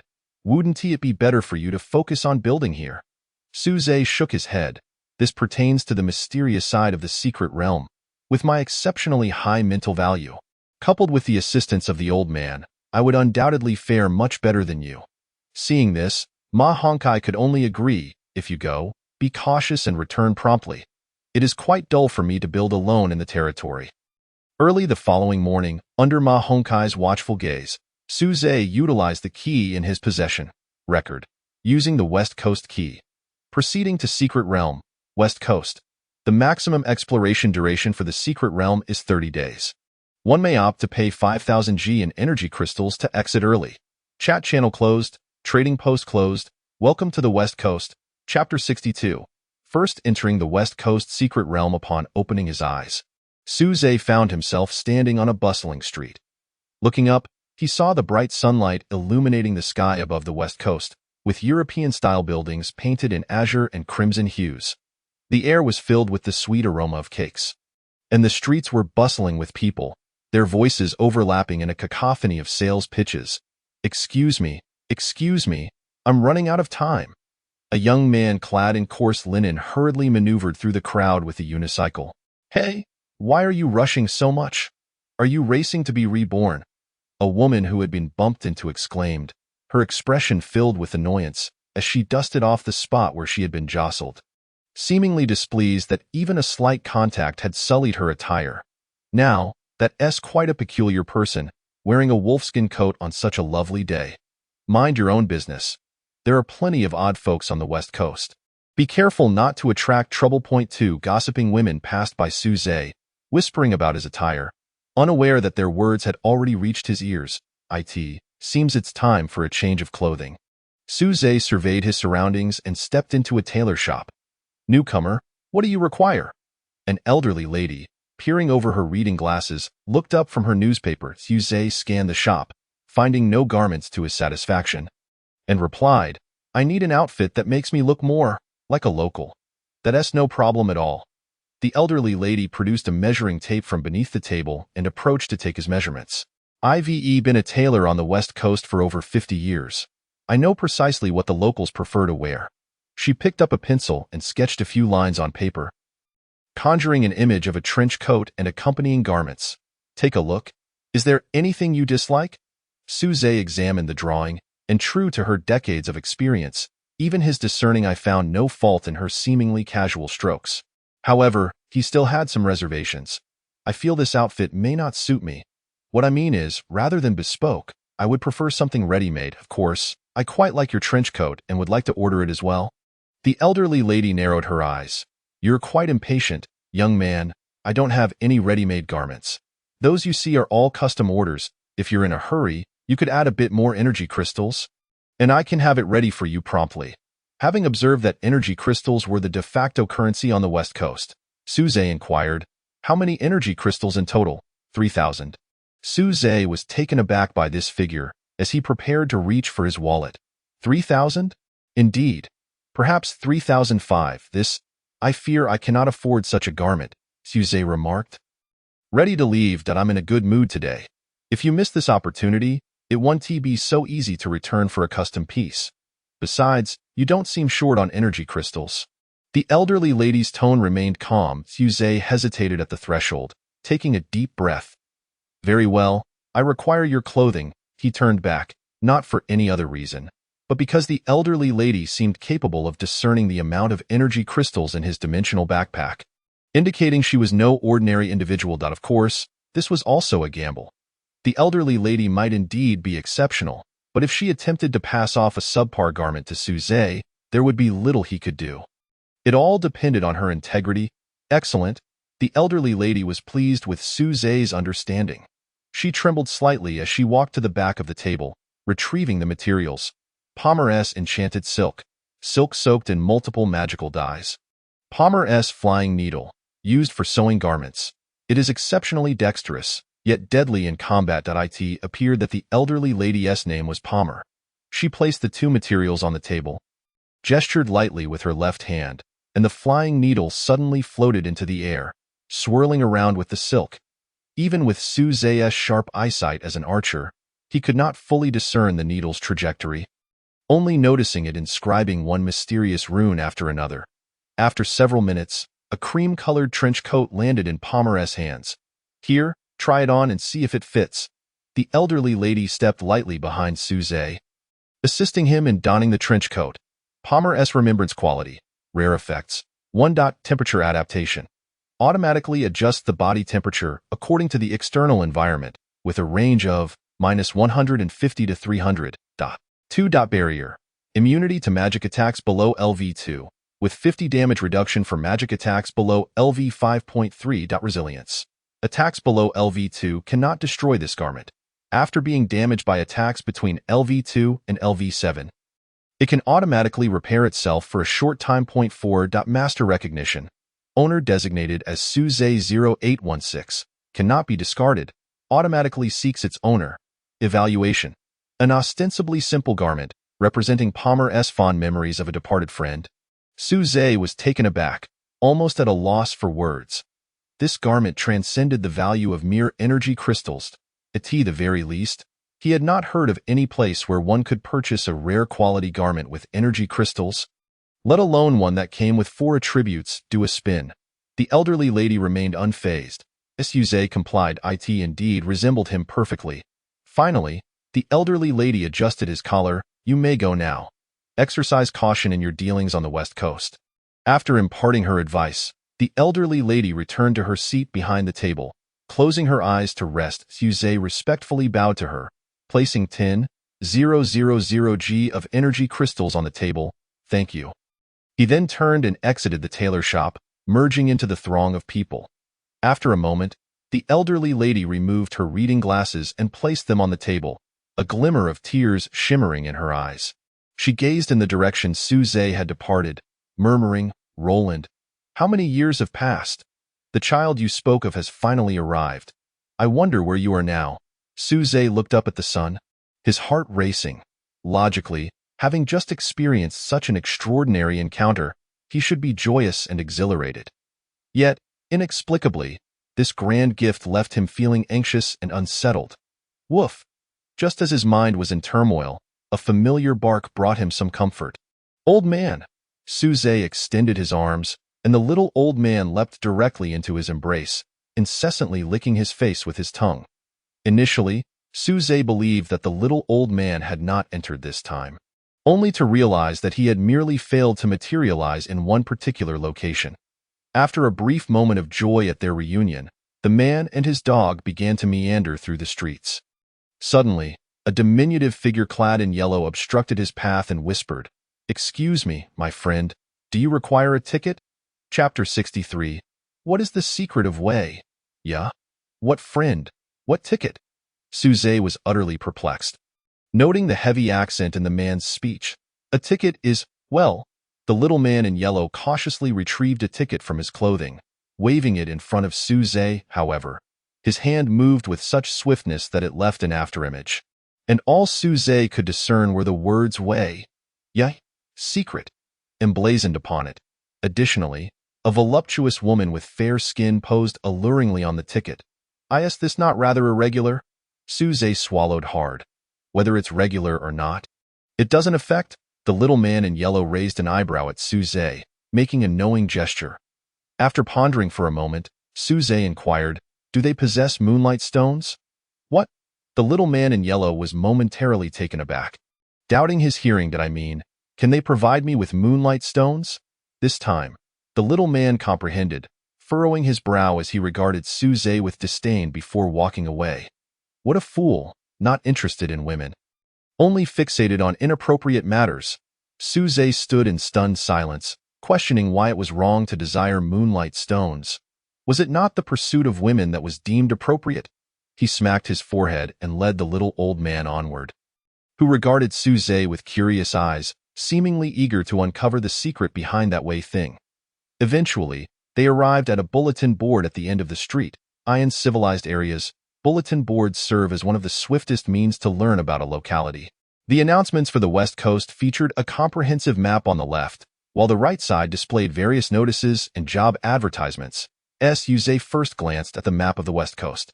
Its official name should be West Coast City, with the entire area presenting a fan-shape angle towards the west. The largest street along the edge of this fan is called Coast Street. Suze found himself on a small street nestled between Simo Street and Meduton Street. aptly named Buck Street. After ascertaining his location, he turned his attention to the vibrant job postings nearby. Positions for dishwashers, chefs, and entertainers. All were menial or rather dubious jobs. Continuing to scan, he finally spotted what he had been searching for in a corner. Illusionist Dorothy seeks apprentices, requiring proficiency in architecture, painting, or model making. Address: 13 Meduten Street. An illusionist? It sounded akin to a wizard or magician, and if he could apprentice under her, he might gain some insight into matters concerning moonlight stones. He looked around for any similar postings but found none, indicating that illusionist Dorothy was his sole option. Accompanied by the little old man, Suze set off towards 17 Meduten Street. Meduten Street was a residential area, not overly wide, yet spacious enough for two carriages to pass side by side. The nameless flowers cultivated by the roadside peeked through the fences, offering a unique charm. However, upon reaching 17 Meduten Street, Suze's curiosity was piqued. Wasn't this a residential area? Why was there an abandoned factory? Something felt amiss. Approaching the iron gate, Suze hesitated briefly before pushing it open. The gate was unlocked, and years of rust produced a jarring sound. Suze furrowed his brow, suddenly noticing a gleaming knife thrusting out from behind the door. Yet, such an attack could hardly harm him. He sidestepped and seized the hand behind the knife, twisting it fiercely. The sound of breaking bones was distinctly audible. My hand! In an instant, a man with a lecherous visage lay on the ground, wailing. Who are you? Why are you here? Why did you attempt to kill me? Suze felt no pity for this man, standing over him with a spear poised against his throat. Speak, or you die. I will speak, I will speak. The lecherous man, gripped by the terror of death, suppressed his pain, realizing he had encountered a formidable opponent. My name is Addison. I came here for an apprenticeship interview, but I knew I couldn't compete with the others. So, you intended to eliminate your competitors? Suze raised an eyebrow. You are correct. Addison bowed his head, appearing somewhat remorseful. I never expected to encounter you first. Suze chuckled, gesturing with his spear towards a bloodstain on the nearby patch of weeds. How do you explain that? That wasn't me, I swear. Addison seemed just then to notice the anomaly beside him, insisting, It wasn't me. It wasn't me. Suze stepped forward, parting the weeds, revealing a pile of corpses. Just then, a muscular figure, entirely dark-skinned, surged forth from beneath the heap of bodies, charging towards Suze. The spear pierced the man's throat. Yet, in the next moment, the man surprisingly grasped the spear with both hands. Suze stared at him in astonishment, noticing the man's vacant eyes devoid of any spark of life. As dark blood dripped from the speared eye in that fleeting moment of distraction, the previous lecherous man seized the opportunity to charge at him. Brandishing another knife, Suze narrowed his eyes, a murderous intent surging within him. Attempting to retract his spear, he found it firmly held by the muscular man, rendering it immovable. Reluctantly, he abandoned the spear, leaping back 2 steps. Swiftly drawing his bow and firing an arrow that exploded the lecherous man's head. Ugh, however, after slaying the lecherous man, the dark-skinned figure with the pierced throat began to thrash violently, emitting grotesque sounds from the gaping wound. Zombie? Undead? Puppet? A myriad of possibilities flashed through Suze's mind. Regardless of what it was, the man charged at Suze, and soon, the pile of corpses in the bushes began to rise unsteadily. What a nuisance. Suze took a deep breath and unleashed 7 arrows, each finding its mark in the heads of the surrounding corpses. Blood splattered like watermelon juice across the ground. Thud, thud. The recently risen corpses collapsed once more. I merely came seeking employment, for heaven's sake, Suze muttered, surveying the carnage around him. Nevertheless, his keen eyes continued to scan for signs, convinced that someone was orchestrating the events behind these corpses. Suddenly, a shadow flitted into his line of sight. There you are. Suze immediately readied his bow. Wait, wait, don't shoot. You've passed. The figure hastily called out. Yet, Suze remained poised. Just a moment. The figure rummaged through their belongings and produced a crystal ball. Whatever the individual did. The scene around Suze began to transform, fading like a watercolor painting. Eventually, he found himself standing in a grand garden, devoid of any abandoned factory. Turning around, he saw 17 Maduton Street in the distance. The figure approached with hands raised, exclaiming, "Congratulations, you've passed the test. No need to be so tense."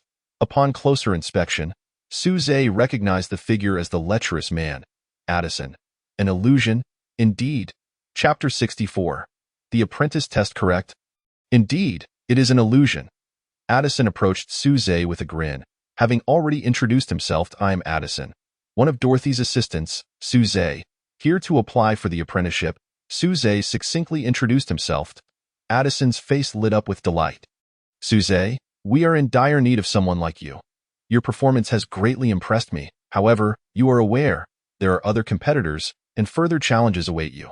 You must navigate a few formalities." "Formalities?" Suze inquired. Puzzled. "Just a formality. Merely a formality?" Addison hastily clarified, evidently wary of Suze's potential threat, fearful that this individual might act on a whim. Suze coldly responded with a single word. The earlier probing had left him quite displeased.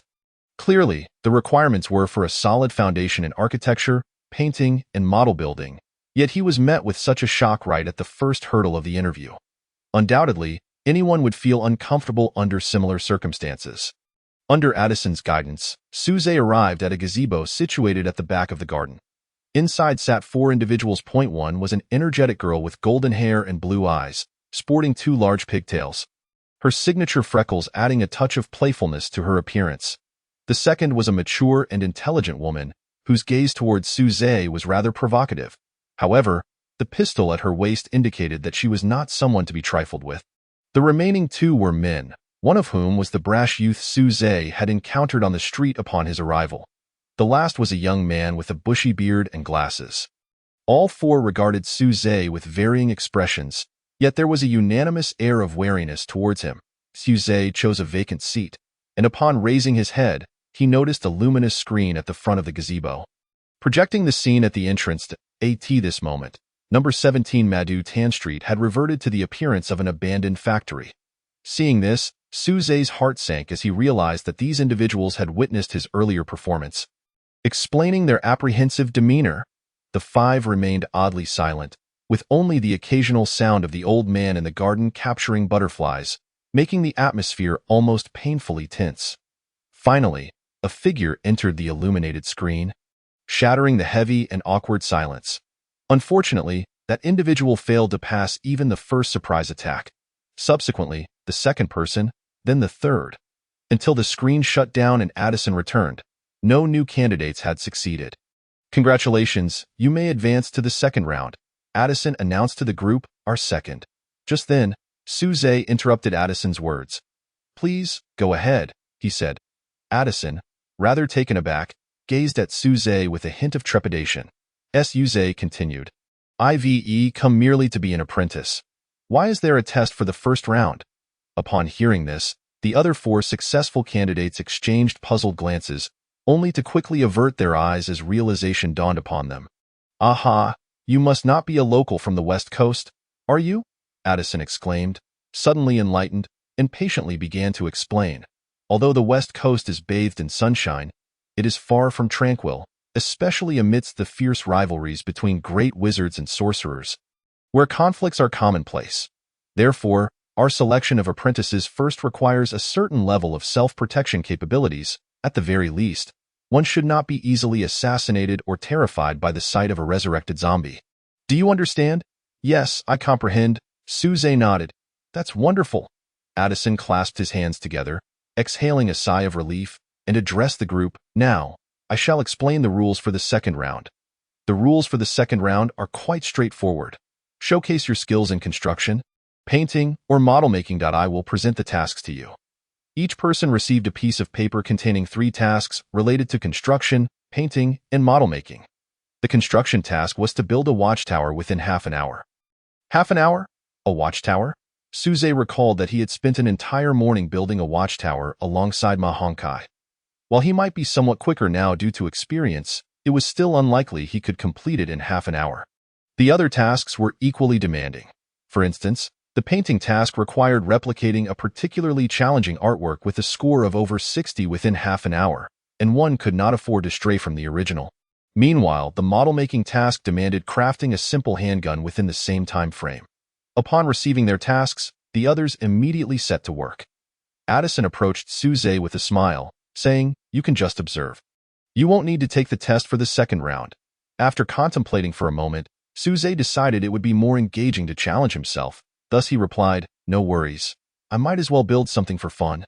Feel free." Addison had no objections and moved away to supervise the other candidates. Suze first unfolded the blueprint, sketching it out in his view. The watchtower he had previously constructed for the old man contained many unnecessary structures. However, with ample time, he had opted not to make alterations to enhance the watchtower's comfort. Now, it seemed that if he wished to complete the watchtower in the shortest time possible, he would need to streamline those features. No stairs, no ladders. He could simply climb the horizontal support beams. The footprint could also be reduced to just 4 square meters. The top canopy need not be so intricate, and the surrounding railing could be replaced with simple bars.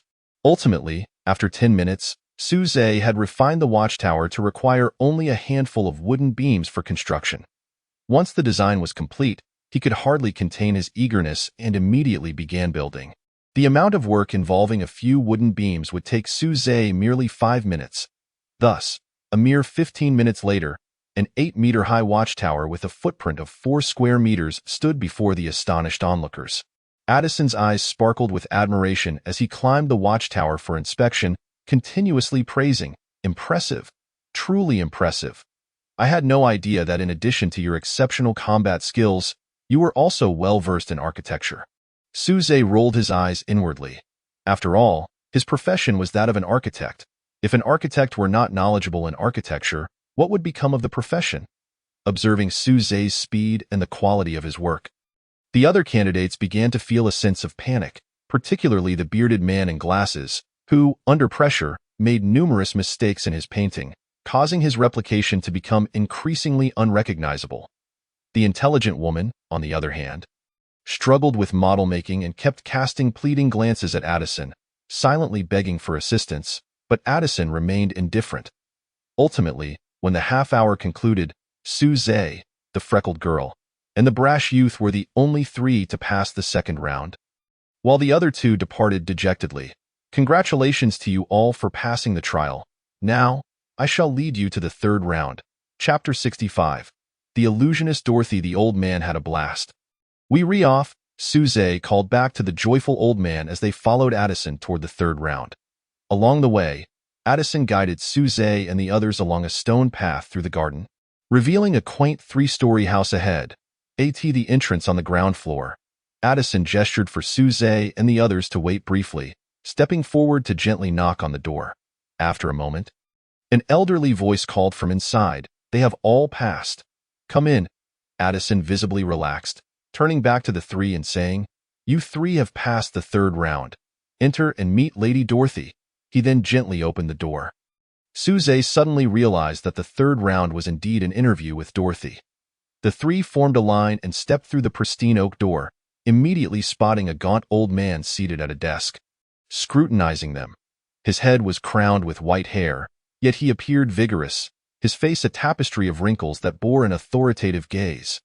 "You 3 are quite commendable," Dorothy remarked, setting down the pen with which he had been recording notes. "But don't celebrate too soon.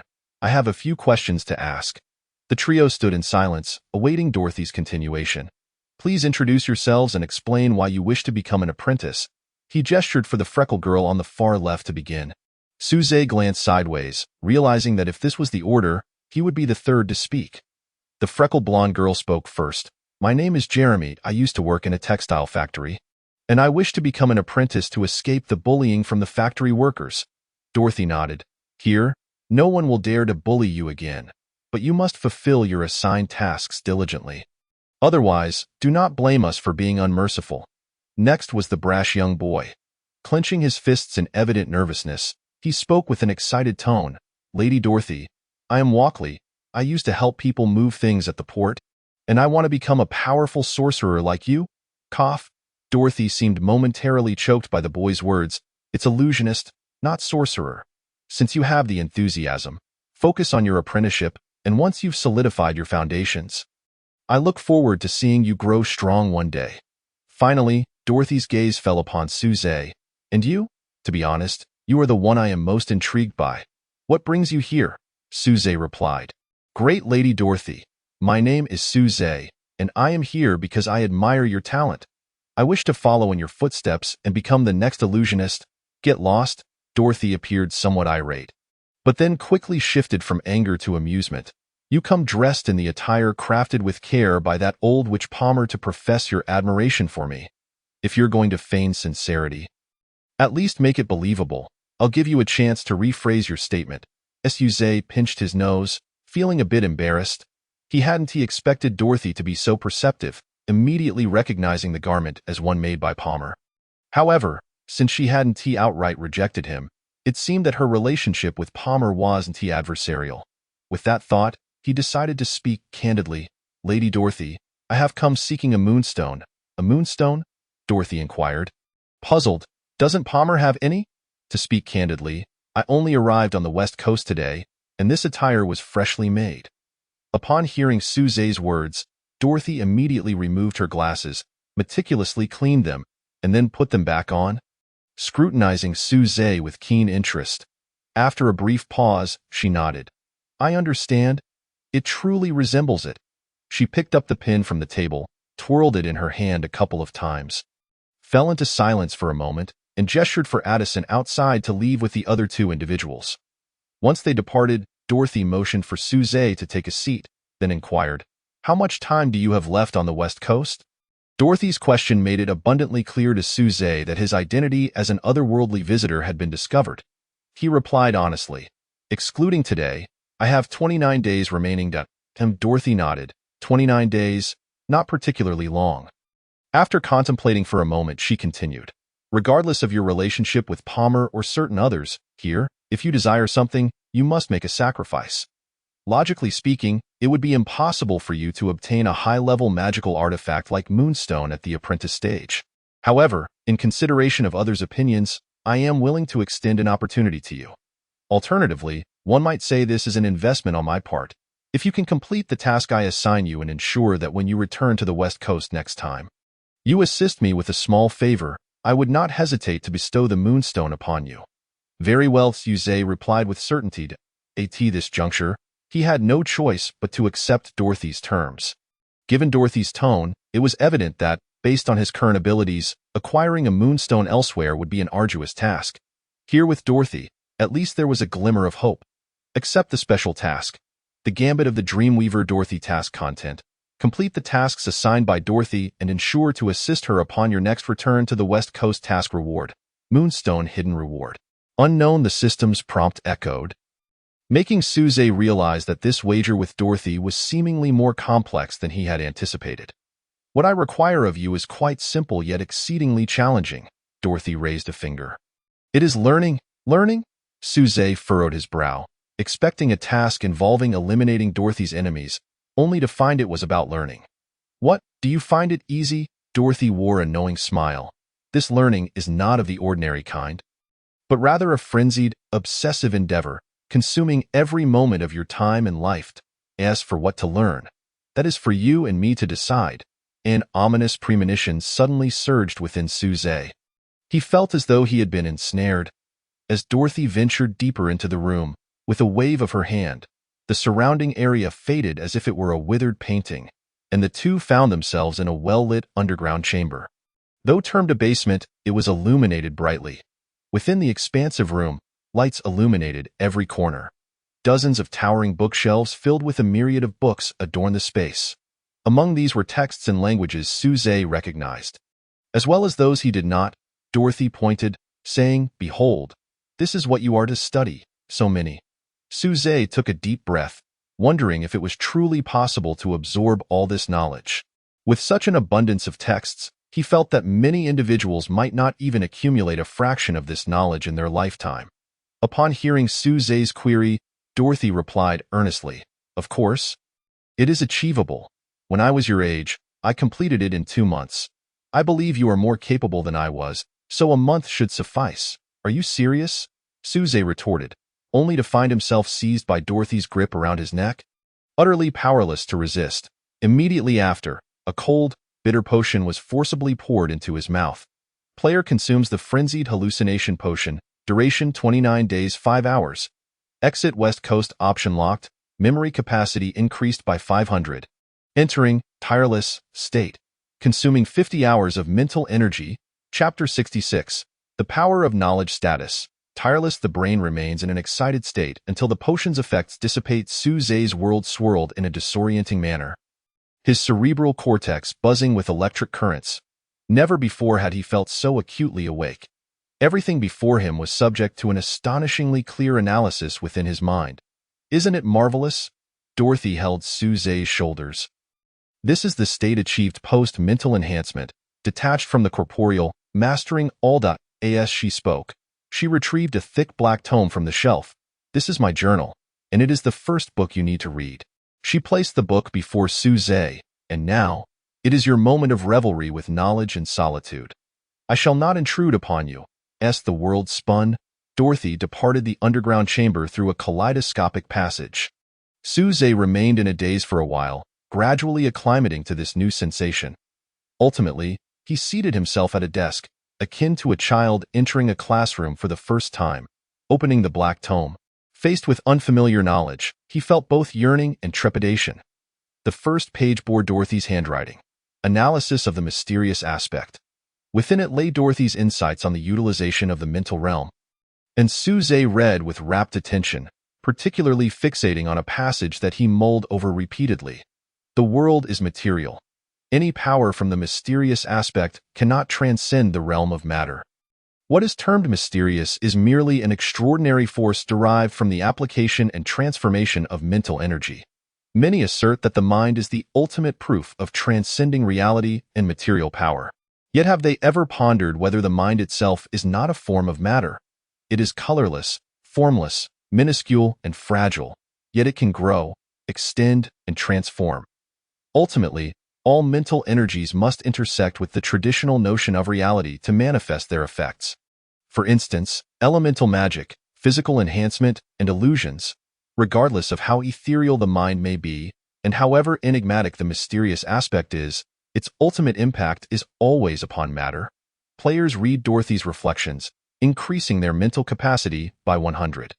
The system issued a prompt, but Su Zhe was entirely immersed in the realm of knowledge, too absorbed to pay heed. So this is the nature of the mysterious aspect. After perusing half of the black tome, Su Zhe's comprehension of the mysterious aspect had reached a foundational level, surpassing even that of many ordinary practitioners. Suddenly, Su Zhe's body relayed a message to his mind. Hunger and thirst in this transcendent state. Even the body's instincts had morphed into fixed information awaiting processing, approaching a form of absolute rationality and logical reasoning. Su Zhe methodically retrieved food and water, consuming while continuing to absorb knowledge. Thus, a day and night passed, during which he gained a substantial understanding of the mysterious aspect. Players read Dorothy's reflections, increasing their mental capacity by 100 upon completing the black tome. Su Zhe's energy capacity surged by 200 points. Now reaching 420, he promptly selected other books from the shelves to read, day and night, without pause. Players read the West Coast Animal Manual, acquiring the Golden Tortoise Beetle Pokédex and the 7-Star Ladybug Pokédex.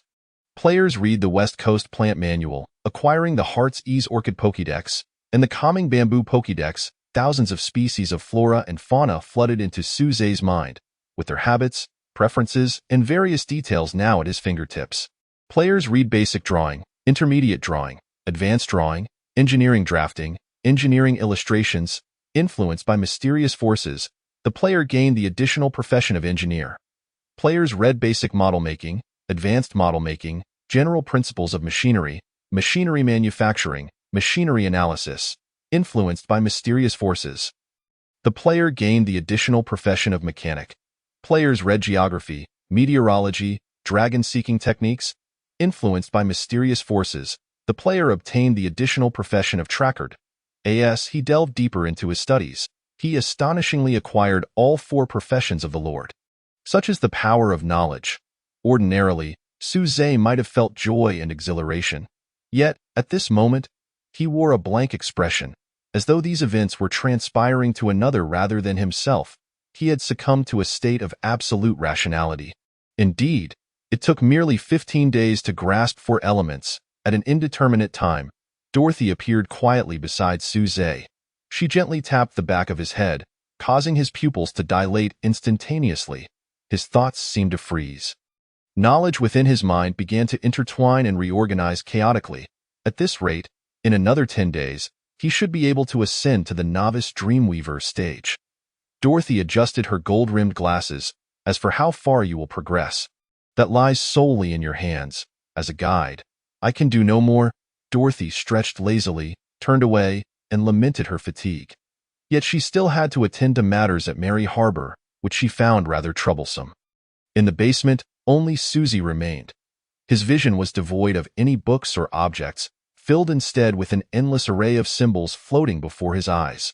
The books in the entire basement began to soar, transforming knowledge into a radiant flow that surged into his mind. 5 days later, Suzy appeared almost deranged, his gaze hollow. He had absorbed all the knowledge from the basement, but the sheer volume overwhelmed him. Leaving his mind solely occupied with the task of digesting this information, utterly devoid of energy to engage with the outside world. Suddenly, he felt a door being forcefully opened somewhere, and before him erupted a sea of flames. A heavy blow struck his head, and he lost consciousness. Suzy awakened from his stupor, greeted by a stark white ceiling and a large dog's head. "Woof!" the old man exclaimed upon seeing him awake, immediately drawing the attention of those nearby. "You're awake." A freckled girl with golden hair rushed over, her voice filled with concern. "What is happening to me?" Suzy groaned, pressing a hand to his forehead as he struggled to sit up. His head throbbed painfully, and he could recall nothing of the events that had transpired. A few days ago, 13 Maduton Street was attacked. Before the girl could finish her thought, Dorothy hurried into the room, interrupting her narrative. "Lady Dorothy?" The girl quickly stepped aside, trembling in fear. Dorothy nodded, acknowledging her, and instructed, "Well done. You may leave for now." "Yes." The girl obediently exited. In the room, only Dorothy and Suzy remained. Chapter 67. Profession Advancement. "Constructor, how do you feel now?" Dorothy inquired, her brow furrowed with concern. Suzy took a deep breath. His head ached, and he could not recall the preceding events. Dorothy's expression grew serious. "This was my oversight. I did not anticipate that the Naga cult would seize the opportunity to ambush Maduton Street while I was occupied, disrupting your final fusion of the 4 elements." At this point, fragments of memories flashed in Suzy's mind. The frenzied learning, the exploration of the sea of knowledge, the acquisition of 3 additional professions, the initiation of fusion. With this in mind, he quickly checked the system notifications. Player possesses architect, engineer, mechanic, and scout elements. Under the guidance of mysterious forces, fusion advancement begins. Player is interrupted by anomalous factors. Fusion disrupted. Player fusion advancement failed. Influenced by the white dog god, enters secondary fusion. Fusion deviates. Under the influence of the great constellation meditation, fusion advancement. New profession acquired. Junior constructor. Suzy sighed in relief after reading the records. Although he had lost his memories of the process, the system notification made clear the risks involved. Without the assistance of the old man and the benefits of the great constellation meditation, he might have ended up as a fool, possessing only a head full of knowledge. To put it colloquially, he would have read himself into madness. He could vividly imagine the aftermath. Staring vacantly with cross-eyed confusion, drooling, clutching the old man's leg, proclaiming, "Let me tell you, there are 4 different ways to write the word fennel. Do you have any special feelings at this moment?" Suddenly, Dorothy's voice interrupted his daydreaming. Suzy turned to her, saying, "I feel as though I have brushed against the threshold of something called constructor." "Constructor?" Dorothy expressed surprise before her demeanor shifted to one of disappointment, muttering softly, "You have indeed embarked upon the path of the constructor." Suzy hesitated. Was there something wrong with being a constructor? He immediately glanced at the constructor's description. Junior Constructor LV1. An expert proficient in biological and mechanical construction, capable of utilizing construction enhancement to upgrade any item within the scope of permissions or construct items within limited resources. Construction Enhancement. Consumes 50 mental energy and X energy crystals specific to the target to upgrade items. Currently constructible items. Arrow Tower. A construction-type item that lasts for 10 minutes or until destroyed. Requires any one of the 5 elemental energies in the vicinity. Consumes 50 mental energy and 1,000 energy crystals to build a 5-meter-high arrow tower, which targets enemies locked onto by the constructor for a damage assessment of LV2 in long-range attacks. Construction Enhancement Upgrade. Increases arrow tower height to 10 meters, damage assessment upgraded to LV3. Other item constructions will be unlocked after the constructor levels up. At this moment, Susie's panel also updated to reflect his new status as Junior Constructor. Name: Susie Branch, Lord, LV7 Profession, Junior Constructor. LV1 includes Construction Enhancement, includes Item Construction, Strength, 22 Energy, 170420 Physical Condition, Light Injury, Dizziness. Special Attributes: Intermediate Lumberjack, Proficient in Construction. Favored by the White Dog God. Closing the panel, Susie inhaled deeply. The constructor seemed incredibly powerful. The 2 accompanying abilities, while demanding significant resources, were remarkably practical. Just the ability to construct arrow towers was nearly invincible at this stage, and the fact that the towers could be upgraded made them even more formidable. Instinctively, Susie felt that the constructor and the illusionist should belong to the same tier of professions. So why did Dorothy appear troubled? Observing her deep in thought, Susie quickly deduced. Have I interfered with your plans by not choosing the path of the illusionist? Dorothy cast a surprised glance at Susie before turning to pour him a cup of hot water. You guessed correctly. I had indeed intended for you to advance as an illusionist to assist me with certain tasks. But it seems that is no longer feasible. However, you need not worry, she added, patting Susie on the shoulder. The constructor and illusionist are merely 2 branches on the same path. Ultimately, they shall converge. Yet, since your advancement to constructor has caused a deviation in my plans, our agreement must undergo some modifications. Please, go on. The Naga Church took advantage of my absence to attack 13 Meduton Street and steal numerous magical materials. While I do not place much importance on those materials, regrettably, the Moonlight Stone you require was among the items they pilfered. Susie furrowed his brow. What a stroke of bad luck, Dorothy continued. As I am currently preoccupied with other matters, I cannot attend to the Naga Church's minions. So the task of retrieving the Moonlight Stone must fall to you. If you recover the Moonlight Stone, then it will belong to you, Dorothy added. Not just the Moonlight Stone. Anything you can acquire from the Naga Church will be yours. The sunlight on the west coast is typically bright and intense, so even if there are some bloodstains on the ground, they will evaporate quickly. Thus, you need not hesitate.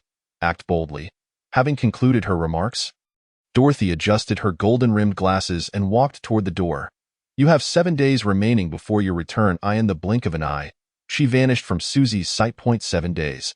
Susie stretched and smirked coldly. The Naga Church dares to steal from me and attack me. I must devise a plan to eliminate them. Woof! The old man beside him barked in agreement. Knock, knock, knock. At that moment, a knock sounded at the door. Come in. Lord Susie, your lunch has arrived. The freckled girl with golden hair reappeared, carrying a cup of hot milk and a delicate steak. Susie raised an eyebrow. If I recall correctly, your name is Jeremy. We came for the interview together. Why do you call me Lord? Jeremy's eyes widened. Lord Susie, you don't know.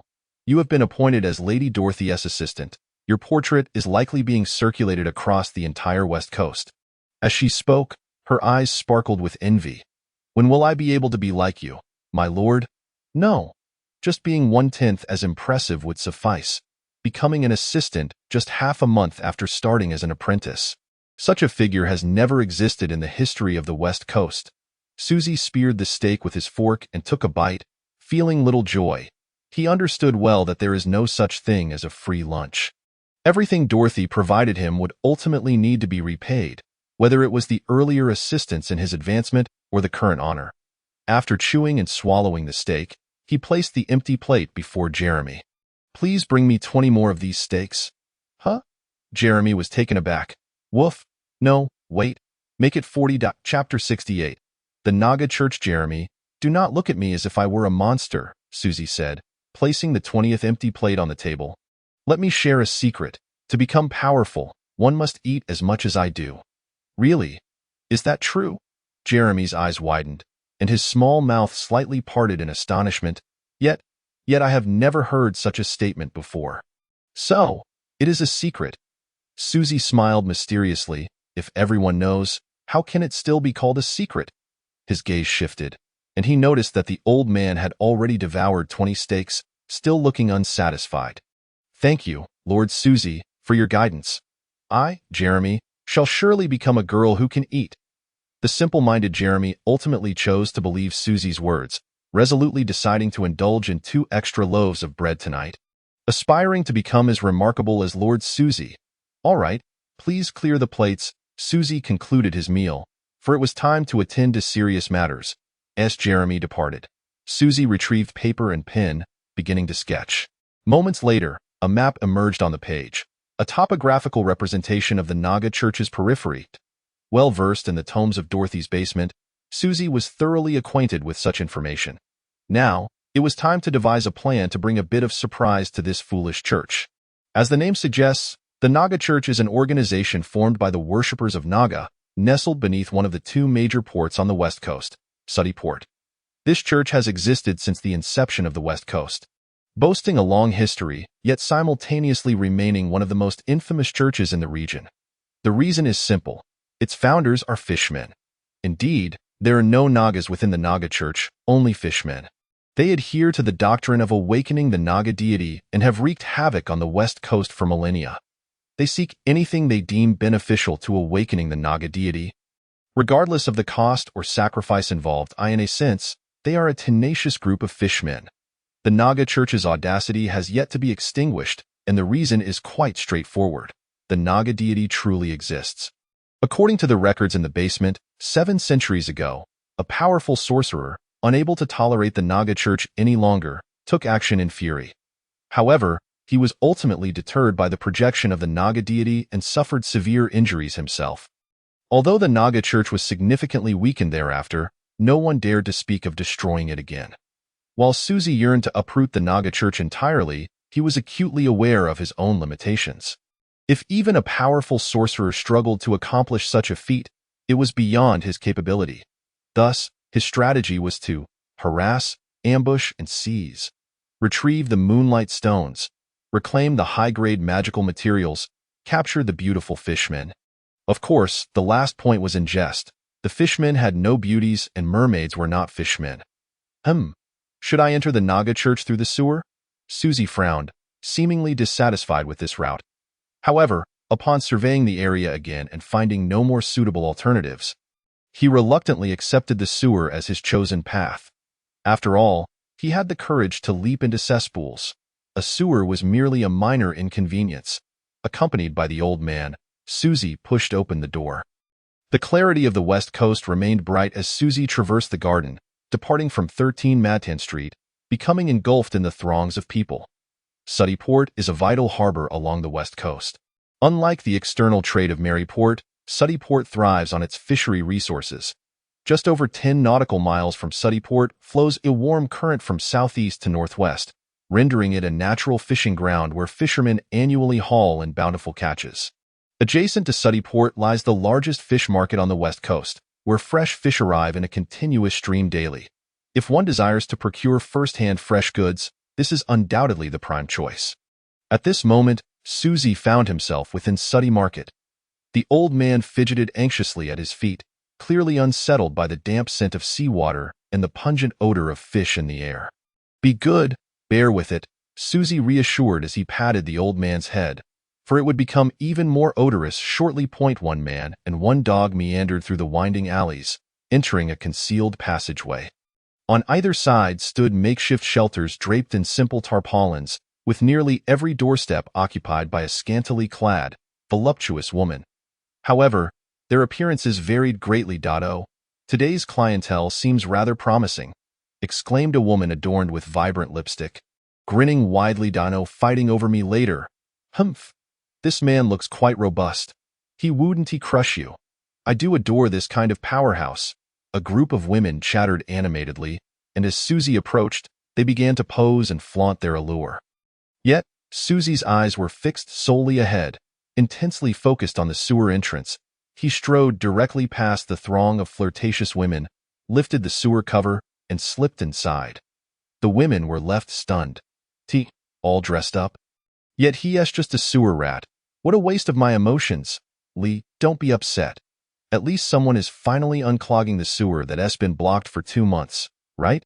Exactly. In truth, it is the men who do the labor that Susie, oblivious to their gossip, found himself equally taken aback once he descended into the sewer. The stench was overpowering, filth was strewn about, and had it not been for his extraordinary mental fortitude, he might have succumbed to unconsciousness. Were it not for the fact that this route was the most concealed and secure, Susie would have turned back without a second thought. Yet, for the sake of reclaiming the moonlight stones, what choice did he have? Endure. He stowed his clothing in his backpack and plunged forward. Ugh! Susie doused himself with water, diligently washing off. This damned Naga church has put me in such a predicament. I must double my efforts to steal back what is mine. I shall reclaim 10 moonlight stones. The old man, shaking off water beside him, nodded vigorously in agreement. Now, they had reached a hidden corner on the periphery of the Naga church. Having just cleaned themselves to infiltrate this place, both man and dog had endured a lengthy journey through the sewer. Once dressed, it was customary for the old man to lead the way, scouting ahead for information. Before long, the old man returned, signaling that the path ahead was clear. Susie continued deeper, gradually sensing something amiss. According to his research, there should be a tower every 300 meters surrounding the Naga church, each manned by 3 to 4 church followers. Yet now, several towers in succession lay unguarded, and even the most critical nodes featured only a single distracted fishman. Could it be? Something has transpired within the Naga church? Chapter 69. Are the followers also competing? Stealthily approaching the nearby tower, Susie glanced upward. The fishman, resembling a frog, was soundly asleep, clutching a trident, utterly unaware of the intruder. Without disturbing this slumbering figure, Susie pressed on. Before long, a massive door loomed ahead. Behind this door lay the core of the Naga church. Susie had no knowledge of what awaited him inside. The books in the basement provided no insights. All he could do now was proceed step by step. However, what troubled him was the 2 diligent fishermen guards stationed before the door, their eyes wide and vigilant, making it nearly impossible to slip past undetected. Just then, Susie heard footsteps approaching from behind. Peering out, he spotted a figure cloaked in a greenish-blue robe advancing toward him, a human follower of the Naga church. The attire donned by this individual was the uniform of the Naga church. If he could acquire that garment, entering the core area would be a straightforward endeavor. Susie patted the old man's rear, and the old man took the cue, scampering out. What an adorable dog. Are you going to take me somewhere? The follower followed the old man into a nearby alley. Muffled sounds of struggle. Susie retracted his dagger. The swift motion of slitting the man's throat was seamless, reminiscent of a scene from an Assassin's Creed, and he felt a surge of admiration for his own finesse. Removing the man's clothing, Susie concealed the body in a corner, departing without a shred of compassion. The Naga church dared to ambush him. They would pay the price. Cloaked in the oversized robe, he strode slowly toward the massive door. The 2 guards cast a glance in his direction, abruptly halting him. Glub, glub, glub, glub. What were you doing in the alley just now? The other guard, visibly irate, retorted, Makabaka Makaba, we said no public urination. Susie narrowed his eyes. They were speaking in fishman language. However, he quickly realized the absurdity of his thoughts. If fishmen didn't speak their own language, what else would they communicate in? Pika pika, I didn't. Susie paused, then replied fluently. His studies in the basement had encompassed various peculiar languages spoken by different races. Glub glub, you're lying? I saw you, Makabakaka, however. If you're willing to pay a small cleaning fee, we can assist you. Susie's eyes, hidden beneath his hood, nearly rolled back into his head. After all that, these 2 fellows were attempting to extort him. What cleaning fee? If they were to clean, then the sewer wouldn't smell so foul. With a playful tone, one might say, a small token of my appreciation, albeit not a formal greeting, however, as the saying goes. It is wiser to provoke the king of hell than to anger a mere ghost. Thus Su Zhe dutifully offered his last 1,000 energy crystals. Yet, unbeknownst to them, he had already devised a plan to reclaim every last one of these items. Ruthlessly reclaim them. Hooray! You are quite impressive. After receiving a generous cleaning fee, the two guards, filled with joy, immediately opened the grand gate to allow Su Zhe passage, cautioning him not to relieve himself indiscriminately next time. Lest they confiscate his tools, Su Zhe clenched his fists tightly. He etched this debt firmly into his memory and took a deep breath as he stepped into the core area of the Naga church. Upon entering, a colossal statue caught his eye.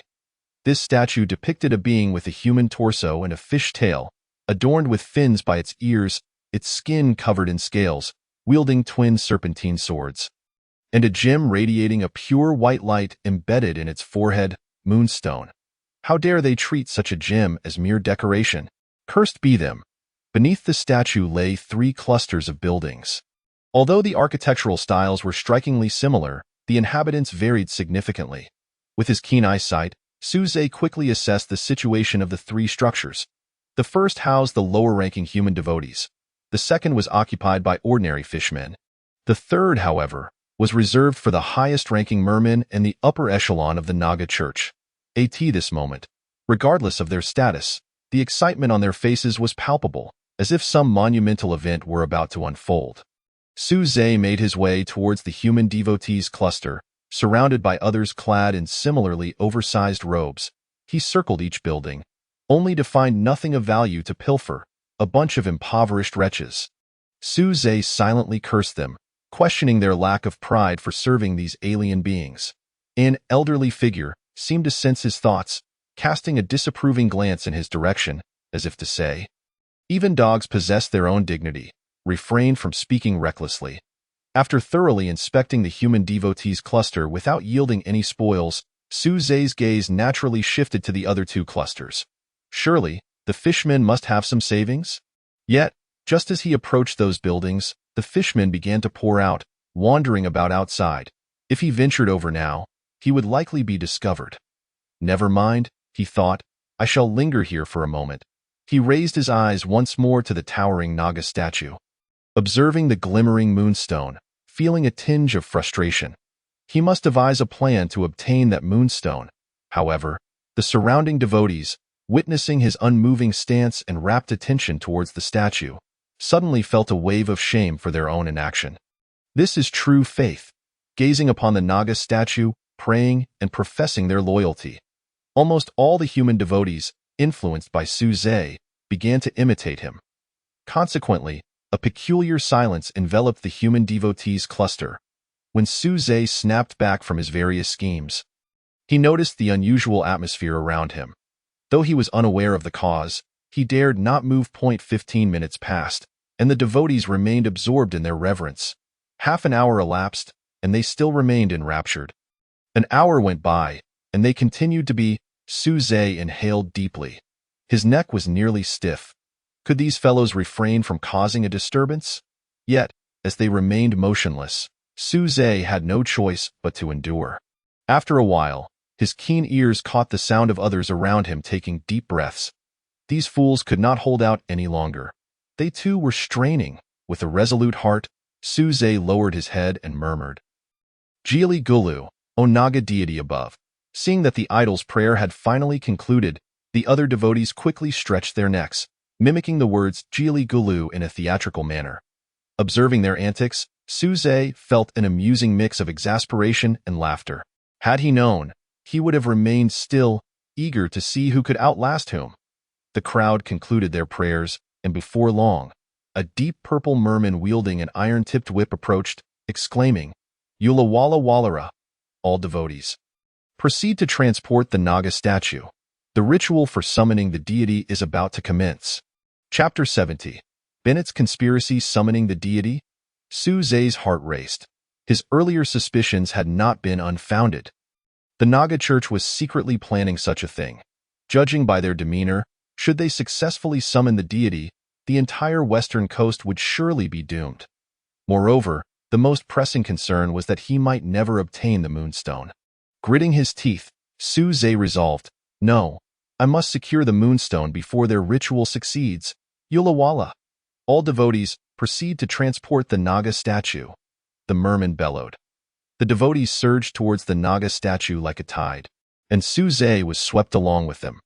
After a 10-minute trek, upon nearing the statue, Su Zhe noticed that the base was propped up by rolling logs, and ropes had been bound around the statue at some point. The devotees instinctively approached the ropes, and with every 20 of them lifting a hempen rope as thick as an arm, they awaited the merman's command to commence their laborious task of moving the statue.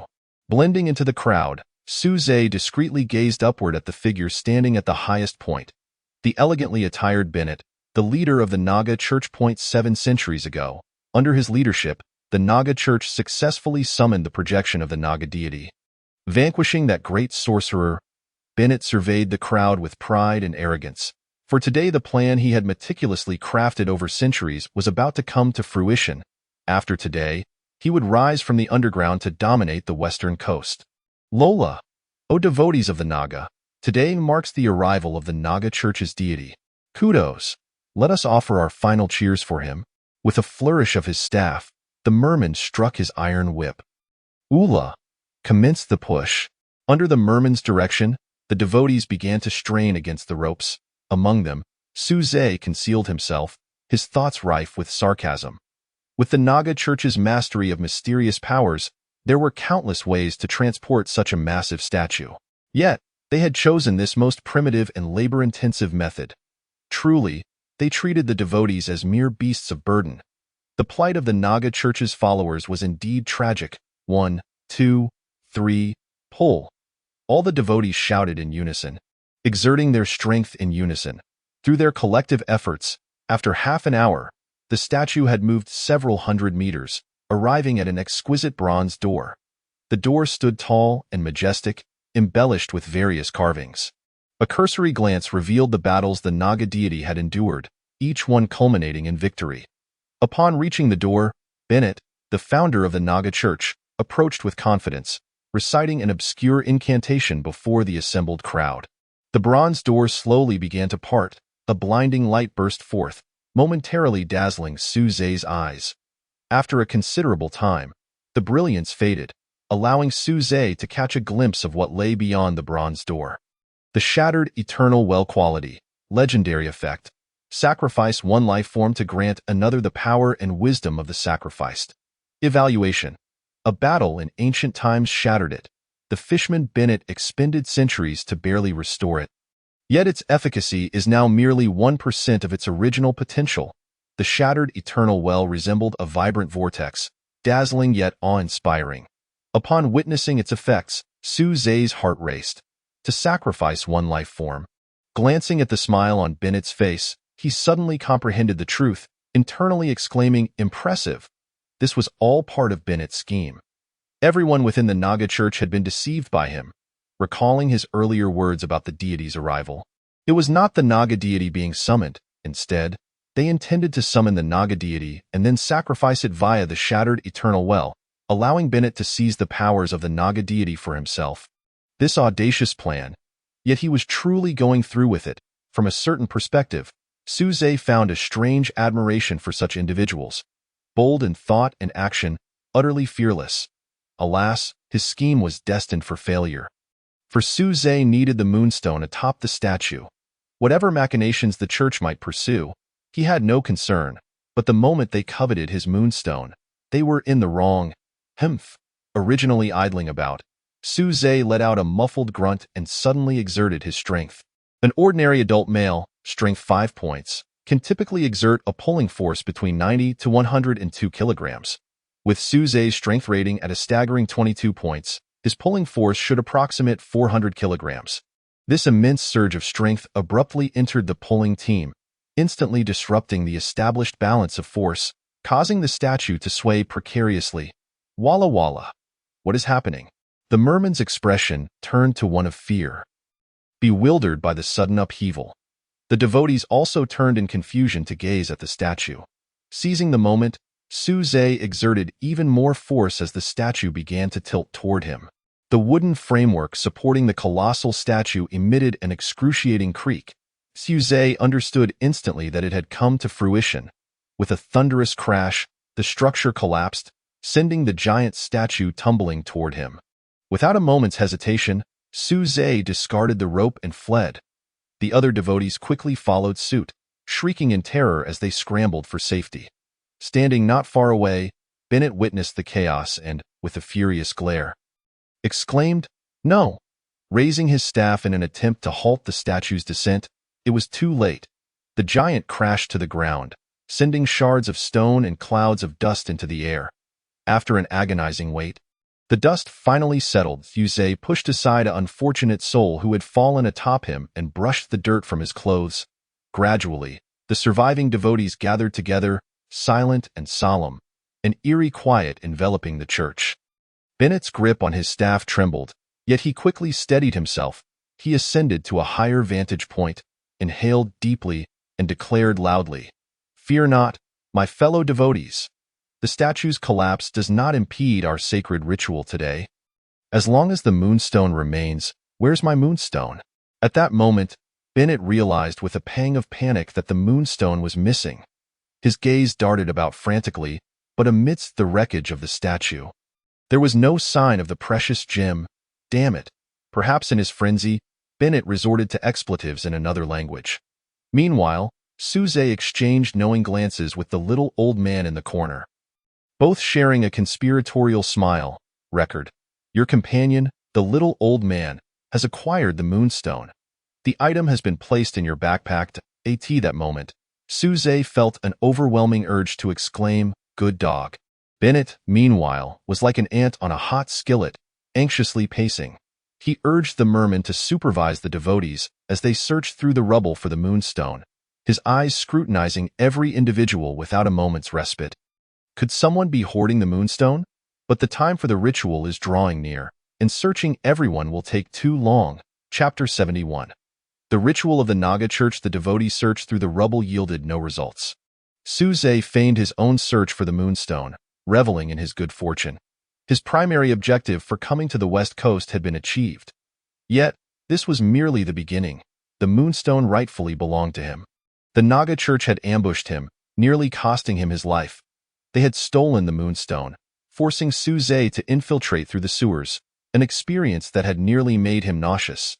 Finally, the two guards at the entrance had demanded a 1000 G energy crystal as a cleaning fee.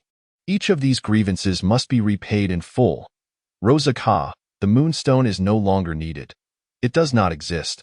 With our faith in the Naga god, we shall surely summon it, after about half an hour.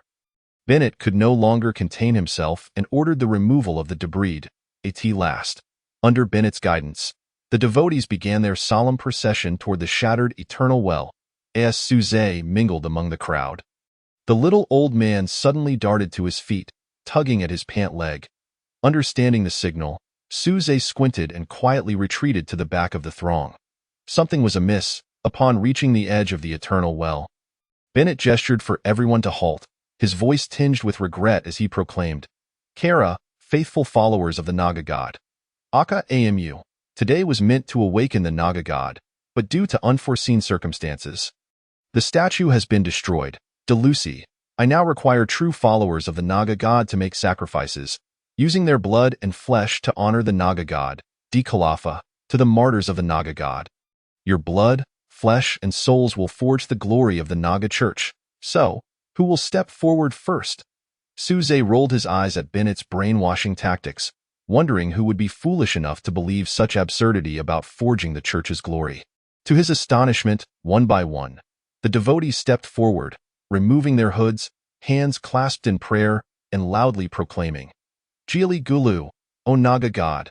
Bennett beamed with satisfaction at the effect of his speech, raising his staff as a dark green light surged forth, enveloping the devotees. One by one, they fell silent, transforming into mere skeletal remains. Their blood, flesh, and souls were siphoned away by Bennett to honor the Naga god. The number of devotees before Suze dwindled, the green light drawing near. Without a second thought, he turned and fled. He would not dare to touch that green energy. Bennett quickly spotted Suze's unconventional behavior and realized the implications of the statue's collapse and the whereabouts of the moonstone. There was a traitor among the followers. "Seize him," Bennett commanded, and 2 mermen armed with iron whips immediately gave chase. Unable to leave his post to oversee the ritual, Bennett's gaze remained fixed on Suze. Hoping that his glare alone could bring him to his demise, Suze sprinted away, relieved to discover that only 2 sluggish mermen were pursuing him. The purple-scaled merman's details appeared. Purple-scaled merman rank, elite merman strength, 15 vitality, 45-60 special traits, merman, amphibious beings capable of moving and living freely on land or underwater.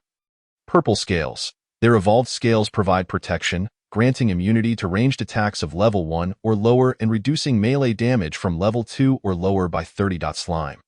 The mucus secreted from their skin makes them exceedingly difficult to capture and allows them to swiftly navigate through tight spaces.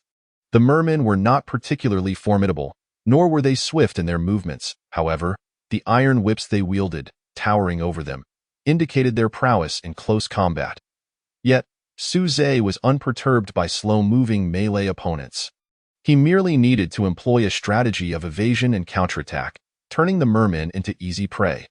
Luring the 2 mermen to a nearby column, effectively obstructing Bennett's line of sight, Suze revealed his fangs. Silent bow.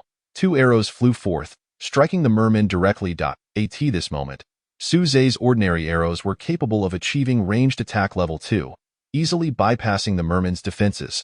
However, after being hit by the arrows, the mermen seemed unfazed, continuing their relentless pursuit of Suze. With no other option, Suze continued to run, occasionally firing arrows in retreat, but their effect on the mermen appeared minimal. Ultimately, the 2 mermen resembled porcupines, succumbing to blood loss before collapsing. How troublesome! Suze rubbed his sore hands, chafed by the bowstring, pondering that he should perhaps apply poison or enchantment to his arrows in the future. Otherwise, facing such resilient foes would be quite the burden. After dispatching the 2 mermen, Suze collected the green treasure chests they dropped and returned once more to the heart of the Naga church. Bennett's ritual persisted, and Suze estimated that at least 1,000 or 2,000 lives had been sacrificed thus far to awaken the Naga god. Observing Bennett engrossed in the ceremony, Suze refrained from interrupting his thoughts. After all, the success of Bennett's scheme bore little consequence to him. Should Bennett succeed in devouring the Naga god through the shattered eternal well, it would be those with grievances against Bennett within the West Coast who would have cause for concern. Suze would not be among them. Conversely, if Bennett failed, it would have even less impact on Suze. Thus, Suze resolved to take advantage of the Naga church's distraction and seize every opportunity for gain. He and the little old man stealthily maneuvered to the 3rd complex of the Naga church, a residence for the upper echelons, where riches were sure to abound. Unimpeded by mermen or devotees, Suze easily infiltrated the 3rd complex. He and the little old man split up, fervently scavenging every resource within sight. A strength potion? Quite valuable. A classic fishman apple pie that rapidly increases satiety. Not bad either. This is Lady Jennifer's personal soft armor from next door. Suze stumbled upon a piece of exquisite armor. Its attributes commendable, though the source of this soft armor. He contemplated for a mere fraction of a second before deciding to take it back for Ma Hongkai to wear. The old man has also reaped considerable rewards.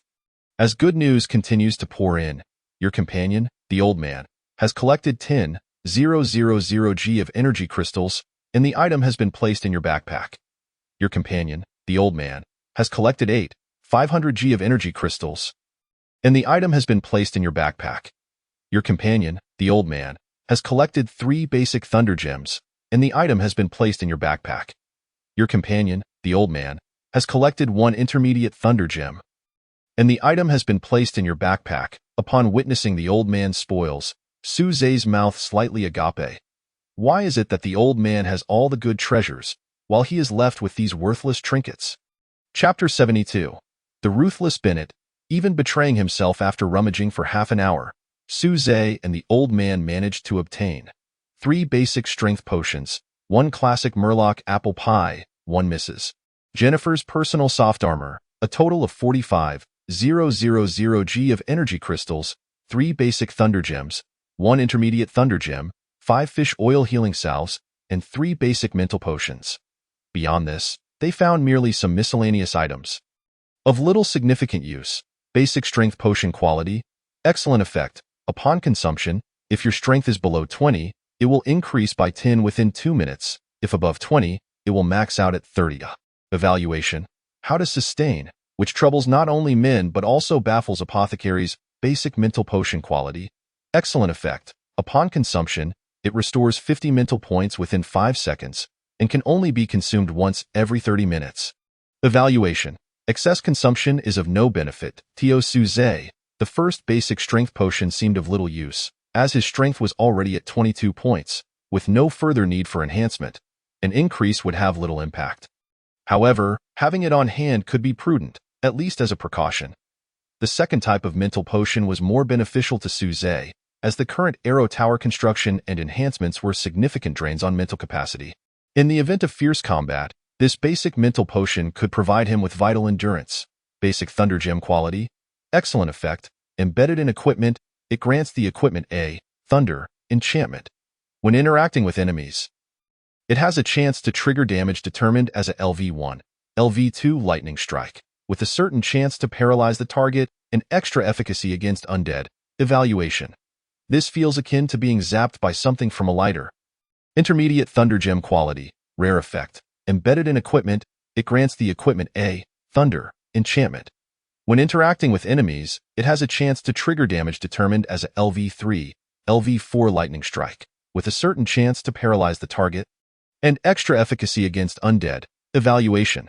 The safe human alternating current voltage is 36 volts. 3 basic gems and 1 intermediate gem represent a particularly formidable presence at this stage, especially the intermediate Thunder Gem, with a damage determination cap of LV4.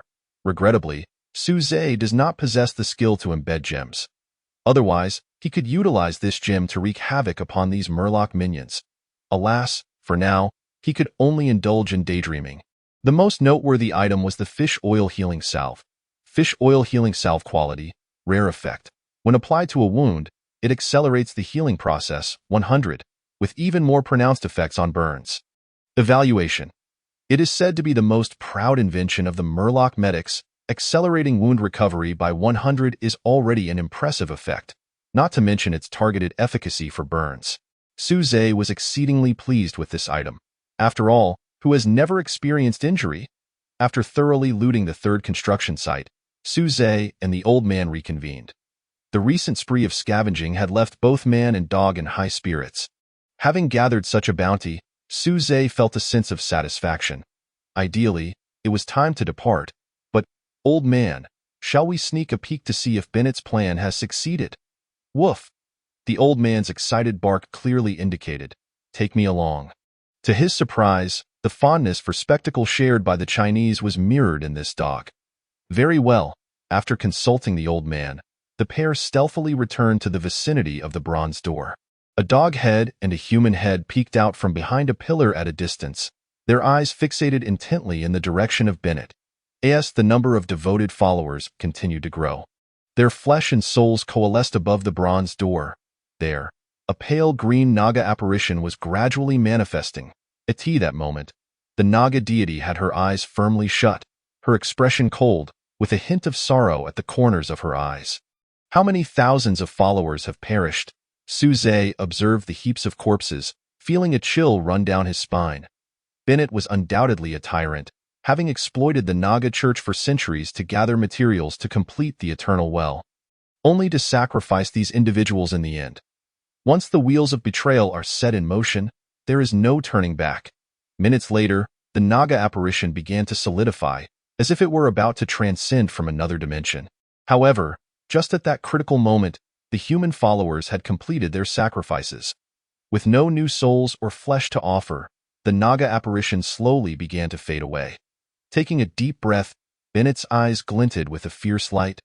As he ruthlessly pointed his staff at the Murlocs, his very own kin, Kara, I never anticipated needing so many offerings, but now, for the Naga deity's descent, sacrifices must be made. In the face of the Murlocs' disbelief, a dark green light transformed into a massive cage, ensnaring them and wrapping around each one. Immediately afterward, the bodies of the Murlocs withered away, collapsing lifelessly to the ground. Such ruthlessness. Witnessing Bennett's actions against his own kin, Su Zhe's jaw dropped. The old man also gaped in astonishment, nodding in agreement with Su Zhe's sentiment. What a ruthless figure. No, he is a ruthless fish. Members of the Naga Church, aside from Bennett himself, fell one after another.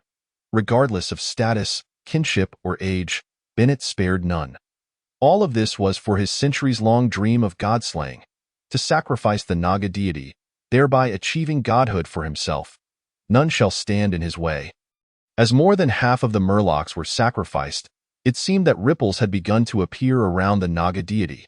She was descending from another timeline. The remaining Murlocs, supporting each other, trembled in fear, continuously pleading with Bennett. Yet Bennett showed no hesitation, waving his staff. The last of the Naga Church's Murlocs also met their demise. Gazing upon the multitude of corpses beneath Bennett, Su Zhe swallowed hard. This was a throne forged of bones and lives, solely to elevate Bennett. As the ripples beside the Naga deity gradually ceased to expand, Su Zhe suddenly felt an immense pressure suffuse the entirety of the Naga Church. Lula, damn it, so close. Bennett gazed up at the Naga apparition, scanning the surroundings, only to find no life left to sacrifice. Gritting his teeth, he produced a dagger and plunged it into his own heart. How ruthless, indeed, that is sheer ruthlessness. Dark green light surged from Bennett's own being, flowing toward the Naga apparition. The Naga apparition began to stir, ultimately descending into this world. Who has awakened me? The Naga deity's lips moved. But Su Zhe felt as though countless hammers were pounding upon his eardrums. Chapter 73. The Naga deity, danger. The words of the Naga deity reverberated throughout the vast church, lingering unanswered. Bennett, who had just sacrificed half of his life, now looked aged and weary, sprawled on the ground, struggling to catch his breath, and was naturally unable to respond to the Naga deity's inquiry. Meanwhile, Su Zhe, hidden in the shadows, had no intention of exposing himself, as long as his wits were intact. After all, those two ahead were not to be trifled with. He was merely there to observe the spectacle. The Naga deity's gaze swept through the church, ultimately resting upon Bennett. To awaken me, such great sacrifices have been made. The Naga deity's expression remained inscrutable. Why, believer, what is it that you wish to awaken me for? Bennett raised his head, laboring to meet the gaze of the Naga deity. His eyes shifting from desire to fervor, he extended his arms toward the heavens. My great Naga deity, please perish. Upon uttering these words, Bennett erupted with tremendous force, an explosion of dark green light surging toward the remnants of the shattered eternal well. The Naga deity furrowed her brow, perplexed. What is happening? Yet upon seeing the shattered eternal well behind her, she could no longer maintain her previous composure. Despicable Murlocs, with a sweep of her dual swords. The Naga deity aimed to sever the connection between Bennett and the eternal well, but Bennett was quicker, successfully completing the energy infusion into the eternal well.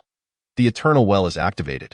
It will sacrifice a living being, transferring its power to another. This is an ancient and mysterious power, even difficult for an entity like the Naga deity to resist. He. Naga deity, you shall die. Madness gleamed in Bennett's eyes as he proclaimed, from this day forward, I shall be the new god of the Naga Church, leading it to unprecedented glory. From his mouth, nose, eyes, and ears surged forth a radiant green luminescence, as his corporeal form transmuted into a spiritual essence. Silently intoning esoteric and intricate incantations, the shattered eternal divine well slowly rotated, reminiscent of the swirling nebulae scattered throughout the cosmos. Brilliant yet immensely powerful, its core emanated a formidable pull, seeking to draw the Naga deity into its center to complete the final ritual. Though the Naga deity was indeed divine, having only recently been awakened and traversed into this realm, her strength was but a fraction of what it once was, barely 1% of her full glory. In that moment, she found herself unable to resist the dominion of the shattered eternal divine well, gradually being drawn closer. The power of the deity shall soon be mine. Seeing the Naga deity's plight, Bennett amplified his exertion further. With a sudden thrust, the Naga deity plunged her twin swords into the ground, her scales erupting in waves of tidal force, attempting to obliterate the divine well and effect her escape. Yet Bennett would not allow her to succeed. He had orchestrated this moment for a staggering 7 centuries. Ever since he had repelled the Archmage and glimpsed the Naga deity's power, he had coveted that strength. After painstakingly restoring the shattered eternal divine well for 700 years and simulating countless possibilities in his mind, he awaited this very moment. The binding blood curse. Bennett's spiritual form underwent a sudden transformation, and arcane runes manifested upon its surface, swirling and attaching themselves to the Naga deity's body. Instantly, her might was drastically diminished. How terrifying! Susie, lurking in the shadows, was left awestruck by Bennett's display. The binding blood curse was an incantation devised by the transcendentalists of a millennium ago to combat the ancient deity's projections. This spell required the caster to prepare in advance, inscribing a staggering 17,386 runes upon their own soul with tools capable of harming it. The agony endured during this process, and the subsequent aftereffects, could make even the strongest will tremble in fear. Had circumstances not driven one to desperation, it is unlikely anyone would willingly choose such a horrific spell. Yet in this moment, Bennett was prepared to sacrifice everything to consume the Naga deity. After being afflicted by the curse, the Naga deity found herself bereft of any power to resist, inching ever closer to the divine well. Ha ha ha, it is nearly complete. Just a little more. Bennett's spiritual form trembled, on the verge of disintegration. However, at this pace, he was certain he could devour the Naga deity before his essence shattered. The Naga deity turned to face the arrogant Bennett, her eyes filled with fury and despair. But at that moment, her peripheral vision caught sight of Susie and the old man in the distance. What was happening over there? That dog. Could it also be a deity? Though its divinity was incomplete, how could it be so close to a human? Could they assist her? The proud and invincible Naga deity found herself contemplating an appeal for help from a mere mortal. Yes, if they were willing to aid her, she could utilize the eternal well to complete the ritual. Although it meant she would be bound to this human afterward, it was still preferable to allowing that despicable fishman to succeed. Ah, a sharp wail escaped the Naga deity's lips as time itself seemed to freeze in that instant. Even the shattered eternal divine well momentarily halted. Susie stood in stunned silence, bewildered by the stillness around him. Why could he still move? Human. The Naga deity's voice echoed. Susie glanced left and right, searching for the human the Naga deity referred to. No need to look further. The human next to the other deity. I need you to do me a favor. The Naga deity spoke with urgency, directly stating her intent. Me? Susie pointed to himself, saying, No, Naga deity. I cannot assist you in eliminating Bennett. He has schemed for centuries to consume you. Why not just let him fulfill his desire? Susie had no intention of involving himself in a matter that seemed to hold no benefit for him, and he found the tale of a lowly fishman striving to devour the exalted Naga deity quite intriguing. Human, I am speaking to you with utmost seriousness. The Naga deity's words rushed forth. If you aid me, I can offer you unexpected benefits. Benefits? Upon hearing the word, Susie's demeanor transformed instantly, and he swiftly altered his response. Tell me your terms. Witnessing Susie's rapid change upon the mention of benefits, the Naga deity couldn't help but question her decision, but time was of the essence, and she had little room for hesitation. It is fated that I will be consumed by this shattered eternal divine well. Yet I do not wish for my consciousness to extinguish, thus you are my only hope. I can forge a pact with you through the eternal well, becoming your servant, fighting for you unconditionally. In exchange for your interruption of that vile fishman's spell. Once his incantation is disrupted, he will be unable to draw upon my power and shall perish within a minute. You need not worry about his retaliation. Susie narrowed his eyes, contemplating the allure of taking the Naga deity as his subordinate. Chapter 74. Is it truly you, the exalted Naga deity? This deal is done. Bennett was already on the brink of exhaustion. A mere distraction would suffice to unravel his plans. Very well, I accept. Susie nodded in agreement, addressing the Naga deity. Remember, once I release the time freeze, you must immediately interrupt that fishman's spell. The Naga deity cautioned Susie once more before her voice faded away. Moments later, the surroundings began to flow once more, returning to their normal pace. Suzy retrieved the tranquil bow from his pack. This longbow boasted an active skill he had seldom employed, having never encountered a fitting occasion. Tranquil strike. Active focus your spirit to unleash an arrow of extraordinary speed, with a chance, 20, to interrupt an enemy's mystical casting, consuming 5 spirit points and requiring a cooldown of 2 hours. Now was the moment for it to shine. He leaped from behind the column, drew his bow, and aimed at the distant Bennett. Naturally, Bennett noticed Suzy, recognizing him as the traitor who had escaped earlier. And his eyes filled with rage. Despicable human. If not for his current immobility, he would have torn Suzy apart. Beside him, the Naga deity was being pulled into the shattered eternal divine well, urging Suzy. Hurry! Suzy raised an eyebrow, maintaining his draw without releasing the arrow. The Naga deity had previously spoken of forging a pact, yet at that moment, she showed no signs of action. This implied that she still harbored the hope of compelling Suzy to interrupt Bennett while retaining her own freedom. However, Suzy had anticipated this. As long as the Naga deity did not finalize the pact, he would refrain from releasing the arrow, even if it meant her eventual consumption. Ultimately, it was the Naga deity who faltered. For she faced the specter of death. Suzy's inaction bore no cost to him, yet if she did not solidify the pact, her fate was sealed. Just as the Naga deity was on the brink of being consumed by the eternal well. A brilliant turquoise radiance erupted from her form. The light filtered through the eternal well and surged toward Suzy. The Naga deity wished to forge a pact with you through the shattered eternal well. Becoming your servant, fighting for you until death, do you accept, servant? A subordinate relationship one tier below a partner. The life of a servant rests at the whim of the pact maker. A smile crept across Suzy's lips. Now that was more like it, little Naga. Despite having struck a deal, she still attempted to play clever.